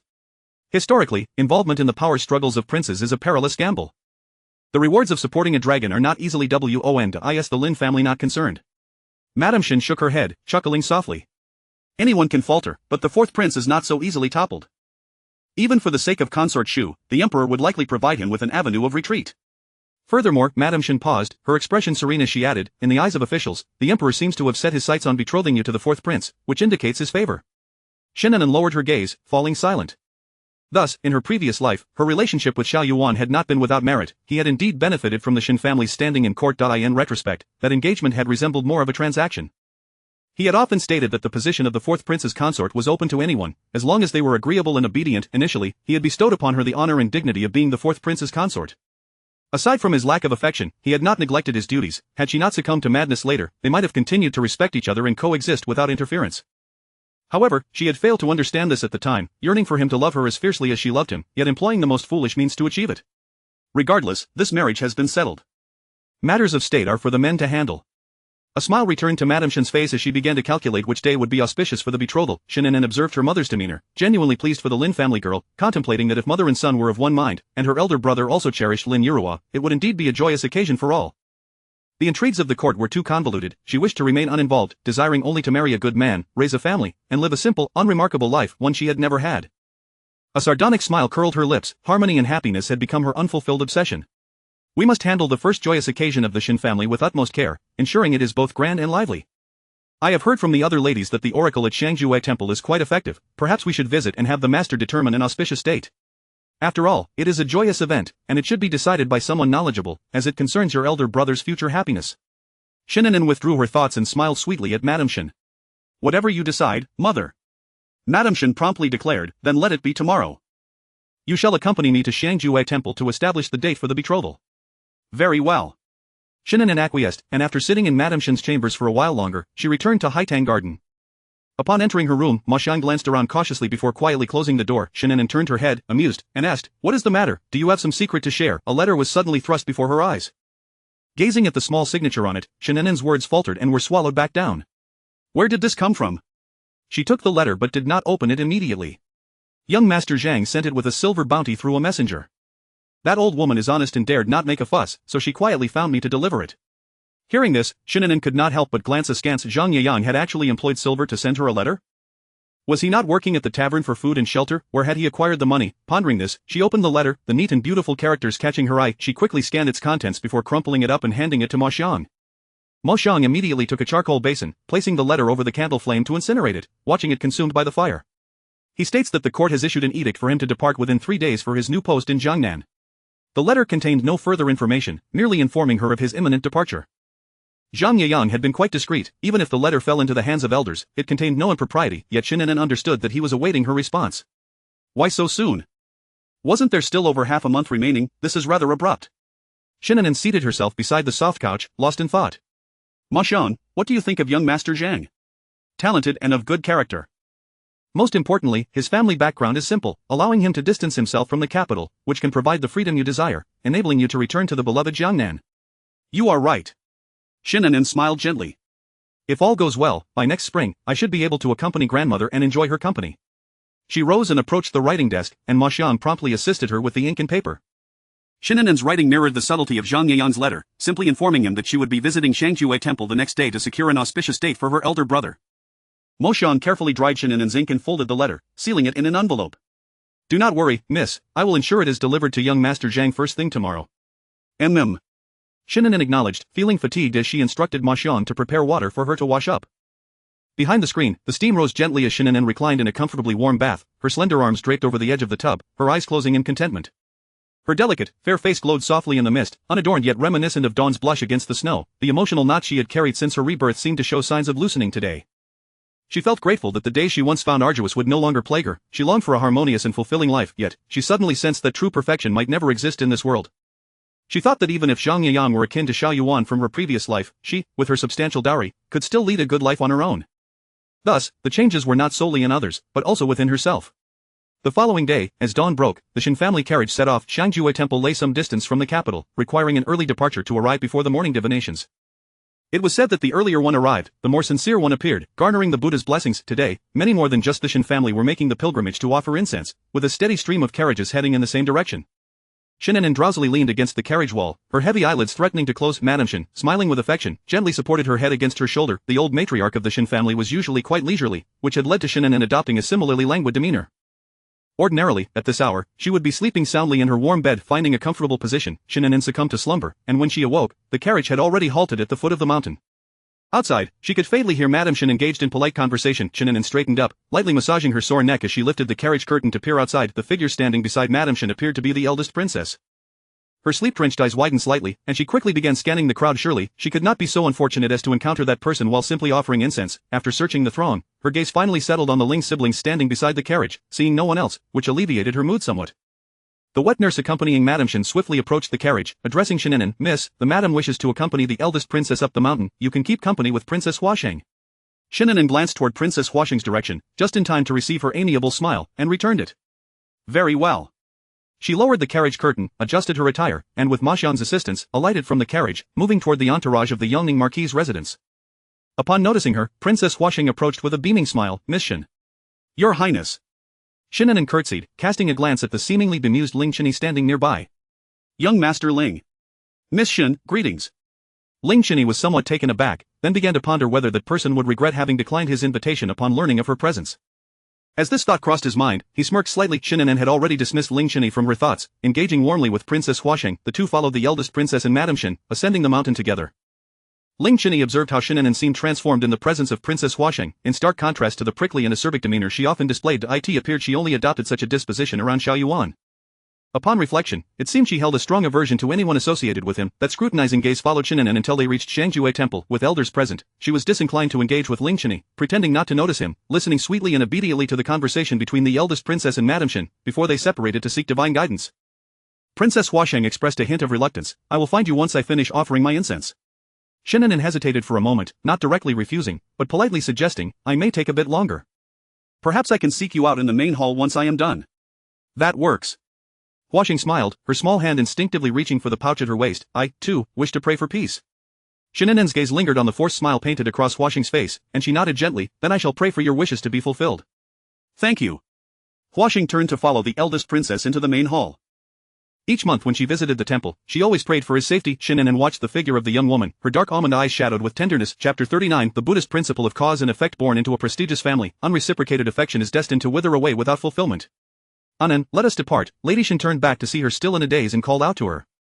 Shen An'an responded, hastily turning to catch up with Lady Shen. Traversing through the front hall led them to a rear courtyard adorned with a waterside pavilion and corridors. At this moment, autumn had deepened, and numerous fallen leaves floated upon the water, while young monks busily gathered them. Lady Shen's matron inquired of one of the young monks, Little Master, may I ask if Master Wanyin is in the temple? Master Wanyin was known for his accurate divinations, and Lady Shen had come today expressly for him. The young monk tilted his head to assess Lady Shen and her entourage, set down his ladle, and bowed respectfully. Esteemed benefactor, the master is indeed present, but he is currently occupied with visitors. You shall have to wait a while. Upon hearing this, the matron turned to Lady Shen, who smiled and replied, it is of no concern, we shall wait. Then please follow me. The young monk chanted a Buddhist incantation and led the way. The group followed him as he circled around the corridor, eventually stopping at the entrance of a meditation room. In the courtyard stood a vast expanse of green bamboo, lush and vibrant. The wind rustled through the bamboo, creating a soothing sound that imparted a sense of tranquility and elegance. The door to the meditation room was tightly shut, and the rhythmic sound of a wooden fish could be heard from within. The young monk hastily ascended the steps and exchanged a few words with the monk on duty. After a moment, the latter approached Lady Shen's party. Esteemed benefactor, he bowed, the master is currently occupied with guests. I kindly ask you to wait. Lady Shen had thought she had arrived early enough, but it seemed there were others who had come before her. Shen An'an's gaze swept across the courtyard, and her peripheral vision suddenly caught a glimpse of a green figure, hidden behind the bamboo, seemingly crouching on the ground. The figure was evidently dressed as a maid, and yet, the side profile stirred a sense of familiarity within her. Little master, she called out to the departing monk, feigning casualness as she inquired, is the guest inside a young lady? The young monk nodded. That young lady arrived before dawn and has been waiting at the courtyard entrance to see our master. Thank you. Shen An'an clasped her hands in gratitude and nodded. The young monk returned the courtesy and resumed his vigil at the meditation room. Lady Shen, intrigued, asked, An'an, do you know who that young lady is? Shen An'an shook her head, pointing subtly to the maid's silhouette behind the bamboo. No, I merely thought the maid looked somewhat familiar and assumed the guest inside is a young lady. Lady Shen cast a few glances at the maid before retracting her gaze. At this time of the month, many dignitaries ascended the mountain to pray for peace. A young lady arriving alone was likely seeking a marriage proposal. After inquiring, Lady Shen lost interest and began conversing with the matron beside her, discussing the various matters regarding betrothal gifts. A quarter of an hour later, the door to the meditation room finally opened, and a young lady clad in light purple emerged, her head bowed, exuding an air of quietude, as if burdened by unspoken thoughts. At that moment, Lady Shen and Shen An'an approached her. Upon hearing their footsteps, the young lady lifted her gaze, revealing a delicate face with faint traces of tears, her eyelids slightly swollen, clearly having just wept. When she saw the approaching figures, she momentarily froze before managing to muster a smile. Miss Shen, she said, glancing at Lady Shen beside Shen An'an, and added, Lady Shen. Lady Shen nodded at the seemingly pitiful young lady and turned to Shen An'an, awaiting her introduction. Shen An'an diverted her gaze from the young lady, her voice soft as she said, this is the second young lady of the Duan family. Lady Shen, taken aback by the revelation, realized Master Wenyin's time was precious and dared not delay further. She instructed Shen An'an to remain outside and converse with Duan Yingying. Shen An'an had no intention of entering, the bizarre events surrounding her were inexplicable, and she subconsciously wished to avoid entanglements with the Buddhist realm. Gazing at the divination slip in Duan Yingying's hand, which sought a marriage proposal, Shen An'an calculated the timing. If her fate mirrored that of her past life, she should have already been cast aside by her family and on the verge of a distant marriage. Miss Shen, may I walk with you? Duan Yingying asked, suppressing her hoarse voice and striving for composure. Shen An'an's gaze lingered on her vacant, expressionless face for a moment before she slowly nodded. Thank you. Duan Yingying forced a smile. The two exited Master Wenyin's courtyard and made their way to a secluded waterside pavilion in the rear courtyard. Seated in the pavilion, they could behold the entire picturesque scene of the temple, its grandeur instilling a sense of reverence and awe. For reasons unknown, Shen An'an felt an overwhelming discomfort. She struggled to suppress the rising restlessness and unease, deliberately avoiding the sight of the Buddha statues scattered throughout the courtyard. She understood that the source of her discomfort lay in her own insecurities. She felt like a monster, her 17-year-old body merely a fayade, within the temple, that fayade could be effortlessly torn asunder. Miss Shen, what troubles you? The young monk brought forth tea, and Duan Yingying personally poured her a cup, inquiring with concern. Shen An'an snapped back to reality and shook her head. It is nothing. Did you seek me for something specific, Miss Duan? She scrutinized Duan Yingying's features, sensing she did not recognize that the person who saved her during the Mid-Autumn Festival was her elder brother. What, then, could be the purpose of this visit? While their interaction lacked the tension present between her and Duan Mengmeng, they were hardly friends. I have come to express my gratitude, Duan Yingying said, her once delicate features now imbued with a newfound resilience. That day at the Yangning Marquis's residence, I thank you, Miss Shen, for your guidance. Without it, I fear I would have, she trailed off, ultimately concluding, family matters should not be aired publicly. A deep sigh escaped her, laden with helplessness. Shen An'an felt a stir within her heart as she gazed into Duan Yingying's grateful expression. Could a person whose weakness was etched into their very soul truly rise against adversity simply because of a few words? Was it possible that the events leading to her distant marriage had already transpired, and that she had come to recognize Duan Mengmeng and changed her course? Instead of directly inquiring, she politely responded, it was but a minor effort, you need not dwell on it, Miss Duan. Duan Yingying shook her head. To you, it may be a mere trifle, but to me, it is a lifetime. You all are my benefactors. We? Shen An'an replied with a semblance of a smile, hidden depths of turmoil flickering in her eyes. Has someone else aided you as well, Miss Duan? A blush crept onto Duan Yingying's cheeks as she lowered her gaze, whispering, he is my benefactor. Regrettably, neither of them knew each other's identities or names, nor could they ascertain if they would ever meet that gentleman again in their lifetimes. Shen An'an suppressed a smile, lowering her gaze to sip her tea. As Duan Yingying became lost in thoughts of her savior, Shen An'an broke the silence. You seem quite attached to that benefactor, Miss Duan. Duan Yingying snapped back to attention, managing a shy smile and nodding affirmatively. Indeed. To her, he was like a noble jade, radiant and ethereal, a figure she could only aspire to, akin to the unattainable snow atop a lofty peak. Shen An'an fell silent, her gaze cast downward. She had no intention of revealing her elder brother's identity to Duan Yingying. Selfishly, she did not wish for her brother to become entangled with someone so fragile. It was not that Duan Yingying was lacking, but rather that she appeared too delicate, like a soft dough easily molded into any shape. A young lady who was dependent and incapable of self-sufficiency might indeed elicit the protective instincts of a manly figure like her elder brother, yet she was far from suitable to be the matriarch of the Shen family. To speak plainly, such a disposition was ill-suited for the role of a matriarch in a large family. While she was genuinely kind-hearted, her kindness was excessively biased when facing her own kin. Being right toward one's own was acceptable, but one should not be unable to discern right from wrong, yet who could predict matters of marriage? Shen An'an chose to remain silent. If there was a bond between her and her elder brother, they would inevitably gravitate toward each other again. The prerequisite, however, was that she must first establish herself. Duan Yingying, noting Shen An'an's silence, softly inquired, are you troubled about my request for forgiveness regarding my third sister at the chrysanthemum banquet? Shen An'an spoke slowly, her tone casual, it is only natural for you to speak on behalf of your sister, as you share the same mother. I harbor no grievances. Regardless, you say what you wish, and I shall heed my own counsel. Ultimately, my decisions are my own, Duan Yingying responded, momentarily taken aback by Shen An'an's straightforwardness, before breaking into a smile. She genuinely appreciated Shen An'an's nature. How wonderful it would be if she were her sister. You are correct, Miss Shen, my request is inconsequential, but I am not one to be oblivious to right and wrong. My third sister did indeed err that day, and upon returning home, I reported the matter to my elders. Shen An'an raised an eyebrow. And then, did your third sister receive a reprimand, or is she still in good standing? Duan Yingying appeared somewhat embarrassed. To be honest, grandmother did not punish her, but a few days ago, my third sister knelt in the ancestral hall. If you are interested, I could share that with you as a form of catharsis. Duan Mengmeng knelt in the ancestral hall. Shen An'an was genuinely surprised. The Duan family had always doted on their exceptionally talented daughter. How could they bear to punish her? Suddenly, recalling Duan Yingying's earlier gratitude, she pondered, was this your doing, Miss Duan? Duan Yingying's eyelashes fluttered, her lips pressing together as her voice dropped significantly. It was merely self-preservation. Shen An'an grasped the implications without further need for clarification. She was taken aback by Duan Yingying's sudden perceptiveness. Could it be that her elder brother's appearance had spurred her to awaken? The hour grows late, I must take my leave. I shall converse with you again, Miss Shen, at our next meeting, Duan Yingying declared. Shen An'an nodded, her gaze falling upon the divination slip in Duan Yingying's hand as she rose. Miss Duan, you are here to seek a marriage proposal today, are you not? Indeed, Duan Yingying instinctively tightened her grip on the slip, her fingers turning pale. What did the master say? Duan Yingying lowered her head, her pale fingertips delicately brushing over the divination slip, her voice somewhat strained. The master said that fate is a matter of destiny. Opportunities will arise, and outcomes are the fruit of cause and effect. She did not comprehend the full meaning, only that the master indicated she would have another chance to meet that gentleman. Shen An'an furrowed her brow, a heaviness settling in her heart as she remained silent. After bidding farewell, Duan Yingying left the waterside pavilion. Shen An'an finished her tea and rose just as Lady Shen's matron approached. The two returned to Master Wanin's courtyard. Lady Shen clutched the divination slip and auspicious date calculations, standing in the corridor, seemingly lost in thought. Mother, have you calculated it? Shen An'an inquired as she approached. Lady Shen tucked the items into her sleeve, regaining her composure as she nodded. Shen An'an remembered Duan Yingying's divination slip and asked, "What did Master Wanin say?" Lady Shen opened her mouth to respond but then shook her head. "We shall discuss it upon returning home. The master is waiting for you inside, go in quickly." "Why is he waiting for me?" Shen An'an instinctively took a step back, a chill creeping up her spine. "Mother inquired about your marriage prospects with the master, and since you are here, it is a perfect opportunity for him to assess you further." "I shall not go," Shen An'an immediately refused. "Mother, I am not in a hurry. Let us wait until my brother's matters are settled before discussing mine." "You have come all this way."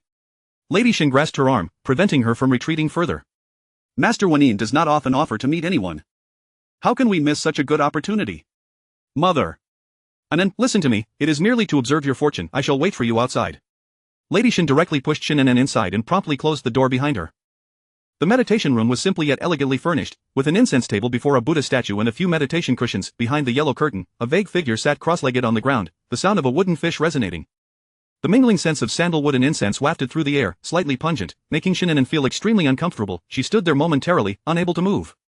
"Benefactor, please come in and take a seat," a deep, resonant voice emerged from behind the curtain. Shen An'an remained still, her brows slightly furrowed. "Master, your time is precious, I shall not disturb you. Does not Buddhism teach that marital destinies are a matter of fate? If my marriage has not yet materialized, it signifies that the time is not right. I shall wait, there is no need for divination."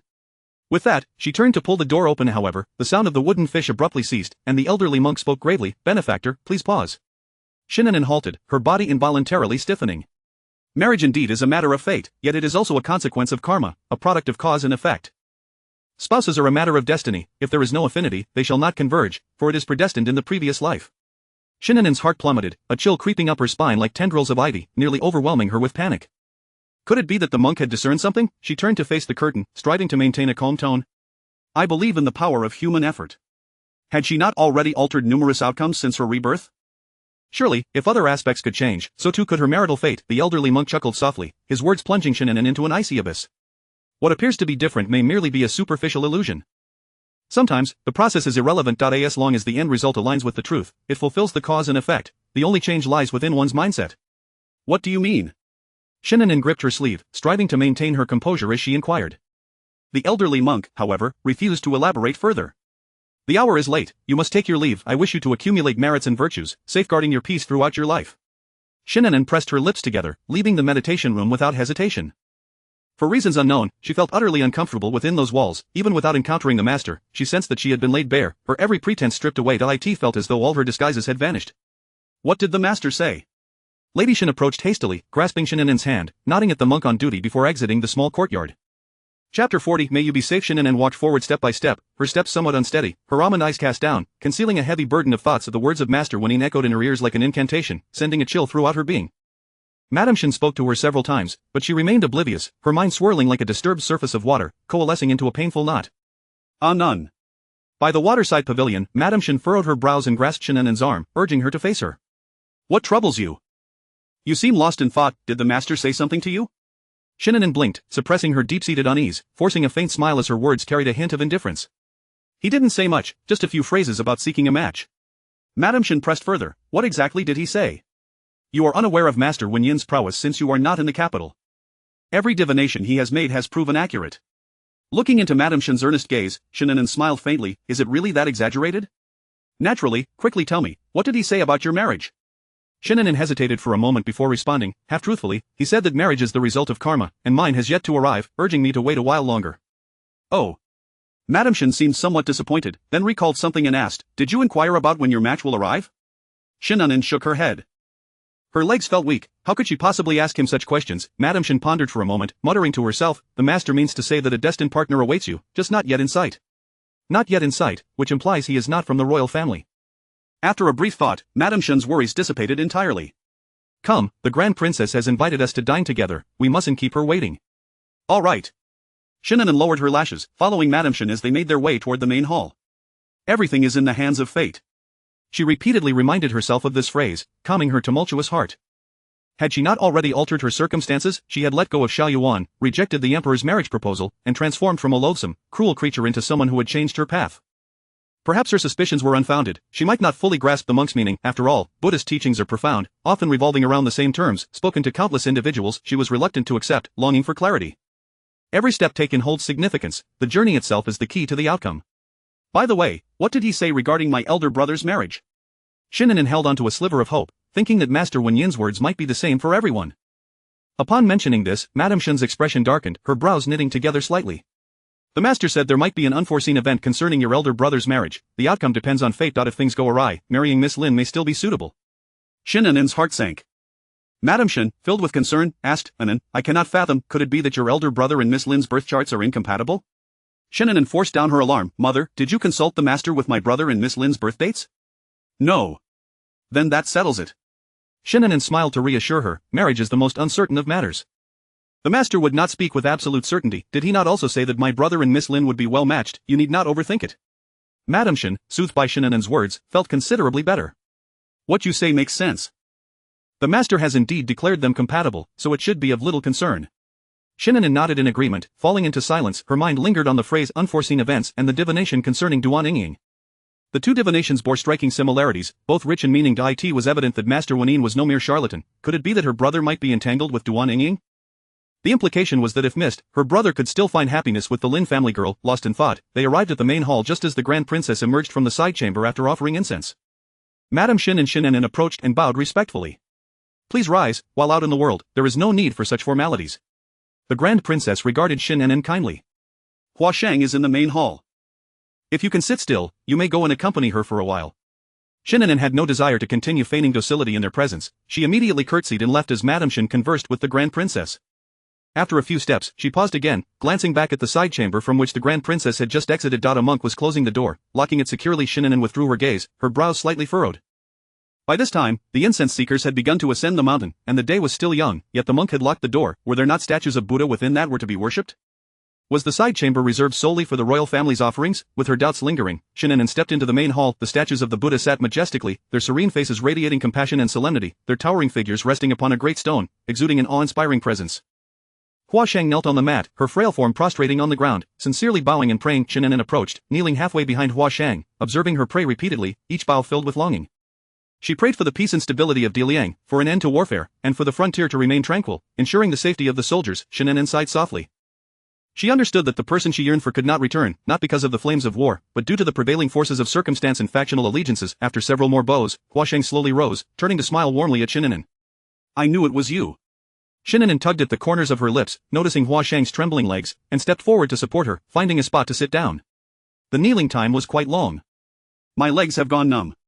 Hua Shang laughed, yet her voice betrayed a hint of melancholy. She prayed year after year, believing that sincerity would yield results, yet why did the Buddha not grant her protection? None. Shen An'an raised her gaze to Hua Shang's flushed face, which bore a trace of shyness. Could you refrain from sharing what you heard with my mother? Shen An'an bit her lip, and under Hua Shang's earnest gaze, she slowly nodded. Hua Shang beamed, choosing not to revisit the topic of her prayers, and Shen An'an remained silent. Once Hua Shang's legs felt better, they departed together, only to encounter Duan Yingying, who was approaching the main hall with a purse in hand. Shen An'an had thought she had already left. Duan Yingying saw the two and offered a courteous bow. Hua Shang greeted her warmly. Miss Duan, have you come to offer incense today? Duan Yingying glanced down at her somewhat deflated purse, feeling a bit embarrassed, and nodded. I came to donate some incense money and pray for peace. Hua Shang nodded, exchanged a few pleasantries, and then took Shen An'an away. Shen An'an turned her head to glance at Duan Yingying, who smiled kindly at her, and she returned the smile in kind. The two left the main hall and sat for a while in the backyard pavilion until noon, when they sought out the Grand Princess and Madame Shen for lunch. By the time they arrived, Ling Chenyi was already in the courtyard. He stood before a patch of unfamiliar flowers and plants, gazing down at the resilient greenery thriving in the deep autumn, lost in thought. Elder brother. Hua Shang called out to him. Ling Chenyi turned, smiling at Hua Shang, and then his gaze settled on Shen An'an, pausing for a moment. Miss Shen. He greeted her with a casual tone. Young Master Ling. Shen An'an responded perfunctorily with a slight bow. What are you looking at? Hua Shang asked, pulling Shen An'an along as she looked down at the lush greenery. Do you know them? Ling Chenyi shook his head. I do not, merely found them pleasing to the eye and appreciated them. Hua Shang acknowledged this and shifted the topic. I meant to ask you earlier. Why hasn't cousin Si Biao come this year? He usually visits on this day. Ling Chenyi discreetly glanced at Shen An'an, noting her expressionless face, his lips curling slightly. He is busy with official duties and has no time. Hua Shang frowned. Even the busiest person should find time for such matters. How can he be too busy? Ling Chenyi remained silent. Shen An'an naturally did not involve herself in the conversation, choosing to remain mute and unresponsive. The atmosphere grew somewhat tense, and Hua Shang did not press further, exchanging a few words with Ling Chenyi before leading Shen An'an into the house. Madame Shen and the Grand Princess were engaged in conversation and paused as the two entered. Soon, a young monk arrived, bringing vegetarian meals to the courtyard. Mississippi. Mo Xiang, holding her stomach, looked somewhat unwell. I am feeling a bit unwell. May I take leave to rest? Go ahead. If it becomes unbearable, have someone fetch a doctor from the temple. Shen An'an expressed her concern. Yes, thank you, Mississippi. Mo Xiang bowed and exited. No1 paid much attention to this interruption. The Grand Princess summoned Ling Chenyi into the room for lunch. Despite the camaraderie between Madame Shen and the Grand Princess, the dining table remained enveloped in silence. Not even the sound of utensils clattering could be heard. With autumn's deepening chill, the Grand Princess had a habit of napping after meals. After finishing, Madame Shen took Shen An'an into the guest room to rest. Mississippi. Mo Xiang hurriedly approached as soon as she entered the room, quietly closing the door behind her and keeping her voice low. Young Master Zhang is waiting for you in a deserted little courtyard to the southeast of the back mountain. Shen An'an pressed her lips together, remaining silent for a moment before determination brightened her lovely face as she instructed Mo Xiang. You keep watch over the room. I will be back shortly. If mother asks, tell her I went to find Miss Duan. Understood. Mo Xiang nodded firmly, peeking out the door to ensure the coast was clear. Their room was closest to the courtyard entrance. If she moved quickly, she could evade the watchful eyes of the servants. Miss, take advantage of this moment when no one is paying attention. Hurry along. Shen An'an, shielded by Mo Xiang, swiftly exited. Ling Chenyi happened to emerge from the Grand Princess's room, his peripheral vision catching a fleeting shadow. He turned to look toward the courtyard entrance but only saw a maid that maid appeared to be Shen An'an's, named Mo Xiang. Mo Xiang. He spoke softly. Mo Xiang shivered, nearly collapsing from fright. She swallowed hard, turning to face him, desperately suppressing her racing heart. Young Master Ling. The two were quite distant, and Ling Chenyi did not notice the pallor of Mo Xiang's face. What are you doing there? Who just left? Ling Chenyi was uncertain. After all, the shadow had moved too swiftly, and it might have been an illusion. Mo Xiang steadied herself, glancing toward the courtyard entrance and feigning confusion. Who? No one at all. I have been here the whole time and did not see anyone leave. Ling Chenyi furrowed his brows, his gaze lingering on Mo Xiang for a moment before nodding. Then what are you doing here? Oh, I was feeling a bit unwell and didn't want to disturb the Mrs. Rest, so I sat outside for a while. Ling Chenyi seemed unsure whether to believe her, but he did not press further, scanning the area around Shen An'an's room before turning back to enter. Mo Xiang maintained her previous posture and expression, holding her breath in fear that he might suddenly turn around. Shen An'an left the small courtyard, avoiding the temple monks as she made her way toward the back mountain. Miss Shen. Suddenly, someone called out to her from the path. Shen An'an turned her head to see Zhang Yiyang emerging from a corner of the stone path, his face alight with joy upon seeing her. The fact that Miss Shen was willing to come meant that she harbored feelings for him as well. Shen An'an came to a halt, and Zhang Yiyang stood still as well. This secluded spot saw little foot traffic. Even if a monk happened to glance their way, the distance between them would conceal their interaction. Did you call for me? Zhang Yiyang blushed as he nodded. He stammered, struggling to articulate his thoughts, causing Shen An'an to grow impatient. She was in a hurry to return. Miss Shen, this is a trinket left by my mother. It holds little value, but if you find it appealing, I hope you will accept it. Shen An'an stared at the item he presented, her small face momentarily blank. After such a long pause, he could only muster this one line. He truly was a naïve soul, yet his sincerity shone through. Shen An'an smiled. Young Master Zhang, if you are offering something, why stand so far away? Do you expect me to walk over to take it? Zhang Yiyang's face flushed crimson, and he bashfully lowered his head, then suddenly looked up with unrestrained joy. Could it be that Miss Shen was indeed accepting? Shen An'an quietly observed him, and Zhang Yiyang, flustered, stumbled forward to place the course bracelet in her palm. Rest assured, Miss Shen, I will strive to ensure you live a good life. Shen An'an smiled lightly. Her life was already quite satisfactory. As long as she could leave the capital and return to Jiangnan, that would suffice. Who said she could not change her fate? The Buddhists often speak of countless glances exchanged in past lives leading to a chance encounter in this one. Did she not share a connection with Zhang Yiyang, having cultivated a bond over a millennium, allowing them to meet in this lifetime? Certainly, there were other men with whom she shared fate, not just Xiao Yuan alone. At the first watch of the afternoon, the Yongning Marquis' residents prepared to descend the mountain. The Grand Princess sent someone to summon Madame Shen to join them. My princess says that due to recent bandit activity, having my family's young master present can ensure the safety of Madame Shen and Miss Shen on their return to the capital, providing companionship along the way. Madame Shen naturally had no reason to refuse, her heart tinged with a bittersweet ache as she thought of her son, who was always busy and seldom around. I wonder if your elder brother will know to come and escort us after finishing his duties. Shen An'an smiled and instructed Mo Xiang to pack their belongings, following the Yongning Marquis' household down the mountain. Chapter 41 The mountain bandits approaching the Yongning Marquis mansion. Just as on their ascent, Madame Shen and the Princess Dowager were supported by their attendants, engaging in lively conversation as they led the way, while Shen An'an and Hua Shang lagged a step behind. Ling Chenyi followed closely behind the group ahead of them. A young lady, assisted by her maid, was also making her way down the mountain. Shen An'an cast a glance at her and felt an inexplicable connection to this Miss Duan, as they often crossed paths. However, Duan Yingying was somewhat distanced from them, and by the time they reached the foot of the mountain, she had already boarded her carriage. Preparing to depart, the carriage she occupied bore no insignia of the Duan family, indicating her visit was far from legitimate. After all, which respectable young lady would venture out alone in search of a match? Hua Sheng and Shen An'an exchanged glances at the carriage, silently acknowledging their shared thoughts. Naturally, Duan Yingying had no reason to alight from her carriage to pay respects to the Princess Dowager. Meanwhile, the two women, engrossed in their chatter, remained oblivious to the presence of another carriage nearby. As Duan Yingying's carriage passed behind them, it swiftly merged onto the main road. Clutching a divination stick to her chest, her red lips pressed together in contemplation, she pondered the words of Master Wan Yin. "Miss, the autumn winds are chilly, be wary of catching a cold," her maid advised, leaning in to lower the carriage curtain, ensuring no gap was left exposed to the cold breeze, thus blocking out the scenery along the way. At that moment, several swift horses dashed along the main road, racing past her carriage and startling the horses pulling it, causing them to stumble. A gust of cold wind lifted one corner of the carriage curtain, only to fall back down immediately. Duan Yingying glanced at the commotion before retreating her gaze, leaning against the carriage wall to ease her fatigued nerves. Meanwhile, Madame Shen was assisted by Shen An'an as she mounted her horse. Suddenly, the sound of galloping hooves echoed behind them, and she turned to see her eldest son, Shen Changhe, seated firmly on his steed, his brows furrowed as he approached them. "At least this boy has some conscience," Madame Shen remarked, a slight smile curling at the corners of her lips. Shen An'an's heart skipped a beat as she turned her head to observe Shen Changhe, who had dismounted to greet the Princess Dowager and Ling Chenyi. Had her brother encountered Duan Yingying's carriage on his way here? Had they crossed paths? It seemed unlikely. If they had, her brother's expression would have betrayed some hint of it. Her palms grew clammy with a thin sheen of sweat, her mind swirling with uncertainty. If her brother had arrived a moment earlier, or if Duan Yingying had tarried a moment longer, their discussion upon returning home might not have revolved around the marriage with the Lin family's daughter. Lost in her thoughts, Shen Changhe approached the carriage. "Mother, are you aware of the current unrest in the capital? How could you bring your daughter out for incense offerings without a word of caution?" Madame Shen's previously uplifted brows knitted together in disapproval, her gaze turning cold as she shot a glare at Shen Changhe before stepping into the carriage. Shen An'an felt a pang of exasperation at her brother's bluntness.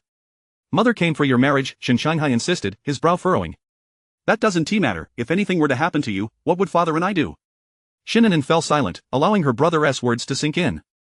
With the support of Mo Xiang, she too climbed into the carriage. Shen Changhe remained persistent, riding alongside them as he lamented their mother's recklessness. The more he spoke, the angrier Madame Shen became. She yanked open the carriage curtain, glaring fiercely at her son. "Can you not keep quiet? What kind of grown man was he, so incessantly verbose? Look at Ling Chenyi, he had accompanied the Princess Dowager all day without a single complaint, yet her own son was unbearable." Shen Changhe's face stiffened for a moment, anger brewing within him, but he found himself powerless against his mother's wrath. Shen An'an relished the newfound tranquility. Her brother, as the commander of the Imperial Guard, had always struck her as solemn and stern. Perhaps it was due to her limited interactions with him in her previous life, but she had never heard him ramble on like this before. Madame Shen, still fuming, was a stark contrast to Shen An'an, who was lost in her own thoughts. Zhang Yang was set to depart in 2 days. How could she broach the subject with her mother? Regardless, the marriage arrangements must be finalized before his departure. The sooner the better. If only she could leave the capital with him, but she knew that with only 2 days left, that was merely wishful thinking. Her gaze drifted to Madame Shen, and an idea sparked in her mind. Perhaps father could delay Zhang Yang's official appointment. As she contemplated this, a peculiar silence enveloped them, one that felt unusually foreboding. Shen An'an gathered her thoughts and was about to lift the curtain to look outside when the horses suddenly neighed, coming to a jarring halt, the force nearly throwing the two women from the carriage. "Mother!" Shen An'an swiftly grasped Madame Shen's wrist with one hand while bracing herself against the carriage wall with the other. Just as they steadied themselves, the sounds of clashing weapons erupted from outside. Were there bandits or assassins? Shen An'an hastily lifted the curtain to peer outside. A dozen burly men, dressed as mountain bandits, had surrounded the carriage of the Yongning Marquis, while Ling Chenyi and his men were engaged in a fierce battle. However, Shen An'an quickly dismissed the notion that they were mere bandits. The carriage of the Yongning Marquis was not ostentatious. If they were indeed bandits, why would they only target the Princess Dowager's carriage while only a few rushed toward the Shen family's carriage? Shen Changhe's expression darkened as he observed the assailants' techniques. He drew his sword and repelled one of the attackers, instructing Shen An'an, "Return to the carriage, stay inside." Shen An'an promptly withdrew her head into the carriage. Through the carriage, Madame Shen cautioned Shen Changhe to be careful. Although startled, she maintained her composure, accustomed as she was to such perilous situations as a military family. Ling Chenyi, though less skilled than Shen Changhe, found himself slightly overwhelmed, as most of the attackers focused their efforts on the Yongning Marquis' carriage. Once Shen Changhe had dispatched the few assailants surrounding the Shen family carriage, he rushed to assist at the Yongning Marquis' side, providing Ling Chenyi with a momentary respite. However, he was already injured, relying heavily on the few guards he had brought. While he might have been more than capable against ordinary bandits, he was outmatched against trained assassins, especially given the significant numerical disadvantage. "Young Master Ling, you should retreat into the carriage," Shen Changhe urged, positioning his sword defensively against the assassin's blade, the clash resonating with a deafening clang. Ling Chenyi nodded, leaping onto the carriage to shield the Princess Dowager and Hua Shang. The princess, though pale, was no stranger to such violent encounters, and she comforted Hua Shang, who trembled in her embrace. The assailants, clearly caught off guard by Shen An'an's sudden appearance and prowess, exchanged glances before scattering and launching an assault on the carriage. Shen An'an struggled to fend them off, yet still, one blade pierced through the carriage. A muffled groan echoed from within. Ling Qian's eyes turned crimson, his grip on the sword tightening with a palpable fury. In a swift motion, he leaped down and severed the arm of the attacker with a decisive blow. Before the man could utter a sound, a stream of crimson erupted from his neck. "Young Master Ling, do not kill him." Shen An'an's warning came too late, the man had already collapsed lifelessly. Ling Qian, disregarding everything else, dashed to the carriage, lifting the curtain to peer inside. His breath caught in his throat as his heart raced. Once he confirmed that the princess and Hua Shang were unharmed, he exhaled deeply. "Mother, Hua Shang, are you both all right?" "Brother," Hua Shang's voice was hoarse, laced with the threat of tears. "Mother was trying to protect me and got hurt." Ling Qian hurriedly climbed into the carriage to assess the princess's injury. "It's just a scratch on the shoulder. It is nothing serious. We should return to the capital quickly," she urged. Enduring the pain, Ling Qian glanced at the deep gash on her shoulder, his expression darkening with cold fury. Shen An'an, having dealt with the external threats, handed a vial of hemostatic medicine into the carriage. "This is commonly used in the Imperial Guard. Its efficacy in stopping bleeding and promoting healing is exceptional. Young Master Ling should apply it to the princess, and when we return to the capital, we can dress the wound properly. In this remote wilderness, any basic hemostatic medicine would suffice." Ling Qian accepted the vial and instructed Hua Shang to tend to the princess first before stepping out of the carriage. Shen An'an noticed the numerous cuts marring Ling Qian's fine clothing, yet the young man's demeanor remained cold and unyielding, as if he felt no pain at all. "Today, I am grateful for your assistance, young Master Shen," Ling Qian remarked, his tone steady. Shen An'an averted his gaze. It was merely a small effort. However, those assailants did not exhibit the chaotic fighting style typical of common bandits. Their immediate focus on the carriage bearing the Yongning Marquis insignia suggests a premeditated attack, Ling Qian observed, his eyes filled with a fierce intensity, the atmosphere around him growing colder. Shen An'an furrowed his brow. "Do you have any suspects in mind, young Master Ling? Do you intend to pursue this matter further?" Given the involvement of royal family members, the investigation would likely fall to his Imperial Guard. Ling Qian's gaze hardened, his voice dropping to a low murmur. "My mother came today to offer incense for Empress Shu." At this revelation, Shen An'an's expression darkened further. Empress Shu, the mother of the fourth prince. Any involvement with royal consorts was bound to be steeped in palace intrigue, likely connected to the ongoing power struggle for the throne. Yet, why would such a fuss arise over a simple incense offering? Shen An'an lowered his gaze, concealing his emotions. "It's getting late, we should return to the capital. Thank you, young Master Shen, for your assistance today. The Yongning Marquis household will remember this favor." Shen An'an offered a respectful bow before turning back to the carriage of the Shen family. Madame Shen, upon learning of the princess's injury and finding it not grave, finally sighed in relief. The remainder of their journey was relatively smooth, and by the time they returned to the capital, night had fallen. Ling Qian displayed his waist token, and the soldiers at the city gate opened it for their entry. As they parted ways, Madame Shen took Shen An'an to visit the Princess Dowager, ensuring she was indeed only slightly injured before they returned to their respective residences. Shen An'an had intended to discreetly reveal her situation with Zhang Yiyang to Madame Shen, but after the day's turmoil, she refrained, not wanting to further distress her mother. Upon returning to Haitang Garden, Mo Xiang promptly instructed Mo Ran to brew a calming soup to soothe Shen An'an's nerves. Although somewhat shaken, she was not overly frightened. "Miss, today was truly quite alarming." Thankfully, the eldest young master was present, otherwise, I cannot bear to think what might have happened. Shen An'an took a sip of the calming soup and cautioned Mo Xiang, "Do not speak of today's events to anyone." They were still unaware of how the Yongning Marquis household intended to handle the situation. Should the details leak, it could disrupt their plans. The assailants had a clear objective, their actions precise and decisive, whether for gain or revenge, both would spell trouble for the Yongning Marquis household. Mo Xiang complied, assisting Shen An'an in shedding her outer garments and removing her hairpins. After finishing the calming soup, Shen An'an set the cup on the small table and inquired, "Has grandmother sent any letters recently?" Mo Xiang shook her head. Shen An'an's lips curled into a slight pout as she mumbled, "That old lady." Rising, she retreated behind the screen to bathe. After an exhausting day, she felt thoroughly fatigued, and after bathing and changing, she lay down to rest. In the thin autumn mist and the gentle evening breeze, the following day arrived. When Shen An'an went to pay her respects to Madame Shen, she found Shen An'an present as well. Madame Shen was discussing the marriage arrangements with him. Seated at the lower end of the table, Shen An'an sipped his tea with a lackluster expression, passively listening to his mother's plans. "What are your thoughts?" In conclusion, Madame Shen asked Shen An'an for his opinion, a customary inquiry. "Since mother has already made a decision, you may proceed as you see fit." "I have no objections," Shen An'an replied, setting down his teacup as he rose. "I will be quite busy in the coming days, so I won't be able to pay my respects for a while. You may handle everything as you deem appropriate." Madame Shen felt a twinge of displeasure at her son's dismissive attitude. "What do you mean handle it as I see fit? Is it your marriage or mine?" Shen An'an's lips curled into a slight smirk. "Did mother just realize it is my marriage?" Madame Shen was momentarily taken aback, glaring at her son's departing figure with frustration. "You may be busy, but you must attend the engagement ceremony." Her voice trailed off into the courtyard, met with silence. Fuming, she slammed the list of gifts onto the table, venting to Shen An'an, "Look at your elder brother, he is becoming increasingly audacious. I haven't even agreed yet, and he says he won't pay his respects. What kind of rule is that?" Shen An'an, following her lead, soothed her mother's ire. "What you say is true. Brother's demeanor has indeed become rather indifferent, but he does it for your sake, doesn't he? Consider this, when he is busy, he leaves before dawn. Can you rise in time? If he were to pay his respects, he would likely arrive even earlier, disrupting your peaceful dreams." After all, he was her son. It was impossible to truly be angry with him. Madame Shen quickly calmed down, charmed by Shen An'an's sweet words. "You always know how to ease my heart, I enjoy hearing you speak." Madame Shen smiled as she handed the list to Shen An'an. "This is the proposed betrothal gift for the Lin family. Take a look." Shen An'an accepted it, glancing through it briefly before closing it. "You are always thorough in your preparations, mother, it is most excellent." Her expression faltered for a moment as she lifted her gaze to Madame Shen, softly suggesting, "But might this not be a bit too hasty? After all, marriage is a significant matter, rushing to finalize it seems rather reckless." Madame Shen countered, "This date was determined by the master, he personally divined it, so it holds significance. Furthermore, the Lin family daughter seems quite suitable, and your elder brother rarely objects. The sooner, the better, to avoid any drawn-out uncertainties." Shen An'an pursed her lips slightly, nodding without further argument. Madame Shen grasped her hand, saying, "Once your brother's matters are settled, yours will be next. Only then can I finally set my heart at ease." Chapter 42, The sky has fallen for Madame Shen with her long, dark eyelashes fluttering. Shen An'an hesitated for a moment before finally deciding to follow her mother's lead. "Mother, may I take charge of my own marriage?" Of course, Madame Shen responded instinctively, but then she paused, her gaze fixed on her daughter's exposed, pale neck, which was now tinged with a deep crimson. An'an, she grasped her daughter's hand, urging her to meet her gaze. "Tell me honestly, do you have someone in your heart?" Shen An'an's heart raced violently as she feigned shyness, lowering her head once more. Though she said nothing, Madame Shen understood all too well. Her heart raced, and she quickly inquired, "Which young master is it? What is his family name, his given name, and what is his character like? How did you come to know him?" These were questions Shen An'an had pondered long before. Zhang Yang, with neither a distinguished family background nor remarkable talents, would hardly win her mother's approval unless she expressed a deep affection for him and a resolute determination that he was the only one for her.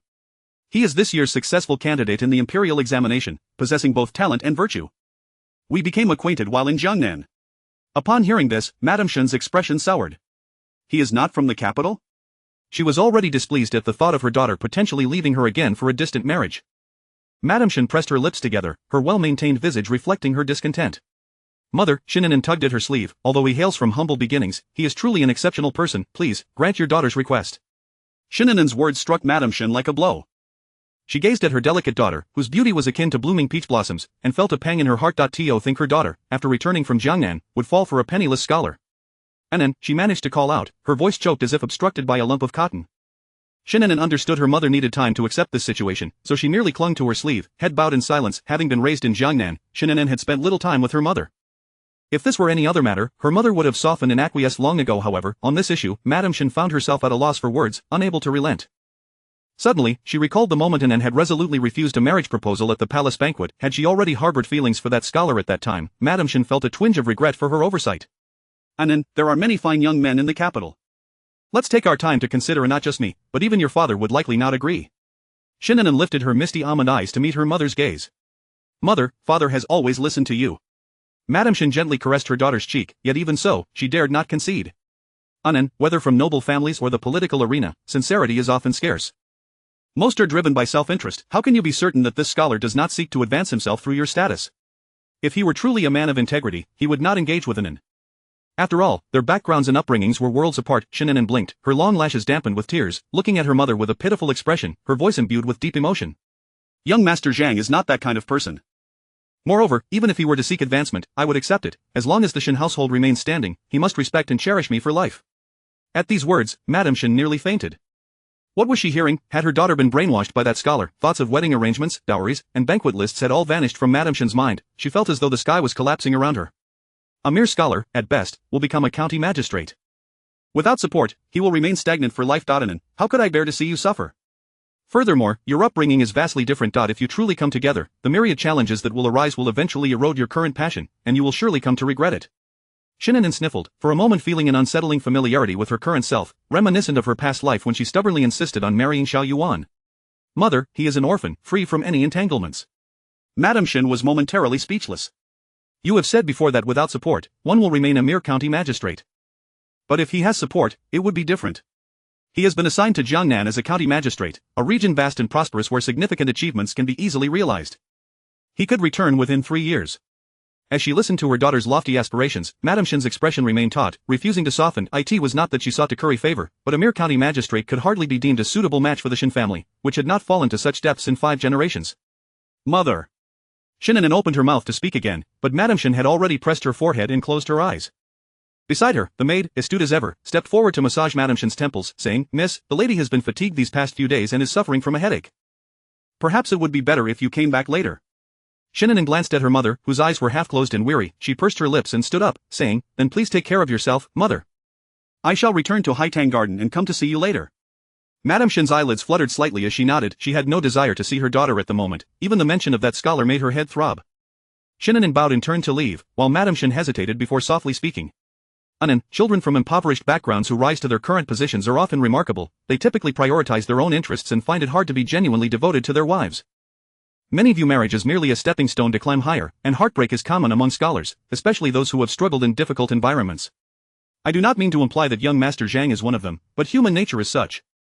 The disparity in your family backgrounds is considerable. Even if you were to force a union, many issues would arise. An'an, please reconsider." Madame Shen's responses were precisely what Shen An'an had anticipated.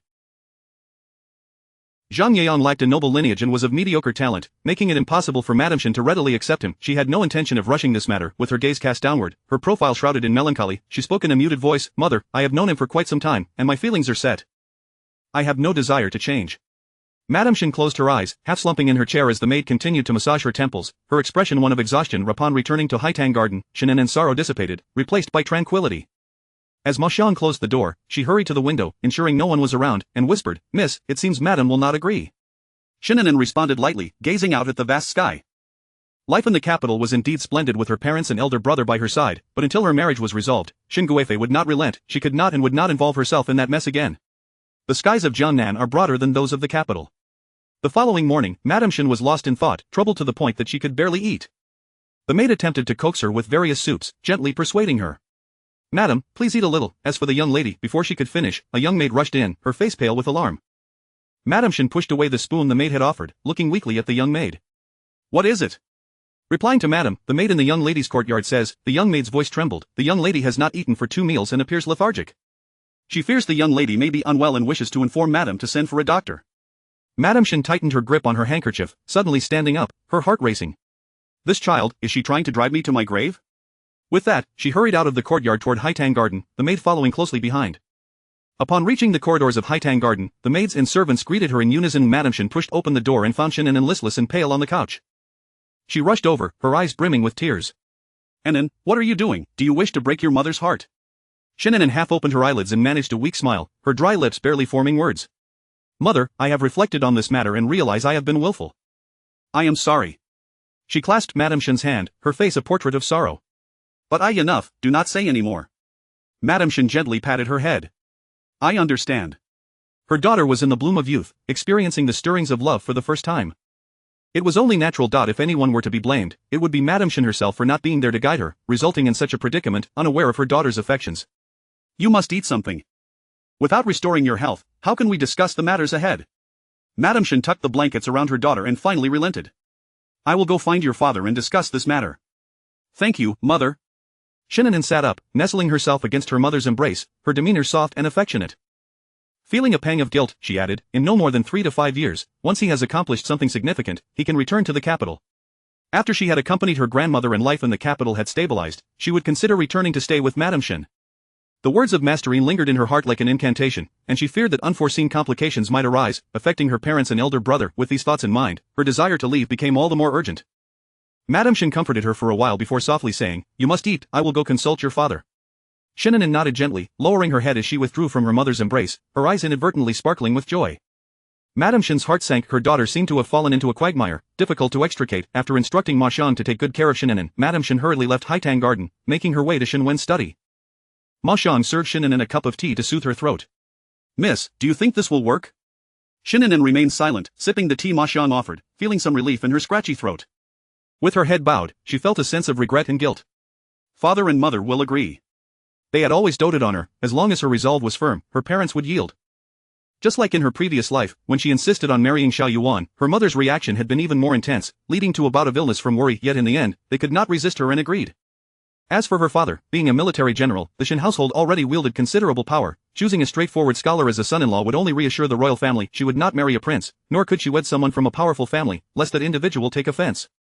Choosing Zhang Yiyan was, therefore, a mutually beneficial arrangement. She was confident that as long as she remained determined, her father would not refuse. Ma Xiang assisted her in eating a bowl of congee, and by the time it was around 3 in the afternoon, Madame Shen returned to Haitang Garden once more, her eyelids red and swollen, clearly having wept in front of Shen Wan. Shen An'an felt a pang of sympathy but stifled it, standing to greet her mother. Mother! Get up quickly! Madame Shen glanced at the half-eaten bowl of congee in front of Shen An'an, feeling a sense of relief. Sit down. Look how thin you become, your chin is so sharp, eat a bit more.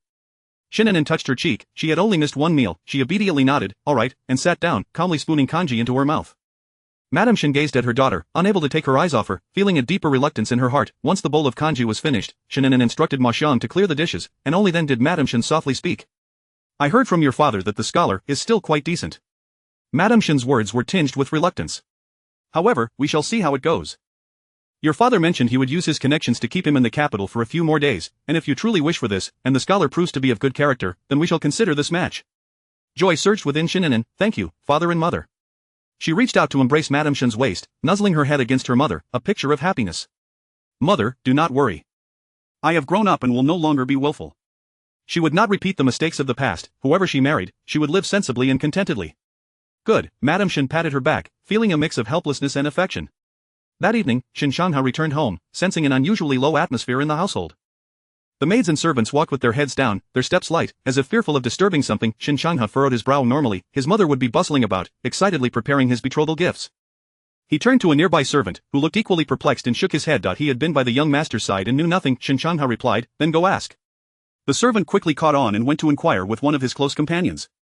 Shen Shangha continued into the courtyard, and as he reached the entrance, the servant returned, panting.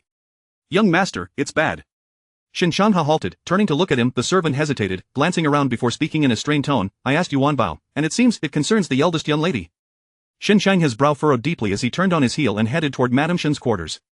What has happened to An'an? The servant stammered but ultimately dared not say more. Young master, you should ask Madame directly. Shen Shangha quickened his pace.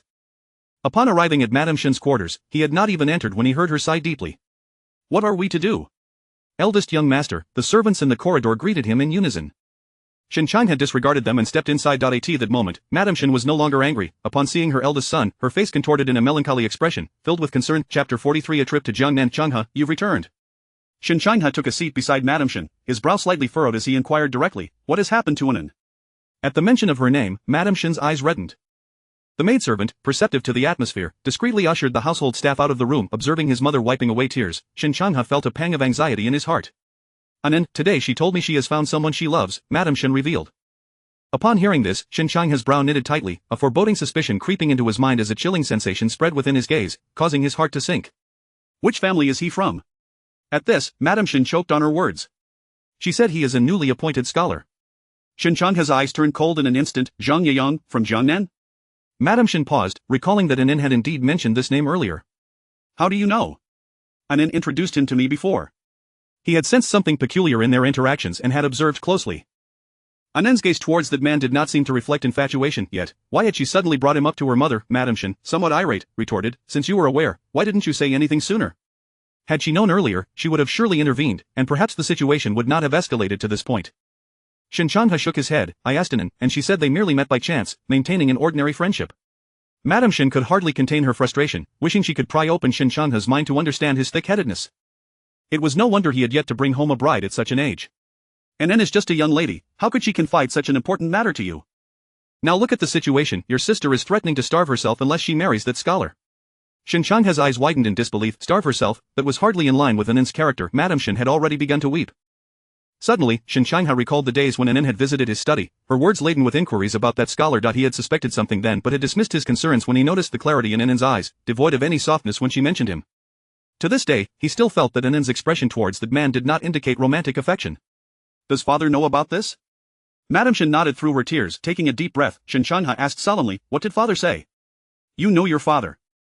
He has always been aloof and lofty, she replied, implying that he had acquiesced to the situation. Shen Shangha's expression darkened. Madame Shen continued, your father remarked that while the scholar's talent is average, his character is acceptable. He suggested we keep him in the capital for a while longer to observe him before making a decision. She was well aware of her husband's intentions. Given the Shen family's current standing, it was prudent to ensure their daughter did not become a pawn in the power struggles of the court. Swiftly arranging a marriage to send her far away was the best course of action. Shen Wen had initially considered marrying An'an off to a powerless literary official. Madame Shen understood this, yet she could not bear the thought. Shen Changhe set down his teacup and rose. It is getting late, and I have matters to attend to in the military tomorrow. I shall take my leave. Madame Shen waved her hand weakly, her voice barely audible. Shen Changhe bowed and turned to exit. Suddenly, Madame Shen remembered something and said, the day before yesterday, I informed the Lin family of the betrothal date. It would be inappropriate to delay. In 7 days, please take a leave of absence and accompany me. What was originally a joyful occasion had now drained her of enthusiasm, leaving the arrangements to the household manager. Shen Changhe hesitated for a moment, but his expression remained neutral, responding with a subdued acknowledgement. He had encountered the Lin family's daughter several times at banquets, yet no matter how he tried to recall her features, all he could picture was a delicate, fragile face illuminated by the moonlight, becoming clearer in his memory. As the last rays of sunlight faded, autumn's chill began to creep in. Shen Changhe stood beneath the corridor, gazing distantly at the nearby Haitang garden, lingering for a moment before finally taking his leave. Upon returning to his study, he went straight to his writing desk. A young servant, perceptive to his needs, stepped forward to prepare paper and ink. His vigorous handwriting soon soaked through the back of the paper, and after a quarter of an hour, Shen Changhe sealed the letter and handed it to the servant. Deliver this immediately. The servant accepted it and departed under the moonlight. In the fourth prince's residence. In the study, the sky had completely darkened, yet the room was as bright as day. The lanterns in the corridor swayed gently in the breeze, casting light on the hurried steps of the servants. Master. A gentle knock sounded at the door. Ling Chenyi, who was reclining in a chair while assisting Xiao Yuan with official duties, set down the documents and straightened up. He glanced at Xiao Yuan, who was engrossed in his writing, his pen moving tirelessly across the page. Come in, he said calmly. The door creaked open, and the visitor first bowed to Xiao Yuan before hastening to Ling Chenyi's side. A letter just arrived from the residence, it seems urgent. Ling Chenyi acknowledged with a casual nod, taking the letter and dismissing the servant with a wave. Xiao Yuan remained absorbed in his work, seemingly oblivious to everything around him, not even lifting his head. Ling Chenyi emitted a sound of surprise, his voice intentionally louder in the hushed study. The sound of parchment being unfolded, followed by the rustle of it being folded again, broke the silence. Xiao Yuan continued to write, unaffected. Ling Chenyi's gaze fell upon Xiao Yuan's hand gripping the pen, and with a wry smile, he asked, Do you know who wrote this letter? Xiao Yuan remained silent, choosing to ignore him. TSK. Ling Chenyi sighed, if you're not curious, then never mind. Rising from his seat, he took a piece of paper and began composing a reply using Xiao Yuan's ink and brush. The letter filled nearly half the page. Once the ink dried, he called for the servant again, take this to young Master Shen. The servant accepted it and exited. Xiao Yuan, still writing, suddenly paused, his pen hovering over the page, leaving a large blot of ink on the document as he remained silent, his expression tense. Ling Chenyi cast a sidelong glance at him, a faint smirk playing on his lips. Remaining quiet. He settled back into his chair, perusing the documents. What does it say? Xiao Yuan's cold voice broke the stillness. What? Ling Chenyi feigned ignorance, and as Xiao Yuan's gaze turned towards him, he absent-mindedly touched his nose, concealing the amusement in his eyes. Xiao Yuan's gaze was heavy, his expression stern in the candlelight, the tension palpable. Ling Chenyi, holding a stack of documents, understood that Shen Changhe's inquiry was merely a means of investigation. Is there a problem with the Imperial Guards? No. Ling Chenyi chuckled lightly, it's personal. Perhaps it's regarding his sister, nothing serious. Upon hearing this, Xiao Yuan's gaze sharpened, and he set his pen down on the desk, asking quietly, who is he investigating? Zhang Yeyang. The atmosphere in the study turned cold and silent, a chill creeping in as Ling Chenyi tightened his robe around him and crossed his arms. Xiao Yuan said nothing further, crumpling the stained document in his hand and tossing it into the wastebasket. Ling Chenyi felt an inexplicable chill run down his spine as he watched the discarded paper. Well, he only asked for Zhang Yeyang's household registration, family background, and several years of life experience. Nothing more. Xiao Yuan remained fixated on the inky blot on the desk, his head slightly bowed, still refusing to engage. Ling Chenyi felt a sense of uncertainty creeping in. Having known each other for over a decade, he rarely witnessed Xiao Yuan's current demeanor. The uncommunicative silence and the cold atmosphere were disconcerting. The 3-day deadline has passed by 2 days, he should be setting off for his new post tomorrow, Xiao Yuan suddenly remarked. Ling Chenyi nodded, indeed. However, the timing of Shen Changhe's investigation felt off to him. Xiao Yuan merely murmured in acknowledgement, his gaze dropping back to the documents, yet he could no longer focus. A sense of restlessness began to bubble within him, affecting the pressure of his strokes on the paper. Have someone make a trip to Jiangnan, he said abruptly. Ling Chenyi was momentarily taken aback. What is the purpose of going to Jiangnan? The scholar is about to leave, isn't he? Once he departs the capital, he becomes inconsequential, unrelated to us. Yet, despite their mutual detachment, both were bound by their hearts. However, Xiao Yuan would never admit such a sentiment. Xiao Yuan's gaze bore into Ling Chenyi, the silence alone enough to intimidate him. Very well, I shall send someone to investigate the scholar's hometown, he replied, rising to leave. After issuing a few instructions, hurried footsteps echoed down the corridor. Ling Chenyi returned to the room, frowning as he observed Xiao Yuan, who was still engrossed in his documents, and murmured, a marriage alliance with the Shen family would be most advantageous, especially with the favor of the imperial concubine. Before he could finish, he was interrupted by Xiao Yuan's cold voice. There are still these documents to attend to. If you don't finish today, you'll have to stay in the study. Ling Chenyi pressed his lips together, instantly falling silent. He obediently approached the desk, sifting through the documents to extract those that might pertain to the second prince's faction, preparing to replace them with his own allies. With the issue of the refugees at hand, it was the perfect opportunity to dismantle the second prince's influence, making the upcoming court meeting crucial. The candles in the study burned until the early hours of the morning. Ling Chenyi's eyes grew heavy, and his head felt light. He stood and walked to the window, peering at the dawn that was approaching, resigning himself to a night spent in Xiao Yuan's study. The next day, just as dawn broke, the two men prepared to attend court. Outside the palace gates, a group of ministers waited, gathered in small clusters. A carriage bearing the insignia of the fourth prince's residence came to a slow stop, and the ministers momentarily fell silent, turning to bow in the direction of the carriage. Xiao Yuan and Ling Chenyi disembarked together. Ling Chenyi exchanged greetings with various officials, while Xiao Yuan, who was typically reticent, found the ministers accustomed to his demeanor. After the customary salutations, they quickly averted their gazes, attempting to distance themselves from him. The bright moon had not yet fully disappeared, and the sky remained dim, illuminated only by the palace lanterns, which allowed them to see several paces ahead. Xiao Yuan's gaze swept over the crowd, finally settling on Shen An'an, who was conversing with the Minister of Personnel near the palace gates. His expression darkened slightly. Ling Chenyi followed his gaze, furrowing his brow. The Minister of Personnel was an exceptionally shrewd individual, and he couldn't recall any prior connection between Shen Taiwei and him. Shen Taiwei is loyal and honest, and he has never favored someone like Minister Wang, a fickle ally. Why is he? Before he could finish, he narrowed his eyes, sensing an ominous premonition, especially as Minister Wang wore a broad smile, nodding repeatedly, clearly affirming something Shen An'an was saying. It was evident that Shen Taiwei had solicited his assistance. Ling Chenyi felt a weight in his chest deepen. Glancing at Xiao Yuan, the Minister of Personnel controlled the selection of scholars, assigning positions based on their performance and ranking, in conjunction with the court's current needs. Given that Shen Shanghai had just investigated Zhang Yayan's records the previous day, and now Shen An'an was consulting the minister, it was clear something was amiss. Xiao Yuan's face remained obscured in shadow, his expression unreadable as he observed the two men conversing, his lips pressed tightly together. At that moment, a sharp voice pierced the air as the palace gates swung open, and the ministers instinctively stepped back, allowing the princes and influential officials to pass. Xiao Yuan halted at the palace entrance, casting a sidelong glance at Shen An'an, who was still engaged in conversation with Minister Wang. He spoke in a calm tone. It is getting late. Shen Taiwei, will you not enter? Shen An'an was taken aback. Minister Wang quickly bent lower, saying, we shall leave at once. He then deeply bowed to Shen An'an before hastily departing. Shen An'an lingered in the shadows, his brow slightly furrowed, surprise evident in his dignified gaze. He exchanged a glance with Xiao Yuan, momentarily feeling that the person standing in the shadows was indeed the one who held the upper hand. They had no deep-seated friendship that warranted such camaraderie in attending court together, yet Xiao Yuan wore a faint smile that was difficult to decipher. Shen An'an plastered on an official smile and stepped towards the palace gates. He trailed a step behind Xiao Yuan as they made their way to the Golden Luan Hall. Ling Chenyi followed closely behind, a knowing smile playing on his lips. As they were about to exit the palace gates, Shen An'an turned back for a moment, ensuring that the fourth prince's carriage was still there, relieved to know that Xiao Yuan had not overheard his conversation with Minister Wang. The court meeting today ran unusually long, concluding only at the hour of C. Ministers aligned with the second prince departed one by one, their heads hung low. Shen An'an, having never participated in such matters, turned to leave the grand hall. He searched the crowd for a glimpse of Minister Wang, making his way towards him. In the grand hall's corridor, Xiao Yuan maintained a cold demeanor, deftly maneuvering around the obstructing second prince. Fourth brother, impressive tactics. Congratulations, Xiao Zhe remarked, his eyes narrowing, the insincere smile masking his malice and chill. Xiao Yuan shifted his gaze from Shen An'an, who was heading towards Minister Wang, to meet Xiao Zhe's gaze, his expression calm and collected, suppressing his anger more effectively than the visibly tense Xiao Yu. Xiao Zhe found Xiao Yuan's demeanor particularly unsettling. He was sharp and cunning, capable of striking without warning, all while maintaining an air of indifference that their father never questioned. I do not comprehend what you mean, second brother. I have matters at home to attend to, so I shall take my leave, Xiao Yuan stated, not waiting for Xiao Yu to respond as he strode down the stairs towards Shen An'an. As Shen An'an called out, Minister Wang, he was suddenly embraced from behind, and upon looking up, he found himself face to face with Ling Chenyi's warm smile. Chapter 44. On mutual affection between them. His expression momentarily stiffened as he glanced at the impassive Xiao Yuan beside him, and with a tense face, he could not help but inquire, does the fourth prince have some matter to discuss with this old minister? Before Xiao Yuan could respond, Ling Chenyi interjected with a smile, it is nothing of great importance. With tomorrow being a day of rest, I thought to share a drink with Lord Shen. I have already prepared food and wine at the tavern. Would Lord Shen do me the honor of joining? At this point, Shen An'an found it difficult to refuse, yet he could not help but say, the air is too courteous. However, my household has been dealing with some trivial matters lately, and I fear I cannot stay long.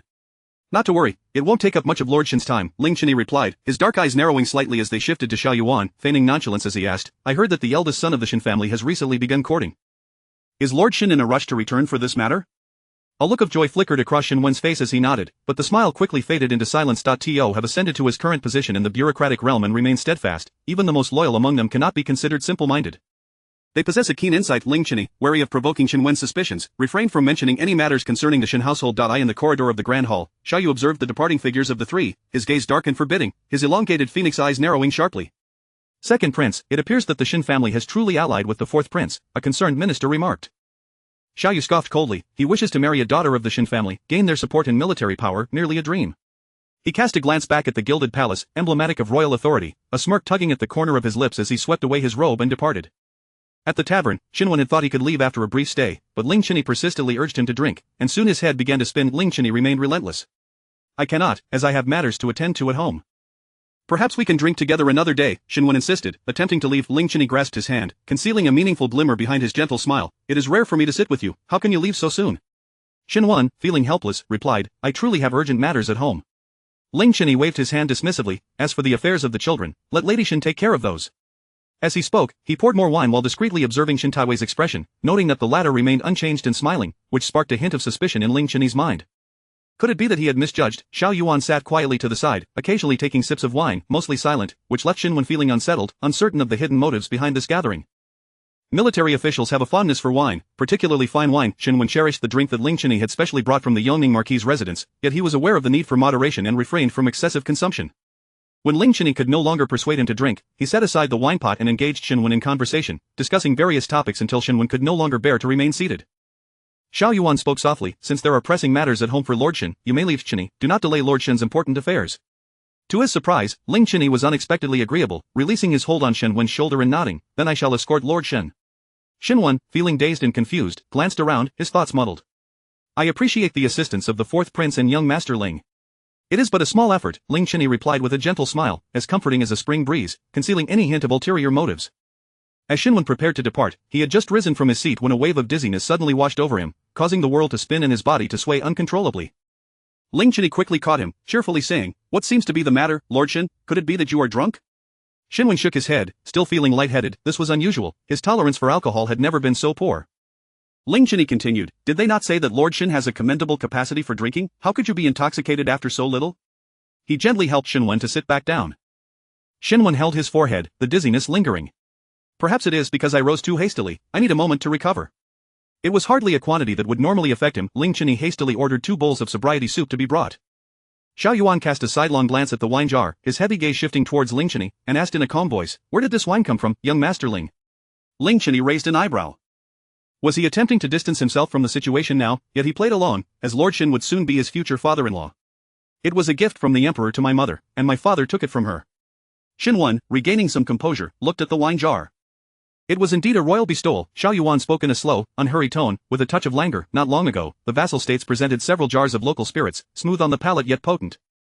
Even 2 cups can leave an ordinary man utterly inebriated. For Lord Shen to have consumed so many cups and still be upright is quite impressive. Shen Wen, though still dizzy, his mind remained somewhat clear. He looked up at Xiao Yuan, his eyes filled with unspoken questions. He wished to ask why. Knowing this, he did not inform the old minister. Xiao Yuan lowered his gaze, tapping his wine cup, his tone calm yet laced with innocence. Young Master Ling switched the wine jar. I did not recognize it until it recalled the taste of those in Father Emperor's study. Shen Wen silently withdrew his gaze. It was already a significant concession for the fourth prince to offer an explanation. Ling Cheney shot a sidelong glance at Xiao Yuan, playing the role of an innocent bystander, feigning ignorance. In this condition, returning home will hardly be of assistance to Lord Shen.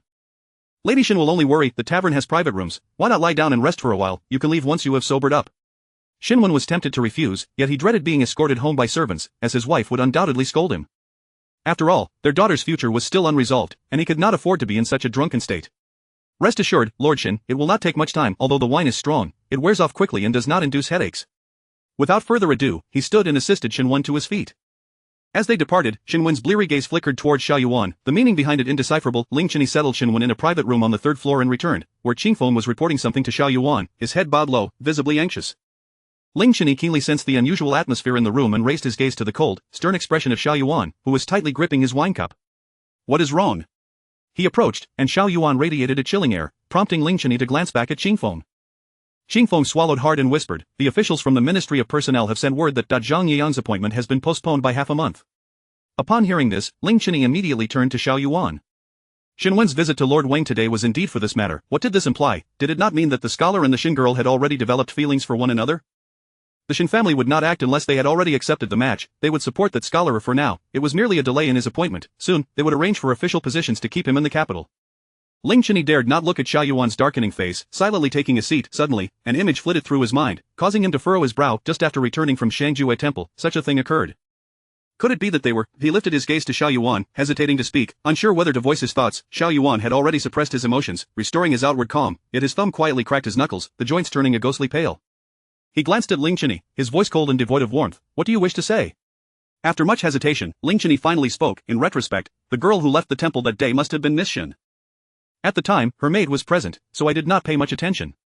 He had not anticipated that the girl would be so bold as to meet a man in the temple. Xiao Yuan's expression darkened, his jaw clenched tightly, his ink-black eyes flashing with sharp, icy glints of anger. Just that day, he had not followed, and the woman had acted swiftly. Ling Cheney dared not utter another word, remaining silent. If he had known she was meeting Zhang Yang to declare their affections, he would have certainly intervened, weighing his options. He spoke in a low voice. Xiao Yuan, at this point, do not maintain your stance. If you truly care for that girl, it matters not the means, simply bring her home. Ling Cheney understood that if Xiao Yuan were willing to take action, this match would certainly not come to fruition. Even with the support of Consort Shen, achieving a favorable outcome would not be difficult. If all else fails, a royal decree would suffice. With a single command, would the Shen family dare to defy it? Xiao Yuan stared intently at the table, his gaze dark and inscrutable, remaining silent for a time. Ling Cheney continued, currently, Shen Taiwei is intoxicated, and Shen Changhe is powerless in the palace. If you intend to act, now is the opportune moment. Have someone send word to the Ministry of Personnel to remove him. By the time Shen Wen awakens, he can still retrieve her. As long as the engagement was not established, there were countless ways to disrupt their relationship, especially given their distance.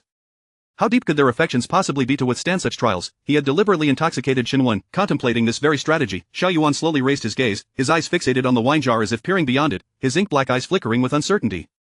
His fingers curled several times, the joints turning a ghostly white, as he stifled the tumultuous fire raging within his chest, striving to maintain a semblance of clarity. He lifted his gaze, his tone frigid as ice. How long until the people you sent to Jiangnan return? The fastest would be around 10 days, Ling Cheney replied, his brow furrowing. Why do you ask?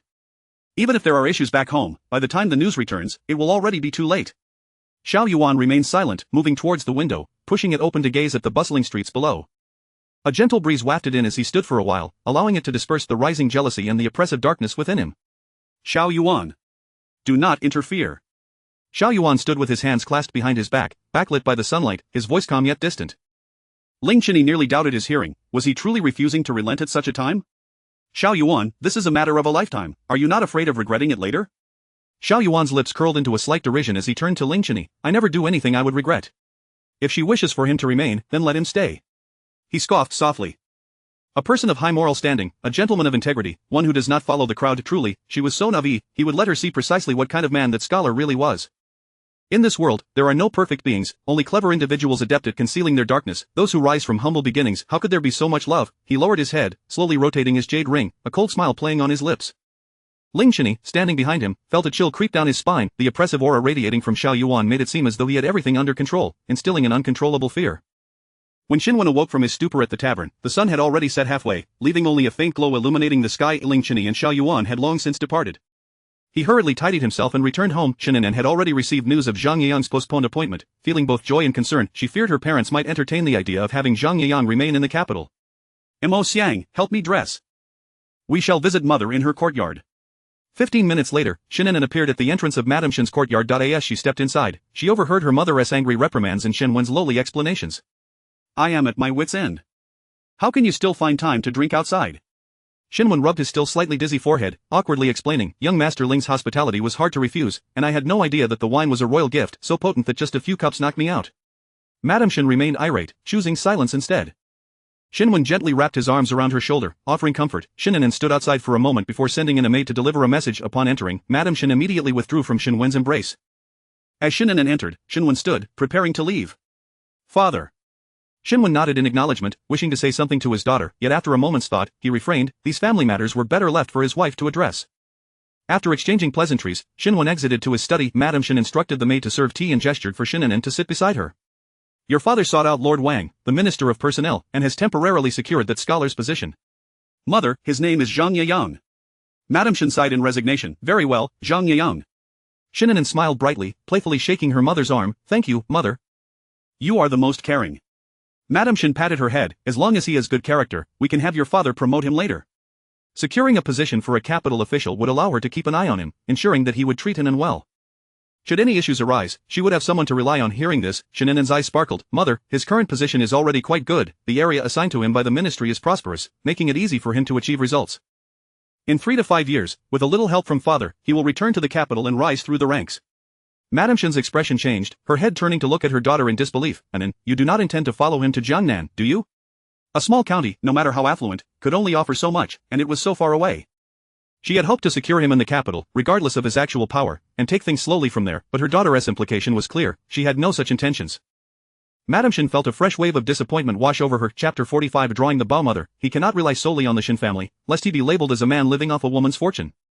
You and father need only support him at crucial moments, his achievements must be earned by his own efforts. My daughter will eventually depend on him for her livelihood. If he does not undergo some trials, how can he stand tall? Please do not involve father, let him venture forth for now, and once he has proven himself, we can reconsider. Madame Shen could hardly acquiesce. She wished for him to return after 3 to 5 years, yet she understood that An'an could not afford to wait that long. It was utterly unacceptable for her daughter to suffer, a sentiment she held 100 times over.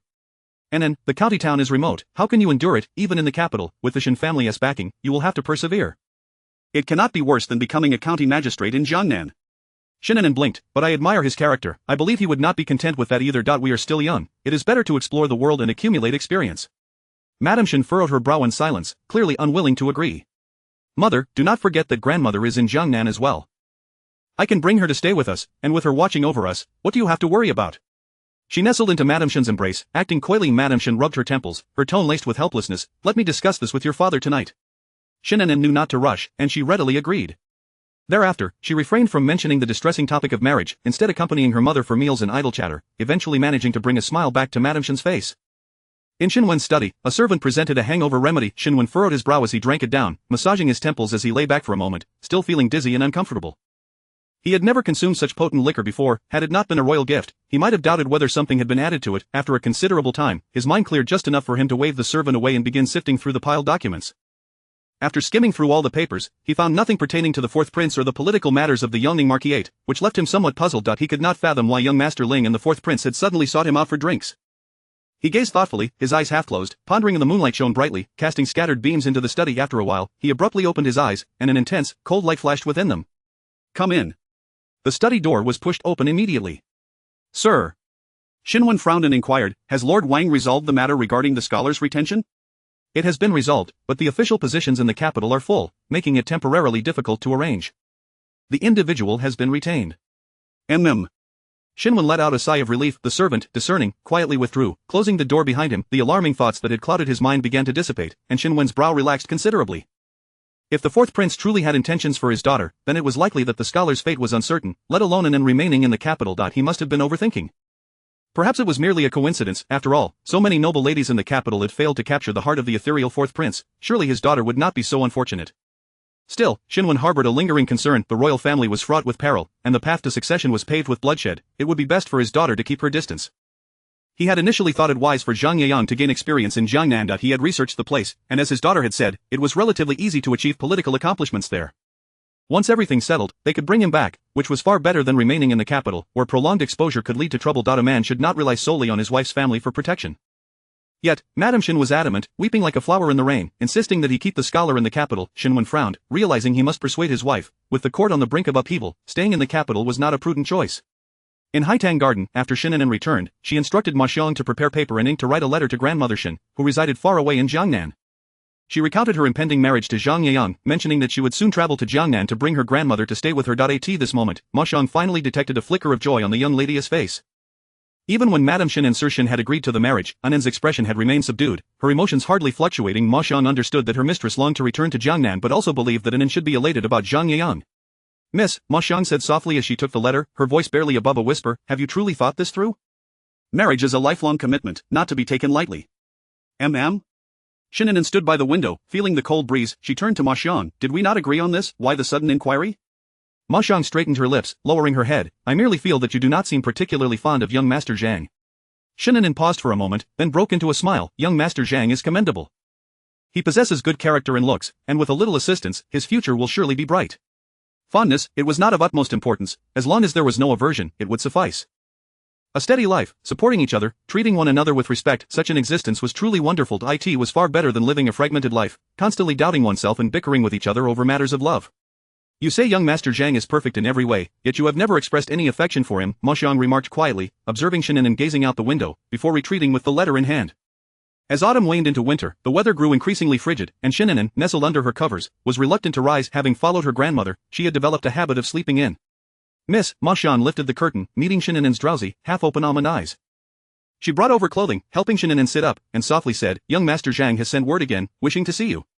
Shen An'an stretched her arms as Mo Xiang helped her dress. 3 days had passed since he had been retained in the capital. He must still be in the dark and needed to provide an explanation. Once dressed and having had breakfast, Shen An'an opened the door and stepped outside.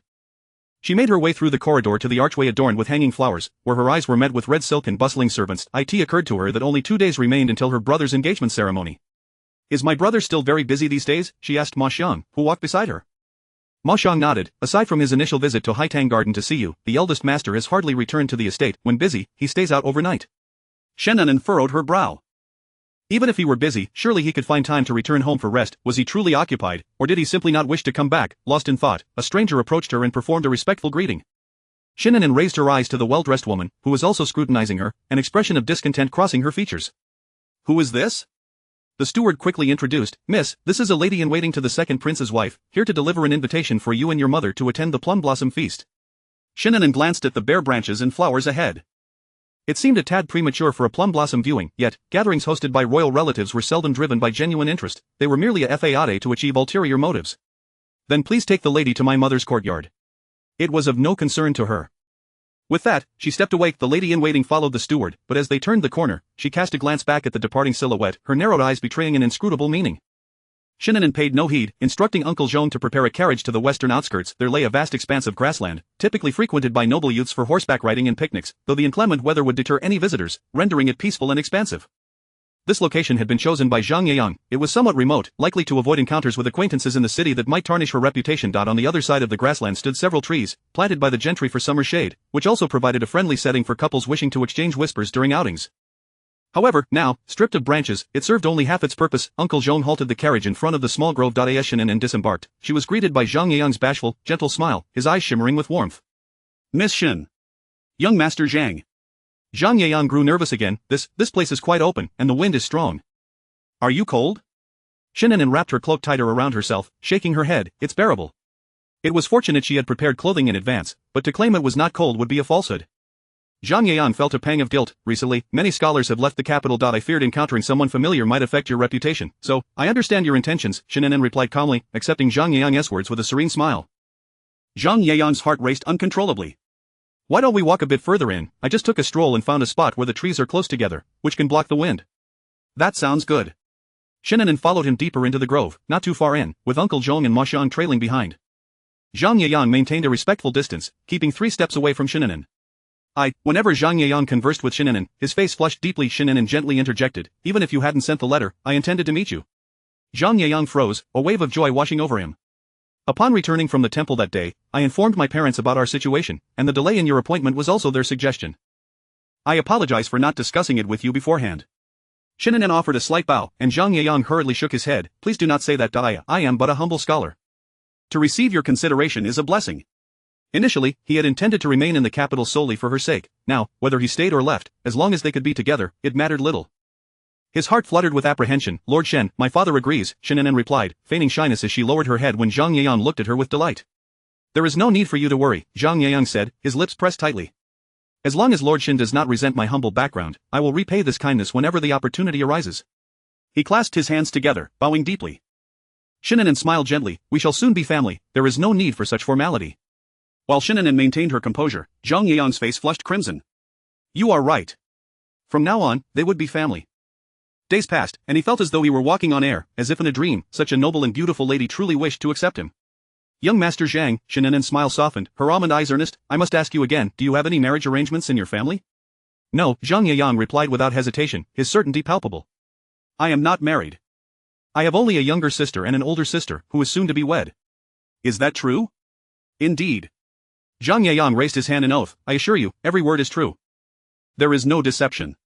Shen An'an nodded. That was good. She was concerned that he might already have an engagement that could jeopardize her future. Rest assured, Miss Shen, Zhang Yiyang said earnestly, there has never been anyone before, and there will be no one in the future to wrong you. Shen An'an's smile brightened. Stay at the inn for a few days. Once my father finalizes our arrangement, you will be able to take up your post. Zhang Yiyang nodded joyfully, his eyes sparkling as he gazed at Shen An'an, her figure reflected within. Suddenly, a sound of hooves echoed from behind the trees, accompanied by a cold wind that whistled through the air. Li Huayan, wearing a half-smile, leaned closer to the brooding and sinister Xiao Yuan beside him. If only you could speak as sweetly as that scholar. Perhaps, before he could finish, his sleeve was tugged by Ling Chenyi.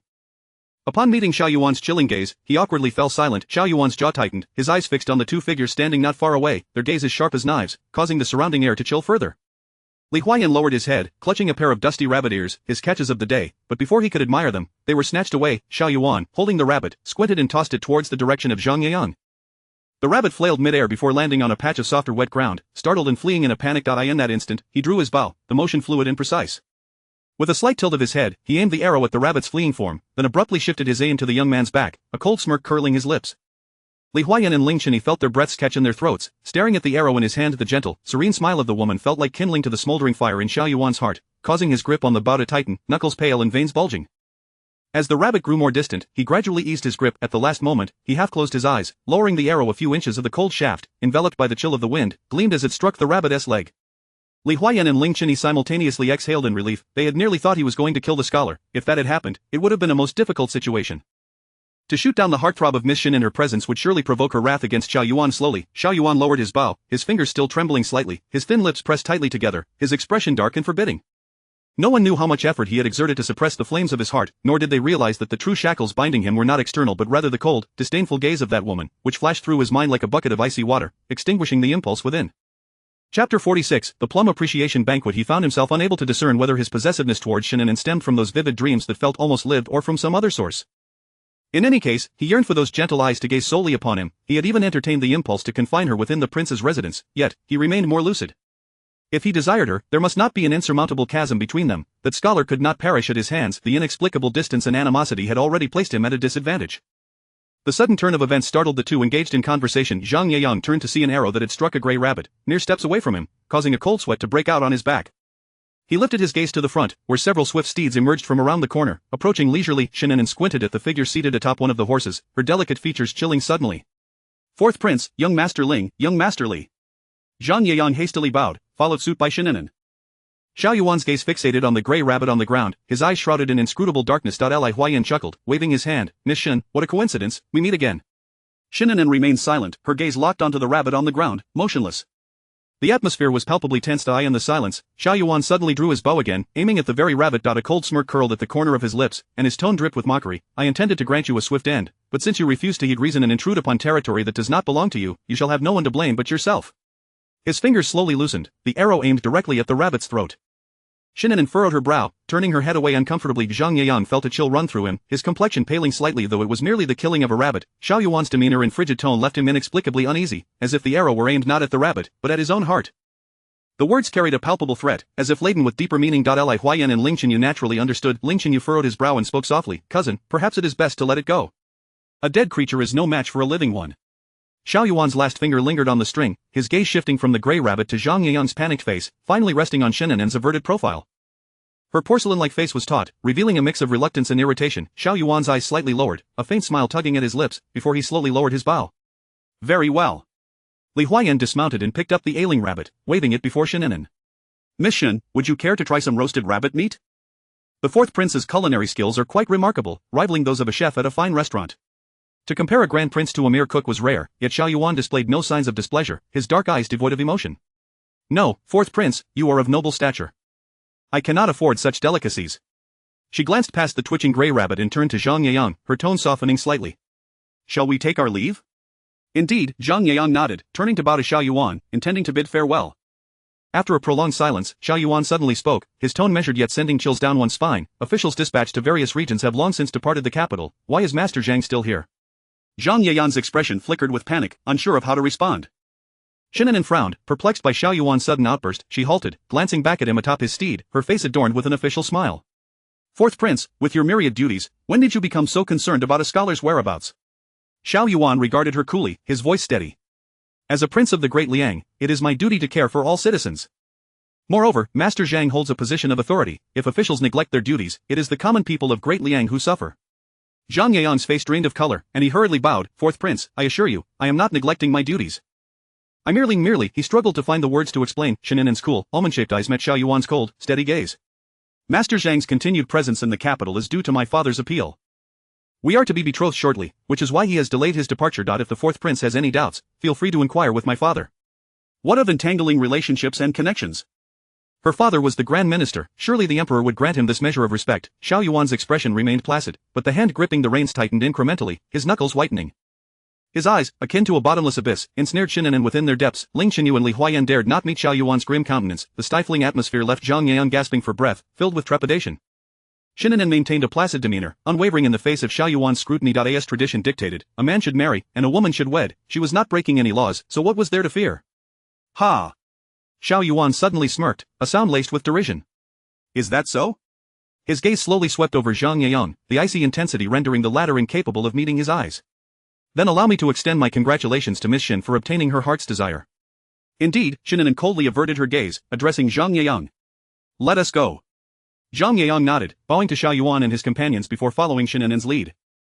This time, neither Li Huayan nor Ling Chenyu uttered a word. Both bore expressions clouded with concern as they silently watched the carriage depart from the Shen residence. They then turned their attention back to Xiao Yuan. The reins in his grip twisted under pressure, his jaw was set tightly, the lines of his profile stark and rigid. Regarding today's matter, not a word shall be spoken. With that, he spurred his horse away. As it concerned Shen An'an's reputation, the two understood the gravity of the situation, but most importantly, Xiao Yuan's attitude towards her instilled a sense of caution within them. Li Huayan rubbed his nose, holding the rabbit, and awkwardly asked Ling Chenyu, shall we still eat the rabbit? Ling Chenyu shot him a sidelong glance. Why eat? Hurry and catch up. It would be a shame to toss it away. Li Huayan hung the rabbit over his horse and mounted, pursuing the direction in which Xiao Yuan had departed. Throughout the journey, Shen An'an's expression remained less than favorable. She remained silent until they returned to Haitang Garden. Mo Xiang could no longer contain herself. Miss, I feel that young Master Zhang. Shen An'an raised her eyes coolly, causing Mo Xiang to swallow her words. Mo Xiang felt that the disparity in status and family background between Shen An'an and young Master Zhang was too great. To speak frankly, standing alongside official offspring, young Master Zhang would scarcely dare to speak loudly. How then could he protect her in the future? For once married, Shen An'an's standing would inevitably align with that of her husband. Should her husband's family be of lowly status, she could even lose the right to stand with noble women. Only her father could offer her some protection against ridicule, yet who could predict a man's heart? Today, Shen An'an shielded him, who knew if he might later find her strength overwhelming and prefer a delicate, gentle woman. Such examples were often recounted by the old lady in Jiangnan. Background determines perspective and confidence. Mo Xiang understood, yet she felt that young Master Zhang was indeed lacking in comparison to her young mistress. Shen An'an sat by the window, feeling the cold wind brush against her, and after a while, her internal turmoil began to dissipate. Xiao Yuan's last congratulatory remark echoed in her ears like a haunting melody, and threads of unease coiled around her heart, refusing to fade. An inexplicable strangeness settled upon her. She closed her eyes and shook her head. Perhaps she was overthinking it. Everything was unfolding according to her desires, and it would only continue to improve from here on out. Rising to her feet, she stretched her arms. Once her brother finalized the engagement, it would be her turn to attend to her own marriage. Everything would soon settle into place. Mississippi. Mo ran gently, knocked at the door and entered. The matron by the second prince's side has come with a message, saying there will be a plum appreciation banquet at the second prince's residence tomorrow and that you should prepare well to attend. Shen An'an frowned slightly, nodding in acknowledgement. Understood. She had little interest in the grand banquets of royal relatives, but as the matron personally delivered the invitation, she could not afford to refuse. Her father's position was already conspicuous enough, she must not give others a reason to criticize her for disrespecting the prince. Mo Xiang and Mo Ran began preparing the garments and accessories for the banquet. Shen An'an reclined against the soft cushions, her delicate wrist resting casually on the bed's edge, her tone laced with indifference. There is no need for such extravagance, it is merely a banquet, possibly for some ulterior motive. It has nothing to do with us, simple and proper will suffice. Yes, miss, the two maids replied, their hands continuing to match the colors of the attire. Regardless of whether she was the main character, the spectacle of her departure was essential. Shen An'an's eyes half closed, feeling drowsy, she turned to follow their preparations. At the fourth prince's residence. I in the study, an unfinished painting lay spread upon the desk. The woman depicted was graceful, her curves alluring. Her long, black hair cascading to her waist, and her clear, gentle eyes were enchanting, yet the absence of her lips and nose added an eerie quality to such a beautiful figure. Xingfeng and Xingyan stood on either side, not daring to breathe. Their master had been staring at that painting for 2 solid hours. Xiao Yuan reclined in a round chair, his dark eyes fixed upon the canvas, his expression obscured in shadowy gloom. He unconsciously rotated the white jade ring on his right thumb, his face grim. Images of laughter and camaraderie between them flickered in his mind, particularly the scholar's shyness, which irked him to no end. Had their relationship developed so swiftly in just a day, the silence in the room became stifling, causing Qing An to feel as though he could not breathe. He clutched the invitation in his hand, lightly nudging Qingfeng. Qingfeng stepped back, shooting him a fierce glare. At such a critical moment, who would wish to provoke their master's ire? Qing An gritted his teeth and mustered the courage to approach, his voice barely a whisper. Master. The second prince's residence has sent an invitation. There will be a plum appreciation banquet tomorrow. Do you wish to attend? Xiao Yuan remained silent, his eyes dark and unreadable. Qing An felt increasingly uncomfortable, standing there with his head bowed in torment. After a lengthy pause, he finally heard a faint voice. I shall not go. Oh. He immediately retreated, stuffing the invitation into his sleeve, exhaling in relief. Seeing their master's expression soften slightly, Qingfeng quickly added, Master, the steward has reported that old Master Duan's health is deteriorating. If you have the time, would you care to pay him a visit?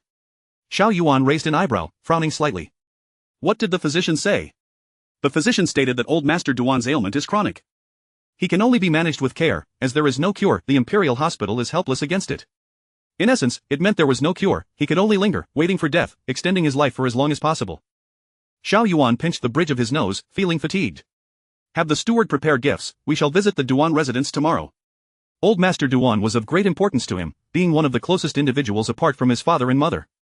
Over the years, he had invested considerable effort into old Master Duan's health, running around tirelessly, yet progress remained elusive. The following morning, after court, Xiao Yuan's carriage headed directly for the Duan residence.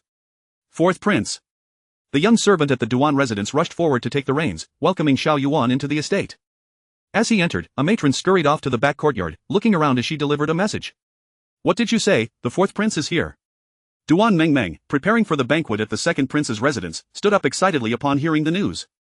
Indeed, the matron replied cheerfully. The fourth prince has already gone to the old gentleman's courtyard. He should be meeting the third young miss shortly. Duan Mengmeng bit her lip, urging the maids to hasten their preparations. Since grandfather is unwell, he will surely want to speak with him for a while. I should tidy myself up and go find him. The matron smiled ingratiatingly. The fourth prince will undoubtedly be very pleased to see you, young lady. A rosy hue spread across Duan Mengmeng's beautiful face as she raised her chin towards her maids, signaling them to present a reward. The maid promptly retrieved some silver coins from the jewelry box and handed them to the matron, who beamed with delight, exchanging pleasantries before departing. Just as Duan Mengmeng was filled with joy, she raised her eyes to see her maid inserting a white jade hairpin into her hair. Her expression immediately soured, her smile vanishing. She raised her hand and plucked it out. What are you putting in my hair? She was going to meet the fourth prince, how could she wear something so plain that would not do justice to her beauty? Please forgive me, miss, please forgive me. The maid immediately knelt, begging for mercy. Duan Mengmeng ignored her, selecting a delicate feathered hairpin from the jewelry box and pinning it into her hair. The hairpin swayed lightly, complementing her oval face elegantly. She slowly stood, satisfied as she turned around to admire herself. Suddenly, the sound of curtsies echoed from outside the courtyard, causing her expression to darken, her smile to fade. Before long, Duan Yingying walked in, dressed in a moon-white gown, her hair simply tied back with minimal adornment. Duan Mengmeng frowned slightly, a hint of disdain flashing in her eyes. Elder sister, are you attending the banquet dressed like that? Duan Yingying smiled gently. Third sister, I came to tell you that I have decided not to attend today's banquet. Why? Grandfather is unwell, and I wish to stay home to take care of him. Duan Yingying glanced over Duan Mengmeng's extravagant attire and ostentatious jewelry, unable to suppress a frown. Duan Mengmeng narrowed her eyes, concealing the glint of her gaze, and spoke softly, but attending the banquet is grandmother's wish. Elder sister, if you do not go, would it not be against grandmother's good intentions? Grandfather has grandmother looking after him, your presence makes no difference. If Duan Yingying did not attend, it would seem too unfilial for her to go alone, yet she could not bear to miss the chance to see Xiao Yuan, who would undoubtedly be there today. She tightened her grip on her handkerchief, a cold glimmer hidden in her eyes. This elder sister had always feigned gentleness and submission. Chapter 47. He was fond of the Duan family. Second sister, grandfather's illness has not been just for a day or two. We must not go against grandmother's wishes. Duan Yingying frowned, fully aware of her grandmother's intent in inviting them to the banquet. It was simply a ploy to have their mother select a suitable match for them, fearing that if grandfather were to pass away, there would be no time to arrange their betrothals, and they would be bound to observe a 3-year mourning period, missing their prime flowering years. Very well, Duan Yingying conceded with a nod, glancing at Duan Mengmeng's attire. Isn't third sister's outfit a bit too ostentatious? After all, grandfather is unwell, it may not be quite appropriate. Duan Mengmeng lowered her head to examine her clothing, a flicker of impatience crossing her eyes. Out of the 365 days in a year, grandfather had been ill for 350 of them. What difference did it make what she wore? Yet, recalling Xiao Yuan's respect for grandfather, she nodded in agreement and ultimately exchanged her jeweled hairpin for a more subdued one. The maidservant on the floor knelt with her head bowed, not daring to utter a word. You may rise. Just be cautious next time and do not break anything again, Duan Mengmeng said softly. The little maid, still hesitant, replied quietly and slowly stood up. Duan Yingying cast a glance before averting her gaze. She did not wish to pry into the affairs of Duan Mingming's room, feeling she lacked the right to do so. Though she was the legitimate daughter, she had never enjoyed much favor in the Duan household, with only grandfather showing her some leniency and affection. The two sisters first went to Wanchitang to pay their respects to the old matriarch before visiting their grandfather. Upon their arrival, they found grandfather engaged in a game of chess with Xiao Yuan.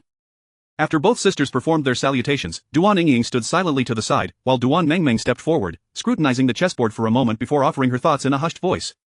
Third girl, grandfather admonished with a hint of sternness, accompanied by a few light coughs, one should remain silent while observing a game.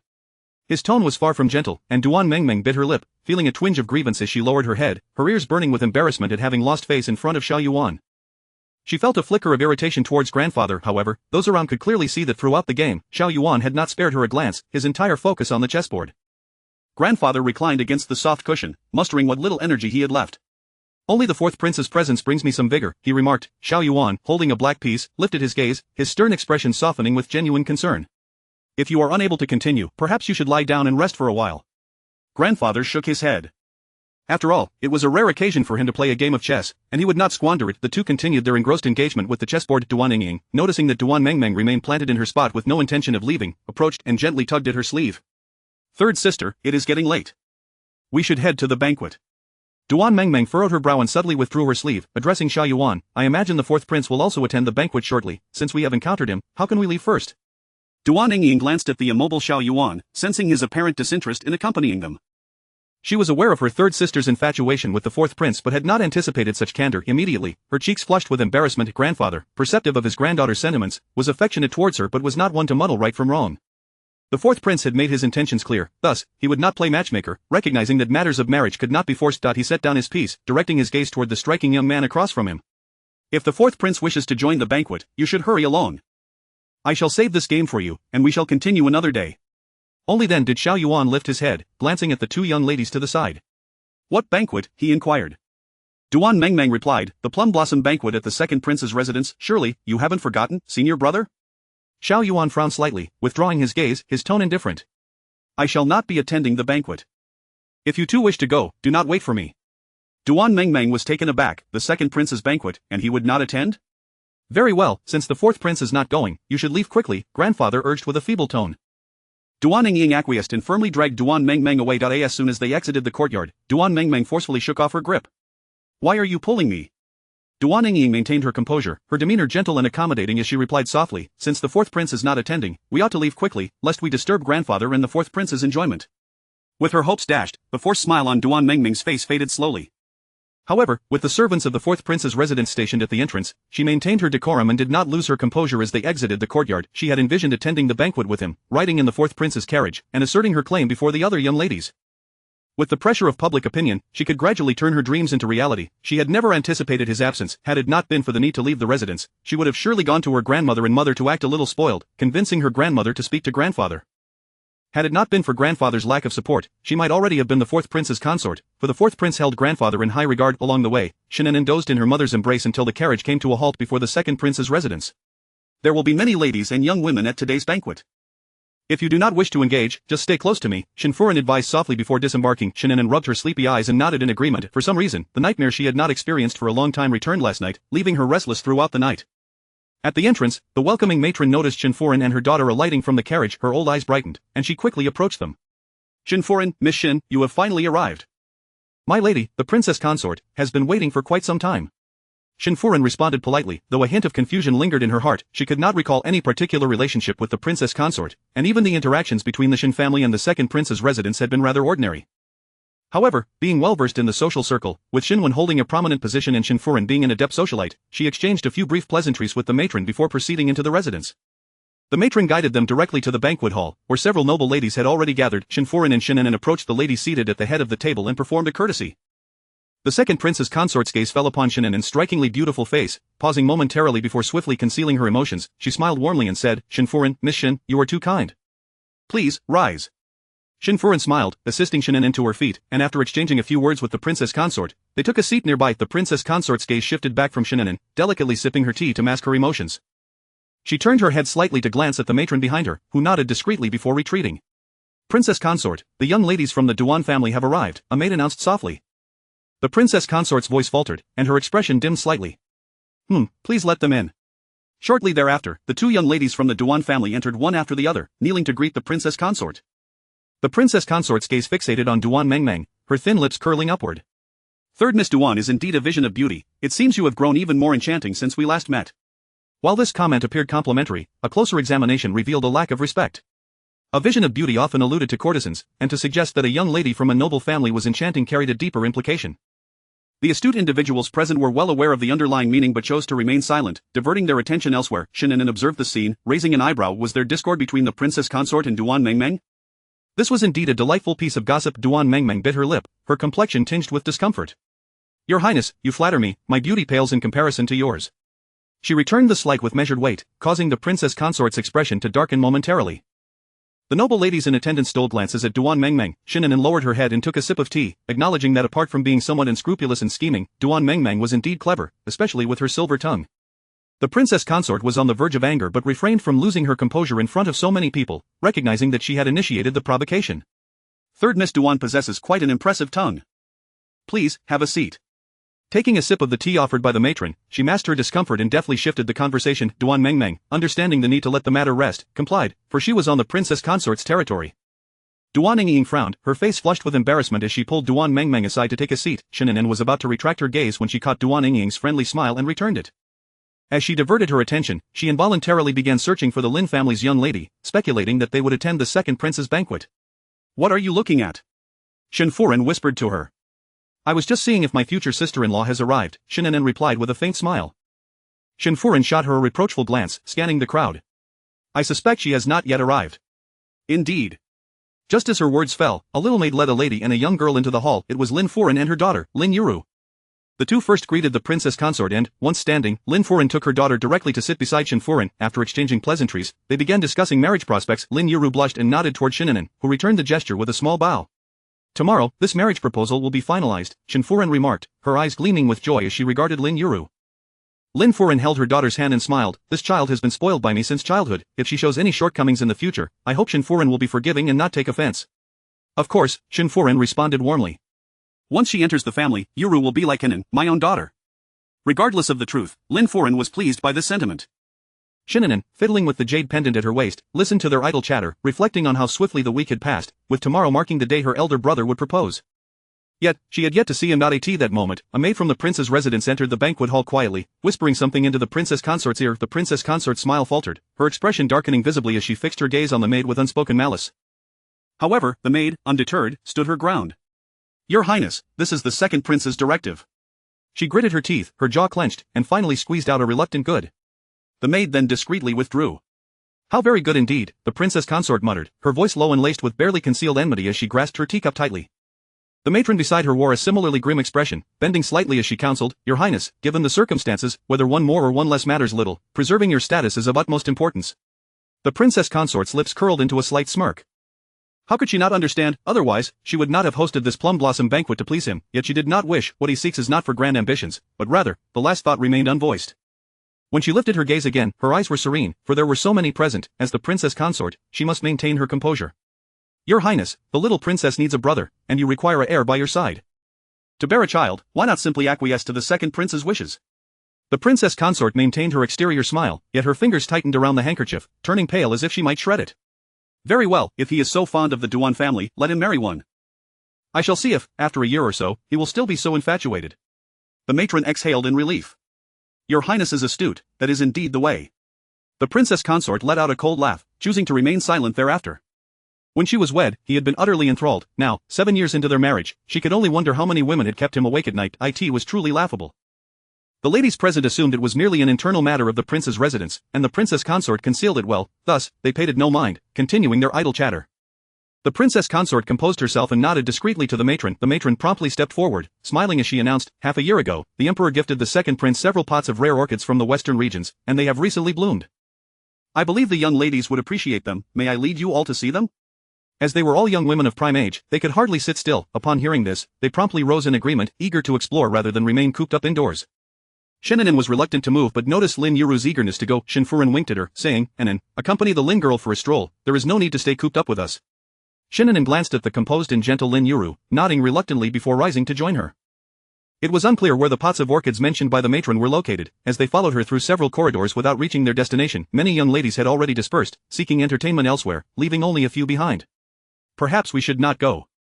It seems rather far, Lin Yuru suggested softly. Wandering about another's residence in such a manner was indeed inappropriate. Shen An'an eagerly agreed, and the two of them took a side path at the next intersection, leading to a small stone path that ended in a pavilion. The matron, observing the two departing, narrowed her eyes and halted, smiling gently as she called out, "Miss Shen, Miss Lin, we are almost there, are you not coming?" "No, my feet are a bit sore. I would like to sit and rest," Shen An'an replied with a calm smile. The matron nodded, casting a glance at the pavilion before bowing slightly and departing with the other young ladies. Shen An'an and Lin Yuru were not particularly well acquainted, leading to a somewhat silent atmosphere between them. However, as Shen Furen had noted, Lin Yuru was exceptionally gentle, exuding an air of scholarly grace, and even in silence, her presence brought a sense of ease and delight. Chapter 48, Worth a Fortune. Even when she spoke a few words, she entirely refrained from mentioning the Shen residence, mostly discussing the preferences of young ladies or various books. Typically, when a young lady is betrothed, she would be eager to inquire about her fiancé's family circumstances, yet Lin Yuru did not ask a single question, not even about the cleanliness of Xinshang's courtyard, avoiding any indirect inquiries. This demeanor endeared her to Shen An'an, who could not help but admire her composure. It must be said that her sense of propriety was impeccable. She knew when to advance and when to retreat, speaking softly and with precision, embodying the standards of a noble lady that the esteemed ladies would undoubtedly appreciate. "I have heard that Miss Shen's paintings are unparalleled, rivaling even those of the fourth prince." Shen An'an's expression momentarily faltered, but she quickly responded with a faint smile, "Such exaggeration. I merely learned a few techniques from my grandmother and can barely be considered a novice." Lin Yuru chuckled softly. "Miss Shen is being overly modest. The grand princess has always had a fondness for paintings. Even the works of Miss Duan pale in comparison when presented to her, yet she is utterly captivated by your art and offers boundless praise. One can only surmise the exceptional quality of your work." Shen An'an merely smiled thinly, choosing not to respond. However, it is no surprise that the granddaughter of the esteemed matriarch of the capital possesses such remarkable talent. At this moment, a young maidservant approached with tea, filling the cups of both ladies. As the topic of paintings arose, Shen An'an's mind drifted to the painting in her residence, a feeling of unease swelling within her. She intended to politely deflect the conversation, but a voice interrupted her thoughts. "I have heard that the young master of the Shen family is betrothed to the young lady of the Lin family." Shen An'an furrowed her brows and turned towards the source of the voice, spotting Duan Mengmeng emerging from behind the shadows of a tree, followed closely by Duan Yingying. Duan Mengmeng wore a bright smile, yet her words were laced with sharpness. "No wonder the young lady of the Lin family is so sweet-tongued. She must be extolling her future sister-in-law. Such exceptional talent," she thought, "was hardly fitting for her. It was merely a painting. What significance did it truly hold?" Duan Yingying tugged at Duan Mengmeng's sleeve but was brushed off. Shen An'an's expression turned icy, and just as she was about to speak, Lin Yuru unexpectedly interjected.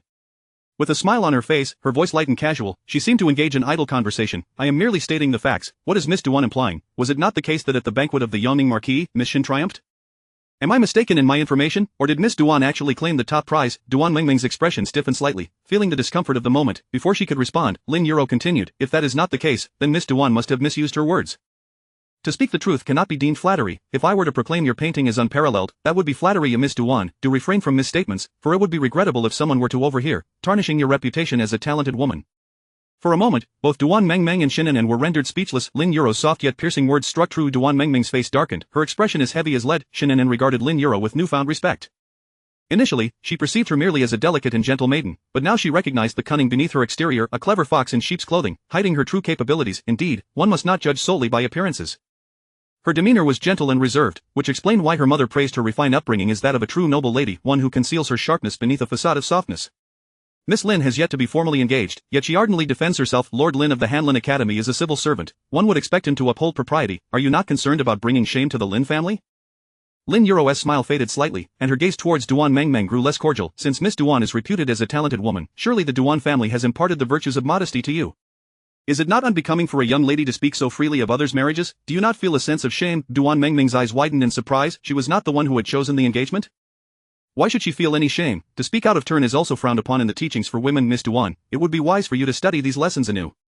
Having witnessed that Lin Yuru could easily handle the situation without her intervention, Shen An'an lowered her head to sip her tea, choosing to remain silent, enjoying the sight of Duan Mengmeng's pale complexion. Before she could gather her thoughts, Lin Yuru spoke again. "I suspect Miss Duan has not perused the 4 books in depth. Have you read the Book of Rites? There is a saying within that states, 'Do not eavesdrop.' Do you understand its meaning?" Duan Yingying's face flushed with embarrassment, and she quickly attempted to smooth things over. "Miss Lin, we sisters merely happened to pass by, and we did not intend to eavesdrop." Lin Yuru cast a cool glance at Duan Yingying, returning a serene smile, though it felt anything but warm to the latter. "Third sister, did someone not call for you to the back garden?" "We should be on our way." She tugged at Duan Mengmeng, eager to depart. Duan Mengmeng wrenched her hand away, casting aside her pretense of composure, glaring at the two-seated. "Do not presume that one victory grants you the right to consider yourself exceptional. It is merely a painting. The work of the fourth prince was simply a casual gift from the grand princess. Upon the mention of that painting, Shen An'an's eyes flickered. Even if it was a casual gift, it belongs to me. Even if I were to throw it into the river, it would have no bearing on Miss Duan. Duan Mengmeng's eyes widened in disbelief. Throw it into the river? How dare she speak so? That was the fourth prince's artwork, worth a fortune. That is the prince's painting. Shen An'an raised her eyelids, her smile radiant. What is it, Miss Duan? Do you desire it? Duan Mengmeng pressed her lips together, unable to respond. Of course, she desired it. She had long sought it, yet he had refused her. Shen An'an suddenly became quite accommodating. If Miss Duan wishes for it, I would be willing to gift it to you, as it serves no purpose for me. All eyes turned to Shen An'an, collectively believing she was mocking Duan Mengmeng. Would you truly part with it? Duan Mengmeng scoffed. Shen An'an beamed. As long as Miss Duan is sincere, I would certainly be willing. It all hinges on whether Miss Duan is willing. Duan Mengmeng was not foolish and immediately grasped her implication, coldly asking, what are your terms? Shen An'an delicately lifted her fingers, ultimately raising two of them, indicating this amount. Duan Mengmeng was left speechless for quite some time, astonished this woman dared to sell the prince's painting for silver. However, she quickly suppressed her emotions, a calculating glint in her eyes. If he were to learn that Shen An'an was trading his painting for money, he would undoubtedly be furious and develop a distaste for her. Thus, no matter how much silver was spent, it would not be a loss. 200 taels, Shen An'an retracted her fingers, curling her lip. Did you not just claim it to be worth a fortune? 200 taels? You truly dare to say such a thing? It seems your feelings for the fourth prince are not quite as Shen An'an. Duan Mengmeng's tone grew sharper as she glanced around, ensuring no one else was present before feeling relieved. She harbored feelings for Xiao Yuan, but such sentiments could not be openly declared, otherwise, her reputation and the dignity of the Duan family would be at stake. How much do you want? 2,000 taels, perhaps two. Considering Miss Duan's heartfelt affections, I shall waive the fortune. Duan Mengmeng was momentarily stunned. Duan Yingying was also taken aback. While the painting's value was indeed not exorbitant, for a young lady whose monthly allowance was 10 taels, it was an astronomical sum. Third sister, perhaps it would be best to let this go. That was a gift from the Grand Princess to Miss Shen. Her intention was to provide her sister with an exit, but Duan Mengmeng outright dismissed her goodwill.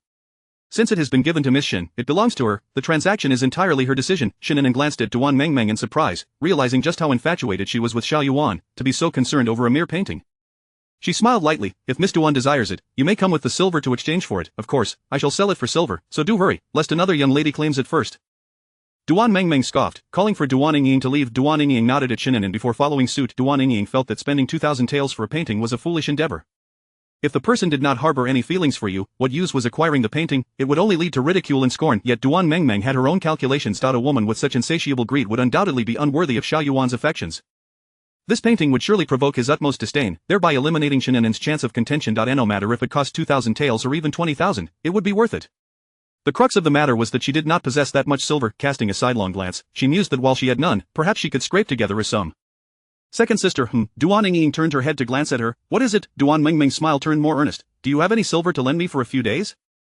Duan Yingying hesitated for a moment before shaking her head. I barely have enough monthly allowance as it is. You know that I have no surplus. Among the younger generation, third sister was the only one with any significant silver, as both their mother and grandmother doted on her, often providing her with secret support. As for Duan Yingying, she was not favored and relied solely on that meager allowance. Duan Mengmeng's lips curled downward, her tone growing colder. Grandfather dotes on you so much, he has given you so many rare paintings. How could you possibly lack silver? She simply did not wish to lend her any, fearing that she would capture Xiao Yuan's heart and overshadow her. Duan Yingying furrowed her brows slightly. Grandfather has only given me 3, and many of the rare pieces have been given to you by grandmother. Even if I had any, they were intended for my personal collection, and what does that have to do with silver? Are you implying that third sister wishes to sell the Duan family's private collection for money? Duan Mengmeng's expression shifted, and she halted her steps. Second sister, how could you slander me? When have I ever said such a thing? Duan Yingying pressed her lips together, though she had not voiced it. Was that not the implication? The items that grandfather has given me are to be kept for my personal use. I would never sell them. Who would covet them? Duan Mengmeng pouted slightly. From the perspective of the servants of the prince's residence, it appeared as if the sisters were merely having a small quarrel. You have a petty heart. With that, she resumed her forward pace. Duan Yingying frowned. Feeling somewhat helpless, Duan Mengmeng was seen by everyone as obedient, gentle, poised, and self-disciplined, but only her sister knew how domineering she could be at home. Duan Mengmeng glanced back at the person following behind, a smirk playing on her lips. She possessed far more rare paintings than Duan Yingying, yet selling them was out of the question. As for the matter of silver, she would think of a way later. Miss Lin, do you and Miss Duan have some past grievances? In the pavilion, Shen An'an sipped her tea and casually inquired. Lin Yuro's cheeks flushed slightly, and she shook her head. It's not so much a grievance, I simply do not harbor a fondness for her, they simply found each other displeasing. In the past, she would have been indifferent, perhaps turning to leave, but Shen An'an was to be her future sister-in-law, newly returned from Jiangnan and unfamiliar with the ladies of the capital. She could not allow anyone to bully her in her presence. I apologize for my earlier sharpness, Lin Yuro said. Somewhat sheepishly, she worried that her previous demeanor might lead Shen An'an to view her as difficult to approach and might even prompt her to report back to Madame Shen.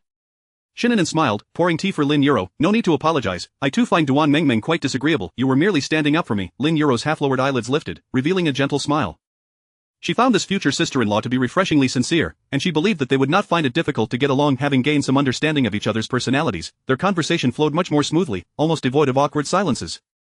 Lin Euro's mannerisms and speech exuded the elegance of a noblewoman, leaving little room for criticism. Shen An'an felt comfortable in her presence. There were no convoluted conversations or hidden agendas, and she did not need to worry about veiled inquiries. No need for defenses, Miss Lin. Suddenly, a young maid rushed over, bowing slightly, her breath slightly haggard. Miss Lin, something terrible has happened. The young lady of the Chen family has fallen into the water at the waterside pavilion. You must hurry. Lin Euro's expression changed instantly, and she sprang to her feet. Lead the way. She took a few steps before recalling that Shen An'an was still seated, urgently adding, the young lady of the Chen family is my cousin. My aunt did not accompany us to the banquet, and I worry for her. I have been remiss in my attention to you. Miss Shen An'an shook her head, rising to follow. Do go quickly. I shall accompany you. Saving a life is of utmost importance. Lin Euro nodded and hurriedly followed the maid towards the waterside pavilion. She was not overly concerned about other matters. With so many people present, her cousin would not drown. However, her cousin was accompanied only by a maid, and without anyone to take charge, it was likely that the pavilion would have servants stationed. If being drenched in scene would be irreparable for the Chen family's strict reputation. It would be akin to losing her virtue. Her cousin might very well feel that drowning was a better fate. The two hurried towards the back garden, and Lin Euro called back to the maid behind her, go inform my mother in the banquet hall.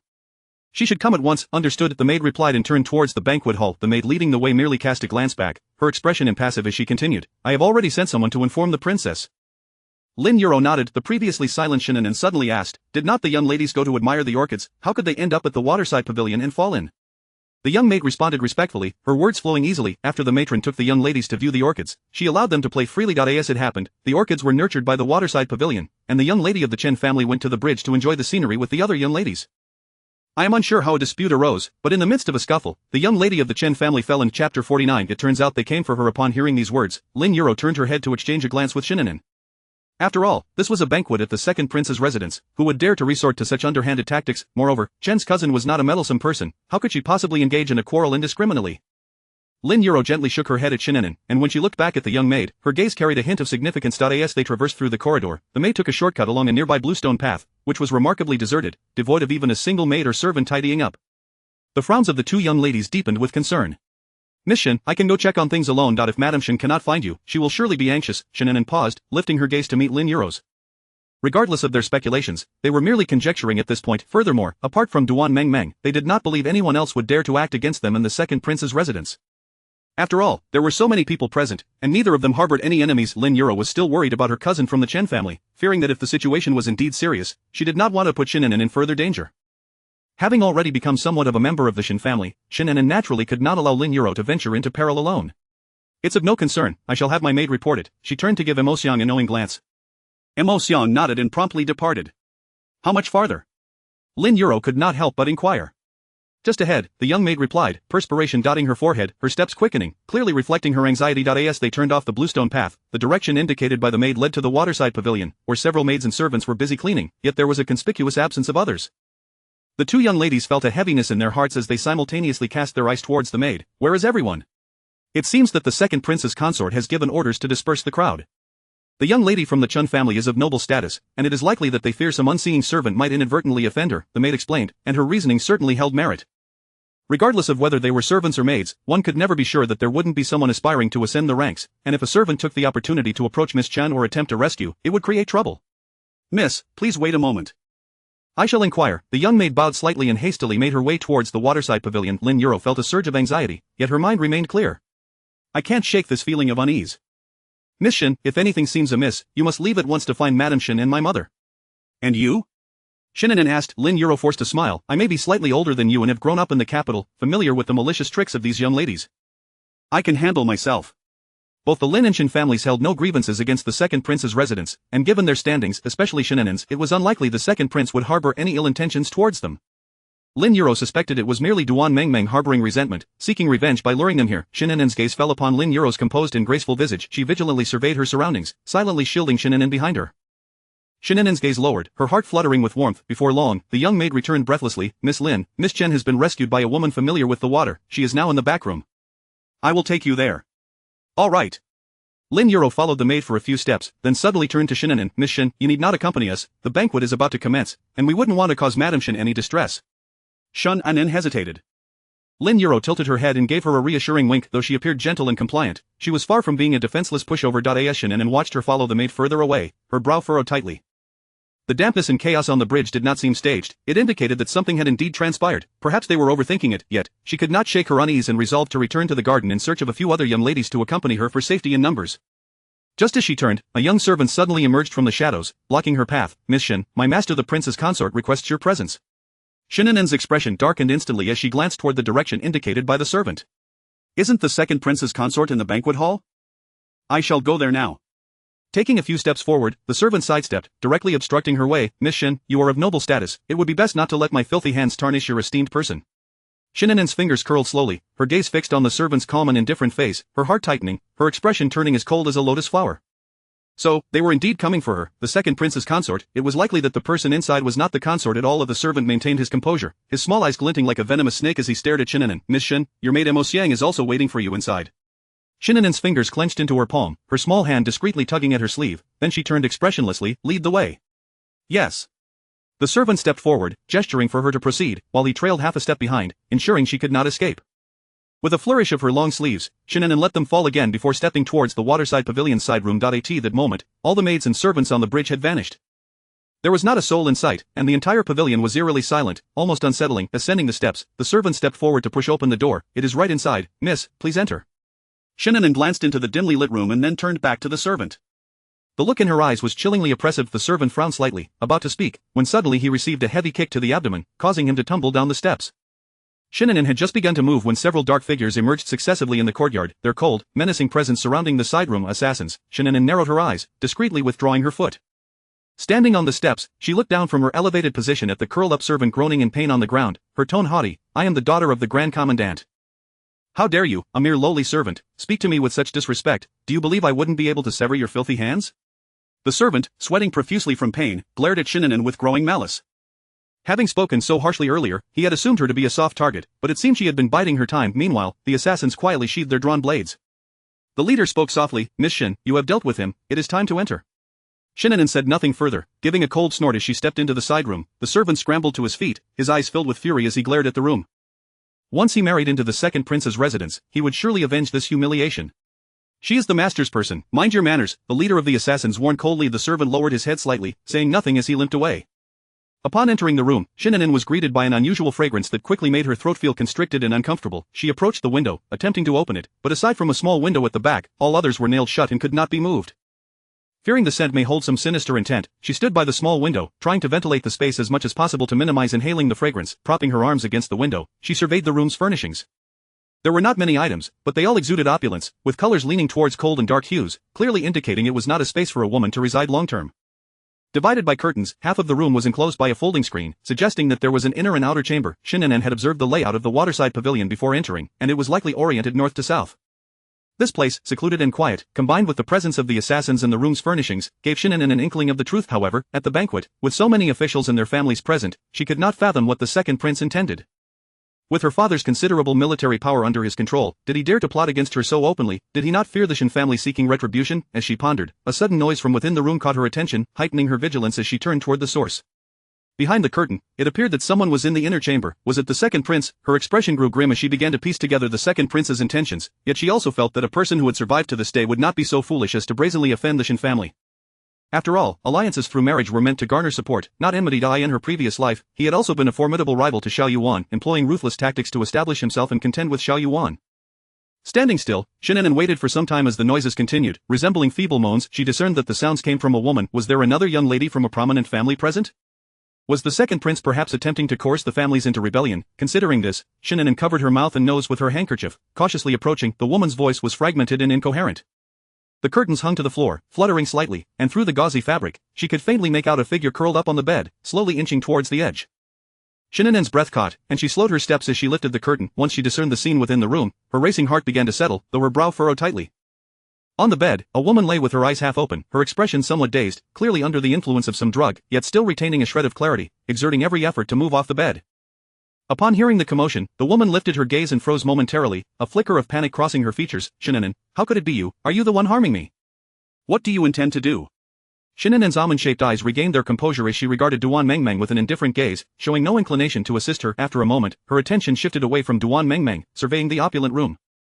It was not large but radiated luxury. Even the embroidered quilt was made of the finest satin, sewn with golden threads. The only person who could afford such treatment was undoubtedly the second prince. Aside from Duan Mengmeng, there was no one else in the room. Shen An'an surmised that it was likely her compliance that prevented the assassins from administering the drug to her as well. As she contemplated, Duan Mengmeng had already managed to crawl off the bed and was unsteadily standing on the floor. Shen An'an, this is the second prince's residence. How dare you scheme against me?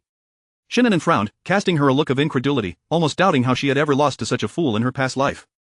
What kind of look is that? I warn you, the second prince treats me differently. If you dare to cause trouble on his turf, he will not spare you.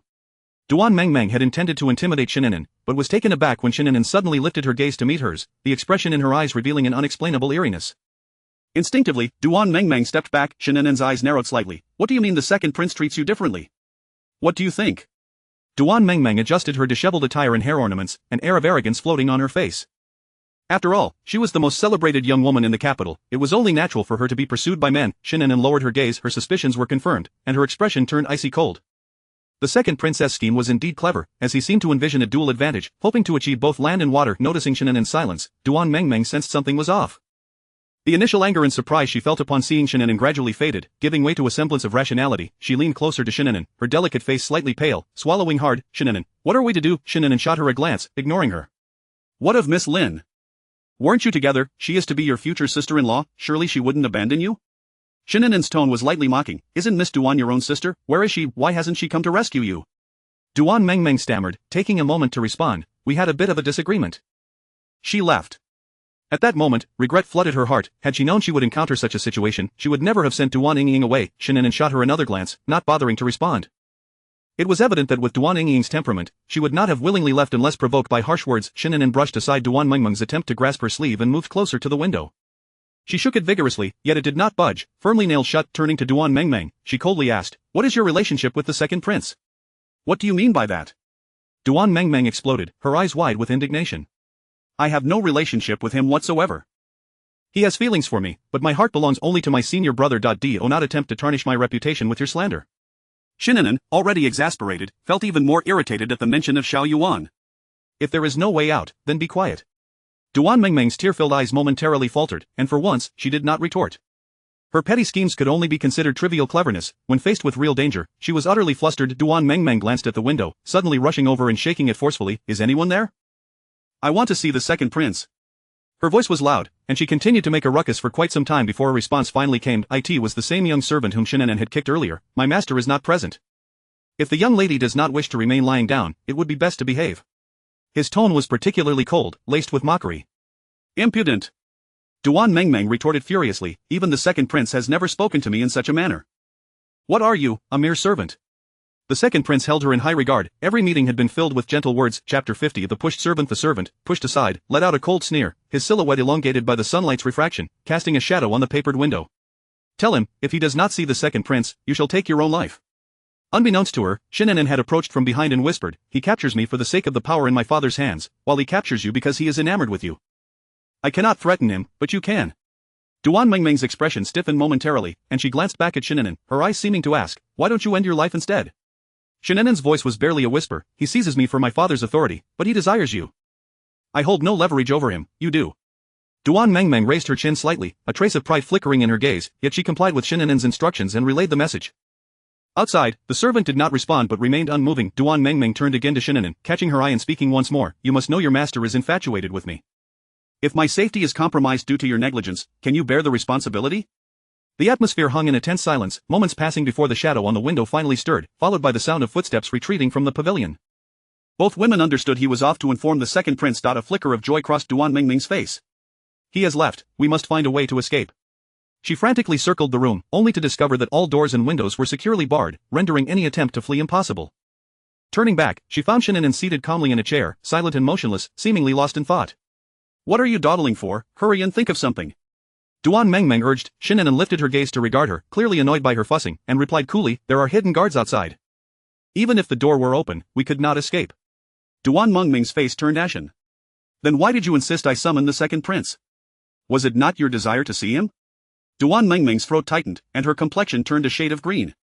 She was acutely aware of the second prince's interest in her, and calling him over now would be tantamount to courting disaster. Even if someone came to rescue her, her reputation would be irreparably tarnished, and it would all be too late.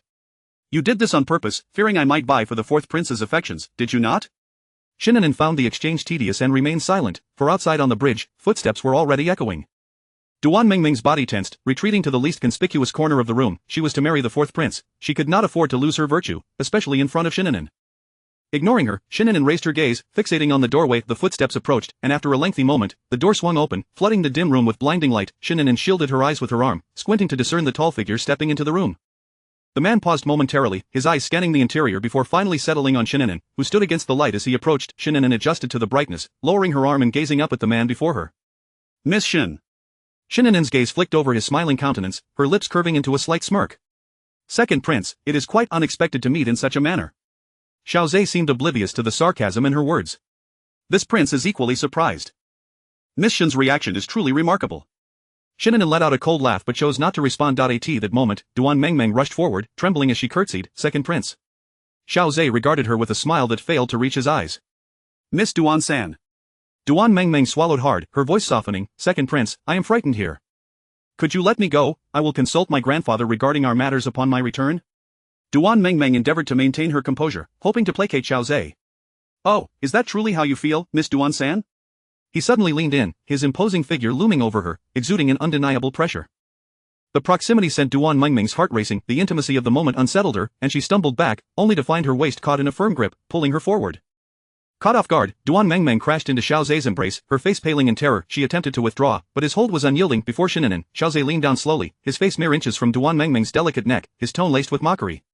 But just moments ago, Miss Duan-san was quite adamant about having eyes only for the fourth prince, declaring she would never become a concubine. Am I correct? Duan Mengmeng's fingers curled tightly into her palms, her body trembling, her face ashen. Xiao Zhe chuckled softly, abruptly shoving her away. Duan Mengmeng's legs gave way, and she fell to the ground. In the past, the second prince would have been gentle, he would have acquiesced to whatever she said, yet today, her feigned indifference and attempts at charm proved futile. Xiao Zhe glared down at Duan Mengmeng, his eyes chillingly cold. Shen An'an broke the tense silence. Where is my maid? What have you done with her, second prince? Xiao Zhe's demeanor softened slightly as he turned to regard the striking woman who remained seated. Previously, he had failed to notice how captivating the Shen family girl truly was. Do not worry, Miss Shen, your maid is quite well. As long as you do not cause a ruckus and cooperate with this prince, it will not be long before you are reunited. Shen An'an's lips curled slightly, a hint of derision in her voice. The second prince's method of ensuring cooperation is quite unique. With so many ladies present at the banquet, do you not fear that the truth will come to light, leading to repercussions from the emperor? She raised her gaze to Xiao Zhe, her eyes sharp. To imprison the daughter of a high-ranking official in an attempt to threaten imperial authority is a risky endeavor, especially given that you have just lost to the fourth prince. Are you not afraid he will seize upon this to ruin you? For a fleeting moment, Xiao Zhe's expression darkened before returning to normal, though a sinister glint lingered in his eyes. He despised being reminded of his defeat to that wretched child, yet the matter of the commoners was indeed a misstep on his part. Miss Shen need not concern herself with my affairs. I have every confidence in my plans. With a flick of his hand, he brushed off non-existent dust from his robe and took a seat across from Shen An'an, leaving Duan Mengmeng sprawled helplessly on the floor, despair etched across her features. The two young ladies came to the pavilion to admire the flowers, but unfortunately, there was a dispute, and you both fell into the water. My men rescued you and took you back to your residence through the back entrance. By now, Madame Shen should have received word and be on her way. Duan Mengmeng scrambled to her feet. That is impossible. We are trapped here. How could we have left? Even if you silence the servants of the princess residence, you cannot deceive our family as coachman. Xiao Zhe smiled, but it sent a chill down the spine. People can be quite similar. It is easy to deceive others momentarily. Duan Mengmeng was momentarily taken aback, her brow furrowing slightly. Shen An'an, however, grasped his meaning and replied coldly, it seems the second prince has a backup plan? As he had indicated, while it was feasible to deceive for a time, fooling the family elders was another matter entirely. Xiao Zhe could at most find someone with a similar demeanor to them. Once they met face to face, the ruse would be exposed. Xiao Zhe regarded Shen An'an with a hint of appreciation, his gaze unwavering. Miss Shen is astute. To deceive the coachman may be simple, but deceiving Madame Shen is quite another story. Therefore, they cannot return to the Duan residence. En route, they will be ambushed by bandits. What? Duan Mengmeng's face drained of color, and she collapsed back onto the ground. Being captured by bandits would ruin her reputation, and even if she managed to escape, how could she possibly be worthy of the fourth prince? As she looked at Xiao Zhe again, her eyes filled with hatred. Shen An'an observed the desolate Duan Mengmeng on the floor. While such tactics to obtain a woman were undeniably despicable, they were also exceedingly effective. Yet, Xiao Zhe's motivations for capturing her were rooted in the power her father wielded. Did he not fear retribution for his actions? Xiao Zhe lifted the teapot from the table and poured himself a cup, the steam curling around him as he spoke in a deliberately unhurried manner. When this prince can retrieve the two young ladies from the clutches of the bandits entirely depends on your cooperation. Should you choose to remain here in perpetual darkness, this prince can arrange for you to perish at the hands of the bandits, but the manner of your demise would likely be quite undignified. This place is secluded and quiet, free from disturbance. There is no need for you to worry about anyone intruding. Aside from this prince, not even the princess can enter here, you may rest assured. After finishing his tea, he made a motion to leave. Shen An'an spoke coldly, does the second prince not worry that I may feign compliance and then have my father seek vengeance upon you? Xiao Zhe chuckled softly at her words. You are the one this prince rescued from the bandits. Whether you are a flawless gem or a withered flower, it is for this prince to decide. I trust that for your daughter's survival, Lord Shen will not act foolishly. Once rescued from the bandits, it was entirely within his power to determine her fate. A young woman could be driven to despair in countless ways. Shen An'an narrowed her eyes, feeling the weight of despair settle in her heart. She suspected that Xiao Zhe had long since plotted this, and if she wished to escape, she needed to devise a plan swiftly. Second prince. Duan Mengmeng suddenly dashed forward, clinging tightly to Xiao Zhe's leg. Please let me return. If you do, I will persuade my grandfather to allow me to marry you, whether as a concubine or a secondary wife. She raised her tear-streaked face, her eyes pleading with Xiao Zhe. The Duan family places great importance on reputation. If I am captured by bandits, I will be utterly disgraced. Xiao Zhe regarded Duan Mengmeng from above, then suddenly crouched down. He grasped her chin, a shadowy glint in his eyes. Is that so? Has Miss Duan-san truly come to this conclusion and is willing to marry this prince? Duan Mengmeng nodded vigorously. Xiao Zhe chuckled lightly, his hand moving through her hair, cradling the back of her neck before leaning in to kiss her. Duan Mengmeng shrieked in terror, desperately trying to retreat, her face pale. Yet, the grip on her neck was unyielding, forcing her forward, and pain welled in her eyes as tears spilled forth. Shen An'an observed the scene with a dispassionate gaze. After a prolonged moment, Xiao Zhe finally released Duan Mengmeng, his eyes filled with malice. Did you not say you would be willing to be my concubine? What does this mean now? Duan Mengmeng's tears flowed uncontrollably, and she could not find her voice. Her hands clutched her clothing tightly, her body trembling. Xiao Zhe sneered, yanking her by the neck and throwing her to the ground. If you wish to leave, then obediently come to my bed and serve me well in the meantime. Perhaps you can still salvage your reputation as the pure and virtuous Miss Duan-san. He rose to his feet, regarding her with disdain. Only in this way can this prince believe that Miss Duan-san is genuinely willing to marry me. Duan Mengmeng had never witnessed such a cold and menacing side of Xiao Zhe. Her lips burned with pain, and while she longed to wipe them, she dared not do so in his presence. Shrinking back in fear, she endeavored to placate him, but to her dismay, he seemed entirely unmoved by her attempts. Xiao Zhe's gaze shifted from Duan Mengmeng to Shen An'an's impassive face, a smirk playing on his lips. Miss Shen is of great worth, even in service. It is only fitting that she should begin first. You two should rest well, this prince will return later. With that, he strode out, and servants promptly locked the door behind him. Duan Mengmeng erupted into a fit of sobs, vehemently wiping her mouth. Shen An'an, this is all your fault. Why did you have to summon him? What are we to do now? Be quiet. Shen An'an shot her an irritable glance. Had she not called Xiao Zhe, she would have been oblivious to his plans and how to extricate herself. If his words held truth, the banquet hall must have received news by now. Upon learning that she had fallen into the water, her mother would surely rush back immediately. A wave of worry and guilt washed over Shen An'an, knowing she would cause her parents distress once more. She feared that this time, the Shen family's reputation would again suffer because of her. Duan Mengmeng gradually quieted, her sobs turning into soft whimpers as she curled up in a corner, her face streaked with tears. Shen An'an regarded her, suddenly inquiring, when you attended the banquet with Duan Heir, were there any elder family members accompanying you? Duan Mengmeng shook her head. No, it was just the two of us. Shen An'an narrowed her eyes. That meant they had shared a carriage. She suspected Duan Yingying would not abandon Duan Mengmeng to go alone. If she encountered the fake Duan Mengmeng, she would be the most likely to discern the truth. Yet, temperament also dictated courage. Even if she recognized the ruse, it was unlikely she would be of much help. Meanwhile, Lin Yuro visited the Chen family daughter, relieved to find she was unharmed. After offering some comforting words, she asked, you are usually so gentle, how did you come to quarrel with someone? The Chen family daughter looked up in confusion, her face pale and sickly. What quarrel? Did you not fall into the water after a dispute? Not at all. The Chen family daughter shook her head lightly. I was simply admiring the orchids on the bridge with a few other ladies, and we had a delightful conversation. Lin Yuro's heart sank, a fleeting thought flashing through her mind, almost too quick to grasp. So those ladies did not push you into the water? Not at all. The Chen family daughter was particularly adamant. We were standing side by side. They had no opportunity to act, and I was pushed from behind with great force, which caused me to fall. Chapter 51, Preserving the Reputation of the Duan Household. Lin Yuro gazed at Miss Chen's delicate features, her brows slightly furrowed in contemplation. Miss Chen, too, fell into a pensive silence, as if she were on the verge of articulating a thought yet hesitated to do so. Cousin, do you harbor any suspicions? Lin Yuro inquired gently. Miss Chen nodded, then shook her head. Let it be, it is best not to stir up trouble over matters lacking evidence. Lin Yuro's expression immediately turned solemn, and she waved her hand to dismiss the maidservants from the room, leaving only the two of them. If you possess any doubts, do not hesitate to voice them. This matter is of great significance. If someone is indeed scheming against you, it would be prudent to inform the family for future precautions.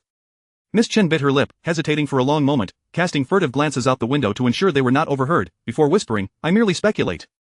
At that time, there was no one else behind us. Only the second prince's consort's maid was present, and I suspect, she trailed off, but both understood the implication of her unfinished sentence. Lin Yuro's demeanor grew even more serious as she replied softly after a pause, if someone truly did push you from behind, then it is no longer a suspicion, but a fact. The two lapsed into silence, the atmosphere thick with an unsettling tension. But I cannot fathom why, Miss Chen said, her grip tightening around Lin Yuro's hand. Cousin, I have always been modest and courteous. I have never offended her, why would she wish to harm me? Lin Yuro regarded Miss Chen intently and suddenly exclaimed, if she intended to harm you, the servants of the prince's residence would not have attempted to save you. As these words hung in the air, both women were momentarily taken aback. A sense of inexplicable anxiety began to swell within Lin Yuro. Though she could not quite articulate it, she suddenly recalled Shen An'an, who had been left at the pavilion, and wondered if she had returned to the banquet hall. A sense of unease washed over her regarding the pavilion, prompting her to urgently instruct someone to check the banquet hall before anyone could depart. The sound of greetings echoed from outside, and shortly thereafter, Lady Lin entered the room. Mother, Lin Yuro stood up.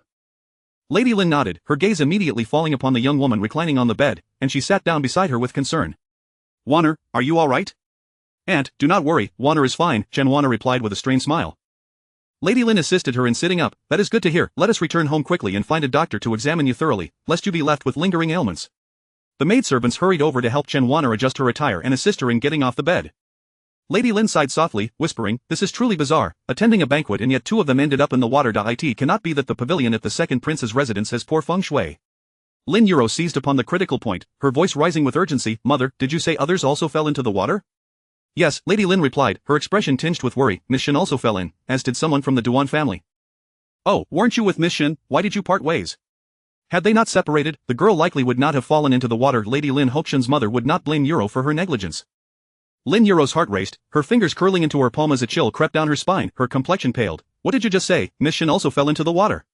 Indeed, it happened at the pavilion. I heard they quarreled, and somehow the two of them fell in. Lin Yuro furrowed her brow tightly, yet they had clearly not seen anyone from the Duan family at the pavilion, and she could not imagine Shen An'an acting so indiscreetly.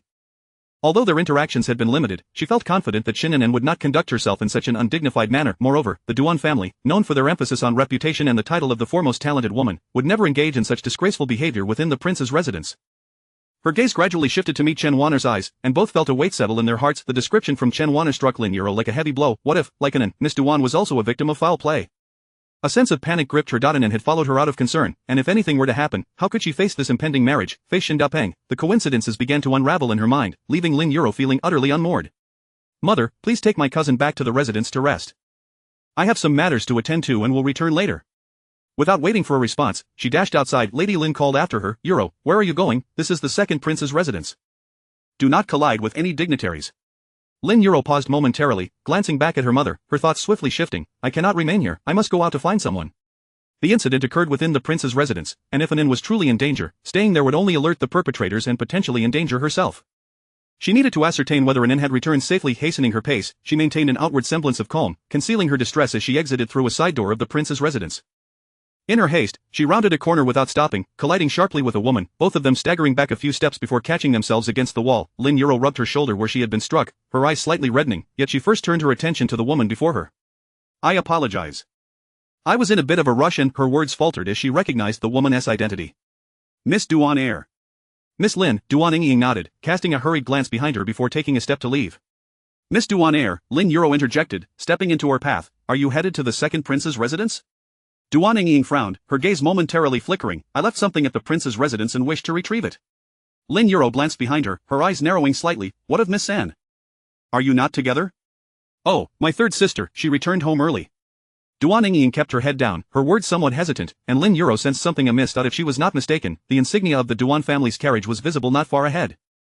If Duan Mengmeng was safe, then surely An'an had returned home as well. With this thought in mind, Lin Yuro stepped aside and moved toward the Duan carriage, causing Duan Ying's complexion to pale as she quickly grasped her arm. Miss Lin, what are you doing? Lin Yuro glanced at her. I have matters to discuss with Miss San. Do not go, Duan Ying whispered urgently, as if fearing someone might see them. Lin Yuro noticed the carriage window had been partially opened, and a small maid peered out, watching them intently. A sense of unease washed over her, and she looked at Duan Yingying with a probing gaze, her tone icy. Was not Miss San rescued after falling into the water? Now that the ladies have departed, why have you not left?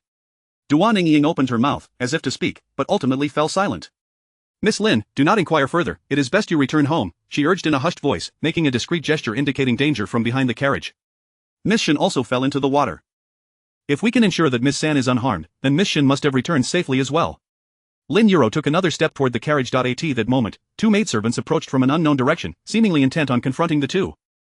Duan Yingying immediately seized Lin Yuro's arm, forcing a smile as if to engage in casual conversation, causing the two maidservants to halt, their eyes fixed on the pair.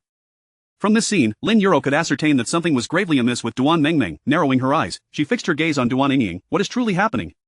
Duan Yingying bit her lip, finally whispering, I do not know how it came to be, but the woman in the carriage is not my third sister. She had discerned the truth. That woman had claimed her sister was still at the second prince's residence, instructing her to go home. Not one to be foolish, she deduced from the second prince's previous attentions to Duan Mengmeng that something was amiss, yet with the second prince's maidservants watching, she could not return home to alert anyone. Stunned, Lin Yuro paused for a moment before processing the implications. The woman in the carriage is not your sister, it is a ruse? Duan Yingying nodded laboriously. If Miss Shen is in the same predicament, then, she did not finish her thought, but Lin Yuro understood. They had both been sent out from the second prince's residence, and if Duan San was an impostor, it was highly likely that An'an was also a decoy, still within the prince's residence.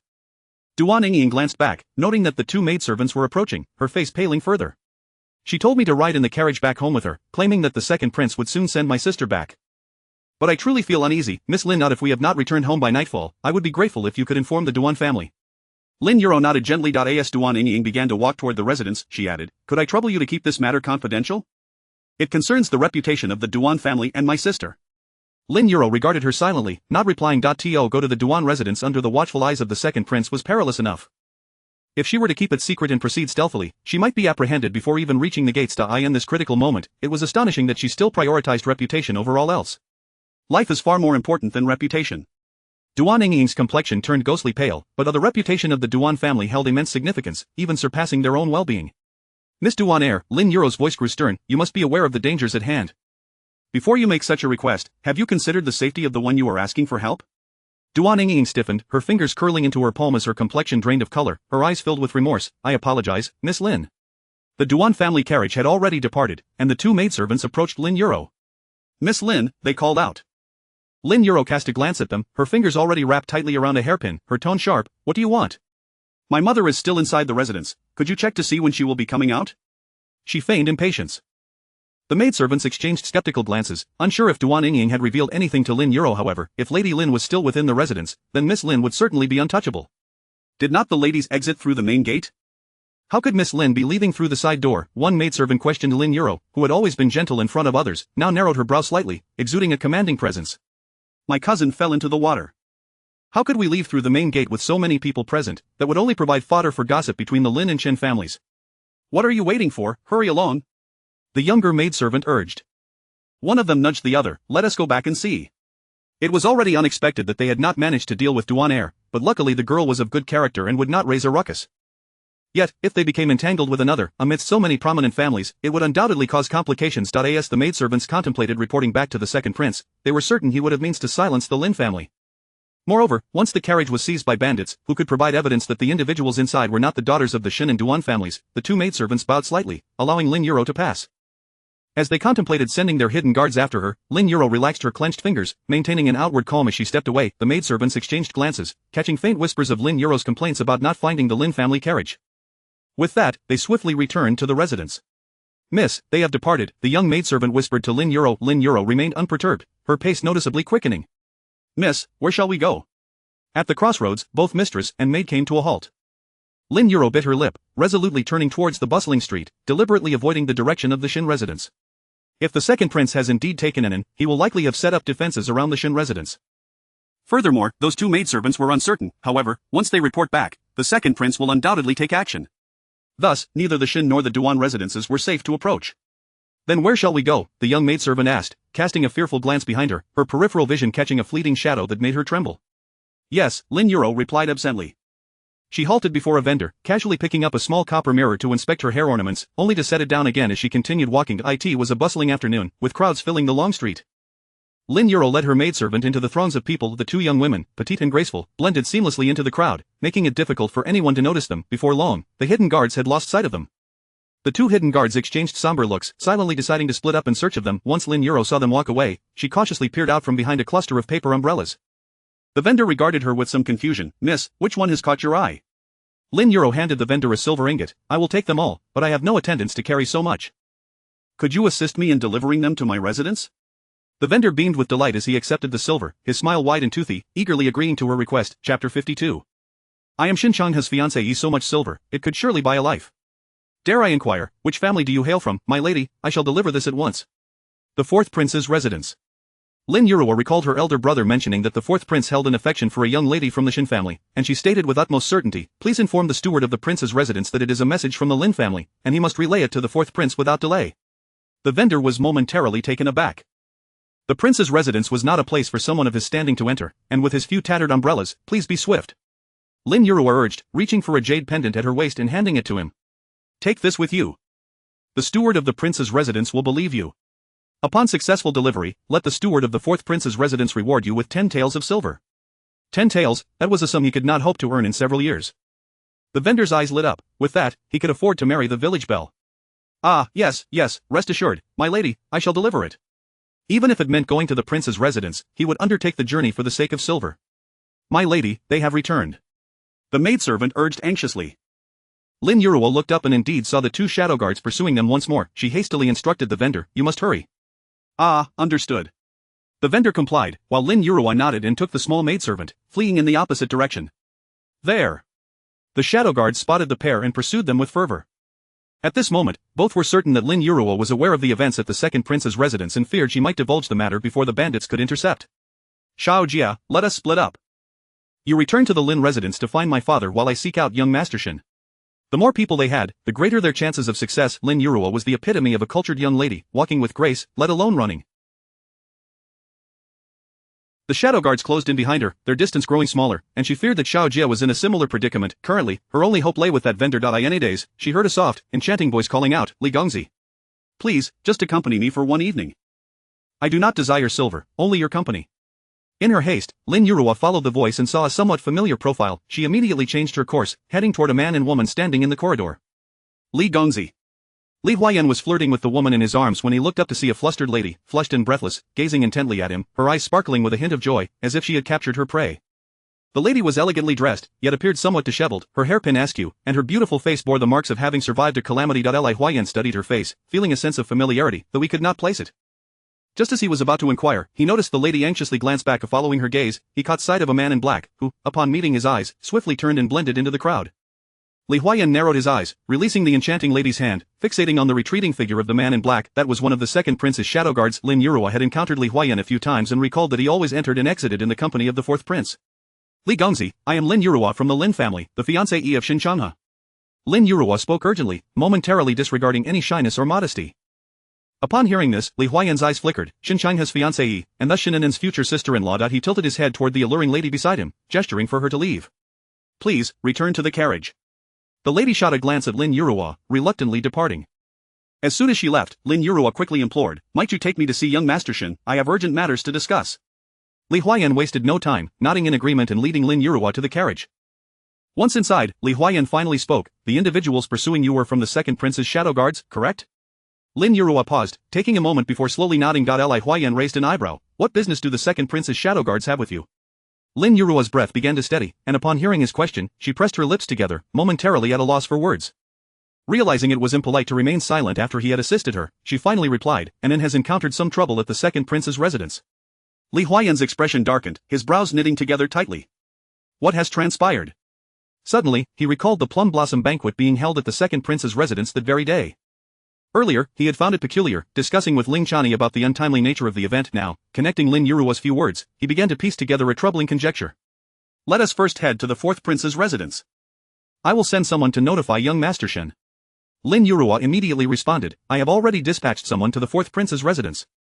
At present, they remained unaware of the exact situation between An'an and the fourth prince. While it was prudent to harbor hope, it was unwise to place their full trust in it. Informing young Master Shen was imperative. Li Huayan cast a glance at Lin Yurua, nodding in acknowledgement. "Very well. The carriage hastened toward the palace gates as Lin Yurua clutched her handkerchief anxiously, glancing outside the carriage curtains, urging the driver to accelerate. At the fourth prince's residence, in the study, Xiao Yuan was inundated with documents, while Cheng Feng ground ink beside him. Investigate if there are any skilled physicians nearby, send them to the Duan residence. Xiao Yuan has already departed. He will bring any news of a renowned physician at once. Xiao Yuan nodded, his stern expression fixated on the documents before him. Suddenly, footsteps approached from outside. Master. Cheng Feng gently set down the inkstone and swiftly opened the study door. After a moment, he returned, holding a jade pendant. Master, this was sent by the steward. Xiao Yuan glanced up, his gaze lingering on the pendant. Cheng Feng promptly presented it for a clearer view. The exquisite white jade bore an engraved surname. Xiao Yuan took it in his hand, his brow furrowing slightly. The steward mentioned that a vendor selling umbrellas delivered it, claiming a young lady purchased all his oiled paper umbrellas and provided this pendant to ensure its delivery to the fourth prince's residence, appearing quite anxious. Xiao Yuan placed the pendant on the table, his dark eyes deepening. And where is that young lady? It is said she ran off with a maidservant, seemingly evading pursuers. The vendor also mentioned that she requested 10 taels as a reward. Ah, and I specifically inquired, according to the vendor's directions, the young lady likely emerged from North Street. North Street? Xiao Yuan's eyes narrowed. Indeed. Qing Feng's expression grew serious. The second prince's residence is situated on North Street, and coincidentally, they hosted a plum blossom banquet today. Xiao Yuan rested his wrist against the table's edge, his brows furrowing as he gazed at the jade pendant. Which families among the Lin officials attended the banquet today? Qing Feng pondered for a moment, preparing to investigate, when Xiao Yuan suddenly paused, standing up abruptly. Qing Feng was startled. Master, what is it? I recall Shen Changhe became engaged not long ago, to the Lin family of the Hanlin Academy, correct? Qing Feng nodded, his gaze falling upon the jade pendant. That is indeed the case. Are you suggesting that the young lady with the pendant is from the Lin family of the Hanlin Academy? But what could she want with the master? Qing Feng's expression shifted slightly. Could it be that something occurred at the second prince's residence? He suddenly recalled the vendor's earlier words. Xiao Yuan had already exited the study. If she is running in the streets, it implies that the danger does not lie with her, she must be seeking help for someone else. Xiao Zhe was ruthless. If the Lin family young lady dared to confront him, it signified that the person she protected held great importance to her. An unsettling sensation began to spread within him, taking root and growing intensely. His jaw tightened, and his expression darkened. Qing Feng had also grasped the gravity of the situation and immediately said, I shall arrange for a carriage. Prepare the horses. Xiao Yuan instructed coldly. A quarter of an hour later, 2 swift steeds galloped out of the fourth prince's residence, racing toward the second prince's abode. Master. The shadow guard dispatched to the Shun residence caught up with Xiao Yuan in a narrow alley behind the second prince's residence, panting as he reported, we have discovered that a young lady from the Shen family fell into the water at the second prince's residence. Xiao Yuan's grip on the reins tightened, his eyes reflecting a carefully restrained calm. He turned to the shadow guard, his dark eyes simmering with a hint of menace, tinged with red. And where is she? The shadow guard felt a chill run down his spine, gritting his teeth as he replied, we encountered a carriage from the Shen residence along the way. It was reported that young lady Shen was abducted by bandits on her way home. Xiao Yuan's heart sank, his gaze fixed on the second prince's residence, an aura of cold severity enveloping him.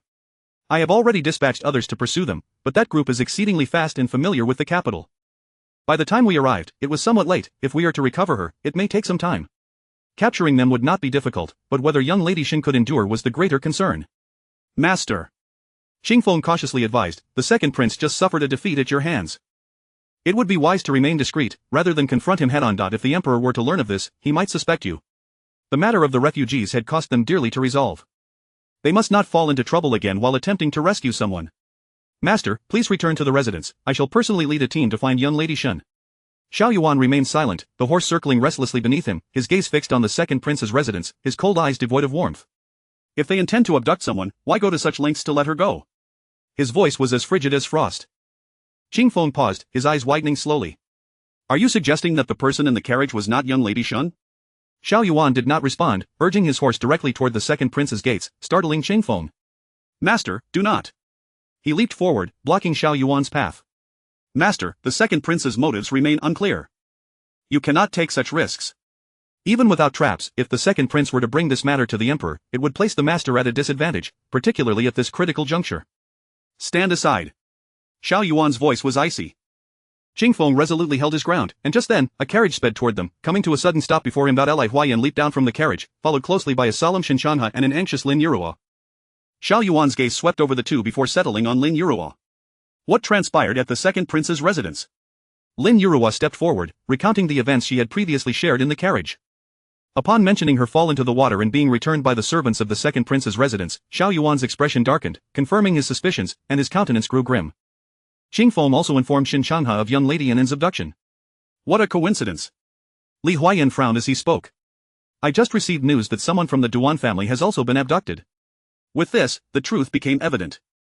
Shen An'an pressed his lips together, striding toward the second prince's residence, only to be halted by Lin Yurua. Young Master Shen, you mustn't, we lack evidence. To barge into a prince's residence is a capital offense. We should return and inform Lord Shen before devising a plan. Shen An'an cast a glance at the delicate fingers gripping his sleeve. Lin Yurua immediately withdrew her hand, feeling embarrassed, yet continued to persuade him gently. The second prince has ulterior motives. As long as we can rescue An'an tonight, he will not harm her. At that moment, Xiao Yuan interjected calmly, entering alone would be tantamount to seeking death. If Xiao Zhe wished to eliminate him, there were countless ways to do so without a trace, even involving his family. An assassination attempt on a prince could spell doom for the Shen family. Shen An'an stood resolute, his body trembling slightly, his lips pressed into a thin line. He had long known that his sister remaining in the capital would inevitably draw her into the conflict over succession, but he had not anticipated it would happen so soon. His voice was cold and heavy. Even so, I must make an attempt. He was An'an's elder brother, how could he abandon her? I believe my parents would share my sentiments. If I do not return An'an today, it will be as if Xiao Zhe would leave no survivors. His expression was resolute. Li Huayan, usually so serious, now spoke earnestly. The priority is to inform Lord Shen. With him present, it would not be unwise to create a stir at the second prince's residence. The four exchanged glances. Xiao Yuan's gaze remained fixed on the second prince's residence, unwavering. Upon hearing Li Huayan's words, he turned to him and commanded Qingfeng, mobilize the shadow guards and soldiers to accompany me inside. Master. Qingfeng was incredulous. Was the master truly going to storm in? Anyone else might fare better than the master in such a confrontation. Should a rift form among the brothers, as the one instigating discord, the emperor would surely impose severe punishment. Qingfeng understood this principle, and the others were equally aware. Li Huayan, however, did not intervene. Shen An'an frowned. Fourth prince, allow me to go instead. It is not fitting for you to involve yourself in this matter. This was a rescue mission for his own sister. He ought not to implicate the fourth prince. Xiao Yuan's heart, previously suspended, was now knotted with anxiety, his brow furrowing with impatience. You alone cannot bring her out, let alone ensure your own escape. He vividly remembered how that woman had fiercely confronted Shen An'an after he had reprimanded her. She cared deeply for her brother, and he could not stand idly by and watch him perish. Xiao Yuan thrust his sleeve aside, placing a token in Shen An'an's hand. Return to the residence and instruct Lord Shen to enter the palace immediately. Use this token to summon troops from the southern camp. Shen An'an grasped the token, momentarily taken aback. Li Huayan, who had remained silent, could no longer contain himself. Xiao Yuan, do you intend to raise the second prince's residence to the ground? Between brothers, a quarrel could be resolved, but calling in troops was a serious matter. Unauthorized troop movements into the city were no trivial offense. Xiao Yuan's gaze remained locked on the second prince's residence. Today, we shall turn the second prince's residence inside out. We must bring her back. Shen An'an sought to refuse, but Xiao Yuan had already spurred his horse away.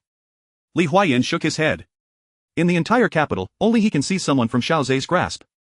It was fortunate that it was a young lady from the Shen family. Had it been anyone else, they would likely have to resign themselves to their fate. Chapter 53 A Fight to the Death. Shen An'an lowered his gaze, tightly clutching the token in his hand, his eyes filled with struggle and hesitation. The troops surrounded the second prince's residence, and it was indeed possible to rescue An'an, but what would become of the fourth prince? An'an was but one person, yet she was connected to half of the noble families, countless lives, and futures. Those who tread upon the edge of a blade know that a single misstep could lead to total ruin. He could not afford to be selfish. His fingers gradually curled together, the backs of his hands turning pale. In the end, he handed the token to Li Huayan. Take care of it for the fourth prince. Li Huayan cast a glance at him, silently accepting it and carefully stowing it away. Lin Yuru watched in silence, her mind echoing her elder brother's accurate speculation. The fourth prince's feelings for An'an were not merely ordinary affection. Thankfully, she had not misjudged him. She raised her gaze to Shen An'an, pressed her lips together, and spoke softly. You must go now, but please be careful.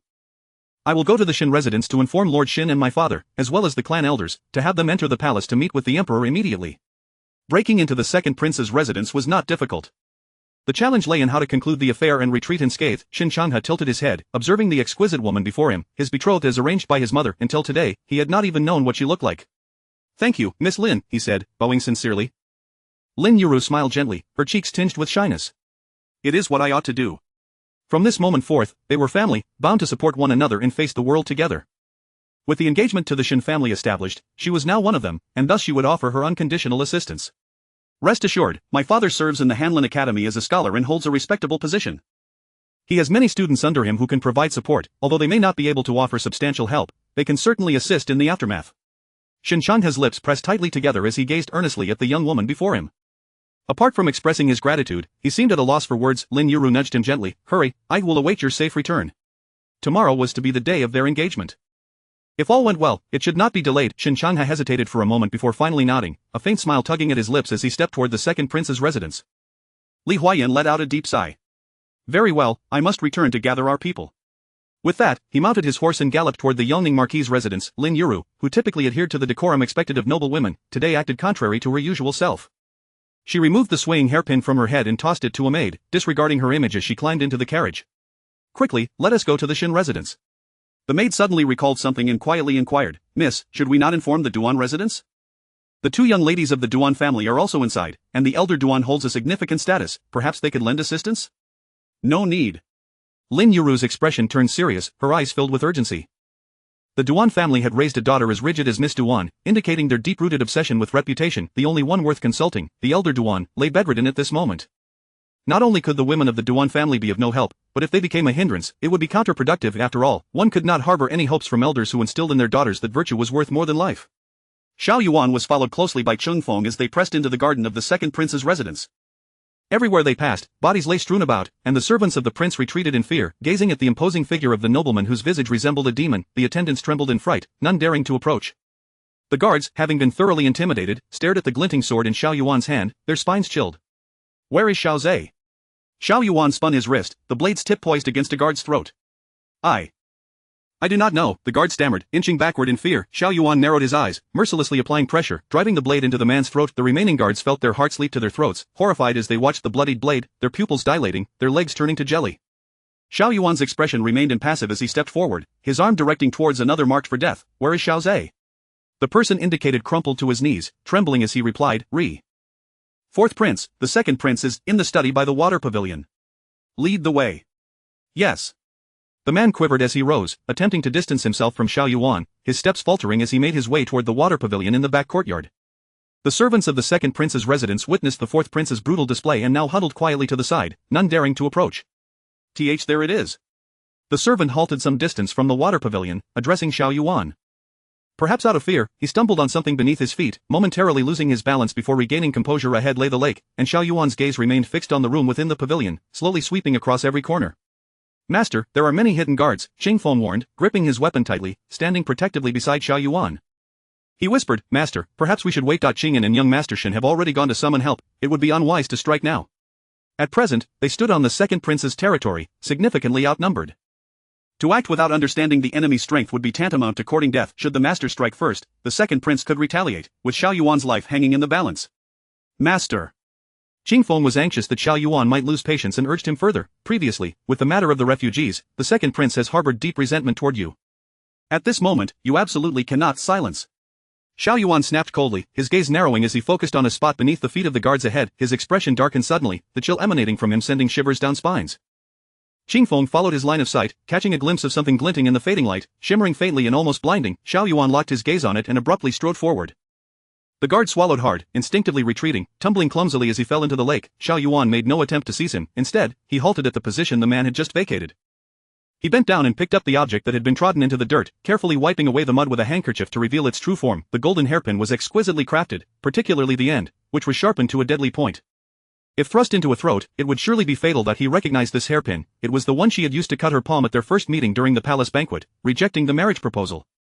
Xiao Yuan's expression turned frigid, his defined fingers tightening around the hairpin, piercing his palm as blood dripped down. Qing Feng's temples throbbed. He opened his mouth to speak, then fell silent, his body slightly bent as he scanned the surroundings, his weapon poised for action. He had hoped the master would heed his advice, but now, with the appearance of Miss Shen's hairpin, he understood that no words would suffice. There would be no peaceful resolution today.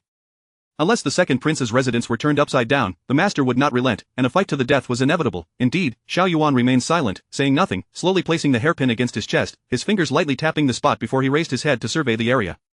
In the next instant, he suddenly shot forward toward the nearest room. Simultaneously, several shadowy figures descended, blocking the path of the two. The leader attempted to speak, but Xiao Yuan and Qing Feng did not afford him the opportunity.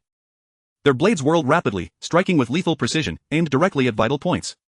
Outside the water pavilion, the clash of blades echoed, yet within the room, a fragrant warmth enveloped the air, sweet and inviting.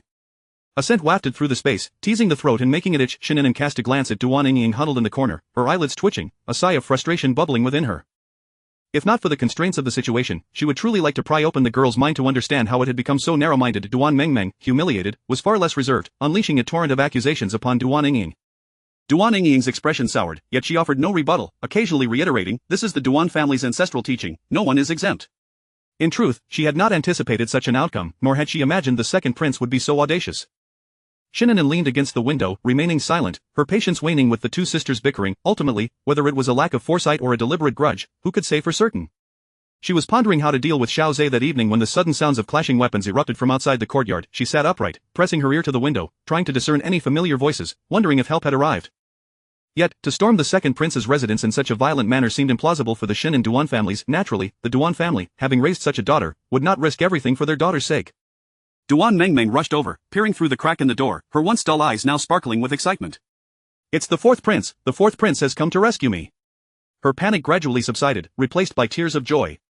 She knew that her senior brother harbored feelings for her. He would dare to storm the second prince's residence for her. How could he not love her? He was merely preoccupied with state affairs, seeking justice for the consort, and had no time for romantic entanglements. Shen An'an felt her body relax as she leaned back again, her hope slowly extinguishing until it lay still, like a stagnant pool of water. She glanced at Duan Mengmeng's ecstatic face, then averted her gaze, staring blankly at the ground, lost in thought. The one arriving was Xiao Yuan. Her heart sank as her hopes shattered instantly while contemplating how to escape amidst the chaos. Memories of the past life involuntarily surfaced. At such a pivotal moment, he had the audacity to breach the second prince's residence for her, ready to fight to the death. Indeed, he was deeply infatuated with Duan Mengmeng. It appeared she had been in the wrong in her previous life, meddling in the affairs of lovers, obstructing their union, ultimately leading to her own tragic fate, far from unjust. Duan Mengmeng was overjoyed and wanted to shout for Xiao Yuan, to tell him she was here. She opened her mouth, only to be horrified to find she could not produce a sound. The feeble noises that escaped her lips were fragmented, like a broken bellows, unable to coalesce or reach beyond the confines of the room. In a panic, she clutched her throat, emitting desperate sounds, waving her hands frantically, kicking at the door. Duan Yingying's eyes flickered, a hint of complexity crossing her innocent gaze as she fixed her stare on Duan Mengmeng, unspoken words lingering in the air. Shen An'an was disinterested in the undercurrents between the Duan sisters. She focused intently on the commotion outside, contemplating that if Xiao Yuan were to act decisively, the hidden guards within the second princess residence would surely be more than enough to handle the situation. She had witnessed their prowess in her past life. Her brows furrowed slightly. Even if it were not for her sake, if he were to secure their safety, would she not owe him a debt of gratitude? How could she repay him to resolve their entangled fates? Her thoughts wandered, and Shen An'an quickly refocused, searching the room for something sharp to pry open the window. Within the water pavilion, the precarious situation shifted slightly with the arrival of another person, slightly altering the balance of power. Xiao Yuan caught sight of Shen An'an and his expression darkened instantly. "What are you doing here? Did you summon the troops?" Shen An'an parried an attack from a hidden guard, seizing a moment to reply, "I must save my sister. How can I stand idly by while the fourth prince bears the brunt alone?" The Shen family could hardly compare to the thousands of lives behind him. Xiao Yuan shot a cold glance at Shen An'an, grappling with the gravity of the situation. He needed to rescue them swiftly. A direct assault was the best course of action. If it were merely a standoff between the hidden guards and the palace troops, Shen An'an's safety would remain Xiao Zhe's Achilles' heel. His concerns lay not with the others, but with the increasing danger as time wore on. The longer they delayed, the more perilous the situation for that woman. Qingfeng, overhearing that no troops had been summoned, let out a sigh of relief. As long as they did not provoke the emperor's wrath, it would merely be a family quarrel, not escalating to treason. For the master, this was the best outcome. "Be careful, if you cannot hold your ground, retreat," Xiao Yuan warned, his voice especially chilling. Shen An'an stole a glance at Xiao Yuan, his eyes conveying an unclear sentiment, perhaps concern. He furrowed his brow, sensing something amiss. That he had never perceived the fourth prince as someone who would sacrifice himself for another's sake. It was already a rare occurrence for him to come to the rescue, especially for his own sister. Rest assured, fourth prince. It was he who should be cautious. Shen An'an remained close behind Xiao Yuan, while Xiao Yuan, intentionally or not, cleared the dangers surrounding him, striving to prevent him from harm. It felt as if he were shielding a beloved woman, causing an uncomfortable chill to creep down Shen An'an's spine. In these trying times, the two remained silent, fully focused on the battle ahead. The sheer number of hidden guards placed them at a disadvantage. Then, as a burst of fireworks erupted in the distance, the hidden guards of the second prince momentarily halted, looking up in surprise, before re-engaging with renewed ferocity, their strikes now faster and more ruthless. In several encounters, the men under the second prince were all too aware of what that burst of fireworks signified. It was the fourth prince's signal for reinforcements. Once the fourth prince's hidden guards descended upon them, they would be utterly outmatched. Chapter 54. Love that grows over time is perhaps not inferior to a glance of astonishment. Just as the skirmish reached its peak, the door of the water pavilion study creaked open unexpectedly. Dressed in casual attire, Xiao Zhe emerged, squinting with a smile that concealed an eerie coldness. He truly did not anticipate that his usually restrained and indifferent fourth brother would come to the second prince's residence for a woman, but it conveniently provided him with a justification to strike decisively. As soon as he appeared, all the shadow guards instinctively withdrew their techniques, creating distance between themselves and Xiao Yuan. Remaining exceedingly vigilant, the leader hastily ascended the steps and whispered something to Xiao Zhe. His expression shifted slightly as he looked up at the sky, and after a moment, his gaze returned to Xiao Yuan, his eyes shrouded in sinister calculation. What is fourth brother doing? He stepped down the stairs, his tone frigid. Even if father favors you, I am still your second brother. Is fourth brother planning to commit fratricide? With his opening words, he leveled a grave accusation. A hint of cold laughter crept onto Xiao Yuan's lips. If second brother wishes to die, fourth brother would be more than willing to fulfill that wish. He spun the knife in his hand with remarkable speed, and Xiao Zhe's expression darkened as he subtly retreated a half-step. Setting aside other matters, in terms of martial prowess, he was certainly no match for Xiao Yuan. After years of confrontation, he understood Xiao Yuan's unwavering nature all too well. He dared to say that Xiao Yuan would indeed kill him if provoked. This is the second prince's residence. Xiao Zhe gritted his teeth, issuing a stern warning. At that moment, the clamor of clashing weapons erupted violently within the second prince's estate, growing louder by the second. Xiao Zhe's expression soured further. He had not anticipated that Xiao Yuan's reinforcements would arrive so swiftly. A throng of guards clad in dark uniforms swarmed into the water pavilion, instantly transforming the spacious courtyard into a cramped battleground. With both sides poised for immediate conflict, each faction awaited their master's command. Evidently, the morale on the second prince's side was somewhat lacking. Although they had undergone special training, they could not compare to the fourth prince's shadow guards, who had faced the crucible of battle, possessing not only countless experiences but also a fierce resolve to risk their lives. Xiao Yuan handed his knife to Qingfeng, who stood beside him. A gentle breeze rustled through the courtyard, lifting the corner of his robe as he stood firm, hands clasped behind his back, gazing intently at Xiao Zhe, whose complexion had paled slightly. Is it second brother who has chosen to release them, or has fourth brother leveled the second prince's residence to personally seek them out? His icy tone sent a chill through Xiao Zhe, as if everything was slipping from his grasp. He realized what had gone awry. He had miscalculated Xiao Yuan's concern for that young lady from the Shen family. You dare! He gritted his teeth, malice gleaming in his eyes. Xiao Yuan, you and your men have trespassed into my residence and unleashed weapons. Even if father dotes on you, he will not spare you. And what of the Grand Counselor? Are you not afraid of their scrutiny?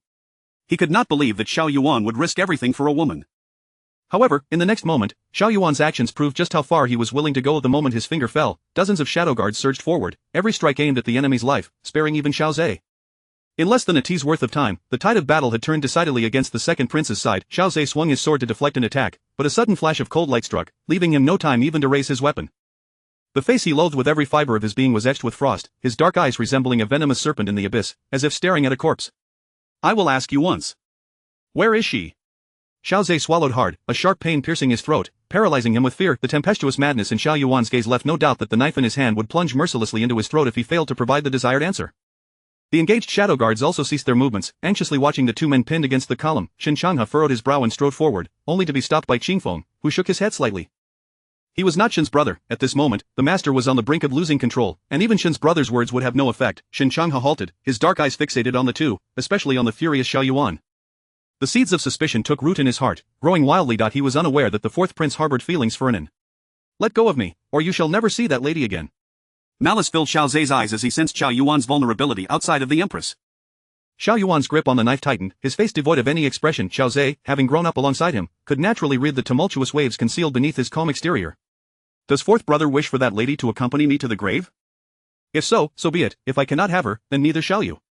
A woman, a throne, should he dare to act, he would forfeit both for life. Xiao Yuan slowly loosened his grip, and Xiao Zhe immediately sidestepped, avoiding the blade, his breath coming in rapid gasps, cold sweat trickling down his back.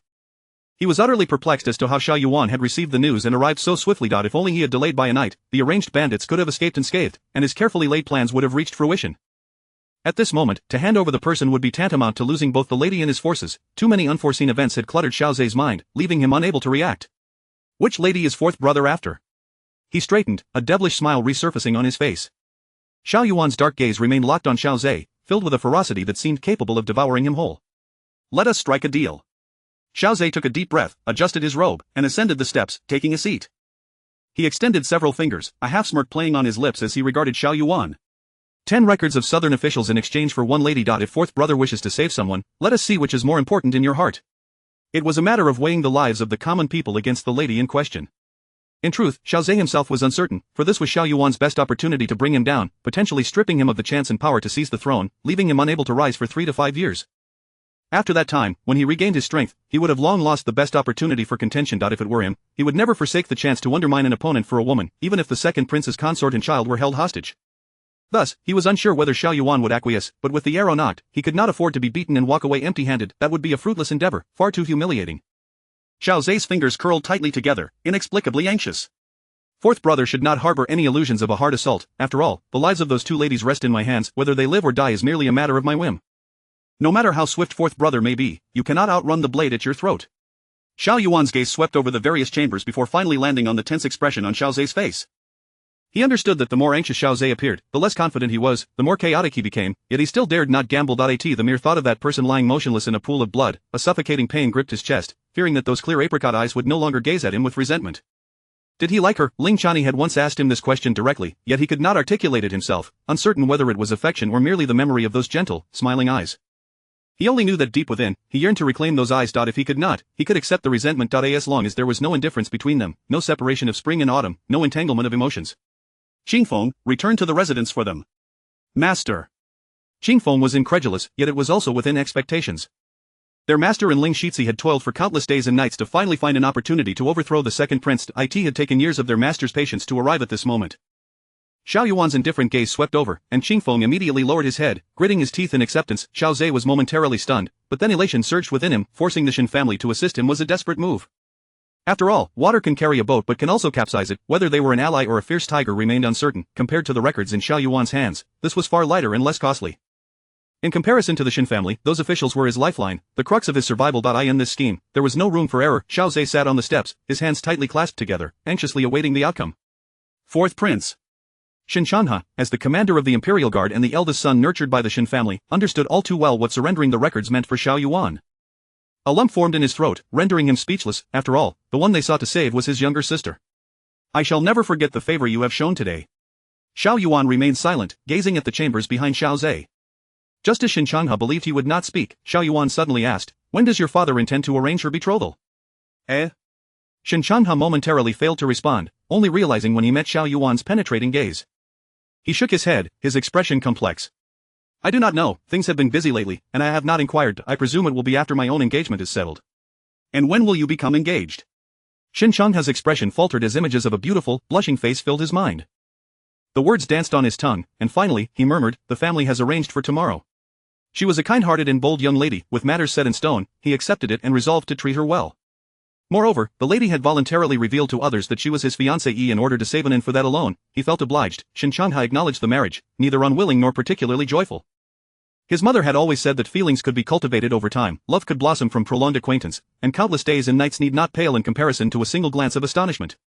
Upon hearing that he was to be engaged the next day, Xiao Yuan's already unattractive complexion darkened further. Qing'an scratched his head, feeling that his master seemed somewhat like a fool, sacrificing so much only to save another's lady. That scholar truly had it easy. Xiao Zhe felt a whirlwind of emotions, his heart racing as he watched the two continue to discuss the gossip of women. His own expression soured considerably. Time ticked away, and Xiao Yuan's gaze swept over repeatedly, weighing whether to engage in another bout. If Shen An'an were injured, the engagement banquet tomorrow would likely be delayed. The process of selecting an auspicious date, exchanging invitations, would take considerable time. If his marriage remained unsettled, Shen An'an, that foolish scholar, would be left waiting indefinitely, lost in thought. A sudden crack echoed from the water pavilion, followed by the resounding crash of a wooden window hitting the ground, sending dust swirling into the air. Shen An'an, sweat glistening on her brow, peeked out from the window frame, revealing her delicate face, albeit slightly disheveled at this moment. Her subdued apricot eyes sparkled with light upon hearing Shen An'an's voice, joy illuminating her features. At the sight of her, Xiao Yuan's previously furrowed brow relaxed, and a faint smile tugged at the corners of his lips. He heard her hoarse voice call out, "Big brother, I'm here." The smile froze on his lips, for the lady had not cast a single glance in his direction. He had gone to great lengths to storm the second prince's residence to rescue her, yet all she offered was a mere thank you, devoid of even a smile. Xiao Yuan cursed her for her lack of gratitude, yet his gaze remained fixed on Shen An'an, ensuring she was unharmed before he felt a semblance of relief. Senior brother, I knew you would come to save me. Duan Mengmeng emerged from the window, her face brimming with tears, her misty eyes gazing at Xiao Yuan's tall silhouette. Meanwhile, Xiao Zhe, who had been sitting firmly on the steps, sprang to his feet. The shadow guards nearest to him swiftly brandished their weapons, blocking Duan Mengmeng from climbing out of the window. Shen An'an stepped back a few paces, exhaling a breath of relief, grateful for her quick evasion. Although she knew the second prince would not harm them, the sensation of having a blade pressed against her was far from pleasant. Duan Mengmeng was so frightened that she could not even cry. Casting a fierce glare at Shen An'an, she thought, damn it, I opened the window, yet why must I suffer? What is fourth brother's rage today truly for? Is it for Miss Duan-san, or for the young lady of the Shen family? A mocking smile graced Xiao Zhe's lips. Xiao Yuan's gaze drifted over to the eager Duan Mengmeng before landing on the quiet Shen An'an, his dark eyes heavy with unspoken words. Xiao Zhe seemed quite interested in the question. Miss Duan-san is the granddaughter of your esteemed mentor, a childhood friend. I would assume it is for her. As he spoke, his eyes inadvertently flicked to the back. Shen An'an's expression remained indifferent, her cold demeanor betraying no emotion as she pretended not to see. In truth, he had not come for her, whether it was 10 records of southern officials or merely a passing favor. Saving her was a mere act of kindness to Xiao Yuan. Seeing Xiao Yuan silent, Xiao Zhe chuckled lightly. Fourth brother is deeply infatuated with Miss Duan San. Your brother, I cannot be unfeeling. How about this? Second brother will ease the terms. 5 records will suffice to rescue Miss Duan San. However, the price for the young lady of the Shen family will need to rise. Second prince. Shen Chenghe's voice cut in solemnly. My Shen family does not possess the records you mentioned. You may propose other demands, and as long as the Shen family can fulfill them, we shall not refuse. TSK. Xiao Zhe shot a glance at Shen Chenghe. Then that is of no concern to me. If you wish to save her, it will take 20 records. If you cannot produce them, then let us both perish. Shen Chenghe's face darkened to an extreme. It was evident to all that Xiao Zhe was deliberately goading Xiao Yuan. Surrendering all 25 records would mean that the plight of the commoners had been in vain, a futile endeavor. Shen An'an cast a glance at Xiao Yuan before quickly averting her gaze, a hint of scorn flashing in her eyes. She knew full well that Xiao Yuan could not care less about her life or death. Xiao Zhe was truly delusional, he deserved to lose. Is the second prince not afraid of the emperor's wrath for so brazenly abducting the daughter of a minister and threatening the fourth prince? Shen An'an's voice was cold and unwavering. Xiao Zhe's expression faltered, then he scoffed. Do you have evidence? Moreover, who can say if it is I who abducted her or if you sought to cling to power? Who knows? In any case, should this matter spread, the one who would suffer would not be him, a powerful man. If necessary, he could simply claim that they had acted provocatively. His greatest assurance lay in the records held by Xiao Yuan. If he obtained them, it would prove that he indeed harbored ulterior motives, striking against his brother and coveting the throne. In light of such unmentionable thoughts, his minor transgressions would pale in comparison before the emperor. Chapter 55. The night is unsafe. I shall escort the young lady. Shen An'an cast a disdainful glance at Xiao Zhe, unable to fathom how a prince could be raised to such a base character. Though Xiao Yuan was cold-hearted and distant, he could not be deemed villainous, whereas Xiao Zhe was truly a petty man. Xiao Zhe glanced up at the now completely darkened sky, impatiently urging, how much longer? I do not have the time to play games with you. As he spoke, he was about to plunge the knife towards Duan Mengming's neck, but Xiao Yuan watched impassively, neither speaking nor intervening. Yet, the mere weight of his gaze filled Xiao Zhe with trepidation. The daughters of both the Shen and Duan families were now his protective talismans. He had no intention of truly harming them, especially with Xiao Yuan remaining unmoved. Xiao Zhe's eyes flicked meaningfully toward Shen An'an and hasty footsteps echoed in the courtyard, and soon Qingfeng appeared. Master, they are all here. Xiao Yuan accepted the records and approached Xiao Zhe. Stop. Xiao Zhe narrowed his eyes, concealing his anxiety. Place the items on the steps. Without a hint of concern for Xiao Zhe's potential deceit, Xiao Yuan tossed the records onto the steps. Xiao Zhe eagerly watched the records, signaling to a nearby servant, who promptly ran over to retrieve them and present them to Xiao Zhe for inspection. Xiao Zhe glanced at the records, a smile rising to his lips, excitement shining in his eyes. Simultaneously, his gaze toward Xiao Yuan grew more cautious. He had not anticipated that Xiao Yuan would have gained such insight into his southern forces in such a short time. Release her, Xiao Yuan commanded heavily. A smirk played at the corners of Xiao Zhe's mouth, ready to respond, but Xiao Yuan interrupted him. You had best comply and release her, otherwise, should you utter another word, I would not hesitate to ensure our mutual destruction. Both of us shall perish. The cunning glint in Xiao Zhe's eyes vanished in an instant, and he withdrew the blade from Duan Mengming's throat. Senior brother, I knew you would come to save me. I was so frightened. Duan Mengming cried, tears streaming down her face as she rushed out from the window. The second prince's men did not impede her. She ran straight toward Xiao Yuan. Her voice was hoarse, barely audible as she struggled to speak. Qingfeng, ever perceptive, stepped forward to intercept her. Miss Duan San has been startled. I shall escort you back to your residence. What a joke. Their master had toiled all night, and he had not even laid eyes on Shen An'an yet. How could he allow her to steal a march? It would mean all his efforts were in vain. When Shen An'an emerged, it was imperative that she first see the master. Even if her heart was unmoved, she would surely remember his kindness, ensuring that their future meetings would not be fraught with disdain. Duan Mengming's expression stiffened, her tear-streaked eyes glaring at Qingfeng. You nearly scared me to death. Thankfully, you were here. It was worth my life to maintain my honor. From behind Qingfeng's arm, Duan Mengming gazed longingly at Xiao Yuan, crying out to him, trying to convey her innocence, that nothing had transpired between her and the second prince, that her heart belonged solely to him. Yet, she was also fearful, recalling the second prince's kiss, terrified that Shen An'an might reveal it. She was even more unwilling to leave now. Qingfeng felt the sweat bead on his forehead, realizing that Shen An'an had just emerged, and in a moment of panic, he forgot everything else, pulling Duan Mengming aside to prevent her from causing further trouble. Duan Mengming stumbled, nearly falling over. Qingfeng held her firmly, finally allowing himself to cast a grateful glance at his master in Shen An'an. Big brother. The moment Shen An'an spoke, her throat blazed with pain. She bit her lip, hastily descending the steps to face Xiao Yuan. Xiao Yuan's expression softened, and he stepped forward, but before he could speak, he watched as the lady brushed past him, retreating. His expression faltered, and turning around, he caught sight of the touching sibling scene, his temples throbbing. Shen Chenghe, relieved to see his sister unscathed, gently ruffled Shen An'an's hair, saying, Today, we owe much to the fourth prince for rescuing you. Shen An'an's long lashes fluttered, and she raised her head to turn, only to find Xiao Yuan already gazing at her. Why had he not comforted Duan Mengmeng? The fleeting thought passed, yet Shen An'an refrained from sarcasm or barbed words, instead sincerely bowing. Thank you, fourth prince, for today. Regardless of the circumstances, she had escaped the second prince's residence thanks to him. The records he had unhesitatingly relinquished were of great significance to him, and she understood that. Xiao Zhe gathered the records, his sinister expression rare in its clarity, observing the crowd in his courtyard exchanging thanks. His mood soured once more. There is still one left inside. Do you not want her? If not, then leave her for me to enjoy? Everyone furrowed their brows at this. Duan Mengmeng had not forgotten Duan Yingying. She simply did not wish to mention it, secretly wishing to leave that fool with the second prince instead. In the silence, a young lady slowly emerged, leaning against the doorframe, bathed in the silvery moonlight. The blood seeping from her forehead accentuated her pale and weary complexion, fragile as if she might collapse with a gust of wind. She bit her lip, each step a struggle, yet she maintained her posture, bowing to the group. Thank you all for your life-saving grace. Qingfeng recognized her at a glance, frowning as he shot a look at Duan Mengmeng beside him. How could she not mention that her elder sister was still inside? Qingfeng escorted both young ladies back to the Duan residence. Yes. The atmosphere was subdued. Duan Yingying's appearance was merely an additional presence to them all. Only Shen An'an raised her gaze toward her unmoving elder brother, her curled fingers revealing a hint of anxiety. Tomorrow was to be his betrothal to the young lady from the Lin family. Could it be that the prophecy of the master of divination had ultimately failed to evade misfortune? Big brother. Shen snapped back to attention, suppressing the shock and turmoil within, responding with a soft Yet his gaze remained fixed on Duan Yingying's exceedingly frail. That look was difficult to interpret. Shen An'an felt that, compared to their first meeting during the Mid-Autumn Festival, her brother's eyes now held less than before. Though there were ripples of emotion, they were far calmer. However, to speak of clarity seemed somewhat forced. At that moment, Duan Yingying caught sight of Shen, her steps halting as she forgot to move. Tears that had been restrained now flowed freely down her cheeks, a sight that was truly heart-wrenching. She instinctively adjusted her attire and hairpin, bowing her head deeply, mortified that each time she appeared before him, she looked so wretched. Her heart sank. She had prayed fervently to see him again, yet she had never imagined it would be under such circumstances. He was, after all, Shen An'an's elder brother. Had she known earlier, she would never have. But now, it was too late to say anything. She glanced at Shen An'an, her eyes filled with anxiety and guilt. Shen An'an pretended not to see, silently positioning herself between the two. Big brother, we must go. The engagement with the Lin family is tomorrow. Shen Chang's fingers curled into a fist, pulling away from the pale face of the girl.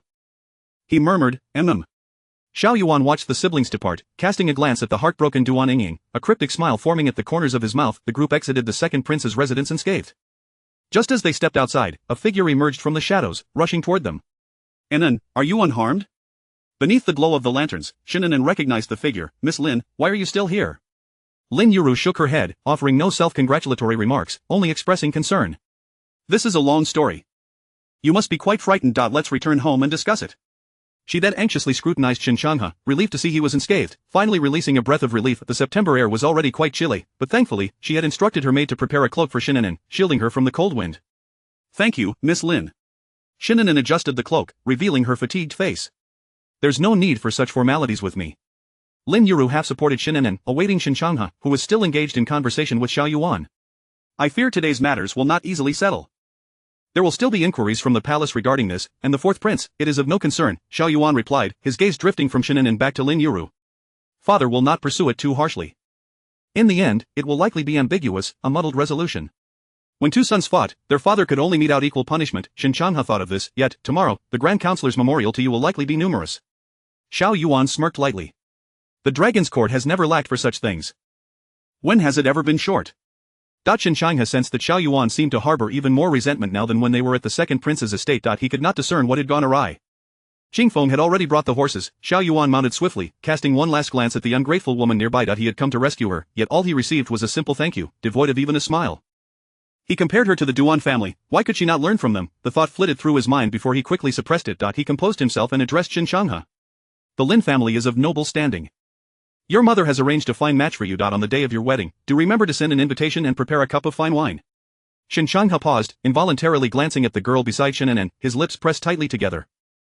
Finally, he responded softly, rest assured, fourth prince, I will certainly invite you. Xiao Yuan cast one final glance at Shen An'an, their eyes meeting briefly, and a faint smile graced his lips as he rode away. Shen An'an listened intently as Lin Yuru recounted how she had sought out Xiao Yuan for her rescue. Only then did she realize that Xiao Yuan had stormed the second prince's residence not for Duan Mengmeng, but for her. She frowned slightly, her first thought being that Xiao Yuan had done it out of obligation due to the Shen family's military power and her father's influence, yet she also knew that Xiao Yuan was not the kind of person who would resort to unscrupulous means like Xiao Zhe. Regardless of the reason, she would not delude herself into thinking it was solely for her sake. This sentiment, however, was a debt owed by the Shen family and herself, one she must remember. After all, those records were likely the result of years of waiting for Xiao Yuan, a long-awaited opportunity to bring down Xiao Zhe. Her mind was a tangled mess, growing increasingly chaotic. Suddenly, a soft, hoarse shengongzi echoed in the stillness of the night, ringing especially clear. Duan Yingying had regained some strength and, unable to control herself, called out to the departing Shenchangha. He halted, lifting his gaze to meet the clear eyes of the Lin family girl, her gentle and beautiful face tinged with shyness. At that moment, she tilted her head in confusion, looking toward the frail girl standing at the entrance. Shen An'an's heart tightened, and she grasped Lin Yuru's wrist, offering her a reassuring smile. Lin Yuru returned the smile, though her calm demeanor was slowly clouded by unease. Shenchangha stood motionless, hesitating for a moment before ultimately choosing to turn back to the girl who had called out to him. Duan Yingying had much to say, yet she did not know how to begin. "Thank you, Shengongzi, for saving me once again today." Shenchangha's tone remained steady. "It was but a small effort. You need not dwell on it, Mississippi." The same words he had uttered on that mid-autumn night. Regret surged within Duan Yingying. She wished she had learned his name that night, for if she had, perhaps things would not have turned out as they had today. She prayed fervently to see that light again, yet when she finally did, it belonged to another. Had she seized the opportunity that night, refusing to believe in fate, tomorrow she would be establishing a betrothal with him. The Shen family was a prestigious house in the capital, the Duan family would surely agree, and she would no longer be inferior to her younger sister. She could hold her head high among the many young ladies. Regret grew like wild grass, uncontrollably flourishing within her. Duan Yingying lamented that she had missed such a fine gentleman and the chance for a prosperous future filled with wealth and ease. Lin Yuru observed the two standing opposite each other, her lips dry and cracked from the wind as she bit them lightly, her joy intermingled with heaviness. She was unaware that Shenchangha had already given his heart to another. No wonder he had been preoccupied with official duties, seemingly indifferent to her on numerous occasions leading up to their betrothal. "An'an, I am feeling unwell. I shall return first. Please convey my regards to uncle and aunt." Lin Yuru withdrew her hand, her expression still maintaining decorum. Shen An'an's face crumpled in distress. Her own romantic prospects were in disarray, let alone clarifying her brother's situation. Yet, witnessing Lin Yuru's despondency, her heart ached with countless regrets, feeling utterly sorry for her. "Miss Lin, the night is unsafe. I shall escort you home." A gentle, soothing voice interrupted as Lin Yuru turned to leave. Shenchangha strode forward, his tall figure casting a long shadow on the ground, overshadowing the petite Lin Yuru beside him. Lin Yuru stiffened, meeting Shenchangha's calm, handsome face, her heart racing uncontrollably. She could not deny her admiration for this accomplished young man of noble birth. It was not about her seeking to climb the social ladder. Rather, it was his innate grace and depth, molded by his upbringing, that drew her in. She recalled the previous year when he had galloped through the streets, exuding an air of magnificence that had captivated her for countless days and nights. "Thank you, Shengongzi." Lin Yuru lowered her gaze, striving to keep her voice steady. The one she longed for, how could she bear to refuse? The Lin family's carriage awaited not far off, and Shenchangha walked alongside her. His words mirrored those she had spoken while rushing to save Shen An'an. "It is my duty." Lin Yuru felt her heart flutter as he maintained his gentlemanly demeanor, extending his arm to her. Chapter 56, The engagement remains unchanged. Lin Yuru's fingers curled and then unfurled, ultimately resting gently on Shenchangha's wrist as she used his strength to ascend into the carriage. Sitting within, her heart continued to race tumultuously, the shadows from the carriage curtains casting a dark veil over her. She sensed the vehicle dip slightly, a clear indication that Shenchangha was at the reins himself. The flicker of hesitation that had momentarily arisen within her swiftly dissipated. She could not bear to let go, nor resign herself to such an outcome. In the dimness, Duan Yingying could only watch in silence as Shenchangha took his place on the Lin family's carriage, dutifully performing the role of a coachman, personally escorting the young lady home. The tender gesture of reaching out to assist Lin Yuru onto the carriage pierced her heart like a steel needle, leaving her breathless with an ache that scorched her insides. Shen An'an did not turn back to glance at the figure of Duan Yingying standing in the night. Instead, she stepped into the Shen family carriage and instructed Uncle Jean to follow the Lin family's vehicle. The two siblings accompanied Lin Yuru until they reached the gates of the Lin residence. Shen An'an lifted the curtain to observe as her elder brother helped Lin Yuru dismount from the carriage. The two stood together at the entrance, illuminated by the high-hanging glass lanterns that brightened their features. Remaining seated within the carriage, she refrained from interrupting their conversation. Shenchangha, typically at a loss for words, remained silent beyond his expressions of gratitude, unsure of what else to convey. Lin Yuru bit her lip, hesitating before softly speaking. "The events of today came rather unexpectedly. I imagine there will be much to attend to at home. If you find yourself overwhelmed, Master Shen, we may delay the engagement ceremony until tomorrow. I shall explain the situation to my elders." Her voice grew progressively softer, nearly fading to a whisper, marked by a hint of hoarseness as if she struggled to maintain her composure. Had she not been holding back, tears would surely have spilled from her eyes. She was reluctant to part ways, yet she understood that love cannot be forced. She offered Shenchangha an opportunity to retract his proposal. He furrowed his brow slightly, the lantern's glow revealing the grace and poise of the young lady before him, whose gentle demeanor was clearly considerate of his feelings. "But have I inadvertently caused distress to Miss Lin?" he inquired, concern lacing his tone. Lin Yuru was taken aback, her eyes widening in surprise as she met his gaze, which held a flicker of apprehension. "No. Not at all, she faltered, unsure of how to articulate her thoughts, fearing that a direct reference to his ambiguous relationship with Duan Yingying might paint her as petty and jealous.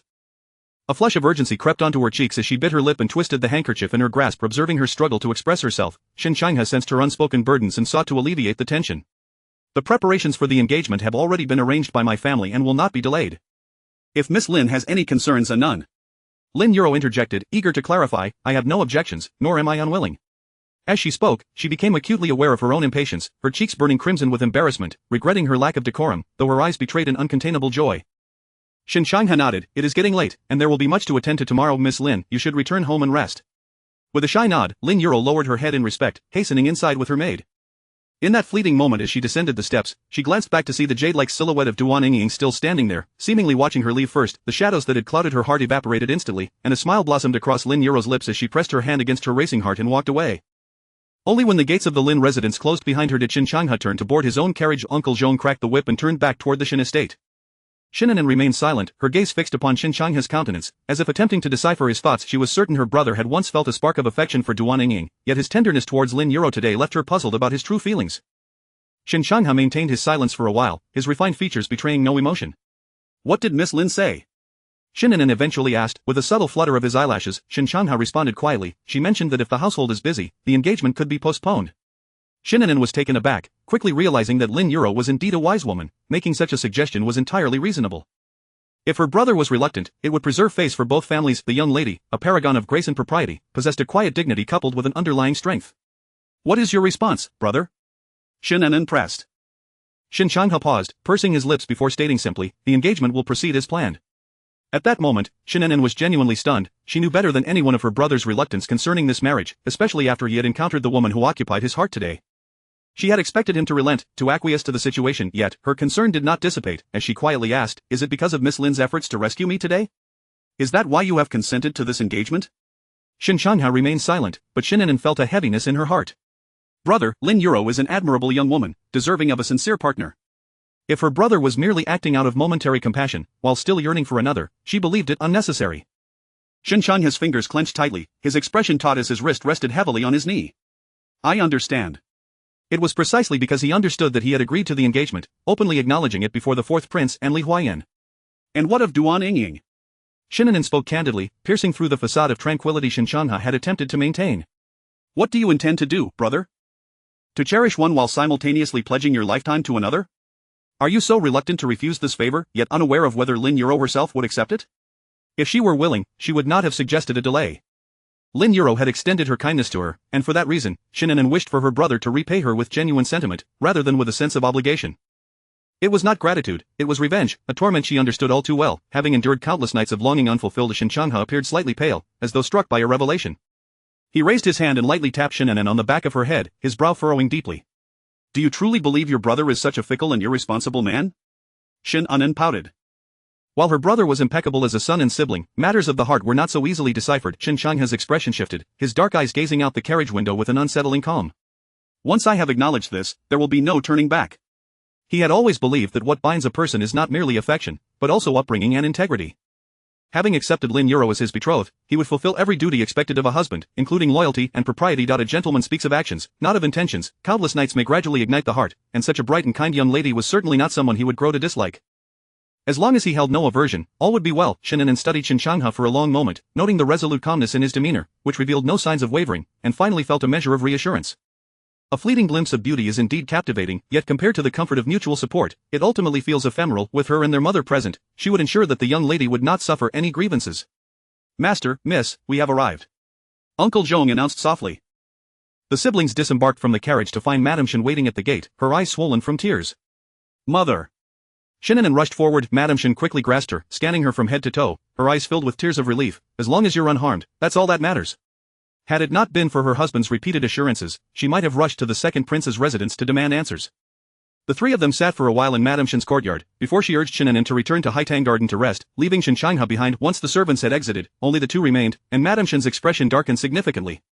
News of your sister's abduction by bandits has spread widely. If not handled properly, it will tarnish An'an's reputation. Regardless of the circumstances, this stain would be borne by them. The Shen family could only strive to mitigate the public scrutiny regarding Shen An'an's honor. The second prince has truly overstepped, Madame Shen declared, slamming her palm on the table in frustration. Such a despicable and shameless individual dared to seek the Shen family's support. It was nothing short of a fool's dream. Shen An'an's expression mirrored her discontent. I will discuss this matter thoroughly with father. They would not allow him to revel in his triumph after threatening Shen An'an. Madame Shen nodded. Indeed, it is our family's recent restraint that has led the royal family to perceive us as easy targets for bullying. The atmosphere in the room turned cold and oppressive. A maid entered with tea, noticing Madame Shen's dark demeanor, and quickly began to soothe her back. After a sip of tea to calm her anger, she turned her gaze to her son, quietly inquiring, "Did you meet with the Lin family young lady today?" Shen An'an paused, then nodded, "I did." As he spoke, the image of the anxious girl waiting for him at the palace gates surfaced in his mind, her face flushed with excitement upon his arrival. "What do you think of her?"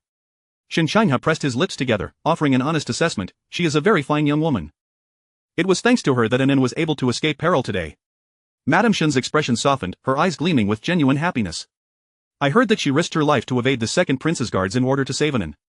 We owe her a great debt of gratitude, and you must treat her well." Shen An'an lowered his gaze. "Rest assured, mother." Finally receiving her son's affirmation, Madame Shen felt a weight lift from her heart, nodding in satisfaction. To marry such an admirable young lady is indeed a blessing for our Shen family. Shen An'an did not respond verbally, but his silence conveyed his agreement. "Well then, it is getting late. You should return now, lest you delay tomorrow's engagement ceremony." Shen An'an stood, clasped his hands together, and asked, "Father has not returned yet?" Madame Shen shook her head. "Not yet, you go ahead, I will wait for him a little longer." Shen An'an nodded and departed from Madame Shen's courtyard. As he walked along the corridor back to his quarters, his thoughts grew disordered. The candlelight in his study had burned throughout the night, and a tall figure had stood vigil by the window, never resting.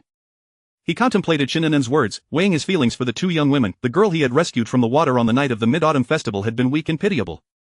He had been moved by her plight and had hoped to see her again, yet, he had never felt the urge to seek her out proactively, knowing he could easily inquire with the officials responsible for that street to learn her identity. Now, upon their second encounter, his heart stirred once more, though it was marked by a greater calm than before. He recalled his initial impulse to publicly declare her as his betrothed Lin family young lady in order to save An'an, striving to suppress other thoughts and reminding himself not to disappoint such a remarkable girl. However, even in that fleeting moment of distraction, guilt gnawed at him, for he felt he had wronged Lin Yuro. Later, as he left Duan Yingying behind to escort Lin Yuro, he experienced no sense of reluctance or obligation. Instead, he considered the responsibilities expected of him as a fiancé and the correct decisions he must make. An'an's probing had reignited the ember of emotion that had been slowly extinguishing within him, compelling him to confront it. After a night of contemplation, reason dictated that had he encountered Duan Yingying before tonight, he would have likely called off the engagement, yet, fate had intervened. Lin Yuro had appeared first. That flicker of feeling, when weighed against his obligations, paled in comparison. He had not wronged Duan Yingying, having saved her, but to retract his engagement would be to betray Lin Yuro.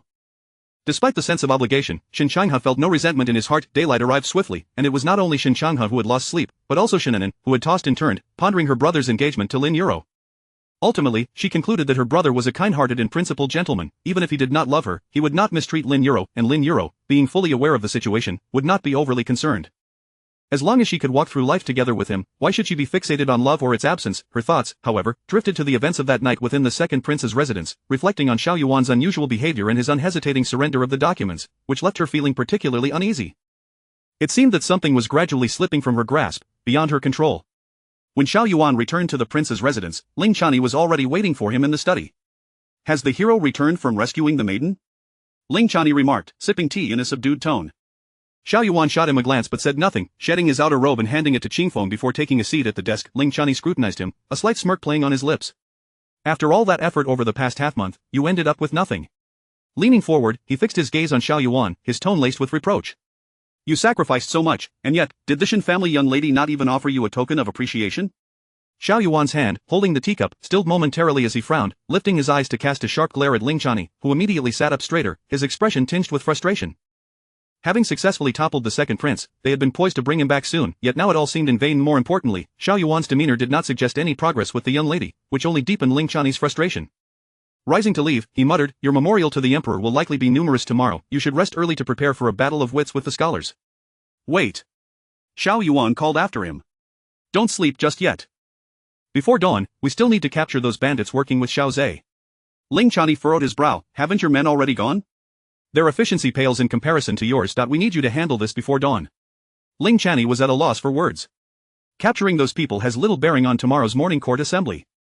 Why does it have to be before dawn? Chapter 57. A tinge of discontent before he could finish his words, he suddenly choked, swallowing back the remainder. In the piercing gaze of Xiao Yuan, he comprehended the underlying meaning. That band of bandits indeed bore no connection to the morning court, yet they were undeniably intertwined with the reputation of that young lady. "Xiao Yuan, what do you seek?" He toiled and labored, yet not even a smile graced his face.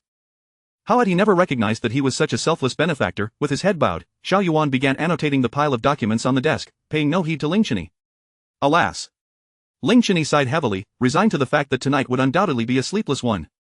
The following morning, the sky was shrouded in mist, the air crisp and suddenly much colder than usual, as though winter had descended in an instant. Calculating carefully, only 2 months remained until the year's end. The first thing Shen An'an did upon rising was to pen a letter to old Madame Shen, advising her not to indulge in the cold and to take good care of her health, promising that she would visit by next summer at the latest. Once her elder brother's marriage was settled, she could broach the subject of her engagement to Zhang Yiyan with their parents. Once everything was resolved, she could return to Jiangnan with a tranquil heart. Mississippi. Mo Xiang, while arranging her hair, remarked, "Madam has prepared generous gifts for the fourth princess residence. Should we not also prepare a token of gratitude for the fourth princess act of rescue?" Shen An'an paused, her fingers lightly brushing against the satin sleeves, her gaze lowering slightly. "No need. Mother's intentions suffice to represent my gratitude. By etiquette, she ought to present a substantial gift and express her thanks in person, especially since he had sacrificed much to save them." Yet for some inexplicable reason, a sense of unease lingered in her heart, compelling her to avoid any entanglement with him. It felt as though once she became involved, escape would be all but impossible. Has father concluded the morning court? The events of last night would surely stir a considerable uproar within the court. She could only wonder about the outcome. Not yet. Mo Xiang inserted a jeweled hairpin into her hair, instantly enlivening her previously dull coiffure. Master left early this morning and has yet to conclude court. Shen An'an furrowed her brows, a twinge of worry stirring within her. Yet, considering the multitude of ministers rallying against the second prince, her father should have a better chance of prevailing. With this thought, she felt a slight relief, though her unease regarding Xiao Yuan persisted. After all, it was he who had saved them. If he were to be heavily punished by the emperor, the debt of gratitude owed would only grow. Have Uncle Zhong wait at the palace gates. Inform me immediately upon receiving any news. Understood.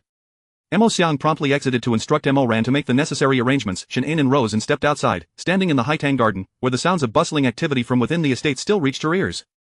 The servants were busying themselves, all with cheerful expressions. "Where is elder brother?" Mo Xiang, aware of her unspoken concern, replied, "Young master is in the courtyard today and is not on duty." Shen An'an responded softly, feeling a wave of relief. Today was the day of the betrothal ceremony, and if her elder brother were absent, Miss Lin would surely have her suspicions. Thankfully, her brother was not foolish. She hoped he would uphold his earlier words in the future. Calculating the time, the procession should be departing for the Lin residence soon. Shen An'an stepped down the stairs. "Let us go and visit elder brother." Upon reaching Shenchangha's courtyard, they were informed by a servant that he was not there but had gone to inquire after Madame Shen. The two then turned back and proceeded to find Madame Shen. As they entered the courtyard, they overheard Madame Shen anxiously advising, primarily concerning etiquette and demeanor, urging Shenchangha to treat the Lin family daughter kindly, to appear warm and welcoming, rather than cold and expressionless, as it would surely discomfort the young lady. Seated at the lower end, Shenchangha remained surprisingly quiet, nodding in agreement occasionally to his mother's admonitions, signaling his understanding. By the end of her lecture, Madame Shen appeared somewhat astonished, reflecting on her son's previous attitude toward this marriage and comparing it to now. She found it utterly unbelievable. "Changha, how come? Is there some hidden surprise?" Yet, upon a moment's reflection, she dismissed the thought, believing her eldest son was not the type to harbor such intentions. Shenchangha naturally understood his mother's meaning and said softly, "Mother need not worry, Miss Lin is a good girl, I will not mistreat her." "That is good to hear." Madame Shen felt reassured, adding, "Once you are married, should you dare to treat her poorly, I will not spare you." In the midst of this exchange, Shen An'an stepped inside, performing a respectful greeting. "Mother, elder brother. Why are you up so early? You ought to have slept a little longer." Madame Shen waved her over to sit beside her, and upon seeing her daughter's complexion still somewhat rosy, she sighed with relief. "You must have been frightened last night." "Not at all. With elder brother here, I was not afraid." Shen An'an smiled as she accepted the tea offered by the maid. Taking a gentle sip, Shenchangha cast a fleeting glance at his sister before lowering his gaze to drink his tea. Madame Shen sighed, "This matter is truly thanks to Miss Lin and the fourth prince, especially the fourth prince, who likely incurred significant losses in rescuing you both. We cannot know how the emperor will punish him. I have sent a substantial gift to the fourth prince's residence as a token of our gratitude."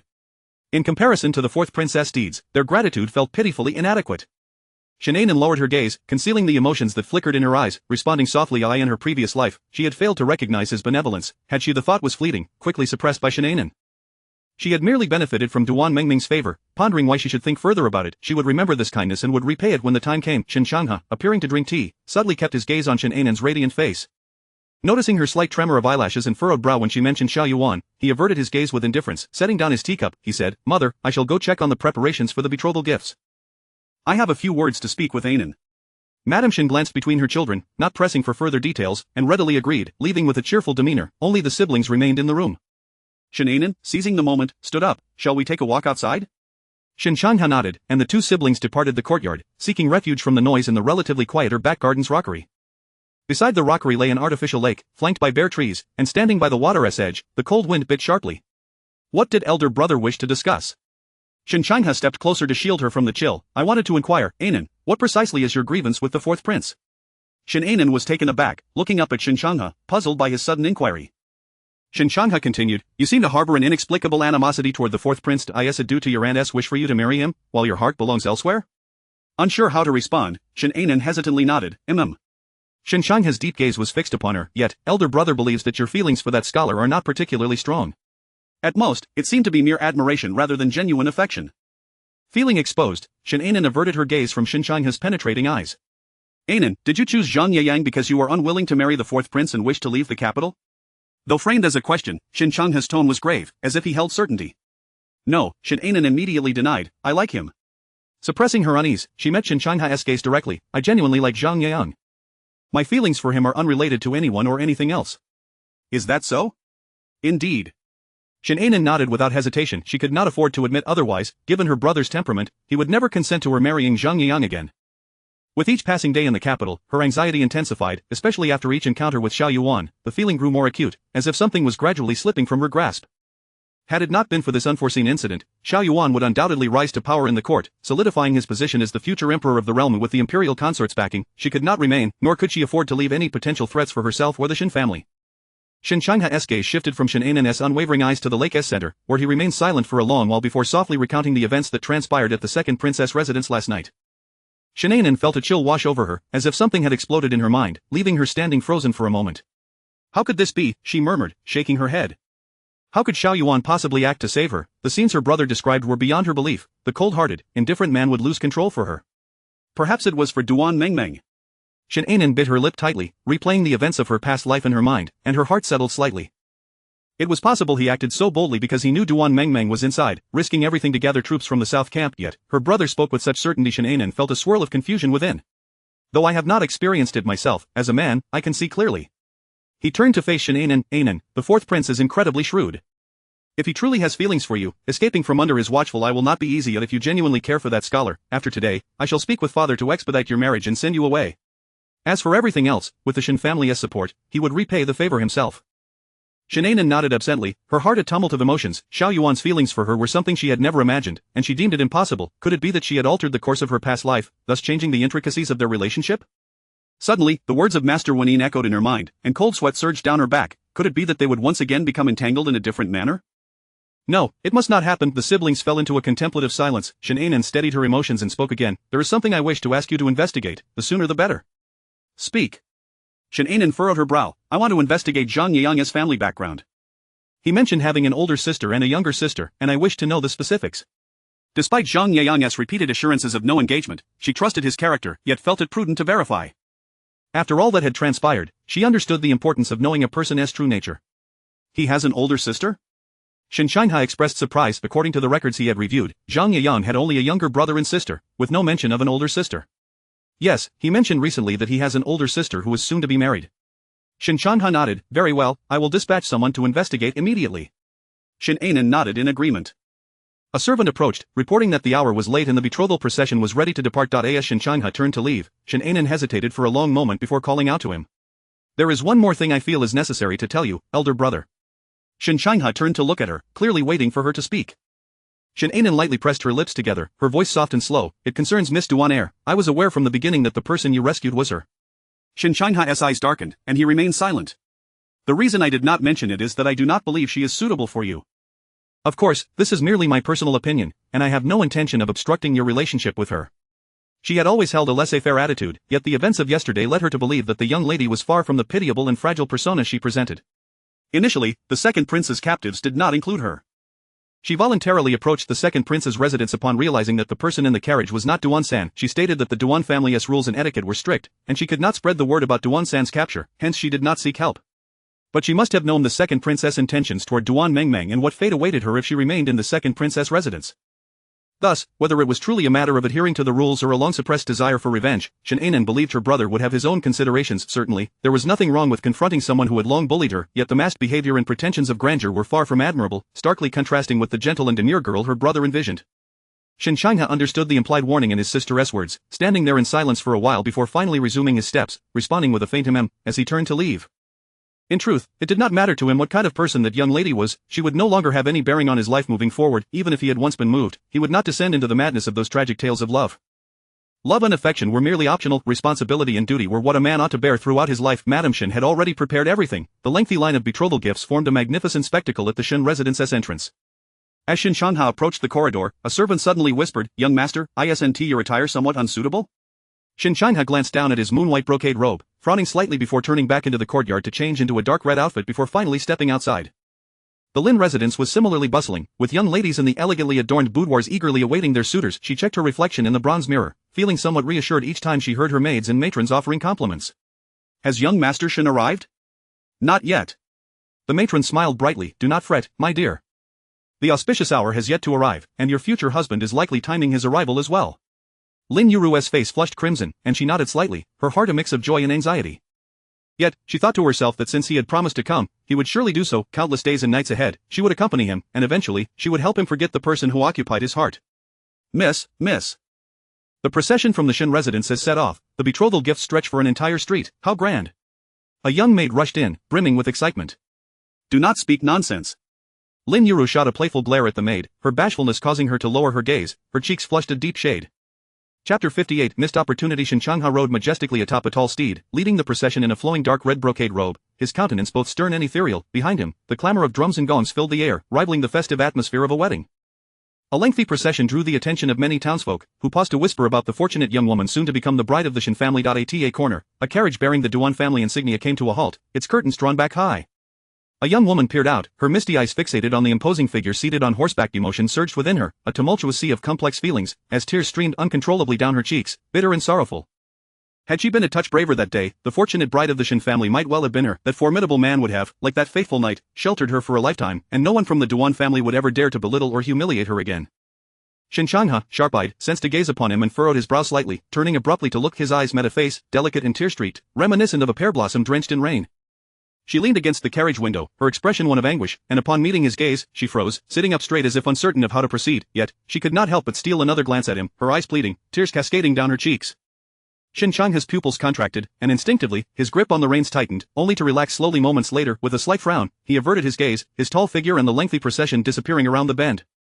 Duan Ying remained in the carriage, tears still glistening on her cheeks, utterly lost that he had seen her, yet he offered neither a smile nor a comforting glance. "My lady, Master Shen has already moved on," the maid gently reminded her, concern etched in her voice.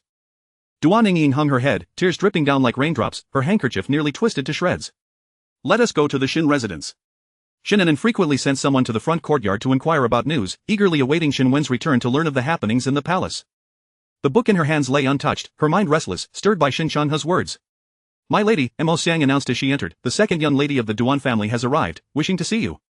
Shen An'an was momentarily taken aback. What brings her here? Her thoughts turned to the recently departed betrothal procession, and her expression darkened. Did my brother encounter her? Mo Xiang nodded. It seems he did, but the eldest master did not stop. By now, the people and the betrothal gifts should be nearing the Lin residence. Very well. Shen An'an felt a weight lift from her heart, closing the book as she rose. Take her to the flower hall. Mo Xiang complied and went to fetch the visitor. In the flower hall, Mo Ran served tea, while Shen An'an sat in the honored seat, observing the frail woman with swollen eyelids, appearing like a delicate willow swaying in the wind as she stepped inside. She resembled a flower battered by harsh winds and snow, in a state of disarray. So pitiful, Shen An'an mused, if her brother were present, perhaps he would feel a twinge of compassion. Alas, as a fellow woman, she found it hard to sympathize with such a display. Please, take a seat, Mo Xiang guided her to sit beside Shen An'an. The young woman seemed lost in her sorrow, her head bowed, silent and vacant. Shen An'an broke the silence. Have you been weeping, Miss Duan?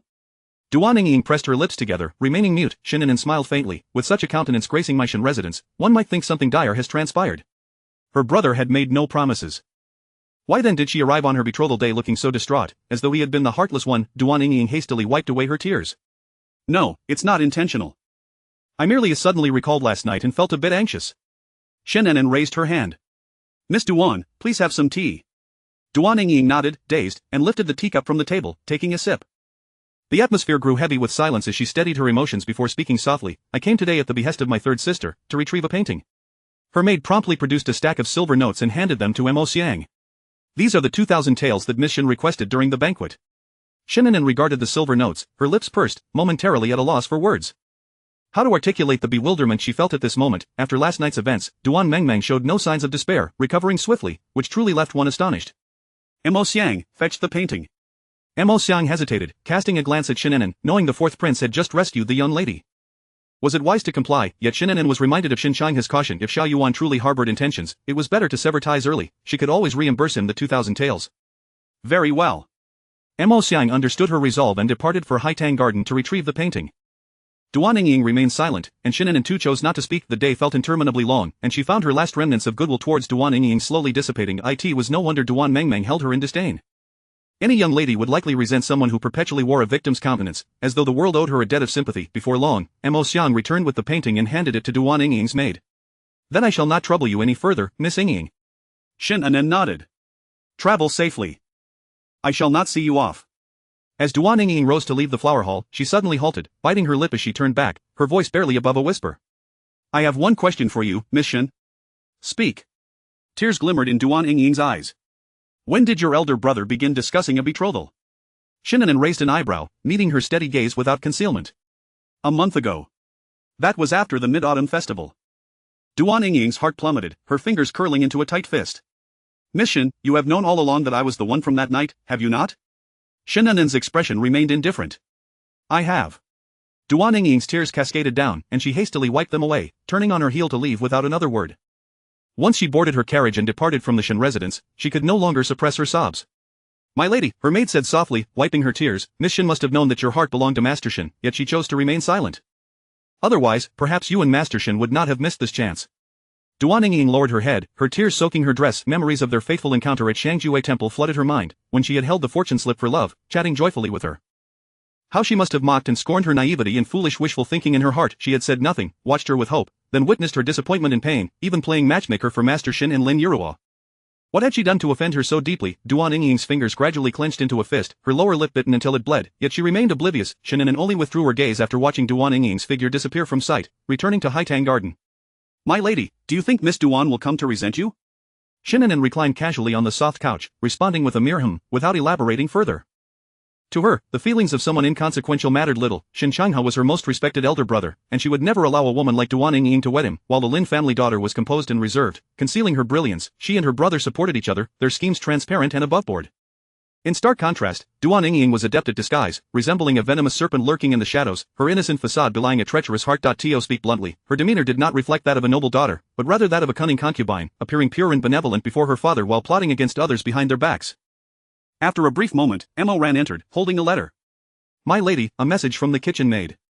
Zhang Yeyang had been relaying messages to Shen An'an through that maid, and Mo Ran had promptly brought it to her. Shen An'an opened the letter, reading its contents, a smile gracing her lips as she handed it to Mo Xiang. Later, you shall personally venture outside to inform him that I am well and to ease his worries. Understood. Mo Xiang took the letter, discreetly disposing of it. At that moment, a young maid knocked on the door, whispering, My lady, the master has returned and requests your presence in the front courtyard study. Very well. Shen An'an tidied herself briefly before stepping outside. In the front courtyard study, Shen Wan was bathing and changing, donning his usual attire as he dealt with official matters. Upon noticing his daughter enter, he set down his brush. Father, Shen An'an curtsied respectfully. Ah, take a seat. Shen Wan gestured for the servants to leave before speaking in a lowered voice. The fourth prince has apprehended those impostors sent by the second prince overnight. To protect your and Miss Duan's reputations, the matter was not publicized in court. It was merely stated that it involved treasonous elements, with young Master Ling personally leading the operation, which has now been resolved. The incident had barely unfolded for half an hour before the fourth prince found a way to address it without tarnishing the reputations of the two young ladies. Shen An'an nodded. The second prince's uproar was widely known, and this was indeed the best course of action. How were those men dealt with? At the mention of this, a peculiar expression crossed Shen Wen's face. Young Master Ling took them to the palace gate and executed them. In full view of the second prince and the court officials, blood was shed on the spot. Shen An'an exhaled slowly, a chill running through her fingertips. What of the fourth prince's intrusion into the second prince's residence last night? What did the emperor say? Shen Wen's aged eyes glinted with coldness. While the fourth prince's actions may have escaped the scrutiny of the court officials, they did not elude the emperor. With the Shen, Duan, and Lin families pressing at once, the emperor will not impose severe punishment on the fourth prince. However, he will not allow the matter to be publicized, and any repercussions for the second prince will likewise be tempered. Shen An'an breathed a sigh of relief. As long as Xiao Yuan could emerge unscathed, that was all that mattered. If he were to face accountability, her attempts at gratitude would become all the more arduous, yet, it would be a boon for Xiao Zhe. However, he had offended numerous noble families. Should the court's dynamics shift, he would find himself in dire straits. Shen An'an concurred, with the three families applying pressure simultaneously. Even if the emperor appears lenient, he will not let him off lightly. Shen An'an nodded, her gaze cast downward, lost in thought. Shen An'an pushed aside the documents on the table, broaching the subject of Zhang Yiyang. Have you made up your mind? Are you certain you wish to marry that scholar? Shen An'an hesitated briefly before nodding slowly. After a moment of silence, Shen An'an sighed heavily, exhaling with a weighty breath. Very well, I will inform your mother in the coming days to expedite the arrangements. Both were shrewd individuals. He understood Xiao Yuan's character even better than Shen An'an did. This incident had heightened his unease. It was best to settle his daughter's marriage sooner rather than later. Thank you, father. Stepping out of the front courtyard study, Shen An'an released a long sigh. The emperor's leniency had been anticipated. After all, they were all his sons. However, Xiao Zhe's ambitions had now been laid bare, allowing Xiao Yuan a measure of victory.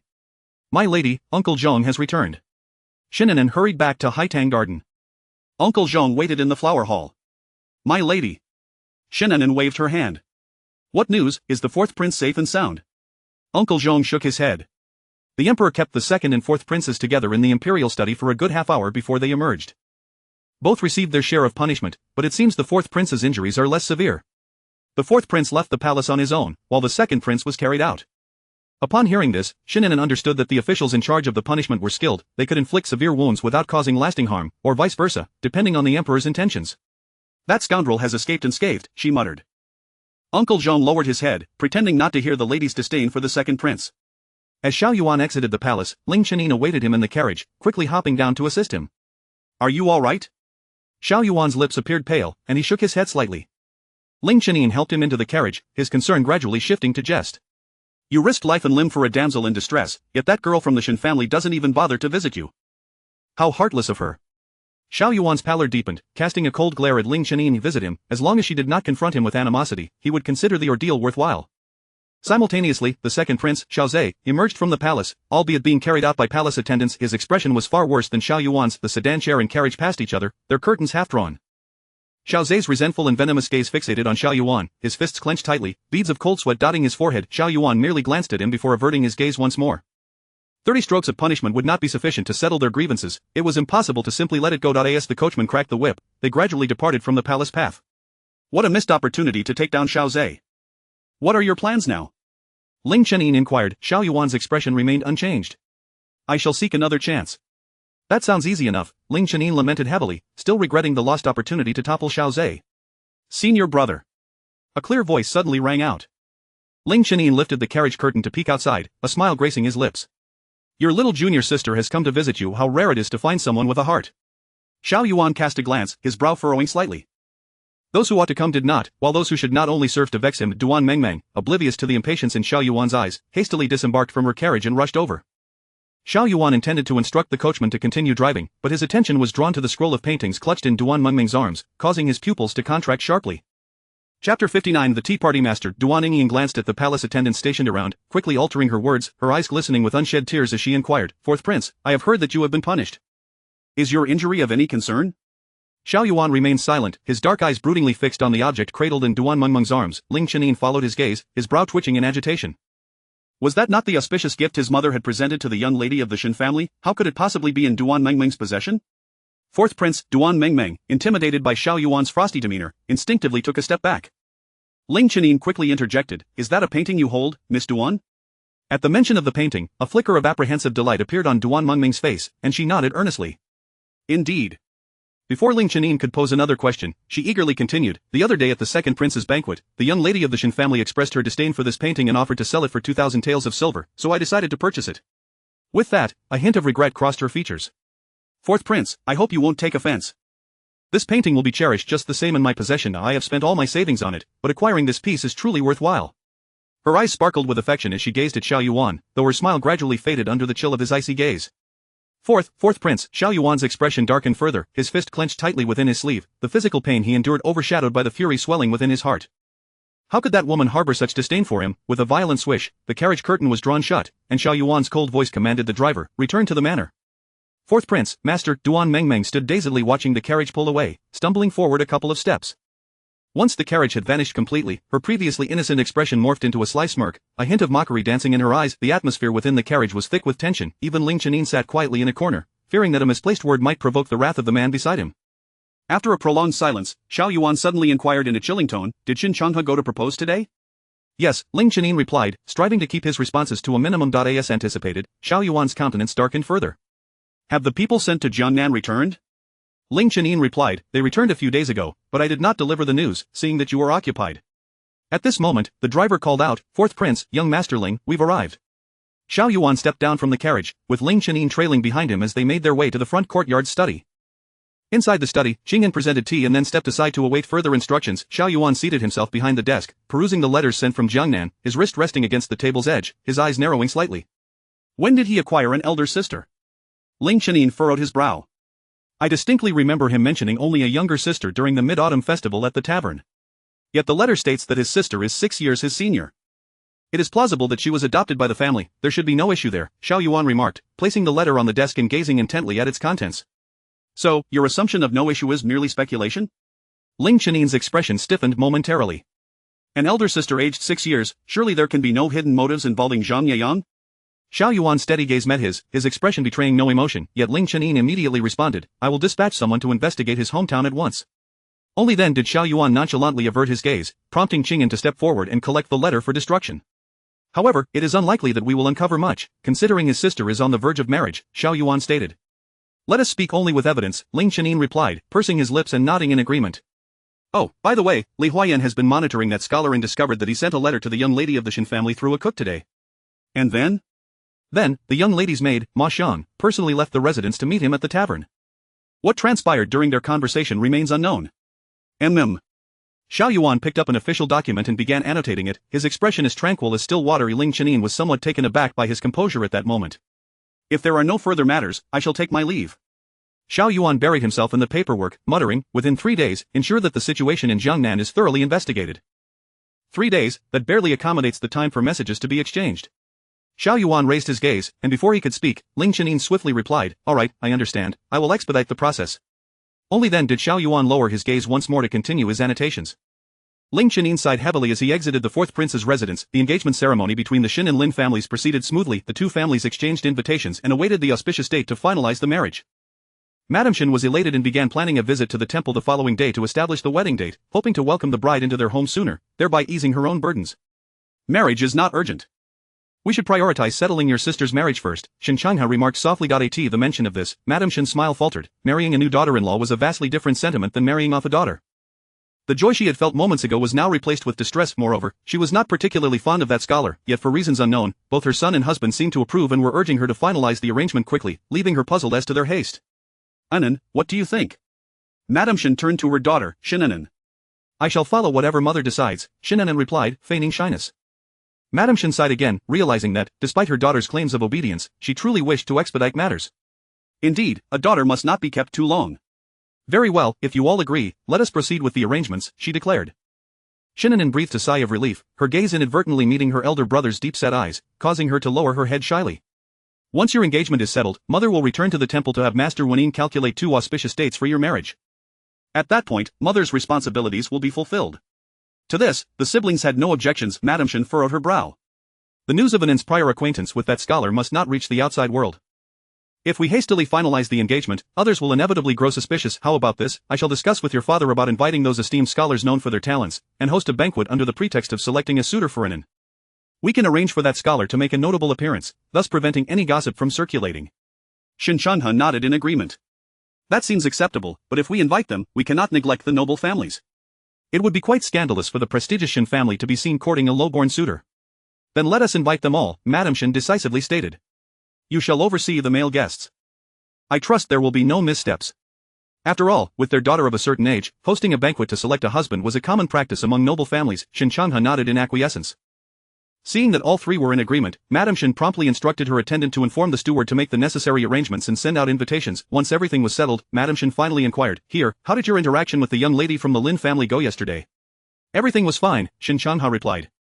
Madame Shen nodded, satisfied. "That's good. A time will allow for feelings to blossom." As long as her son showed no aversion, it indicated that the young lady was somewhat to his liking. Madame Shen smiled to herself, confident in her discerning eye. It was only a matter of time before her son would fall for such a remarkable girl. Initially reluctant, he had already begun to accept her after only a few encounters. Shen An'an lowered his gaze and sipped his tea in silence. That kind of girl, whether feelings developed or not, would surely not lead to chaos in life. After discussing with Xiao Yuan, Madame Shen quickly began preparing for the banquet, her actions swift and decisive. 2 days later, invitations were dispatched to various noble families and low-born scholars alike. Those familiar with the social circle would immediately recognize the intentions behind the Shen family's banquet, particularly since they had invited low-born youths, making Shen An'an's impending marriage a hot topic of discussion among the families. Qingfeng and Xing'an stood on either side of the study, exchanging furtive glances, both reluctant to enter and face the uncomfortable atmosphere. Qingfeng clutched the invitation, flipping it repeatedly, but seeing that Xing'an remained unmoving, he steeled himself and pushed the door open. "Master." Xiao Yuan looked up from his documents, his expression impassive as he continued to handle his paperwork, asking with mild indifference, "Whose invitation is that?" Qingfeng swallowed hard. "It's from the Shen family." Xiao Yuan's pen paused, causing ink to smudge across the page. Qingfeng quickly interjected, "The Shen family is hosting a banquet and has sent invitations to all the noble families. Would you like to attend?" Clearly, the invitation had been extended to the fourth prince's residence as an afterthought. Had it not been for his esteemed status, the Shen family likely would not have bothered to extend an invitation at all. What kind of banquet? A tea party. Tea? Xiao Yuan was somewhat taken aback. The Shen family, known for their military background, had never hosted such a cultured event before. Casting aside the documents, he asked coolly, "Who are the invitees?" Qingfeng shrank back slightly. "Noble youths and also some talented low-born scholars." It was easy to discern the Shen family's motives for hosting the banquet. He could see the darkening expression on his master's face without needing to look up. The study fell into a chilling silence, and Qingfeng felt a bead of sweat trickle down his back. After a long pause, he mustered the courage to ask, "Master, will you attend?" "The banquet is scheduled for the day after tomorrow," Qingfeng added. With the second prince's influence resurging and his master preoccupied, it would ordinarily seem improbable for him to attend a banquet. However, the Shen family's event, particularly one aimed at selecting a suitor for Shen An'an, could not be dismissed lightly. Xiao Yuan raised his head, his fingers lightly tapping the desk as a chilling smile graced his lips. "Have the steward prepare a gift." That was a clear indication of his intent to attend. Qingfeng nodded eagerly and quickly exited with the invitation. Xiao Yuan did not return to his paperwork but instead scrutinized the invitation, the study enveloped in silence until the evening sun began to set. Slowly, he crumpled the invitation in his hands before tossing it into the wastebasket. 2 days later, the banquet not only hosted male guests but also welcomed numerous young ladies from prominent families. Virtually every individual of standing was in attendance. The steward managed the invitations, and only when the guests arrived did she suddenly realize that the Duan sisters were among those invited. The Duan family, a scholarly lineage, had a patriarch who once educated princes. It would have been remiss not to invite them, yet having them present was indeed that. With everyone now gathered, Shen An'an suppressed her thoughts and fulfilled her role as the gracious host. Remarkably, Duan Mengmeng refrained from making any biting remarks today. She merely cast a glance at Shen An'an before joining the other ladies as they entered together. "Miss Shen," Duan Yingying curtsied respectfully. Shen An'an returned the gesture. As the guests settled in, Shen An'an led them to the flower hall to take their seats. The Lin family's young lady had arrived early and was currently surrounded by several companions who were playfully teasing her. "How does it feel to be a guest at your future in-law's home?" "Certainly, my heart is aflutter, wishing I could rush to the front courtyard to catch a glimpse of the Shen family's young master's dragon-like demeanor." The girls, who were all close companions of hers, showed no restraint in their teasing. Lin Euro shot them an annoyed glare. "Alright, enough with the nonsense. Do you want to give others a reason to mock me while I'm out?" The girls laughed. "Fine, we won't say another word." "We were just surprised, you've been so quiet, yet suddenly you're engaged to the highly sought-after son of the Grand Commandant. It's enough to make us envious." Despite their words, genuine jealousy was absent from their eyes. They were simply happy for Lin Euro. Lin Euro blushed and shyly smiled at Shen An'an. Her cheeks flushed as she dared not raise her gaze. Though the Shen family may not rival the princes in prestige, in the realm of noble families, they were of considerable standing. Moreover, Shen An'an was both literate and martial, a favored figure at court, commanding the imperial guards at a young age, and had undoubtedly captured the hearts of many young ladies. Tall and handsome, he was a rarity among those who could match the Shen family's status. Many young ladies harbored secret affections but dared not voice them. Now, learning that the illustrious son of the Grand Commandant had chosen a mere daughter of the Hanlin Academy, many felt regretful and envious, though plenty of mocking disdain lingered as well. However, within the Shen family, no one dared to express such sentiments, and Shen An'an ensured they had no opportunity to do so. "Yesterday, my elder brother specifically instructed me to take good care of Miss Lin," Shen An'an remarked. Lin Euro's face turned even redder, casting a bashful glance at Shen An'an, recalling her brother's thoughtful consideration on their engagement day. Lin Euro felt a surge of joy and began to anticipate the day of their marriage with eagerness. Duan Mengmeng observed the numerous young ladies fawning over Lin Euro and Shen An'an with a cold gaze, sneering inwardly. What was there to flaunt about being a daughter of the Hanlin Academy? She could not fathom why the Shen family had become so irrational, settling for a low-born suitor, especially when they had already secured a prominent son for their eldest. Nevertheless, if Shen An'an were to settle down, there would be no one left to compete with her, and the imperial concubine Shen would surely abandon her ambitions. Thus, she remained composed today, refraining from causing any disturbances. She lowered her head, sipping the tea presented by her maid. To her surprise, the Shen family had indeed excelled in their arrangements. The tea served was an exquisite rarity. As she gazed down, her peripheral vision caught a glimpse of a droplet falling from her teacup and creating ripples in the water. She frowned slightly. Why are you crying while visiting? Is it the steam that has irritated your eyes? Duan Yingying's fingers tightened around the teacup, her knuckles paling as she lowered her head even further. No, I was merely affected by the mist. Chapter 60. Blocking someone, is that so? Duan Mengmeng curled her lips, clearly skeptical, casting a cold glance at her. Following Duan Yingying's gaze, she immediately spotted Lin Yuru, surrounded by admirers, and raised an eyebrow. Her eyes suddenly glimmered. To be engaged to the eldest son of the Shen family, Lin Yuru must have been the envy and jealousy of countless young ladies, and it seemed her second sister was one of them. Little did she know, when did she develop such feelings for the eldest son of the Shen family? She shot a disdainful look at Duan Yingying. Why are you crying? You've always pretended to be weak whenever something happens, without the slightest ability. It's just infuriating to watch. Her dislike for her was not without reason. Such pettiness was shameful for the Duan family. Duan Yingying's expression faltered, her red lips biting down tightly. As she twisted the handkerchief in her grasp, she raised her head, gazing at the cheerful young lady across from her, her innocent and pure eyes gradually darkening. Indeed, what good is crying? Just then, her maid hurried in and whispered something in her ear. Duan Yingying kept her eyes downcast, unable to discern her expression. Once the maid stepped aside, she sat for a while longer before finding an excuse to leave the flower hall. Duan Mengmeng watched her retreating figure, and her cold demeanor suddenly broke into a smile. This fool actually has her moments of enlightenment.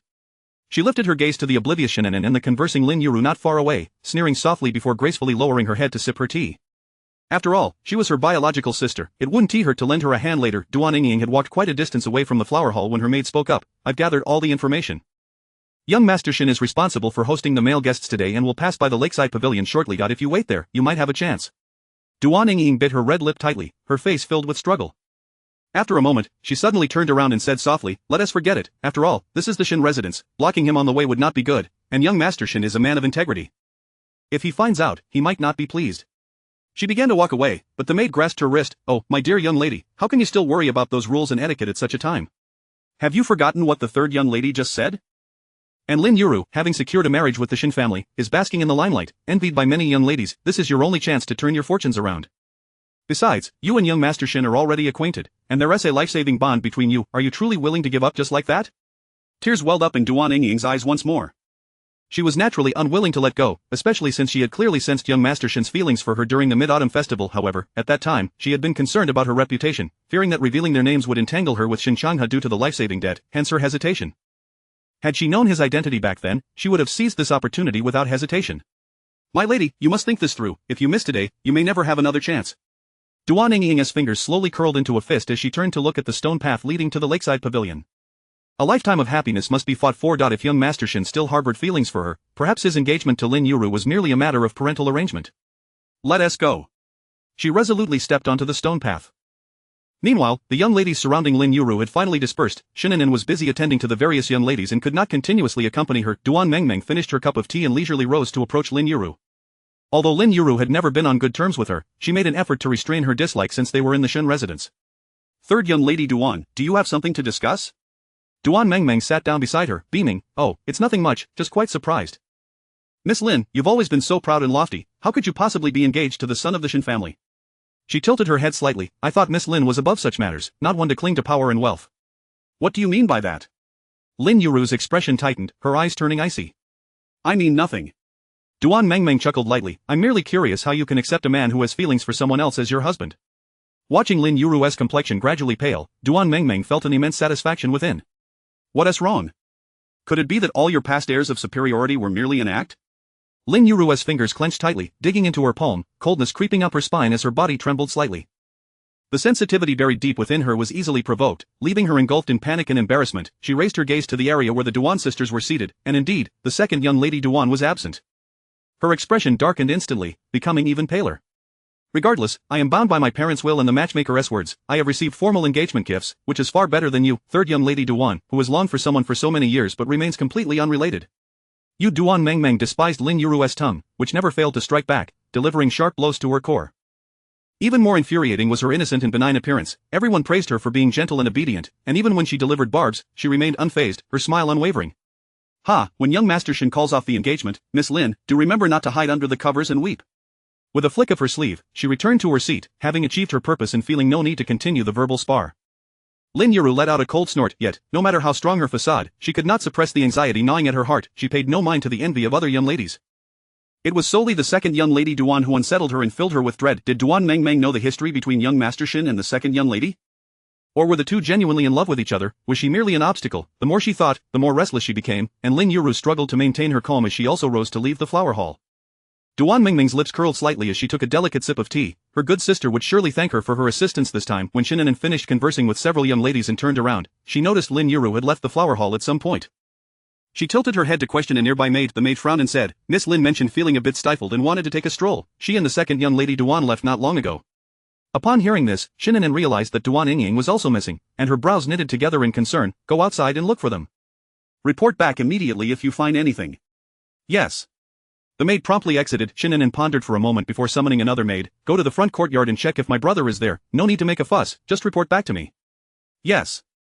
In the front courtyard's flower hall, with Shen Changhe present, the atmosphere was quite harmonious, with the commoners and aristocrats seated separately, and those with ambitions to connect with the Shen family were eagerly trying to ingratiate themselves with Shen Changhe.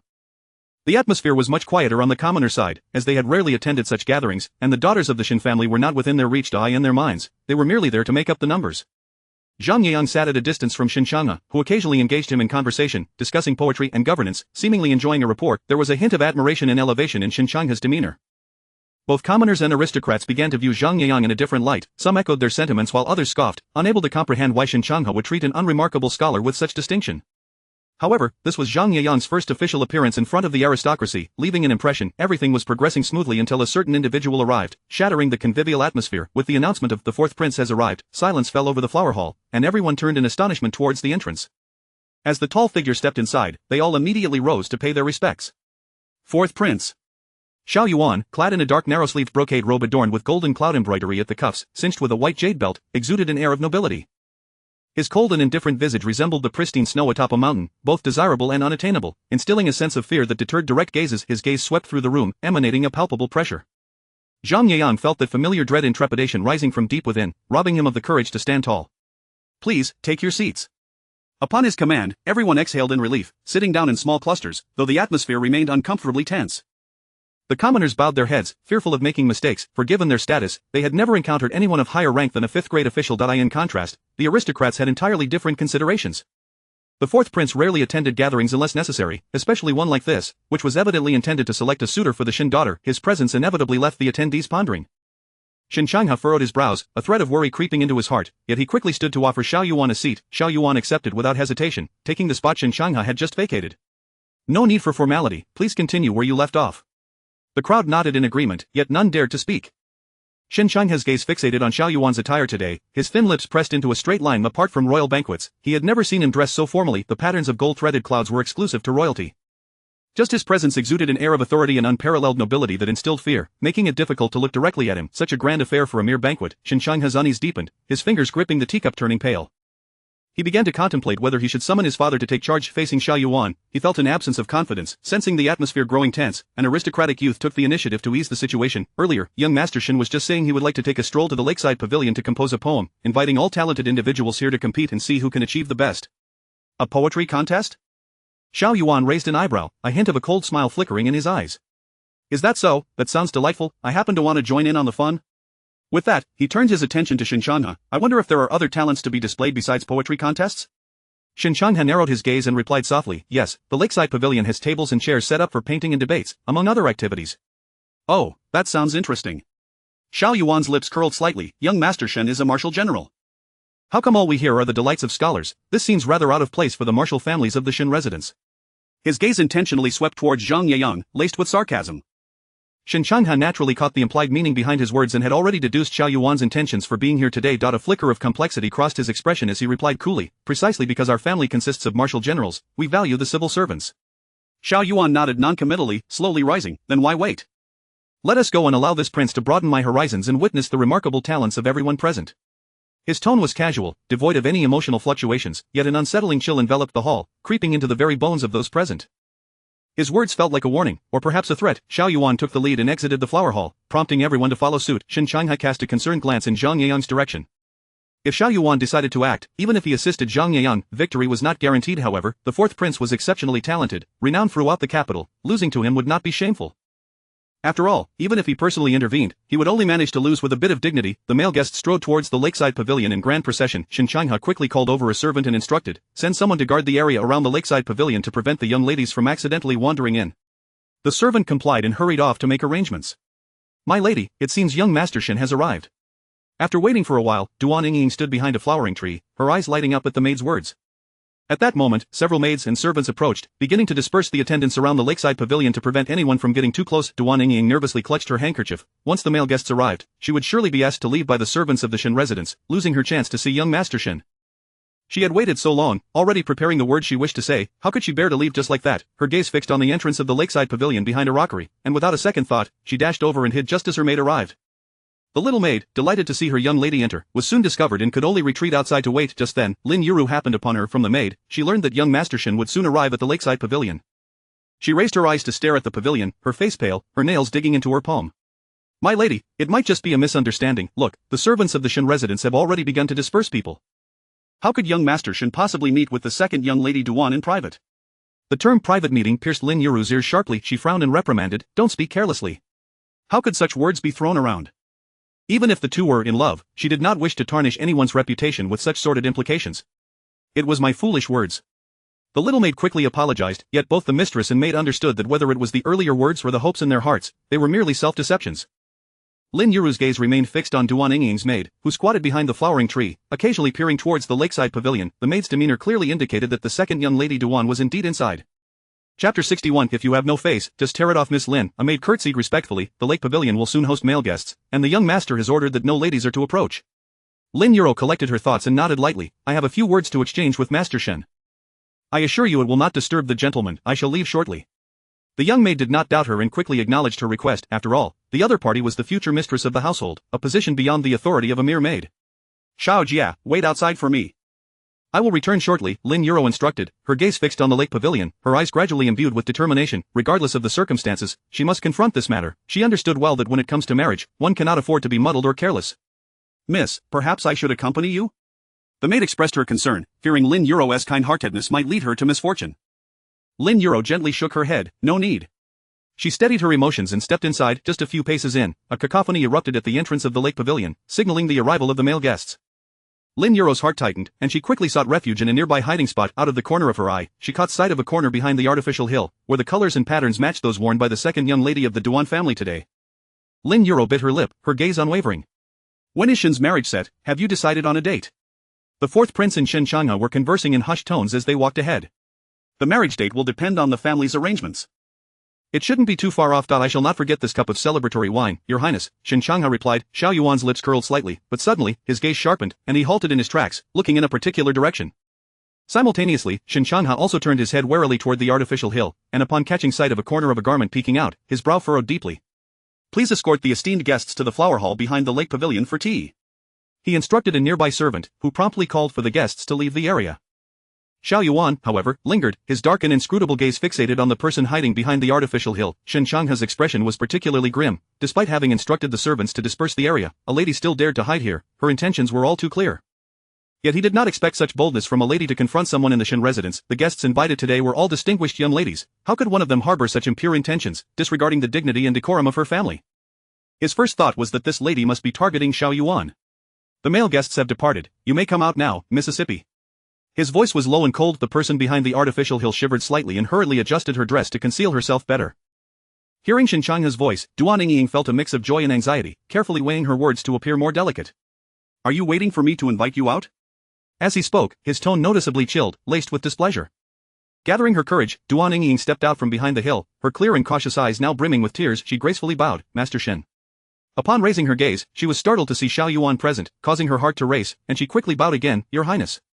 Biting her lip, she felt a wave of panic and embarrassment wash over her face burning hot with humiliation. Her actions were already disgraceful, and now the fourth prince had witnessed them. Xiao Yuan merely cast a fleeting glance at Duan Yingying, his lips forming a semblance of a smile. "I presume the poetry contest is about to commence. I shall take my leave first." After a moment of shock, Shen An'an regained his composure, his expression stern as he clasped his hands. "I appreciate Your Highness for keeping an eye on our esteemed guests." Indeed, Xiao Yuan nodded, striding towards the flower hall behind the lake pavilion. However, just a short distance away, he suddenly stopped, raising an eyebrow. Lin Yuro felt her heart leap to her throat, desperately trying to shrink into herself, fearing further discovery and embarrassment. To her surprise, Xiao Yuan merely glanced in her direction, his deep voice tinged with mockery. It seems quite lively today. With that, he departed. Shen An'an observed the weeping and frail young lady, his face betraying no emotion. Miss Duan, have you lost your way? Allow me to send you back to the banquet hall. As he spoke, he prepared to summon someone to assist her. Duan Yingying quickly interjected, no. Summoning her courage, she met Shen An'an's gaze. I have not lost my way. I was waiting here for you. She twisted her handkerchief tightly, her fingers turning pale from the pressure. Shen An'an's expression shifted subtly, his eyes darkening slightly as he remained silent, merely observing her with a steady gaze, his lips pressed into a thin line. Duan Yingying, anxious and oblivious to his subtle change, pondered how to broach the topic. The atmosphere grew heavy and awkward. Lin Yuro's heart raced in sympathy for the tense silence. If one likes someone, then one does. If not, then what does silence signify? A swift resolution would ease her own anxious heart. After all, prolonged pain is worse than a swift cut, and it would provide her with closure. As time passed, a flicker of impatience crossed Shen An'an's eyes. He had other arrangements with the male guests and could not afford to linger here, especially with the fourth prince's unpredictable presence adding to his caution. Thus, he took the initiative to speak. Miss Duan, you have been waiting here with purpose. What is it you wish to discuss? Her determination to evade the servants and await him reminded Shen An'an of Duan Yingying's words on the day of their betrothal. Some individuals cannot simply be judged by appearances. How could a seemingly timid and fragile lady possess such audacity to intercept men in a public setting? Duan Yingying bit her lip, mustering her courage. I wish to explain the events of that night during the Mid-Autumn Festival. That night, it is all in the past. Miss Duan need not dwell on it. Shen An'an interrupted her. At the time, he had believed her to be pure-hearted, but upon reflection, her failure to inquire about his name revealed her own concerns about being associated with the prosperous Duan family without a proper identity. Duan Yingying's face paled instantly, and tears streamed down her cheeks as she shook her head. Master Shen, how can it be in the past? Does that mean there are no ties at all? Is it not true that you and Lin Yuro are bound by the will of your families? Could it be that he harbored feelings for her? No, she could not have misjudged. The way he looked at her that night was clearly filled with tenderness and admiration. These past few days, I have sought you out. I even prayed fervently. Miss Shen is aware of this. If you do not believe me, you may ask her. Miss Duan, Shen An'an's tone grew firmer, his brow slightly furrowed. You are behaving inappropriately. Such words were most unsuitable for their current relationship, especially with his engagement already established. Although Shen An'an could not be deemed a paragon of virtue, he certainly was not devoid of honor. At this point, Duan Yingying grasped the implication of his words. Tears cascaded uncontrollably down her cheeks, painting her face like a weeping pear blossom, stirring a sense of pity in those who beheld her. Shen An'an's brow furrowed even tighter. Should she continue to cry so vehemently, others would misconstrue the situation, assuming he had wronged her in some way. The hour grows late. I shall have someone escort Miss Duan back. Duan Yingying felt as though she had plunged into an icy abyss, her body trembling with cold. She could not comprehend why things had devolved into this. The man who had once stirred her heart now rejected her with such cold words. As she lifted her gaze to watch Shen An'an's retreating figure, noble, dignified, and upright, she suddenly became acutely aware of the impropriety of her actions. A young lady of noble birth, a paragon of virtue, should not resort to intercepting men in another family's residence. What was she thinking? Such a distinguished gentleman as Master Shen could only look down upon her disgraceful conduct. Filled with regret, Duan Yingying cursed the instigation of Duan Mengmeng for leading her to lose her senses, thus forfeiting the chance to contend for a promising match. Meanwhile, Shen An'an paused again where Xiao Yuan had stopped earlier, his heavy gaze fixed on the gently swaying blossoms of a nearby tree. Lin Yuro felt her heart race, biting her red lip, and boldly stepped forward, offering a graceful bow. Master Shen. Shen An'an regarded her, his temples throbbing with suppressed irritation, yet he managed to restrain his displeasure. At that moment, a matron entered to escort Duan Yingying out. As she departed, Duan Yingying cast one last glance at the pair standing opposite each other, biting her lower lip until it bled, her face as pale as death. It was said that the ladies of the Lin family were gentle and submissive, with hearts pure and kind, yet, it appeared they concealed their true depths well, exhibiting remarkable cunning, easily displacing her from the contest. Her eyes gradually filled with resentment, attributing her sorrow, despair, and humiliation to the sudden appearance of Lin Yuro. At this moment, Lin Yuro was too preoccupied to concern herself with how others perceived her. With her head bowed and handkerchief clutched tightly, she appeared as someone who had committed a grave error. From Shen An'an's earlier treatment of Duan Yingying, she understood that he valued decorum and propriety. Now that she had been caught in the act, her heart was plagued with anxiety and guilt. Lin Yuro remained silent, and Shen An'an did not speak either, both of them locked in a tense standoff, waiting for her to break the silence. As his betrothed, she could not be treated as he had treated Duan Yingying. Furthermore, Shen An'an suspected he understood why Lin Yuro had appeared here. While a gentleman should not eavesdrop, he found her presence here far less irksome than Duan Yingying's actions. Lin Yuro pursed her lips, summoning her courage to meet Shen An'an's gaze. At the banquet, the third young lady of the Duan family suddenly approached me with all manner of nonsense, implying that you and Miss Duan shared mutual feelings. I wanted to ascertain the truth, so I followed. Should their affections be genuine, she would be willing to make the painful decision to let them be together. The earlier turmoil she experienced had been excruciating, yet now she felt a sense of relief. Her mother had once said that a man's affections are fleeting, while upbringing and kindness are the true foundations for a secure life. As his fiancée, though her actions were flawed, she felt they were forgivable. With this thought in mind, Lin Yuro's courage swelled further as she slowly raised her gaze to meet Shen An'an's. Just then, a servant rushed in, breathless. "Master, something has happened in the flower hall." Shen An'an's expression shifted, his brow knitting tightly as he turned to Lin Yuro. "You should return. I have matters to attend to." Lin Yuro nodded immediately. "Please attend to your business, do not worry about me." Shen An'an clasped his hands in farewell. "Forgive my absence." With that, he hurried away, and Lin Yuro watched his retreating figure, her anxious heart finally at ease as she exhaled a long sigh. In the banquet hall, a young maid hurried in to whisper something to Xiao Yuan. Her previously cheerful demeanor faltered, and she glanced towards the Yuan sisters, seated silently, her eyes darkening. In the Shen residence, they dare to intercept my elder brother and incite misunderstandings with the Lin family girls. These sisters truly take me for a fool. "If you have no shame, then simply tear it off," she murmured, her gaze falling upon the wine cups on the table as she discreetly instructed the maid. The maid promptly acknowledged her commands and withdrew. As noon approached, maids and matrons began to stream in, clearing away the tea and snacks to present a feast of exquisite delicacies. Knowing the ladies' limited tolerance for alcohol, Xiao Yuan had thoughtfully arranged for a non-intoxicating fruit wine, rich and sweet, with an exquisite taste. "Dear ladies, please do not hold back, the fruit wine is non-intoxicating. We have ample supply, so indulge freely." The young ladies expressed their gratitude, and the banquet commenced. Indeed, the fruit wine was not intoxicating, but consuming it in excess could still lead to dizziness. Thus, the young ladies monitored their intake, enjoying it in moderation without losing their composure. Upon her return, Lin Yuro felt a surge of happiness. Xiao Yuan could easily deduce that her elder brother had handled matters appropriately, and he had not become entangled with Duan Yingying.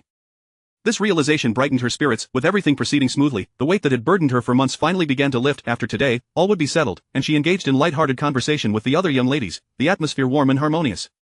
In contrast, the Yuan sisters were in poor spirits, downing glass after glass of fruit wine in a futile attempt to vent their frustrations. Xiao Yuan caught sight of them, her eyes narrowing with coldness as she signaled to a maid. In full view of everyone, the maid approached the Yuan sisters with a respectful bow. "Ladies, do be cautious, excessive consumption of fruit wine can lead to dizziness." At once, all eyes turned to them, and whispers and snickers filled the hall. The Yuan sisters, who prided themselves on their dignity, felt their faces burn with humiliation. Utterly mortified, Duan Mengmeng set down her wine cup, her expression stiff as she attempted to retort. Surely, a few cups of fruit wine would not intoxicate her. Did Xiao Yuan lack the means to host? However, as she rose, a sudden wave of dizziness swept over her, causing her to stagger unsteadily, nearly collapsing to the ground. "Be careful, Miss Duan-san." The maid hurriedly steadied her, turning to Xiao Yuan. "Miss, it appears that Miss Duan-san has already had too much to drink." All eyes were fixed on Duan Mengmeng, whose swaying figure drew scornful laughter from the crowd. How could a talented young lady behave like a drunken ruffian? Although Duan Mengmeng's body swayed uncontrollably, her mind remained clear. She had consumed more fruit wine than she intended, but it was certainly not enough to incapacitate her. She wanted to protest her sobriety, yet the jeering faces of the girls across from her blurred before her eyes, swaying like pendulums. Instead of sitting upright, it felt as if she were hanging from a beam, her head tilted as she struggled to maintain eye contact with them. The more she tried, the louder the laughter grew, and she realized she had made a fool of herself, yet she could not regain control. Meanwhile, Duan Yingying, who had been sitting still, began to feel unwell as well. Rather than move, she opted to topple sideways. Fainting was preferable to making a spectacle of herself. Having consumed at least double the amount of fruit wine as Duan Mengmeng, she would rather be discreetly carried out than be paraded like a drunken fool by the servants. Most importantly, this was the Shen residence. Duan Yingying's final thought was to avoid encountering Shen An'an, and she realized that the contents of the table were far from just fruit wine. Just before her rationality slipped away completely, she heard the maid report to Xiao Yuan, "Miss, it seems the Duan sisters have consumed 2 jars of fruit wine, no wonder they are in such a state." Chapter 62. Resounding applause immediately, the scornful laughter of various young ladies filled the air, mocking the two for their lack of ambition, as they clung to their wine jars throughout the banquet. Yet, the origin of those empty jars remained a mystery. Even with their immense capacity, their stomachs could not possibly hold 2 large jars. However, they had no opportunity to defend themselves.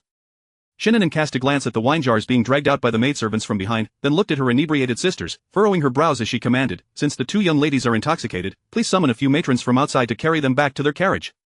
"Yes." Mo Xiang acknowledged the order and soon returned with several matrons in tow.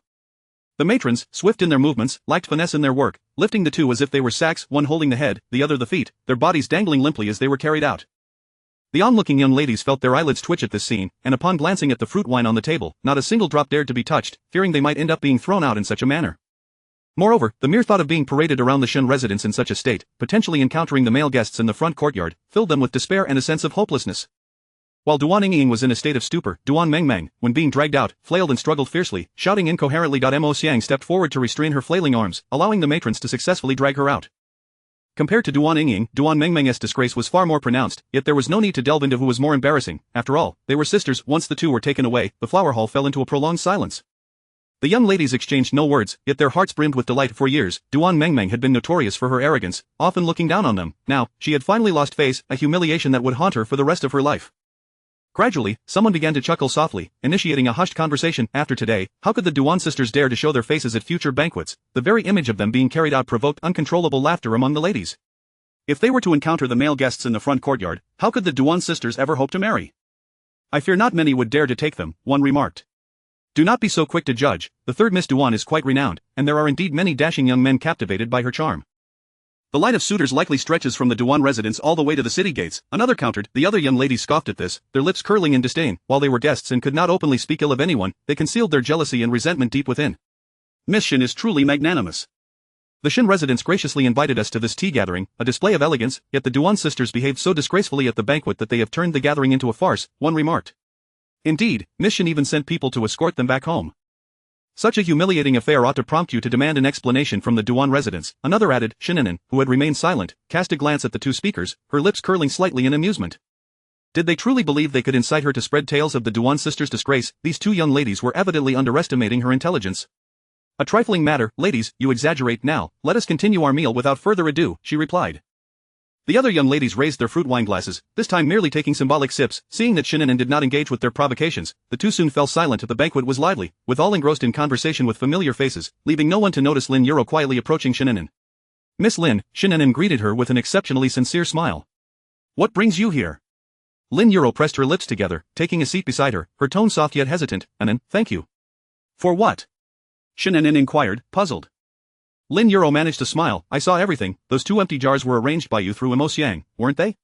Shen An'an was taken aback, not having expected Lin Yuro to be so observant. Did you tamper with the Duan sisters' fruit wine? Lin Yuro pressed. Shen An'an did not deny it, her almond-shaped eyes turning cold.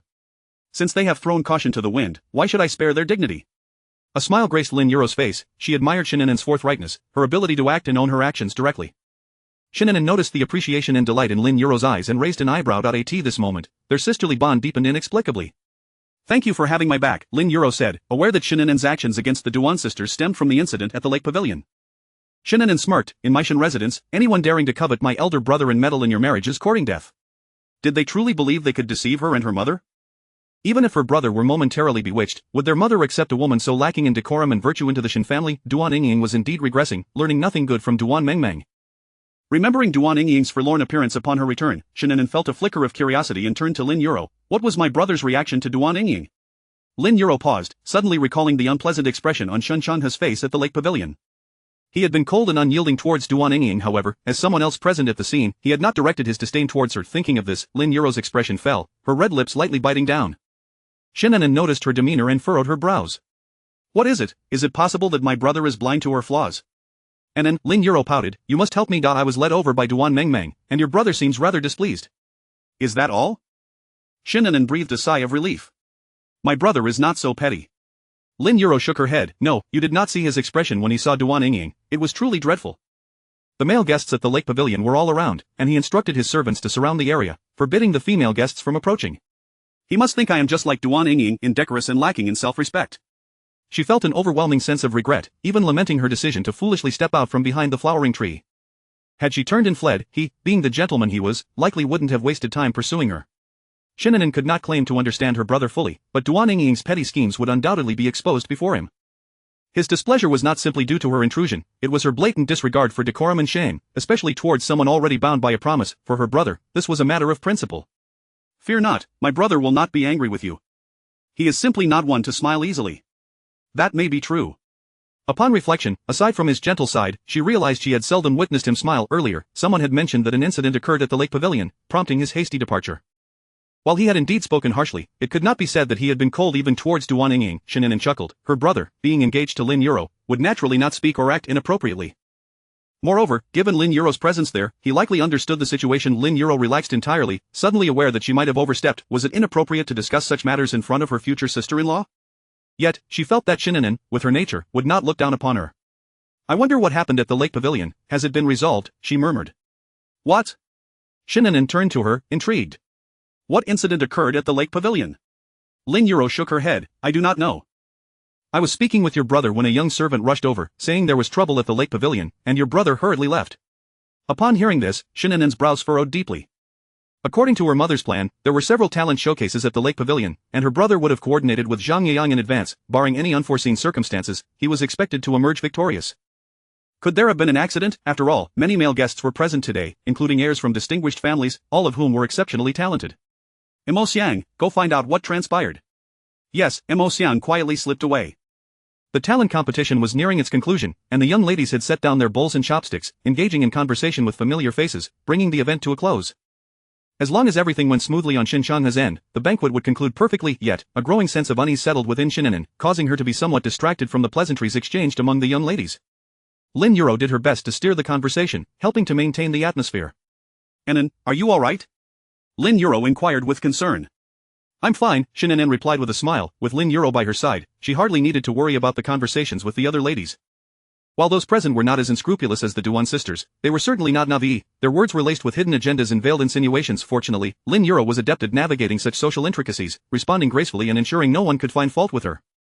The young ladies gathered were all too aware of the underlying motives behind this tea gathering. One young lady remarked with a smile, earlier, while dining, I could faintly hear the sound of a flute from behind, melodious and lingering. Was it from the male guests? It seems to have come from the lake pavilion. I heard it too, but I do not know which young master possesses such talent, another chimed in. The others eagerly chimed in, all showing great interest, clearly wishing to discover which young master would outperform the rest at today's banquet and potentially become the Shen family's favored son-in-law. They had heard that today's guests included not only scions of noble families but also the children of humble origins, further piquing their curiosity about the outcome. Shen An'an quietly observed the animated discussions among the young ladies, her almond-shaped eyes narrowing slightly. Indeed, gossip was a natural inclination for women. Lin Yuro chuckled lightly. What is this? Are you also intrigued by the young man playing the flute? Do you harbor some secret desires? Miss Lin, the young lady shot her reproachful glances. Lin Yuro laughed lightly, covering her mouth with a handkerchief, her tone playful. I heard from the maidservants that young Master Shen took the male guests to the lake pavilion and instructed the servants to surround the area, ensuring the young ladies do not intrude, as it would be most improper. After all, it is merely a gathering for men, and it would not be fitting for us ladies to eavesdrop. Best we avoid that spectacle. Exactly. A young lady beside Lin Yuro chimed in, given the earlier embarrassment, none of us would wish to add a second to it. With that, she stifled a laugh behind her hand. The young ladies who had initially spoken turned pale, realizing it was inappropriate to say anything further, and they all lowered their heads, laughing quietly to mask their awkwardness. While the Duan sisters' drunkenness was embarrassing, intruding into a gathering of men would signify a lack of self-respect and decorum, which would be even more disgraceful. No one dared to mention attending the gathering any longer. After a brief period of silence, some began to rise to take their leave. Shen An'an arranged for the maidservants to escort the guests out, and before long, most of the young ladies had departed. Mo Xiang, who had gone to gather information, finally returned, her expression revealing much distress. Miss, she addressed Shen An'an, who glanced at her but remained silent, exchanging a few pleasantries with the last two departing guests before turning back to Mo Xiang, her voice low and serious. What happened? Mo Xiang pressed her lips together, glancing at Lin Yuro, her voice barely above a whisper. The competition over there went smoothly. The fourth prince excelled at everything, earning resounding applause. What? Shen An'an's pupils constricted, nearly doubting her hearing. The fourth prince, Xiao Yuan, he came as well. Mo Xiang sighed, her head lowered as she repeated what she had just said. The hall fell into a brief silence as Shen An'an remained in a daze for quite some time. That Xiao Yuan would attend such a trivial banquet was one thing, but to participate in the even more trivial talent competition? Had he not always looked down on such things? He had previously dismissed the talents showcased in the palace as mere monkey tricks, yet today, he had incredulity, anger, and the disappointment of plans gone awry surged within her, constricting her chest painfully. Xiao Yuan, that man was born to be her adversary. She could not believe he was unaware of the significance of today's banquet. She had openly disclosed her relationship with Zhang Yeyang to him. His actions were clearly intended to undermine her. Lin Yuro was momentarily taken aback as well. After all, regardless of the banquet, the fourth prince was always a guest of honor, never one to participate. Yet, upon reflection, it made sense given the circumstances surrounding An'an's marriage. However, she remained uncertain about An'an's feelings toward him, but now was not the time to discuss Shen An'an's marriage, so she kept her thoughts to herself. Once Shen An'an had collected herself, she excused herself from the gathering. Shen An'an forced herself to focus, escorting Lin Yuro to the flower-adorned archway. Lin Yuro waved her off, saying, You need not see me off. Hurry back to your duties. I still need to bid farewell to Madame Shen. Both arrivals and departures required a greeting to the elders. Shen An'an nodded, instructing Mo Ran to guide Lin Yuro to Madame Shen's quarters. After seeing her off, she turned toward the lake pavilion. At this moment, the male guests were also beginning to disperse. With her head slightly bowed, she walked briskly, until a pair of golden threaded boots adorned with embroidered cloud dragon patterns gradually came into view, approaching her from afar. Shen An'an immediately halted her steps, not daring to raise her gaze until the tall figure loomed over her, casting a shadow that enveloped her entirely, the cool presence of a man descending upon her. Chapter 63 is not shameful. She remained silent, merely shifting to one side to allow a path, bowing slightly. Your Highness, the fourth prince, please proceed. Xiao Yuan made no move, his pair of obsidian eyes fixed intently upon Shen An'an. The two maintained this tense posture for quite some time. Shen An'an furrowed her brows and looked up. She wished to leave, but Xiao Yuan obstructed her way. Does the fourth prince have any business? She had not even held him accountable for ruining her performance today, so what more did he desire? Have I ever informed you that that scholar is not a good match? His tone was low and chilling, emanating an aura of coldness. Shen An'an's frown deepened as she finally met Xiao Yuan's gaze directly. One must experience it to know if he is a good match. The matter of marriage is not something that can be dismissed with a mere declaration from the fourth prince. Experience it? Xiao Yuan leaned in closer, his eyes sharp. How would one go about that? Marry him to find out? And then, would you be able to withdraw unscathed? As he spoke, he suddenly seized Shen An'an's wrist, his teeth clenched. Do you understand that once married, you will bear his surname for the rest of your life? And what of it? Shen An'an frowned, attempting to shake off his grip, but his strength was overwhelming. Her feeble attempts were akin to an ant trying to shake a tree. Xiao Yuan, this is the Shen residence, release me. Xiao Yuan remained unmoved, his thin lips merely curling slightly. And what of the Shen residence? Even within the palace, what is rightfully mine shall not be touched by anyone. His words were laden with significant meaning, yet he still loosened his hold on Shen An'an. Whether he was domineering or gentle, she found him disagreeable. When he spoke kindly, she dismissed him as insincere. Xiao Yuan was deeply frustrated, feeling an intense irritation. Despite having interacted across 2 lifetimes, Shen An'an had never encountered such a stubborn and forceful Xiao Yuan, akin to a beast fiercely guarding its territory. She rubbed her wrist and instinctively took a step back, a flicker of trepidation rising within her. Rest well, do not dwell on trivial matters. Xiao Yuan cast a heavy glance at her before striding away. He would never allow her to step beyond the gates of the capital. The calm demeanor she had mustered in the face of Xiao Yuan's oppressive presence shattered once more, as she turned to watch the retreating figure, her almond eyes brimming with resentment. That insufferable man, how had she not realized in her past life just how meddlesome he could be? Regaining her composure, Shen An'an continued towards the lakeside pavilion, but on her way, she encountered Zhang Yeyang, who emerged from within, looking utterly lost. He wore his only presentable outfit, yet amidst the opulence of the aristocratic youth, it seemed remarkably out of place against the spacious elegance of the Shen residence. Shen An'an's brow furrowed slightly. She had instructed Mo Xiang to prepare several outfits for him. Why was he not dressed appropriately today? Zhang Yeyang appeared as though he had lost his soul, his steps unsteady, his complexion pale as parchment. Suddenly, he heard the respectful greetings of the servants. Mississippi. He instinctively looked up to see a graceful and exquisite lady standing in the corridor, looking at him with a smile that illuminated her beauty, transcending that of ordinary women. Yet, he could not find joy in it, forcing a smile that was painfully stiff. His feet felt as if they were weighed down by lead, making it impossible to lift them, as if the distance between them was not merely a few paces, but an insurmountable chasm. The divide was marked by their differing backgrounds, upbringing, and the confidence that came from being nurtured in a family of wealth and power. As Shen An'an observed his crestfallen demeanor, she pressed her lips together and stepped down from the corridor to approach him. Master Zhang. Zhang Yeyang, as if a fishbone were lodged in his throat, opened his mouth and finally spoke. I apologize for disappointing Lord Shen and Lady Shen's arrangements, causing trouble for you, Miss Shen, and bringing you embarrassment. His face flushed crimson, overwhelmed with shame that he could not bear to look up.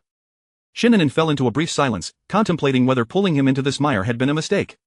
Do not say that. Shen An'an's tone was unexpectedly gentle. None of us anticipated that the fourth prince would attend the banquet today, nor that he would personally take the stage. Uncertain of her own thoughts, Shen An'an found herself softly comforting Zhang Yeyang. Not just you.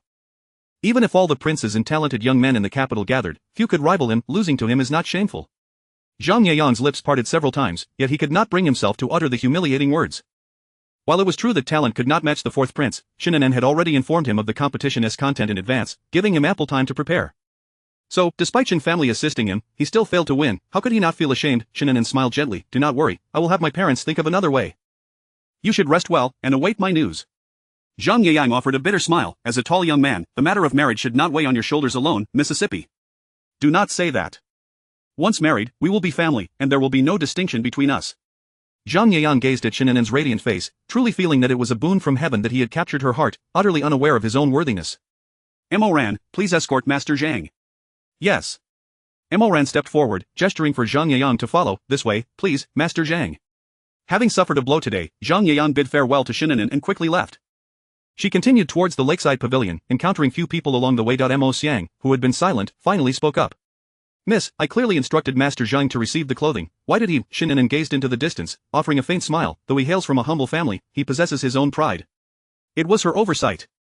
She had not considered this. The more those who sought to curry favor with the powerful desired fine silks and satins, the more those with a semblance of dignity might perceive it as an insult, looking down upon him. She refrained from probing further, worried about further damaging his self-esteem. But his pride does not consider whether it would bring you shame, Mississippi.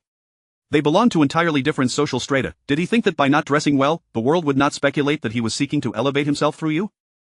Would she be expected to accommodate his coarse garments after marriage? Mo Xiang thought that as the favored daughter of heaven, Shen An'an should not be entangled with a humble family, given their differing upbringings. Future disagreements would surely be inevitable. Shen An'an shot Mo Xiang a glare. Do not speak of this again. Since I intend to marry him, you must respect him as you do me. Mo Xiang pouted, reluctantly acquiescing. I understand. Suppressing her thoughts, Shen An'an stepped into the lakeside pavilion, where all the guests had departed, leaving only a servant to clean up the mess.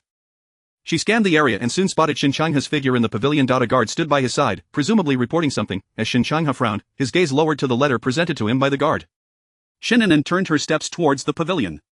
That is the gist of it. Time is tight, and this is all we could ascertain, the guard reported respectfully. Shen Changha nodded, returning the letter to the guard. You may withdraw for now. Yes. The guard turned to bow to Shen An'an before departing. Shen Changha glanced at Shen An'an and asked indifferently, have you heard everything? Yes.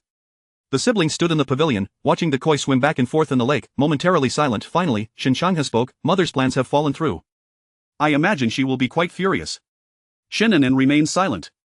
An'an, Shen Changha turned to look at her, once again asking earnestly, are you truly determined to marry that scholar? Elder brother, today, whether from the humble families or the aristocratic young men, who could have claimed victory over Xiao Yuan? In the entire capital, not to mention defeating him, who could even be compared to him, Zhang Yeyang may have lost, but losing to Xiao Yuan is not shameful. Alas. Shen Changha sighed heavily, shaking his head. What you speak of is not merely a matter of winning or losing. Then what is it? Shen An'an struggled to comprehend. Aside from today's talent competition, what could have made her elder brother dissatisfied with Zhang Yeyang? A gentleman rises through courtesy and drinks when lowered, such is the nature of competition. Shen Changha's brow was tightly furrowed. He falters in his inability to face victory and defeat with equanimity, failing to accept it gracefully, which is truly unbecoming of a gentleman. Moreover, he had allowed the servant to disclose the competition topics in advance without a hint of refusal, and afterward, when he fell short, he could not bear to accept it.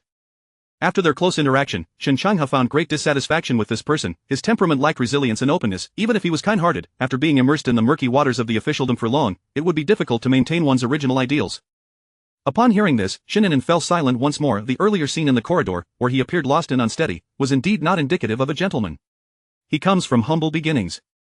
Naturally, his disposition is not carefree.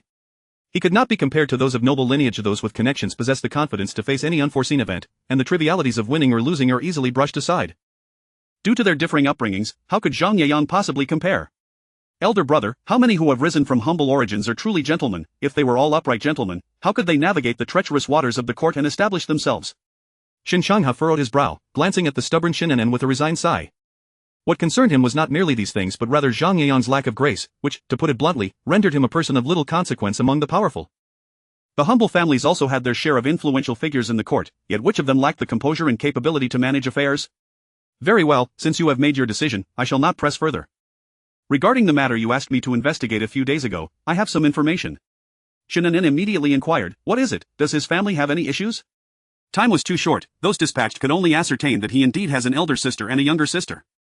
His elder sister is 6 years older than him, with a wedding set for next month, while his younger sister is merely 8 years old. However, according to reliable information, his elder sister is not a biological sibling but rather an adopted child.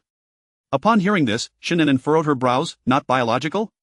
Leaving aside the wealthy families, even in the countryside, it is difficult to sustain a household with a few acres of farmland, let alone raise a non-biological child. What about his elder sister? The concerns that arose in Shen An'an's mind were shared by Shen Changha. According to the information received, Zhang Yeyang's parents went 3 years without children before adopting his elder sister, believing that she was destined to have siblings, thus bringing offspring to the Zhang family.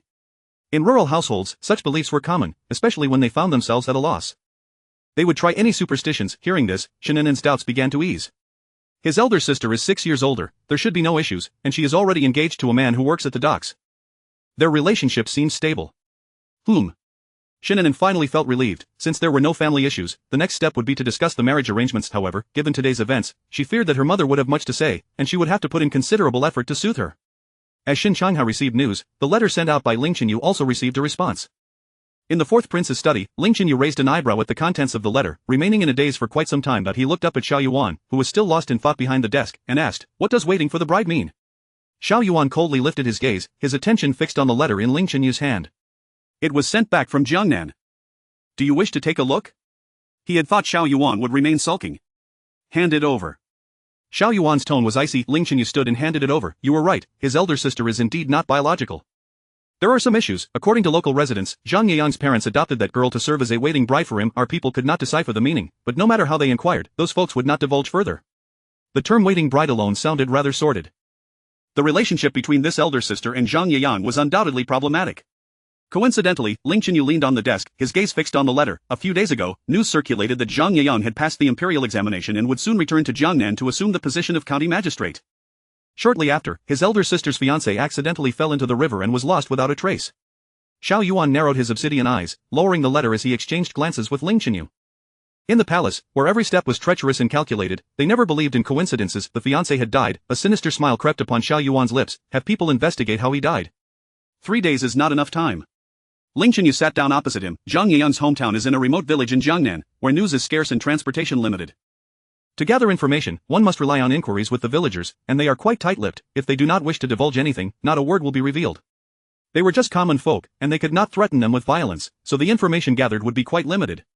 However, the Shen family must have also sent people to inquire. Our people used some methods to ensure he did not learn the full situation, to avoid affecting your subsequent plans, but from the description, it seems to be Shen Chang's people. Xiao Yuan lowered his head, refolding the letter, his eyes gradually darkening and clouding over.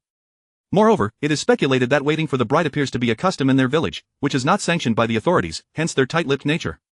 Ling Chenyu frowned, saying that it was his first time hearing such a novel term. Chapter 64. Li Huaiyan has disappeared. Xiao Yuan's gaze deepened as he commanded, go to the government office and investigate the archives, see if there are any local residents from that area in the capital, and summon them for questioning. Ling Chenyu's eyes brightened, indeed.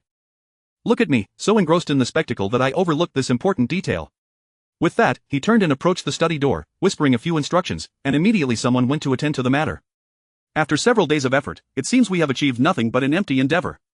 Madame Shen murmured with a hint of reproach, sighing heavily. She glanced at her husband and children, who sat quietly sipping tea, her brow furrowing even tighter. Why was it that she alone felt vexed? Were they not anxious at all? Husband, what do you believe we should do about this matter? She felt a sense of suffocation. How could the fourth prince have so abruptly intruded upon their well-laid banquet plans? Shen Wen set down his teacup and looked at his son and daughter. To be able to face the fourth prince and be counted among his defeated adversaries is a fortune for that scholar, he stated. If this were to spread, it would not be considered disgraceful, for he would have lost to one of the most esteemed sons of Diliang. Father speaks wisely, Shen Changha replied nonchalantly. To have the opportunity to rival the fourth prince is indeed a stroke of good fortune, and it will grant him a measure of renown in the capital. With the fourth prince's name attached, Zhang Yiyang could still benefit from the association. Madame Shen chuckled lightly, you two certainly have a knack for self-comfort. Shen Wen smiled faintly, his dim, somber eyes meeting Shen Changha's, both reflecting a shared concern. However, in front of Madame Shen and Shen An'an, they quickly masked their worries, returning to their usual demeanor. Madam, you may proceed with arranging He's marriage and An'an's betrothal gifts. As for everything else, I shall deliberate on it, Shen Wen concluded. Upon hearing this, Madame Shen could only nod in agreement.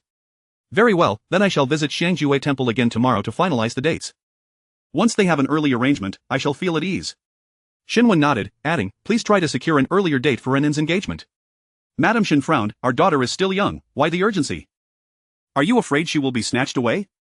Were it not for her daughter's insistence, she would never have agreed to arrange a betrothal at this juncture. Mother, it seems the court is watching our Shen family closely. It would be better for my sister to settle down sooner, so we can all have peace of mind, Shen Changha chimed in. Madame Shen sighed heavily, somewhat unwillingly. Very well, I understand. For the first time, she felt a twinge of resentment towards her husband and eldest son's distinguished positions and abilities. If not for this, the Shen family would not be treading so cautiously, living in constant anxiety. After pondering for a moment, Shen Wen remarked, An'an, upon returning from Xiangjue Temple, have that young gentleman stay at our residence for a few days, and let it be known that he has come to seek my mentorship. Before Shen An'an could respond, Madame Shen interjected with skepticism, he is of the literary world while you are of the martial. Who would believe such a tale? Shen Wen raised an eyebrow. Though I am a martial official, I have navigated the court for decades. Teaching a young lad who has only just begun his journey is hardly beyond my capabilities. Why should outsiders have anything to say about it? Moreover, while we have investigated his family background, we are not intimately acquainted with him. It is prudent to observe him up close before making a decision. Virtue can be feigned, and Shen Wen understood well how ambitious scholars from humble beginnings could be cunningly deceitful in their pursuits. Indeed, once we return from Xiangjue Temple, I shall send someone to inform him, Shen An'an agreed. The family of four continued to converse merrily about other matters until they retired after dinner. The winter mornings were particularly frigid, yet the dignitaries attending the morning court were undeterred by wind or rain. Master. Cheng Yan hastily approached Xiao Yuan, speaking in hushed tones, Madame Shen has taken Miss Shen to Xiangjue Temple again. Xiao Yuan raised his gaze toward Shen Wen in the distance, his expression cold and indifferent, merely responding with a soft He did not speak further. Cheng Yan glanced up at his master, confirming there were no additional instructions, and quietly took his place behind him. Even he could surmise Madame Shen's intentions for this visit to Xiangjue Temple, yet the master merely responded with a nonchalant hum, showing no inclination to act. As the palace gates opened, the officials filed in, and Xiao Yuan stepped forward, then furrowed his brow to look back, asking Cheng Yan at his side, where is Li Huaiyan? I have not seen him these past few days. Perhaps he has become enamored with a new courtesan from one of the flower houses? Such occurrences were not unheard of and happened quite frequently. Xiao Yuan frowned. Bring him to the prince's residence. Understood. Today's court meeting concluded swiftly. Prior cases had all been resolved, and the various departments simply reported their matters before departing in a streamlined process. At the palace gates, as Xiao Yuan prepared to leave, he was unexpectedly called from behind. He turned, his icy gaze darkening further. Second brother. The second prince, accompanied by an elderly official, bowed respectfully to Xiao Yuan. Xiao Zhe smiled brightly. Fourth brother, your sacrifices have been considerable, and I had hoped to partake in your joyous occasion, yet, it seems there has been no news. Fourth brother, you must not allow someone else to don the wedding attire meant for you, he jested lightly. Xiao Yuan's thin lips curled into a cold smirk. There is no need for second brother to concern himself with that. Instead, it would be better to focus on calming the disturbances within your own residence. Xiao Zhe's expression soured slightly. His royal consort bore only a daughter, and there had been no news of her pregnancy. In an effort to solidify his power, he had taken numerous daughters of officials into his household, and with so many women came inevitable strife, giving him a headache. Yet, the factions behind him were so intricately woven that he could not take action, leaving him to placate them instead. As time wore on, it became increasingly burdensome for him.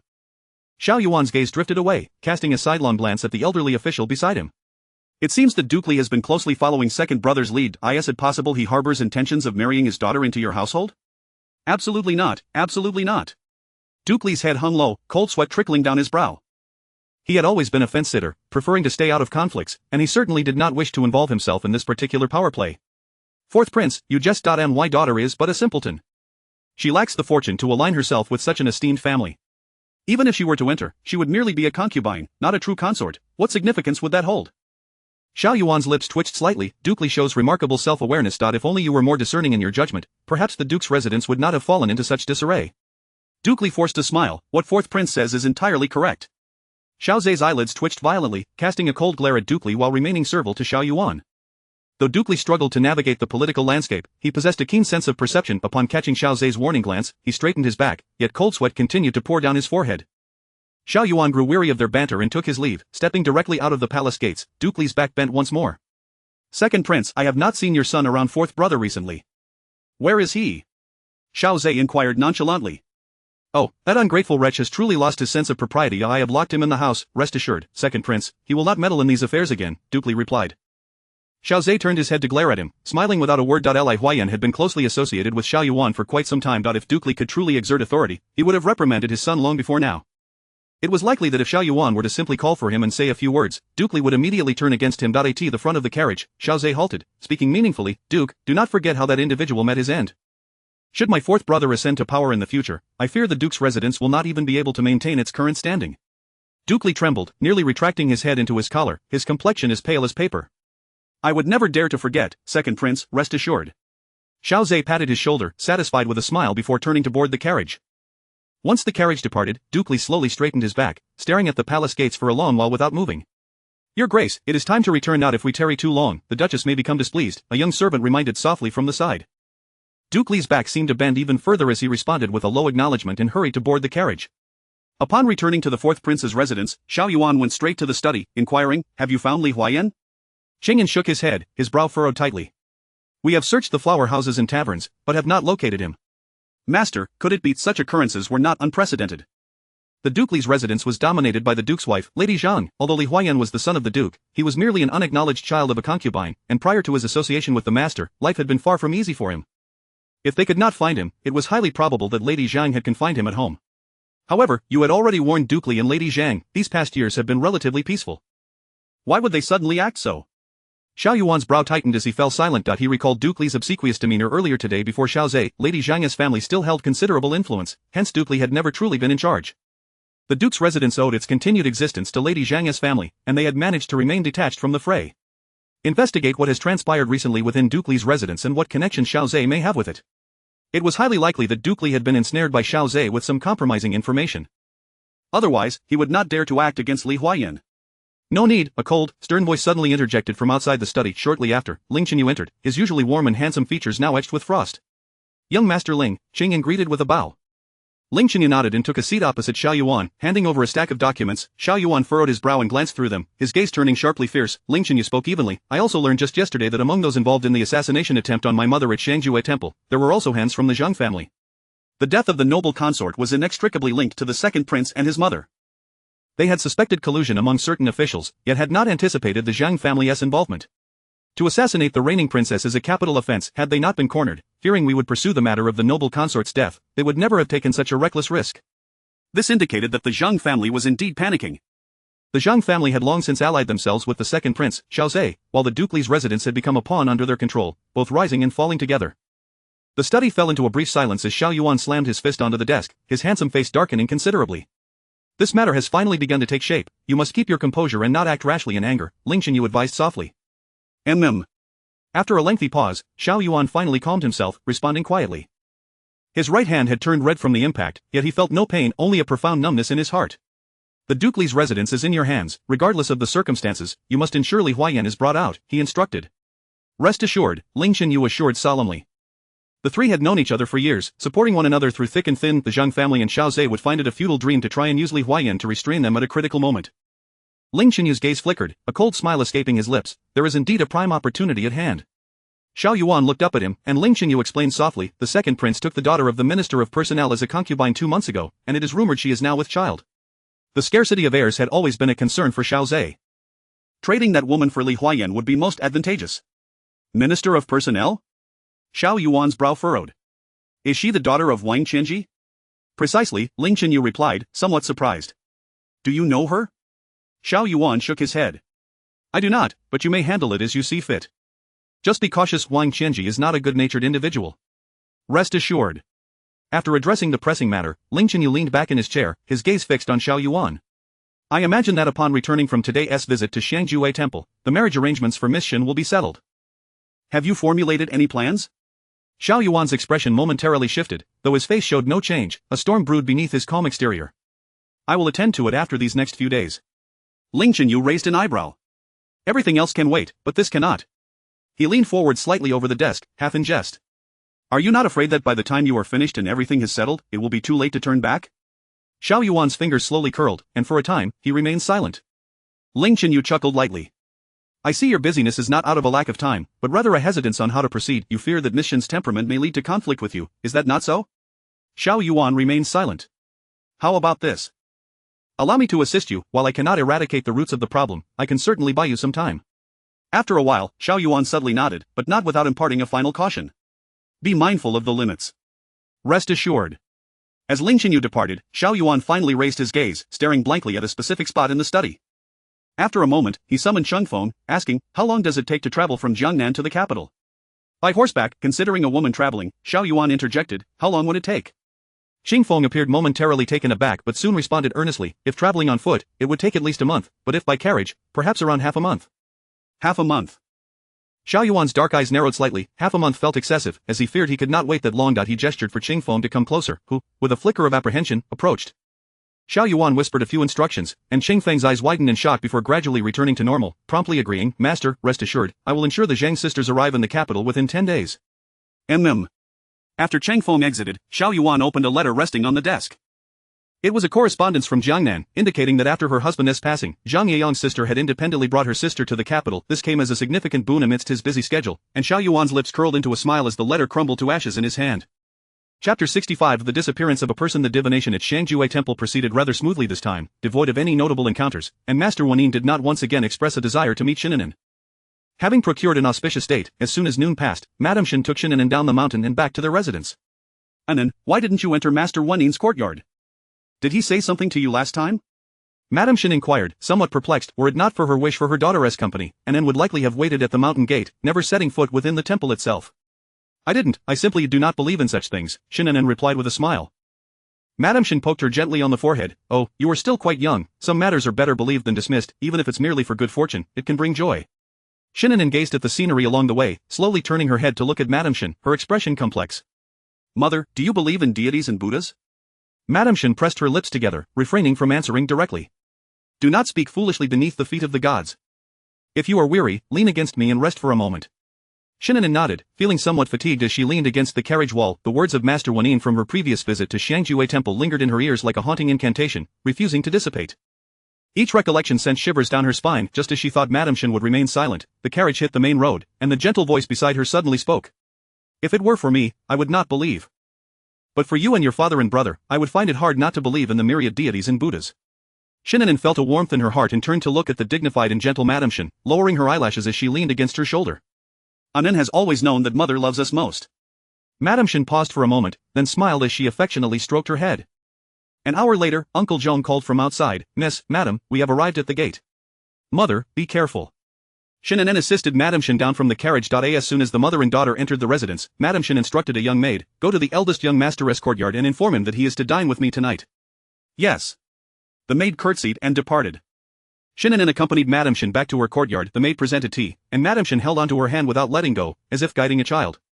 Last time at the banquet, when the Lin family young lady came to pay her respects, mother was quite pleased with her. "Miss Lin is indeed a wonderful person," Shen An'an replied with a smile. Madame Shen nodded. "Tonight, once I inform your elder brother, the wedding date can be established. Once you are married, I shall be able to set my heart at ease. That young lady is gentle and virtuous, yet possesses her own brilliance. Once the Shen family is entrusted to your brother, she will surely be a capable helpmeet." Shen An'an smiled in agreement. This was undeniably true. For a family such as the Shens, marrying a cultured young lady like Lin Yuro was the best choice. However, Madame Shen's tone shifted as she glanced at Shen An'an. "I have heard some things recently. An'an, do not conspire with your elder brother to keep secrets from me." Shen An'an raised her innocent almond eyes and smiled. "What matters are you referring to, mother? Pray tell, perhaps I am unaware." Madame Shen poked her forehead. "No more of that, I ask you, what is going on between your elder brother and the second young lady of the Duan family? How do you know about this?" Madame Shen scoffed. "People have been gossiping around the lake pavilion. Is there anything I am unaware of?" It was quite normal for young people to have romantic entanglements, yet the demeanor of that young lady did not sit well with her. Shen An'an chuckled softly. "Since mother is already aware, why question me further? After all, she approached my elder brother. I shall not spare your elder brother either." Madame Shen declared firmly that if her son dared to be fickle with such a fine young lady from the Lin family, she would certainly discipline him. Madame Shen cast a sidelong glance at her daughter. "Do not think I am oblivious. I am aware that you have meddled with the fruit wine of the Duan sisters."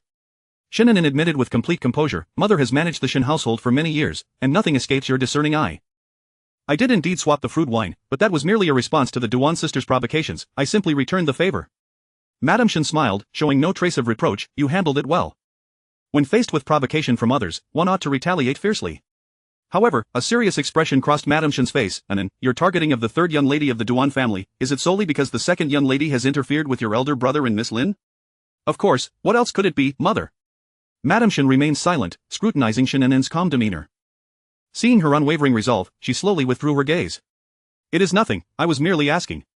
She simply felt that the Shen family might have some grievance with the Duan family, otherwise, why would they always be entangled together? However, her son still needed to be admonished. Youthful exuberance could lead to reckless actions, and she hoped he would not make any mistakes. After conversing for quite some time, Shen An'an finally inquired, "Mother, when will my engagement and wedding date be set?" Madame Shen lifted her teacup and took a sip before responding. "Your engagement is set for early next month, while your brother's is scheduled for the 23rd of the 12th month." Shen An'an nodded, calculating that there were less than 10 days remaining until early next month. It was impossible to marry before the new year, and it seemed Zhang Yayan would have to wait until after the holiday. The delay in his official appointment made her uncertain of his feelings.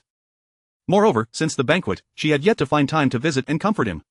"The timeline for your engagement is rather rushed. Had it not been for your father and brother's insistence, I would not have wished to promise you to anyone this year." Shen An'an chuckled, wrapping her arms around Madame Shen's. "No matter when it is, I am always your daughter, and I cannot escape from that." Madame Shen patted her hand, a hint of melancholy in her eyes. "Alas, you have both set your sights on him." "What can I do? Send someone to the inn to convey your father's sentiments to him. The date is pressing, and preparations should begin early." Shen An'an nodded, then frowned. "Mother, you are aware of his family circumstances. His parents passed away long ago, so we might as well skip the formal engagement and simply send a note." "That simply cannot be."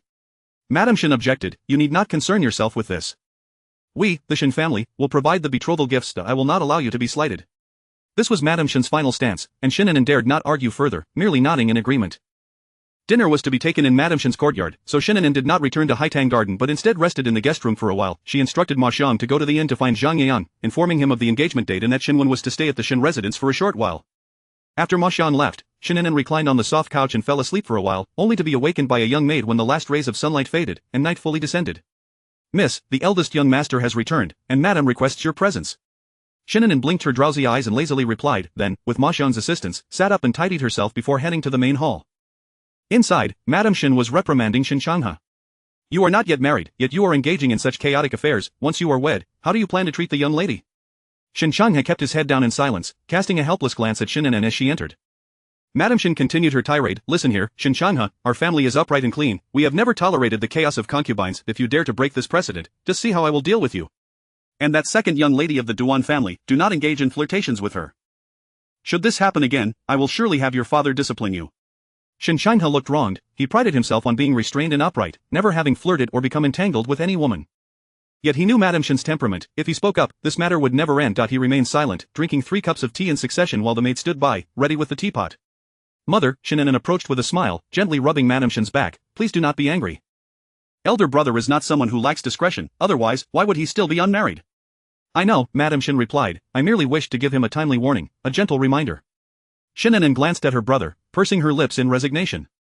It was true that their mother cared for them deeply, but she would not relent on matters of principle. After all, their father held the position of Grand Minister, and their household had always remained untainted. As long as their mother was around, her brother would never enjoy the bliss of a harmonious family. Fortunately, her brother seemed indifferent to such matters, not particularly concerned. At that moment, a young maid rushed in, interrupting Madame Shen's unfinished words. Miss, it's terrible. Ma Xiang exclaimed, breathless with urgency. I went to the inn to find young Master Zhang, but he was not there. Later, I heard someone say that young Master Zhang was abducted by a carriage and is currently missing. Shen An'an froze momentarily. Abducted by a carriage? He was a grown man, not a woman. What reason would there be to kidnap him? Suddenly, Shen An'an sprang to her feet, her face paling slightly, as Shen An'an quickly rose to reassure her. Do not panic, let us first find out what has happened. Madame Shen also urged her to sit, taking Shen An'an's hand to calm her. Where did this happen? I heard from a young waiter at the inn that it occurred on the way back to his residence. They had just finished work, walking one after the other, when they saw young Master Zhang being pulled into a carriage at the intersection. He reported it to the innkeeper, but the innkeeper was too timid to make a fuss. What kind of carriage? When did this happen? Shen An'an inquired coldly. Just half an hour ago. It was dark, and the waiter said he did not see it clearly. Ma Xiang, having run back, was still slightly breathless. Shen An'an's fingertips turned icy. I will go check. She stood to leave, but Shen An'an restrained her. Stay here with mother, I will go investigate. Elder brother, Shen An'an frowned at her. There is no need to worry. The capital has been relatively peaceful lately, and a carriage abduction is unlikely to involve a ruthless criminal. I will find out the truth. Indeed. Madame Shen also stood to comfort. Your elder brother is the commander of the Imperial Guard. He is more than capable of handling such matters. You should remain at home and wait. Shen An'an knew that they would not allow her to venture out alone in the dead of night, so she could only acquiesce. She cautioned Shen An'an, elder brother, if this was orchestrated by someone in the capital, there are only 2 possibilities. Either he had offended someone, or it was connected to their impending marriage. Although the Shen family had not made it explicit, any discerning individual could likely deduce the truth. Shen An'an's eyes flickered, and he nodded slightly. Do not worry, I am aware of what to do. Shen An'an felt a gnawing anxiety as she accompanied Shen An'an to the gate. Madame Shen forbade her from following. Watching Shen An'an's departing figure, Shen An'an sensed an unseen hand thwarting her plans, attempting to drag everything back to the trajectory of her previous life. She even contemplated whether someone, like her, had received a second chance. An'an, do not fret, the Imperial Guard is personally investigating. We will surely hear news tonight. Shen An'an nodded, but her heart was filled with trepidation over the recurring thorns in her path. It felt as though her heart was clutched tightly, making it difficult to breathe. Mother, it is getting late. I should return to Haitang Garden and wait. Though Madame Shen was reluctant, Shen An'an insisted on leaving. She could only instruct Ma Xiang to keep a close watch on her daughter deep into the night. As Shen An'an returned to Haitang Garden, her chaotic thoughts finally began to settle.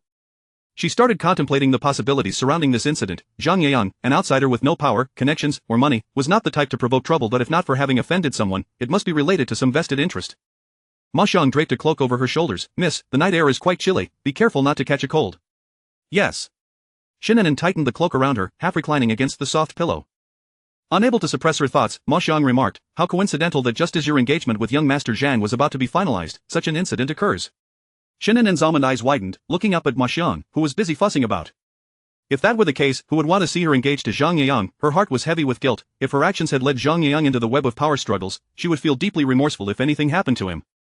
Shen An'an did not consider herself a good person, yet she possessed a modicum of conscience. Regardless of the circumstances, she had to find a way to locate him. Chapter 66 Exploring the Truth. Shen An'an arrived at the tavern and sought out the young waiter mentioned by Mo Xiang, requesting the lad to lead him to the site of the incident for further investigation.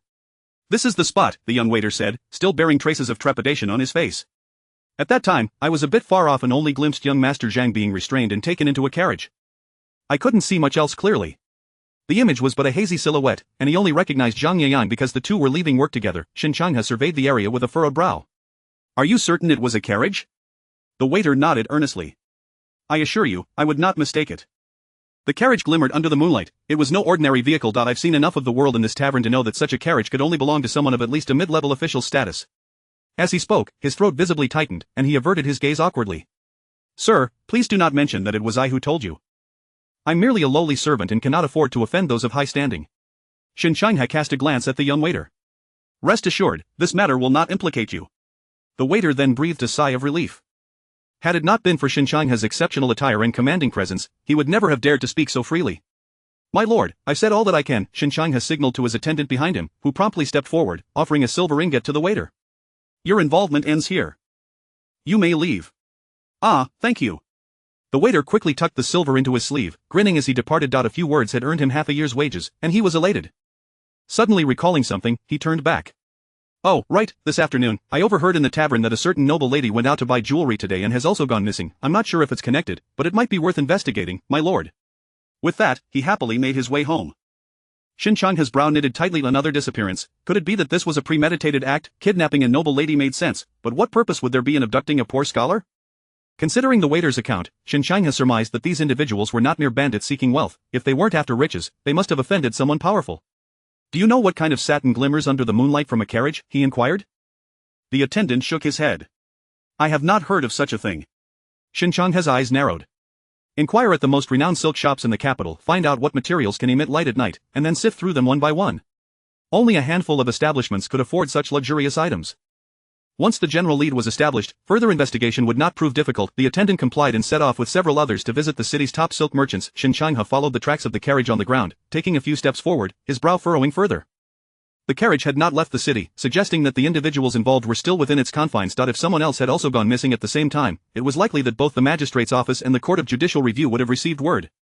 Recalling the noble lady mentioned by the waiter, Shen An'an promptly turned and mounted his horse, heading towards the nearest government office. The distance was not great, and he arrived in approximately 15 minutes. Upon seeing the horse of the commander of the Imperial Guards at the entrance, the soldier's expression shifted. One of them dashed inside, while another approached quickly. Lord Shen, what brings you here today? Shen An'an tossed the reins to the soldier and strode up the steps, inquiring, where is Lord Lu? The soldier secured the horse and hurried to follow, ingratiatingly saying, my lord is currently receiving distinguished guests. If there is something you wish to discuss, I can relay a message.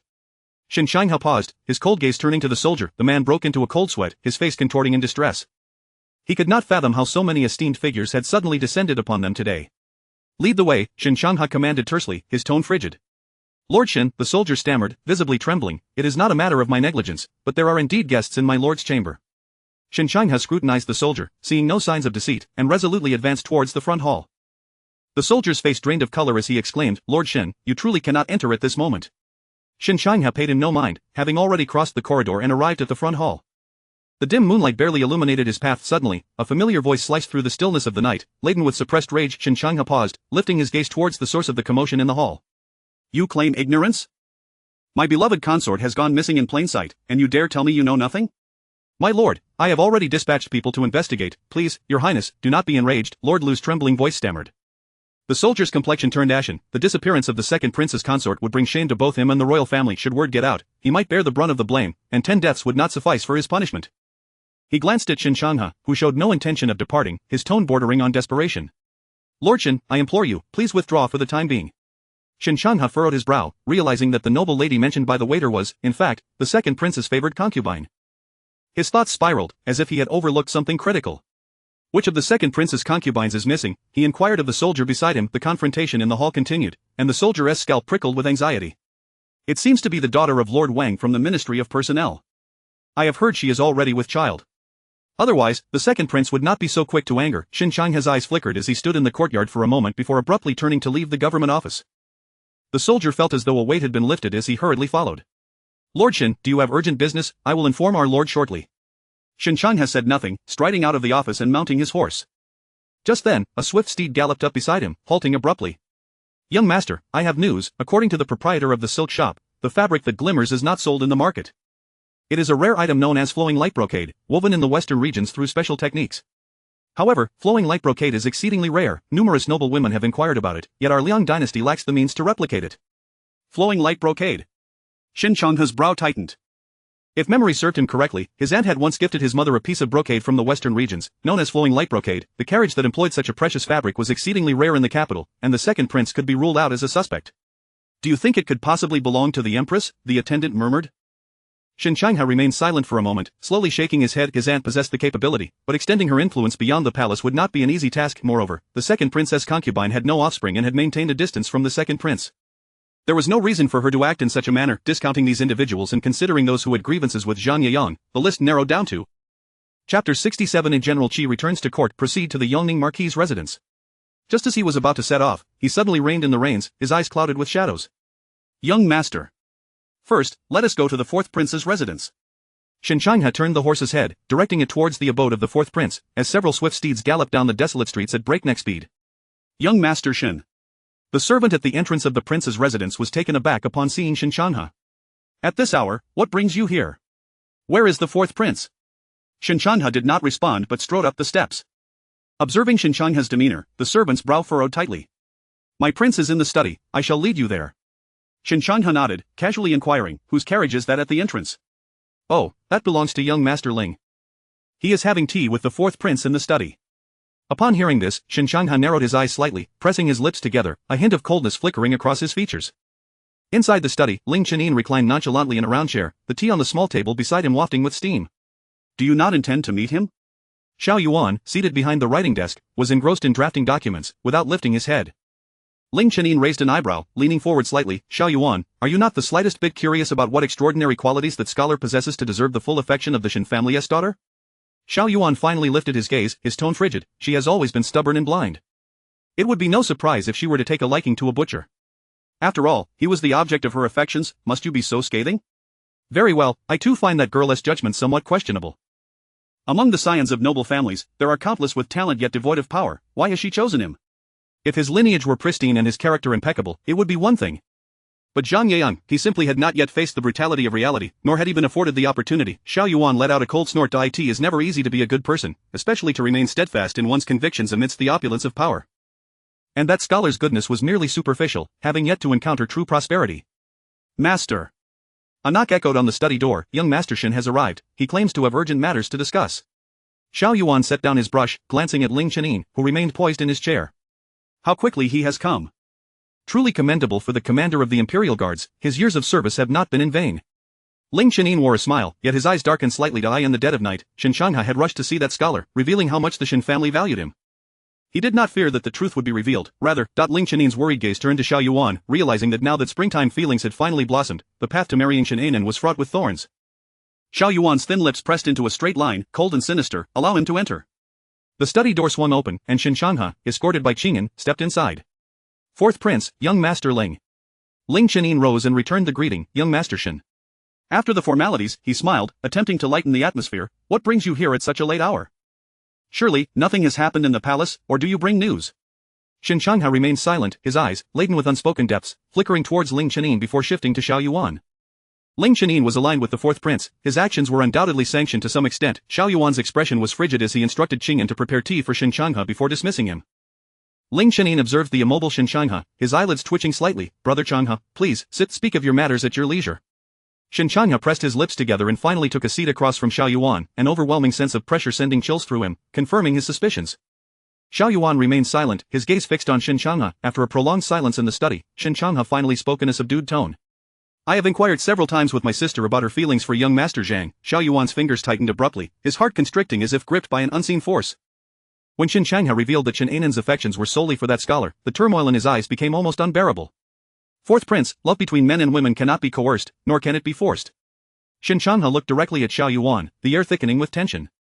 Ling Qian'an felt a knot forming in his stomach, watching as Xiao Yuan's eyes reddened slightly, teetering on the edge of fury, and hurriedly interjected. Brother An'an, your sister is still young. It is natural for her to be influenced by the romantic tale she reads, enamored by some scholar's story. With a bit of guidance at home, there should be a way to navigate this. What young girl has not been impulsive in her youth? We cannot simply indulge her whims. Shen An'an frowned slightly. He had once believed his sister's infatuation to be a fleeting fancy, a mere whim of youth, yet he had already tried to dissuade her multiple times to no avail. Young Master Ling, whether it is genuine affection or a momentary impulse, only An'an truly knows. You and I are merely speculating. You must have had some interaction with her, you should know her temperament. He certainly understood that the girl was quite headstrong. Once she had made up her mind, Xiao Yuan, like a stubborn mule, would find it difficult to sway her back. His gaze shifted to Xiao Yuan. The decision to release or restrain her now rested solely on his words. Xiao Yuan's thin lips curled into a cold smile. You have come here in the dead of night merely to inform me how deeply she loves that scholar? One arm propped on the writing desk, his eyes radiated a dangerous aura, as if ready to strike should Shen An'an confirm his suspicions.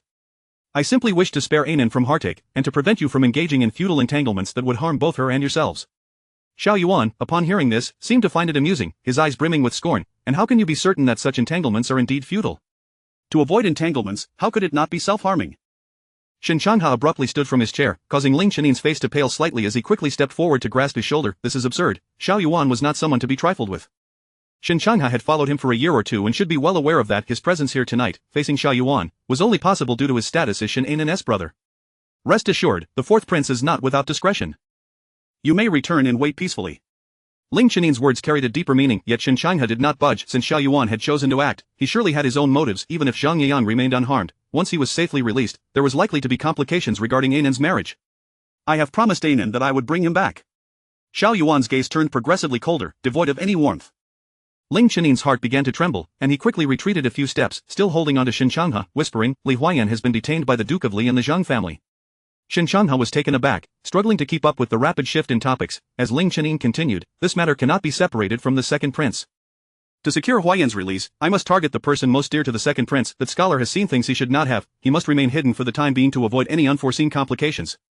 Shen An'an turned to Ling Qiannin, suspicion evident in his eyes. Ling Qiannin patted his chest, but rest assured, he is in my care. Nothing will go amiss. Once Huaiyan is rescued, I will personally deliver him to you. Brother An'an, you and Huaiyan share a bond. Surely you can weigh the significance of his life against that scholar's temporary freedom. Shen An'an furrowed his brow and glanced up at the composed Xiao Yuan, his lips pressed into a straight line. Though Ling Qiannin was devoted to the fourth prince, he never spoke carelessly. Given the incident with the second prince at the official residence, Shen An'an had no doubt about his words. How is brother Huaiyan faring now? Unknown. At the mention of this, Ling Qiannin's tone turned somber. I have dispatched many to inquire, but there has been no news. His stepmother is ruthless and cunning. This must be resolved swiftly. Shen An'an nodded, hesitating for a moment before urging, you must ensure his safety. I cannot explain to my sister if anything goes awry.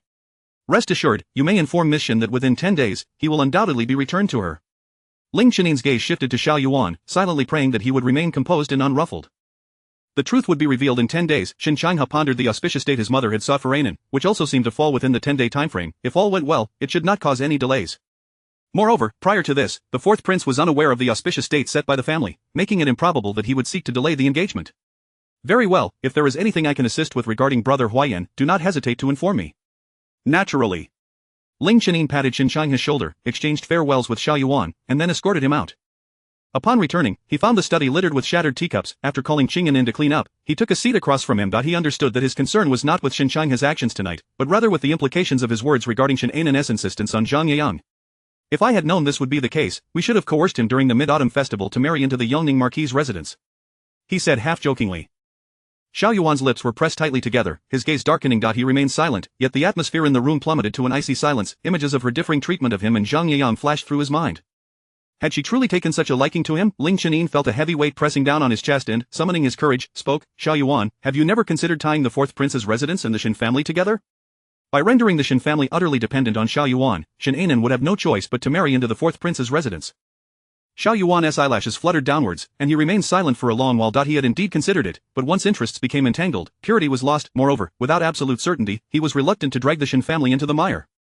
Furthermore, given that woman's proud nature, how could she accept being treated as a mere tool, a pawn to solidify ties between their two families? He did not speak, yet as a friend who had grown up alongside him, Ling Qiannin could easily discern his thoughts, a weight settling heavily in his heart, and he sighed deeply. In matters of the heart, the one most deeply ensnared was destined to be at a disadvantage. That girl had now become Xiao Yuan's Achilles' heel. With another sigh, he rose from his seat. The second prince will likely make his move soon. I shall take my leave. Do not let yourself become too entrenched in your thoughts. If all else fails, simply take action. Xiao Yuan replied coolly, his dark eyes obscured by long lashes, rendering his expression unreadable. When Shen An'an returned to the Shen residence, the candlelight in the Haitang garden still flickered. After hesitating for a moment, he turned and headed to the garden. Shen An'an lay on a soft couch, her mind gradually becoming muddled and heavy with sleep. Just then, Mo Xiang entered quietly, Mississippi. Shen An'an opened her eyes. What is it? Young master has returned, he is in the courtyard. Upon hearing this, Shen An'an immediately sat up. Bring me my cloak. Mo Xiang quickly retrieved the cloak and helped her put it on as they stepped outside.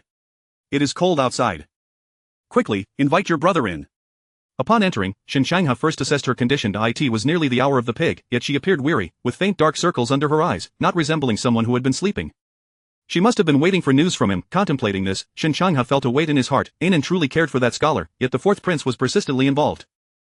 How could this situation possibly resolve itself? Shen An'an instructed Mo Xiang to pour a cup of tea for Shen An'an to warm him, then asked, Brother, do you have any news? Shen An'an hesitated momentarily, fearing she would worry unnecessarily, and ultimately decided not to disclose the intricate details, sharing only select information. He is safe. The situation in court is complex. He was detained temporarily for witnessing something he should not have, but he will be released in a few days.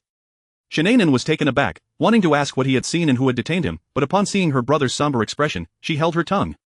If it was something he should not have seen, it signified involvement in confidential matters of the court, knowledge she ought not possess. Is he well? Shen An'an nodded slightly. Rest assured, he should be released in about 10 days. That is good. Shen An'an's anxious heart finally found some solace. As long as he was safe, that was all that mattered. Beyond that, she did not press further, and naturally, Shen An'an would not divulge any additional information. After advising her to rest well, he took his leave. Miss, how could young Master Zhang have seen anything he should not have in that small alley? It is quite distant from the dignitaries. I do not know. Shen An'an shook her head, then cautioned her, this matter must not be spoken of, since brother has assured me he is fine, he must indeed be fine. Understood. As the hour approached the pig, Mo Xiang finally assisted Shen An'an into a restful sleep. The next morning, when Shen An'an paid his respects, he relayed the same message to Madame Shen. Madame Shen wished to inquire further, but Shen An'an was pressed for time to attend court, and she could only allow him to leave for now. As long as it does not involve matters beyond our grasp, the Shen residence can safeguard its people. Madame Shen sighed, relieved to learn that everyone was safe, and began preparing for the grand event of marrying off her son. At the palace gates, the prolonged, melodious chimes echoed, as officials of both civil and military ranks filed into the Fengtian Hall following the customary procedures. After each department had reported, the chief eunuch boomed, if there are no memorials to present, the court may disperse. Among the military officials, someone suddenly stepped forward, Your Majesty, the borders are peaceful and devoid of conflict. General Qi has served diligently for many years, should he not be recalled? As soon as he spoke, a profound silence enveloped the hall. The General Qi Jinping, the late Shushi Empress's younger brother, and the fourth prince's maternal uncle. His return to the capital held significant implications that were all too clear. The second prince, Xiao Zhe, narrowed his eyes, subtly signaling a middle-aged man behind him. That man immediately stepped forward, Your Majesty, I believe this is unwise. Chapter 68. Dispute in the imperial study to guard the frontier is to protect the citizens and soldiers of our border town. The small states of the western regions and neighboring vassal nations have only just ceased hostilities. If General Qi returns to court with ill intentions and launches a surprise attack on our borders, will we not be left at the mercy of others, like fish on a chopping board, with no great general to defend us? Utter nonsense, another voice interjected, the two nations are at peace, having signed a treaty. Do not presume that everyone shares your sordid thoughts, Minister Chen. I second that. Three more officials stood in unison, Your Majesty, General Qi has been away from the capital for several years to quell the conflict. It is time to summon him back. Minister Chen, incensed and his beard trembling with rage, retorted, It is clear to me that your intentions are not as innocent as you claim. With the emperor's health robust, why do you insist on bringing a military general back to the capital? What are your true motives? Your Majesty, it is an unwritten rule that a general stationed at the frontier should not return to the capital during times of peace. You must not acquiesce to this.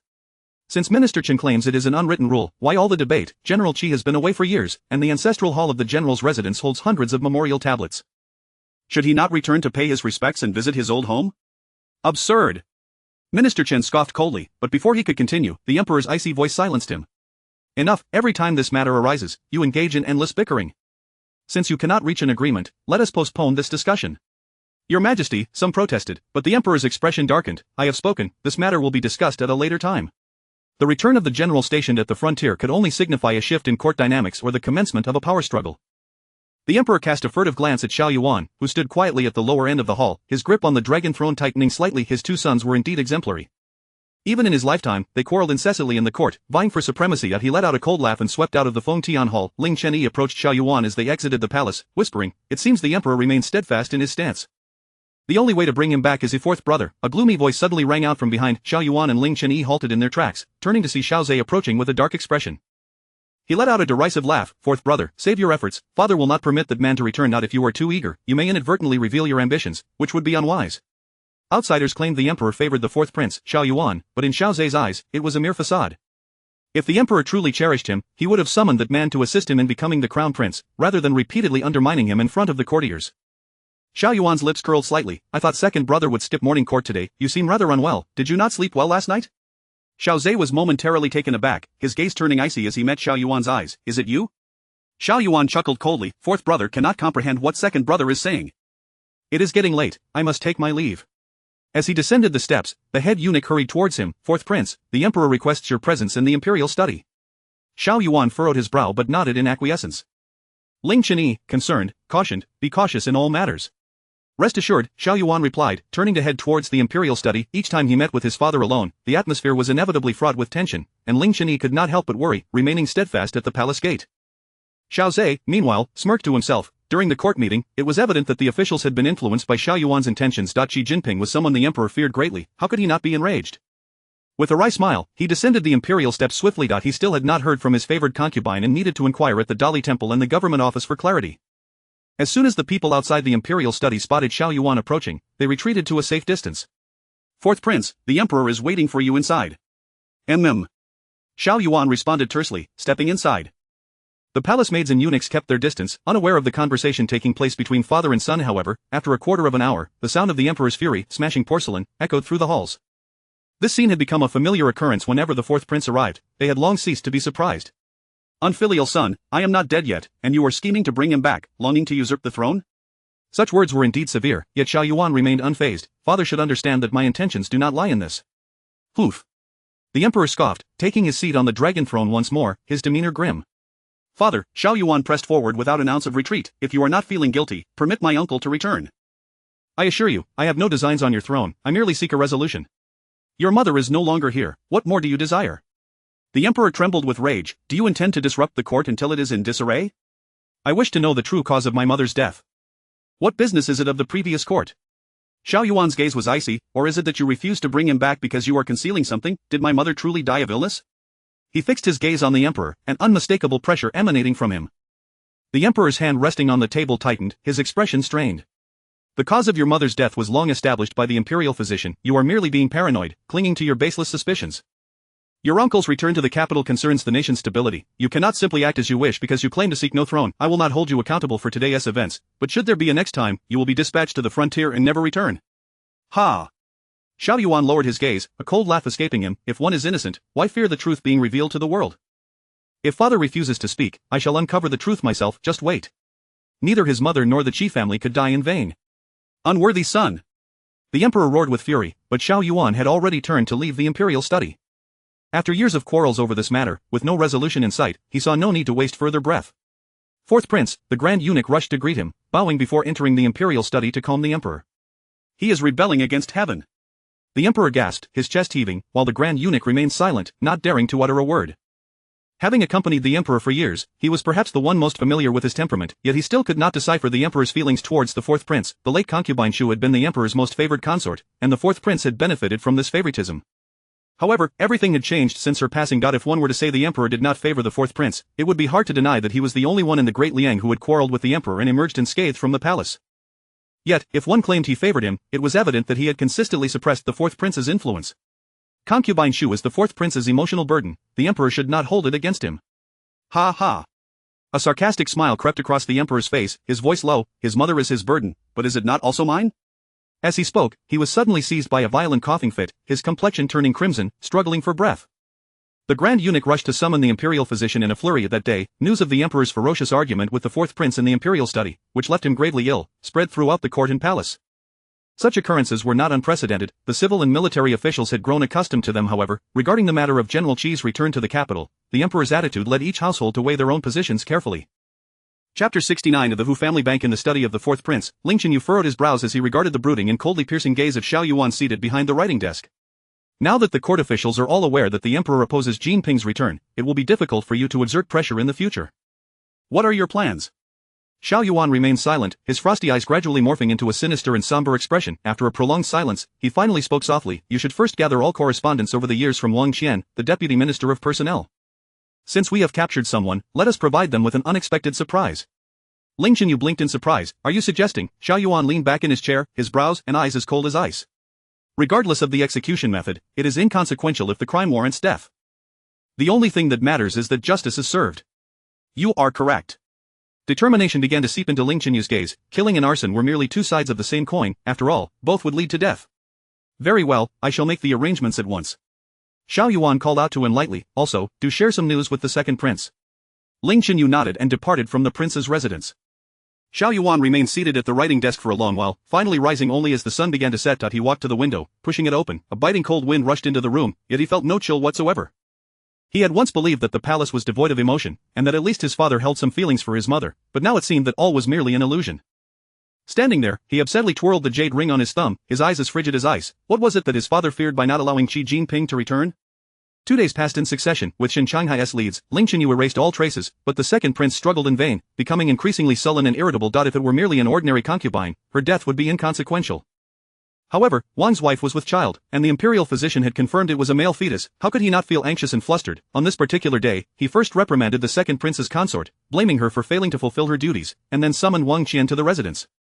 The second prince's consort felt a burning sensation on her face, the imprint of the slap still glaringly apparent. As she walked along the corridor, she fortuitously encountered the hurried Wang Qian.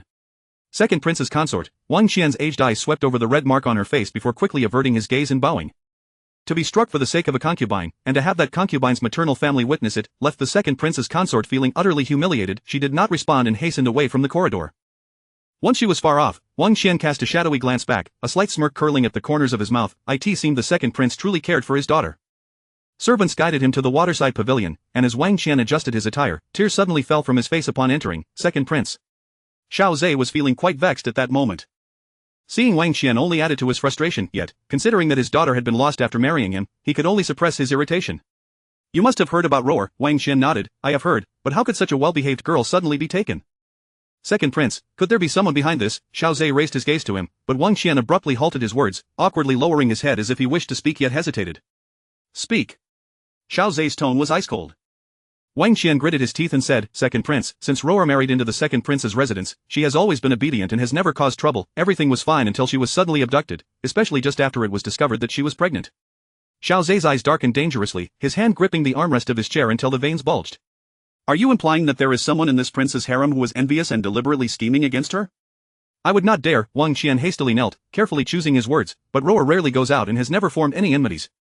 Second prince, do you not find this entire affair suspiciously coincidental? Though he claimed not to dare, it was clear what he meant. Xiao Zhe understood well. While there were many women in his harem, only the second princess consort, whose maternal family was still prosperous, had the capability to orchestrate such a scheme. He drummed his fingers idly on the polished table, narrowing his eyes at the kneeling Wang Qian. At this moment, he was not contemplating the plausibility of the matter but weighing the significance of the second prince's consort against that of a pregnant concubine. It was not merely about the two individuals, it was also about the intricate web of connections behind them that could provide him with support. Enough, he finally waved his hand after a long silence. I have already instructed people to investigate this matter.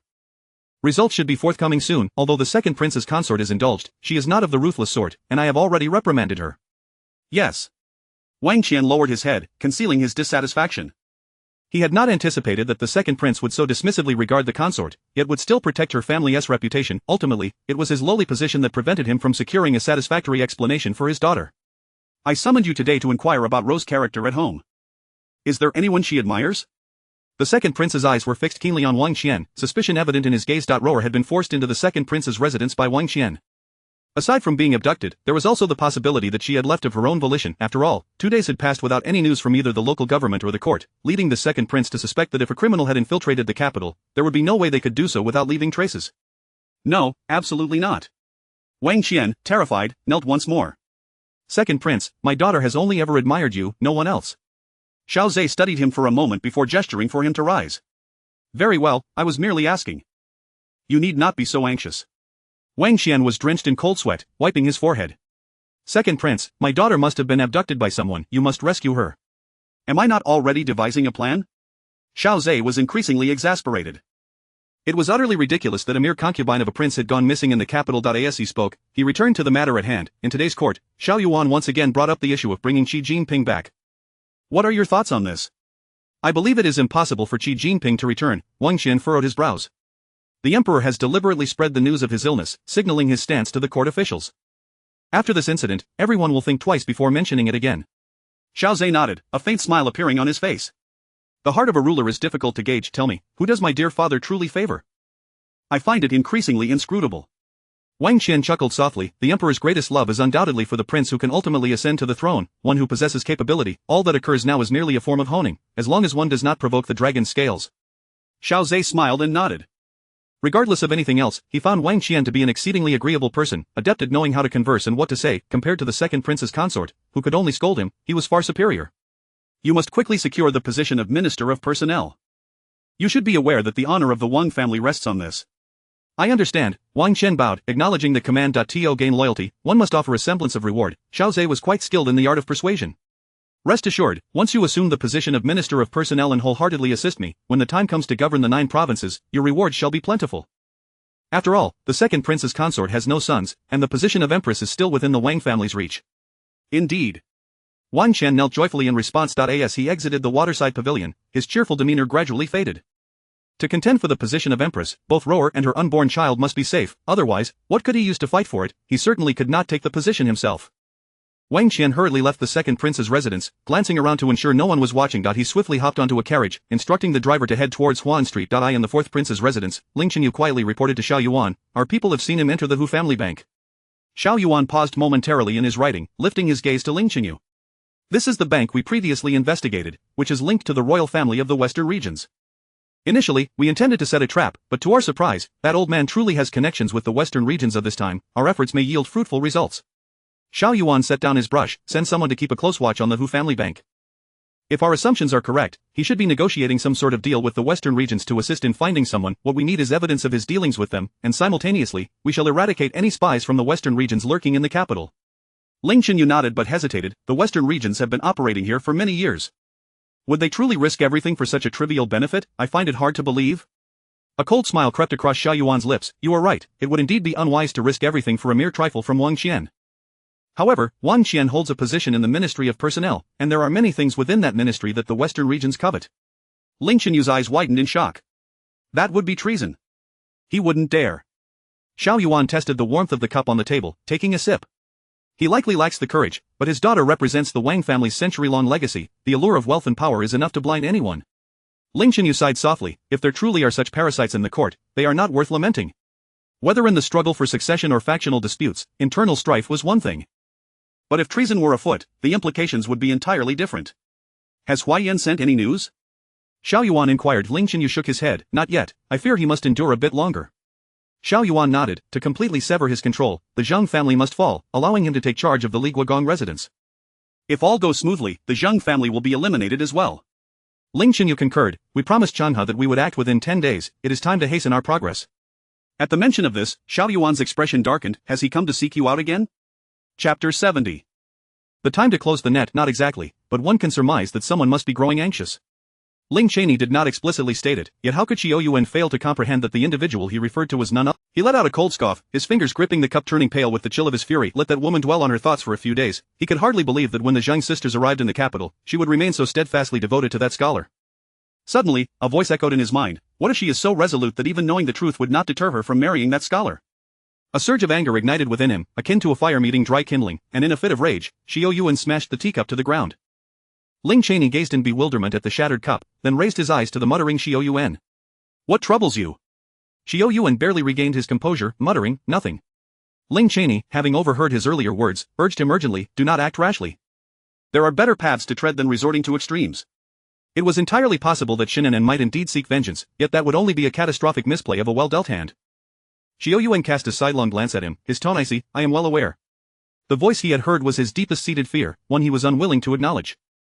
That woman, though obstinate, was not foolish. She would not cling to her folly indefinitely. At this very moment, Shen An'an, resolutely unyielding, was lost in thought by the window. 3 days had already passed since his brother's 10-day deadline had begun, and the city remained eerily tranquil, as if nothing untoward had transpired. "Miss, the eldest young master is investigating this matter daily. There is no need for you to fret," Mo Xiang said, draping a cloak over her shoulders to shield her from the cold. With just a month and a half until the year's end, the weather had turned frigid, especially at night, with every water source frozen solid. Shen An'an pulled the cloak closer, her rosy face barely visible above the fluffy collar, slightly reddened by the biting wind. Her worries extended far beyond this single issue, a multitude of smaller concerns layered upon one another, creating an overwhelming sense of chaos that robbed her of sleep and peace of mind. "Has my brother been very busy these days?" she inquired. Mo Xiang pondered before replying. "It seems so, he is out early and returns late, rarely seen." Shen An'an nodded in response. Suddenly, a sense of unease washed over her. If there were leads, results should have emerged swiftly. If not, how could her brother so confidently assert that within 10 days, Zhang Yiyan would be unharmed, unless what he had witnessed, things that should not have been seen, would yield results within this 10-day span? Yet now, the calmness belied any sign of impending turmoil. Shen An'an furrowed her brows, her anxiety intensifying. "Miss, it is getting late, perhaps you should retire for the night," Mo Xiang gently reminded her. With a long sigh, Shen An'an finally stepped away from the window. Days passed, and soon less than 3 remained until the 10-day deadline. After a moment of hesitation, Shen An'an made her way to Shinchanghe's courtyard as the lanterns were lit. "Miss, what brings you here at this hour?" the young servant asked, surprised. Shen An'an glanced at him blocking the courtyard door, raising an eyebrow. Is there a guest in my brother's courtyard? The young servant nodded, glancing around before lowering his voice. Someone from the second prince's consort's maternal family has come to seek the eldest young master regarding a matter. Shen An'an was taken aback. The Shen family rarely engaged with factions in the court. Why would the maternal family of the second prince's consort seek her brother? Turning her gaze toward the courtyard, she saw the door to Shen Changha's study swing open, revealing a middle-aged man whose expression, illuminated by the lantern light, appeared decidedly grim. As he exited, Shen An'an politely bowed, but he merely cast a glance her way before striding off, his demeanor shrouded in an inexplicable gloom. Shen An'an raised an eyebrow. Clearly, the conversation had not gone well. She stepped into the courtyard and directly entered the study. Shen Changha looked up in surprise upon her arrival, then instructed the servant to prepare tea. Shen An'an took a seat across from him, casually inquiring, "That gentleman who just left seems to be the elder brother of the second prince's consort, is he not?" Shen Changha paused, then answered with a soft acknowledgement. His expression seemed rather displeased when he departed. Indeed. Another quiet affirmation, but it was evident that Shen Changha did not wish to delve deeper into that topic, prompting Shen An'an to refrain from further questions. The 10-day deadline is fast approaching. Have there been any updates from that side? Upon hearing this, Shen Changha's brow furrowed, for he had been too occupied these past few days to inquire further. In truth, he was reluctant to broach such an ominous subject. Xiao Yuan's temperament was inherently cold, and to mention Zhang Yayan was akin to forcing him to traverse a frozen wasteland in the nude. It was impossible to claim he felt no fear. Yet, as a protective elder brother, Shen Changha took a sip of tea and replied, "I shall inquire tomorrow and see what news arises." "Brother," Shen An'an's lips pressed together lightly, "may I know who it was that took him?" Shen Changha lowered his gaze, falling into a prolonged silence. Understanding his meaning, Shen An'an stood, "I shall await good news from you, brother." Indeed. Shen Changha rose to personally escort her from the courtyard. The moonlight shone brightly as he gazed at his sister's porcelain white and radiant visage, his eyes betraying a mixture of worry and tenderness. This girl had indeed grown, she was spirited and astute, and he was astonished at how beautifully she had blossomed. No wonder that man. "Do not worry, with your brother here, he will come to no harm. Return home and rest well, I shall bring you news." He spoke softly in comfort. Shen An'an smiled gently. "I will, brother, do not forget about Miss Lin during your leisure. I have heard that the gatekeeper received some items these past few days, purportedly sent by Miss Lin." "Very well." A faint smile graced Shen Changha's lips. Those trivial gifts to pass the time had always received a response from him, albeit childish and uninteresting. Standing at the courtyard gate, he watched as Shen An'an's figure faded from view, his gentle demeanor gradually dissipating as he turned to instruct the servant, "Prepare the horses. I am leaving the residence." The young servant hesitated, glancing at the now pitch-dark sky, but did not dare to voice his concerns and promptly set about his task. Half an hour later, two swift steeds departed from the Shen residence, heading toward Huan Street. At the fourth prince's residence, the young servant noticed Shen Changha's late-night visit and hurriedly welcomed him inside. The entrance to the study, Qing and Qing caught sight of Shen Changha approaching, flanked by the steward, and their expressions shifted simultaneously. It was clear that Shen Gongxi's late-night visit was no casual matter. Qing felt a twinge of dread. "What should we do?" Qing shook his head. "Why not you stay here, and I will fetch Ling Shizi."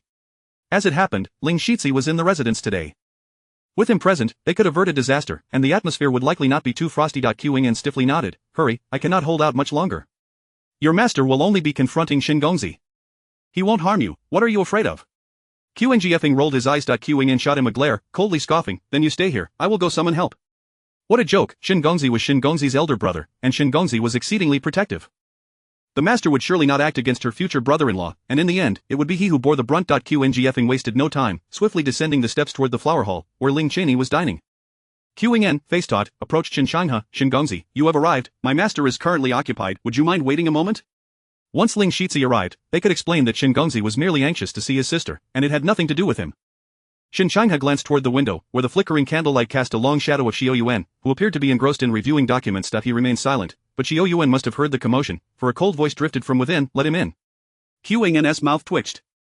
Why seek out torment? Yet, with the master's command, he bowed to Shen Changha and whispered, "My master is in a foul mood today, I hope Shen Gongxi can be lenient." Shen Changha regarded Qing, saying nothing as he stepped into the study. The room was illuminated as brightly as day by the candlelight, and Xiao Yuan sat behind the writing desk, a considerable stack of documents awaiting his attention. As he looked at Shen Changha, though he did not speak, his resolute and austere countenance radiated an unmistakable chill. The 10-day deadline has yet to arrive, yet she cannot contain her impatience. What to do? His desire to eliminate that scholar grew more intense, increasingly difficult to suppress. Meeting his icy, menacing gaze, Shen Changha hesitated, unsure of how to begin. He had never loved anyone with such fervor, and thus could not comprehend the pathological rage that simmered within Xiao Yuan. Tonight, the elder brother of the second prince's consort came to inquire about the concubine's whereabouts. Upon hearing this, Xiao Yuan's expression noticeably softened as he instructed Qing to prepare tea. Not only Qing, but even Shen Changha felt a sense of relief wash over them. "I dismissed him on the grounds of lacking any leads, yet it was clear he did not believe me. He appears quite fixated on this matter. Xiao Yuan frowned, discussing the matter at hand. His demeanor became considerably more composed. The maternal family of the second princess consort seeks someone, but perhaps not merely to find someone, rather, they may be searching for a corpse. Regardless of whether the person was alive or dead, once in their grasp, death was inevitable. However, this also implied that the concubine posed a significant threat to the status of the second princess consort. No wonder Wang Qian was so audacious. It seemed that Xiao Zi had promised him something. Xiao Yuan extended a document from the desk toward Shen An'an. Take a look at this. Shen An'an accepted it and glanced over, his pupils constricting slightly. What is this? Ling Cheney is personally monitoring Wang Qian's movements. This contains the results of recent days. Shen An'an's grip on the document tightened, his expression tense. After a prolonged moment, he finally closed the document and placed it back on the desk. I never anticipated that such officials would exist in our Liang state. Xiao Yuan let out a derisive laugh, his cold gaze fixated on the document. It is indeed time to close the net. Chapter 71. Undercurrents in motion at that moment, hurried footsteps echoed in the courtyard as Ling Channy pushed open the door, instantly donning his signature smile. Brother Chanha, you've arrived, have you dined yet? Would you care to join me? Shen Chanha rose and exchanged a formal greeting with him before replying, I have already dined at home, thank you, young Master Ling. Oh.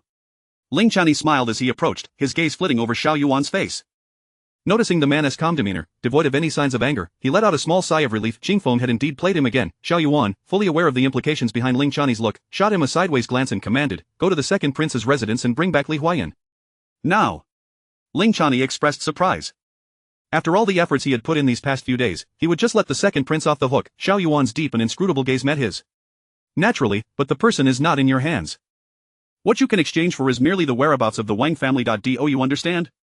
Ling Channy raised an eyebrow, and after a moment of contemplation, he immediately grasped Xiao Yuan's intention, a somewhat enigmatic smile playing on his gentle face. Very well, I shall go at once. As he turned, he noticed Shen An'an still standing there, a look of conflict on his face. Without needing to guess, Ling Channy knew he was about to inquire further. He draped an arm around his neck, leading him out of the study. Brother Chanha, tomorrow's morning court will surely be lively. You ought to return and rest early. Shen An'an glanced back at the flickering candlelight in the study, his brow tightly furrowed. How could he return like this? If An'an were to ask, how would he explain? Ling Channy spoke reassuringly, tonight has already begun, there will certainly be a result by tomorrow's court. Once Huayan is out, you can return. Shen An'an nodded. He understood that tonight was crucial, Zhang Yang would undeniably not be released. Together, Shen An'an and Ling Channy departed from the fourth prince's residence. The following morning, Shen An'an, as was her custom, arrived to pay her respects to Madame Shen. She came a bit early today, as Shen An'an and Shen Wen had not yet left the residence. Madame Shen instructed the servants to prepare breakfast, and the family of four sat down together in a harmonious atmosphere. Madame Shen glanced at Shen An'an, aware that her daughter had been distracted these past few days and not sleeping in, implying that something weighed on her mind. She took the initiative to inquire, Husband, is there any news regarding Zhang Yeyang's situation? Shen Wen looked up at Shen An'an, isn't this matter being handled by here? He had been quite busy of late and had not found the time to inquire. Madame Shen expressed some mild reproach, after all, this concerns our daughter's lifelong happiness, how can you be so unconcerned? Shen Wen remained silent, looking at Shen An'an with a questioning gaze. Shen An'an set down his chopsticks and explained, there should be results by today, mother, do not worry. Is that so? Shen An'an nodded. Madame Shen finally felt her anxieties ease, gently patting Shen An'an's hand, hurry and eat. With no immediate concerns, An'an could calm her mind. Madame Shen sighed inwardly, feeling quite unsettled. It was evident that her daughter had genuinely taken to the scholar, and there was no longer any room for changes regarding this marriage. After the meal, the maidservants came to clear the table. Madame Shen attended to Shen Wen, adjusting his court attire. As Shen An'an stood to leave, Shen Wen's voice suddenly broke the silence. Here, did you go out last night? Shen An'an paused for a moment before slowly nodding. Shen Wen smoothed his sleeve, stepping down the stairs to look at Shen An'an with sharp eyes. You have been leaving the residence frequently at night, what have you been up to? There was an incident with the Imperial Guards. I went to look into it, Shen An'an replied, cupping his hands respectfully. Is that so? Shen Wen appeared skeptical, his keen gaze fixed on his eldest son. Shen An'an lowered his head, responding in a low voice. He rarely lied, and it was impossible not to feel guilty when doing so. However, the Shen family's teachings dictated that the offspring must not engage too closely with the princes, especially when involved in the power struggles within the court. If his father were to discover this, the very fabric of the Shen household would surely unravel. Shen Wen scrutinized him for a while before softening his tone. Here, you should understand that our Shen family wields significant power and is currently under scrutiny. You must also realize that my ability to remain unscathed amidst this turmoil relies on maintaining distance from it. Our family has reached a height where we no longer require any additional power. Regardless of which monarch ascends the throne, Shen Wen occupies a pinnacle position. He is not concerned about losing power, viewing it as a mere blessing. I understand, father, do not worry, Shen An'an assured, lowering his head. Shen Wen patted his shoulder, about to say something when a young servant hurriedly entered. Master. Shen Wen frowned, come in. The servant quickly lifted the curtain and entered, his head bowed low, eyes fixed on the ground as he reported, "We have just received news that last night, the second prince dispatched a troop of elite soldiers to surround the Hu family's bank on Huan Street, and now all the proprietors of the bank have been imprisoned." Shen Wen was taken aback, exchanging a glance with Shen An'an. For no reason, why would he go after a bank? As the Grand Commander, he had been closely monitoring court developments, yet he could not immediately comprehend Xiao Zhe's motives behind this incident. Shen Wen was unaware of the intricacies at play, but Shen An'an understood all too well, sighing at how well the fourth prince had handled this situation. "Do you know why?" "It is said that the Hu family's bank had kidnapped a concubine of the second prince who was with child." The servant hesitated at this point. Shen Wen's expression darkened as he stepped forward. "Speak." The servant lowered his voice. "Our informants have reported that the owner of the Hu family's bank does not appear to be a citizen of Diliang and has close ties with the fourth prince." Shen Wen's eyes narrowed, instantly grasping the situation. He waved the servant away and added a cautionary note, "Keep this under wraps, do not mention it to anyone." "Yes, I understand," the servant replied and withdrew. Madame Shen approached her husband, observing his grave expression, and could not help but inquire with concern, "What is it? Has something significant occurred?" Shen Wen shook his head, letting out a soft sigh. The heavens over Diliang are about to change. The struggle between the two princes had now escalated to a point of open confrontation, no longer concealed in the shadows. Just moments ago, the servant's words had reached Shen An'an, who stood a distance away with Shen An'an, and she felt a slight tremor in her heart, instinctively glancing at her elder brother. If matters concerning the succession struggle were indeed what her brother should not know, then Zhang Yayan would certainly be safer in prison than out. Shen Wen offered a few comforting words to Madame Shen before father and son set off together for court. "Elder brother, father," Shen An'an hurried into the courtyard, her lips pressed together, "be cautious and ensure your own safety." Both Shen Wen and Shen An'an nodded in unison.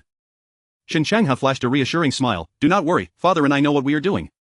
However, Shen An'an found little solace in his words. She stepped forward, saying, "No matter what happens, they could break their heads, but it has nothing to do with us. You must not get involved. As long as our Shen family is well, the lives or deaths of others are of no consequence." "Very well, return quickly," Shen Wen said, looking at his daughter with a sense of relief. Though her words may have been harsh, they were rooted in concern. Of father and son turned to leave. Shen An'an glanced back at Shen An'an, his eyelids twitching slightly. Indeed, An'an harbored no feelings for Xiao Yuan whatsoever. "Here." Shen Wen's voice suddenly rang out. Shen An'an snapped back to attention. "Father. In a contest between two tigers, who do you think will prevail?" Shen An'an cautiously regarded his father, the light still dim, making it difficult to discern Shen Wen's expression. He could only respond with deliberation, "I do not know, but from the current perspective, the second prince holds witnesses, so the fourth prince seems to be at a disadvantage."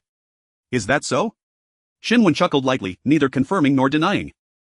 He did not believe that Xiao Yuan was such a careless individual. The evidence that Xiao Zhe had acquired seemed rather too easily obtained. Shen An'an remarked, "Regardless of who loses or wins, it will not concern us. We are merely here to observe the spectacle." Since entering the officialdom, this had been Shen Wen's consistent teaching. Shen An'an thought it prudent to say so, yet he was met with a cold glare from his father. At this moment, the father and son had already boarded their carriage, heading toward the palace. Shen Wen sipped a cup of tea to soothe his throat and offered another cup to Shen An'an. Shen An'an had just dined at Madame Shen's fragrance pavilion and was not thirsty, but upon meeting Shen Wen's gaze, he accepted it. "Drink up. If the opportunity arises, we should not hesitate to strike down those who are already in a precarious position."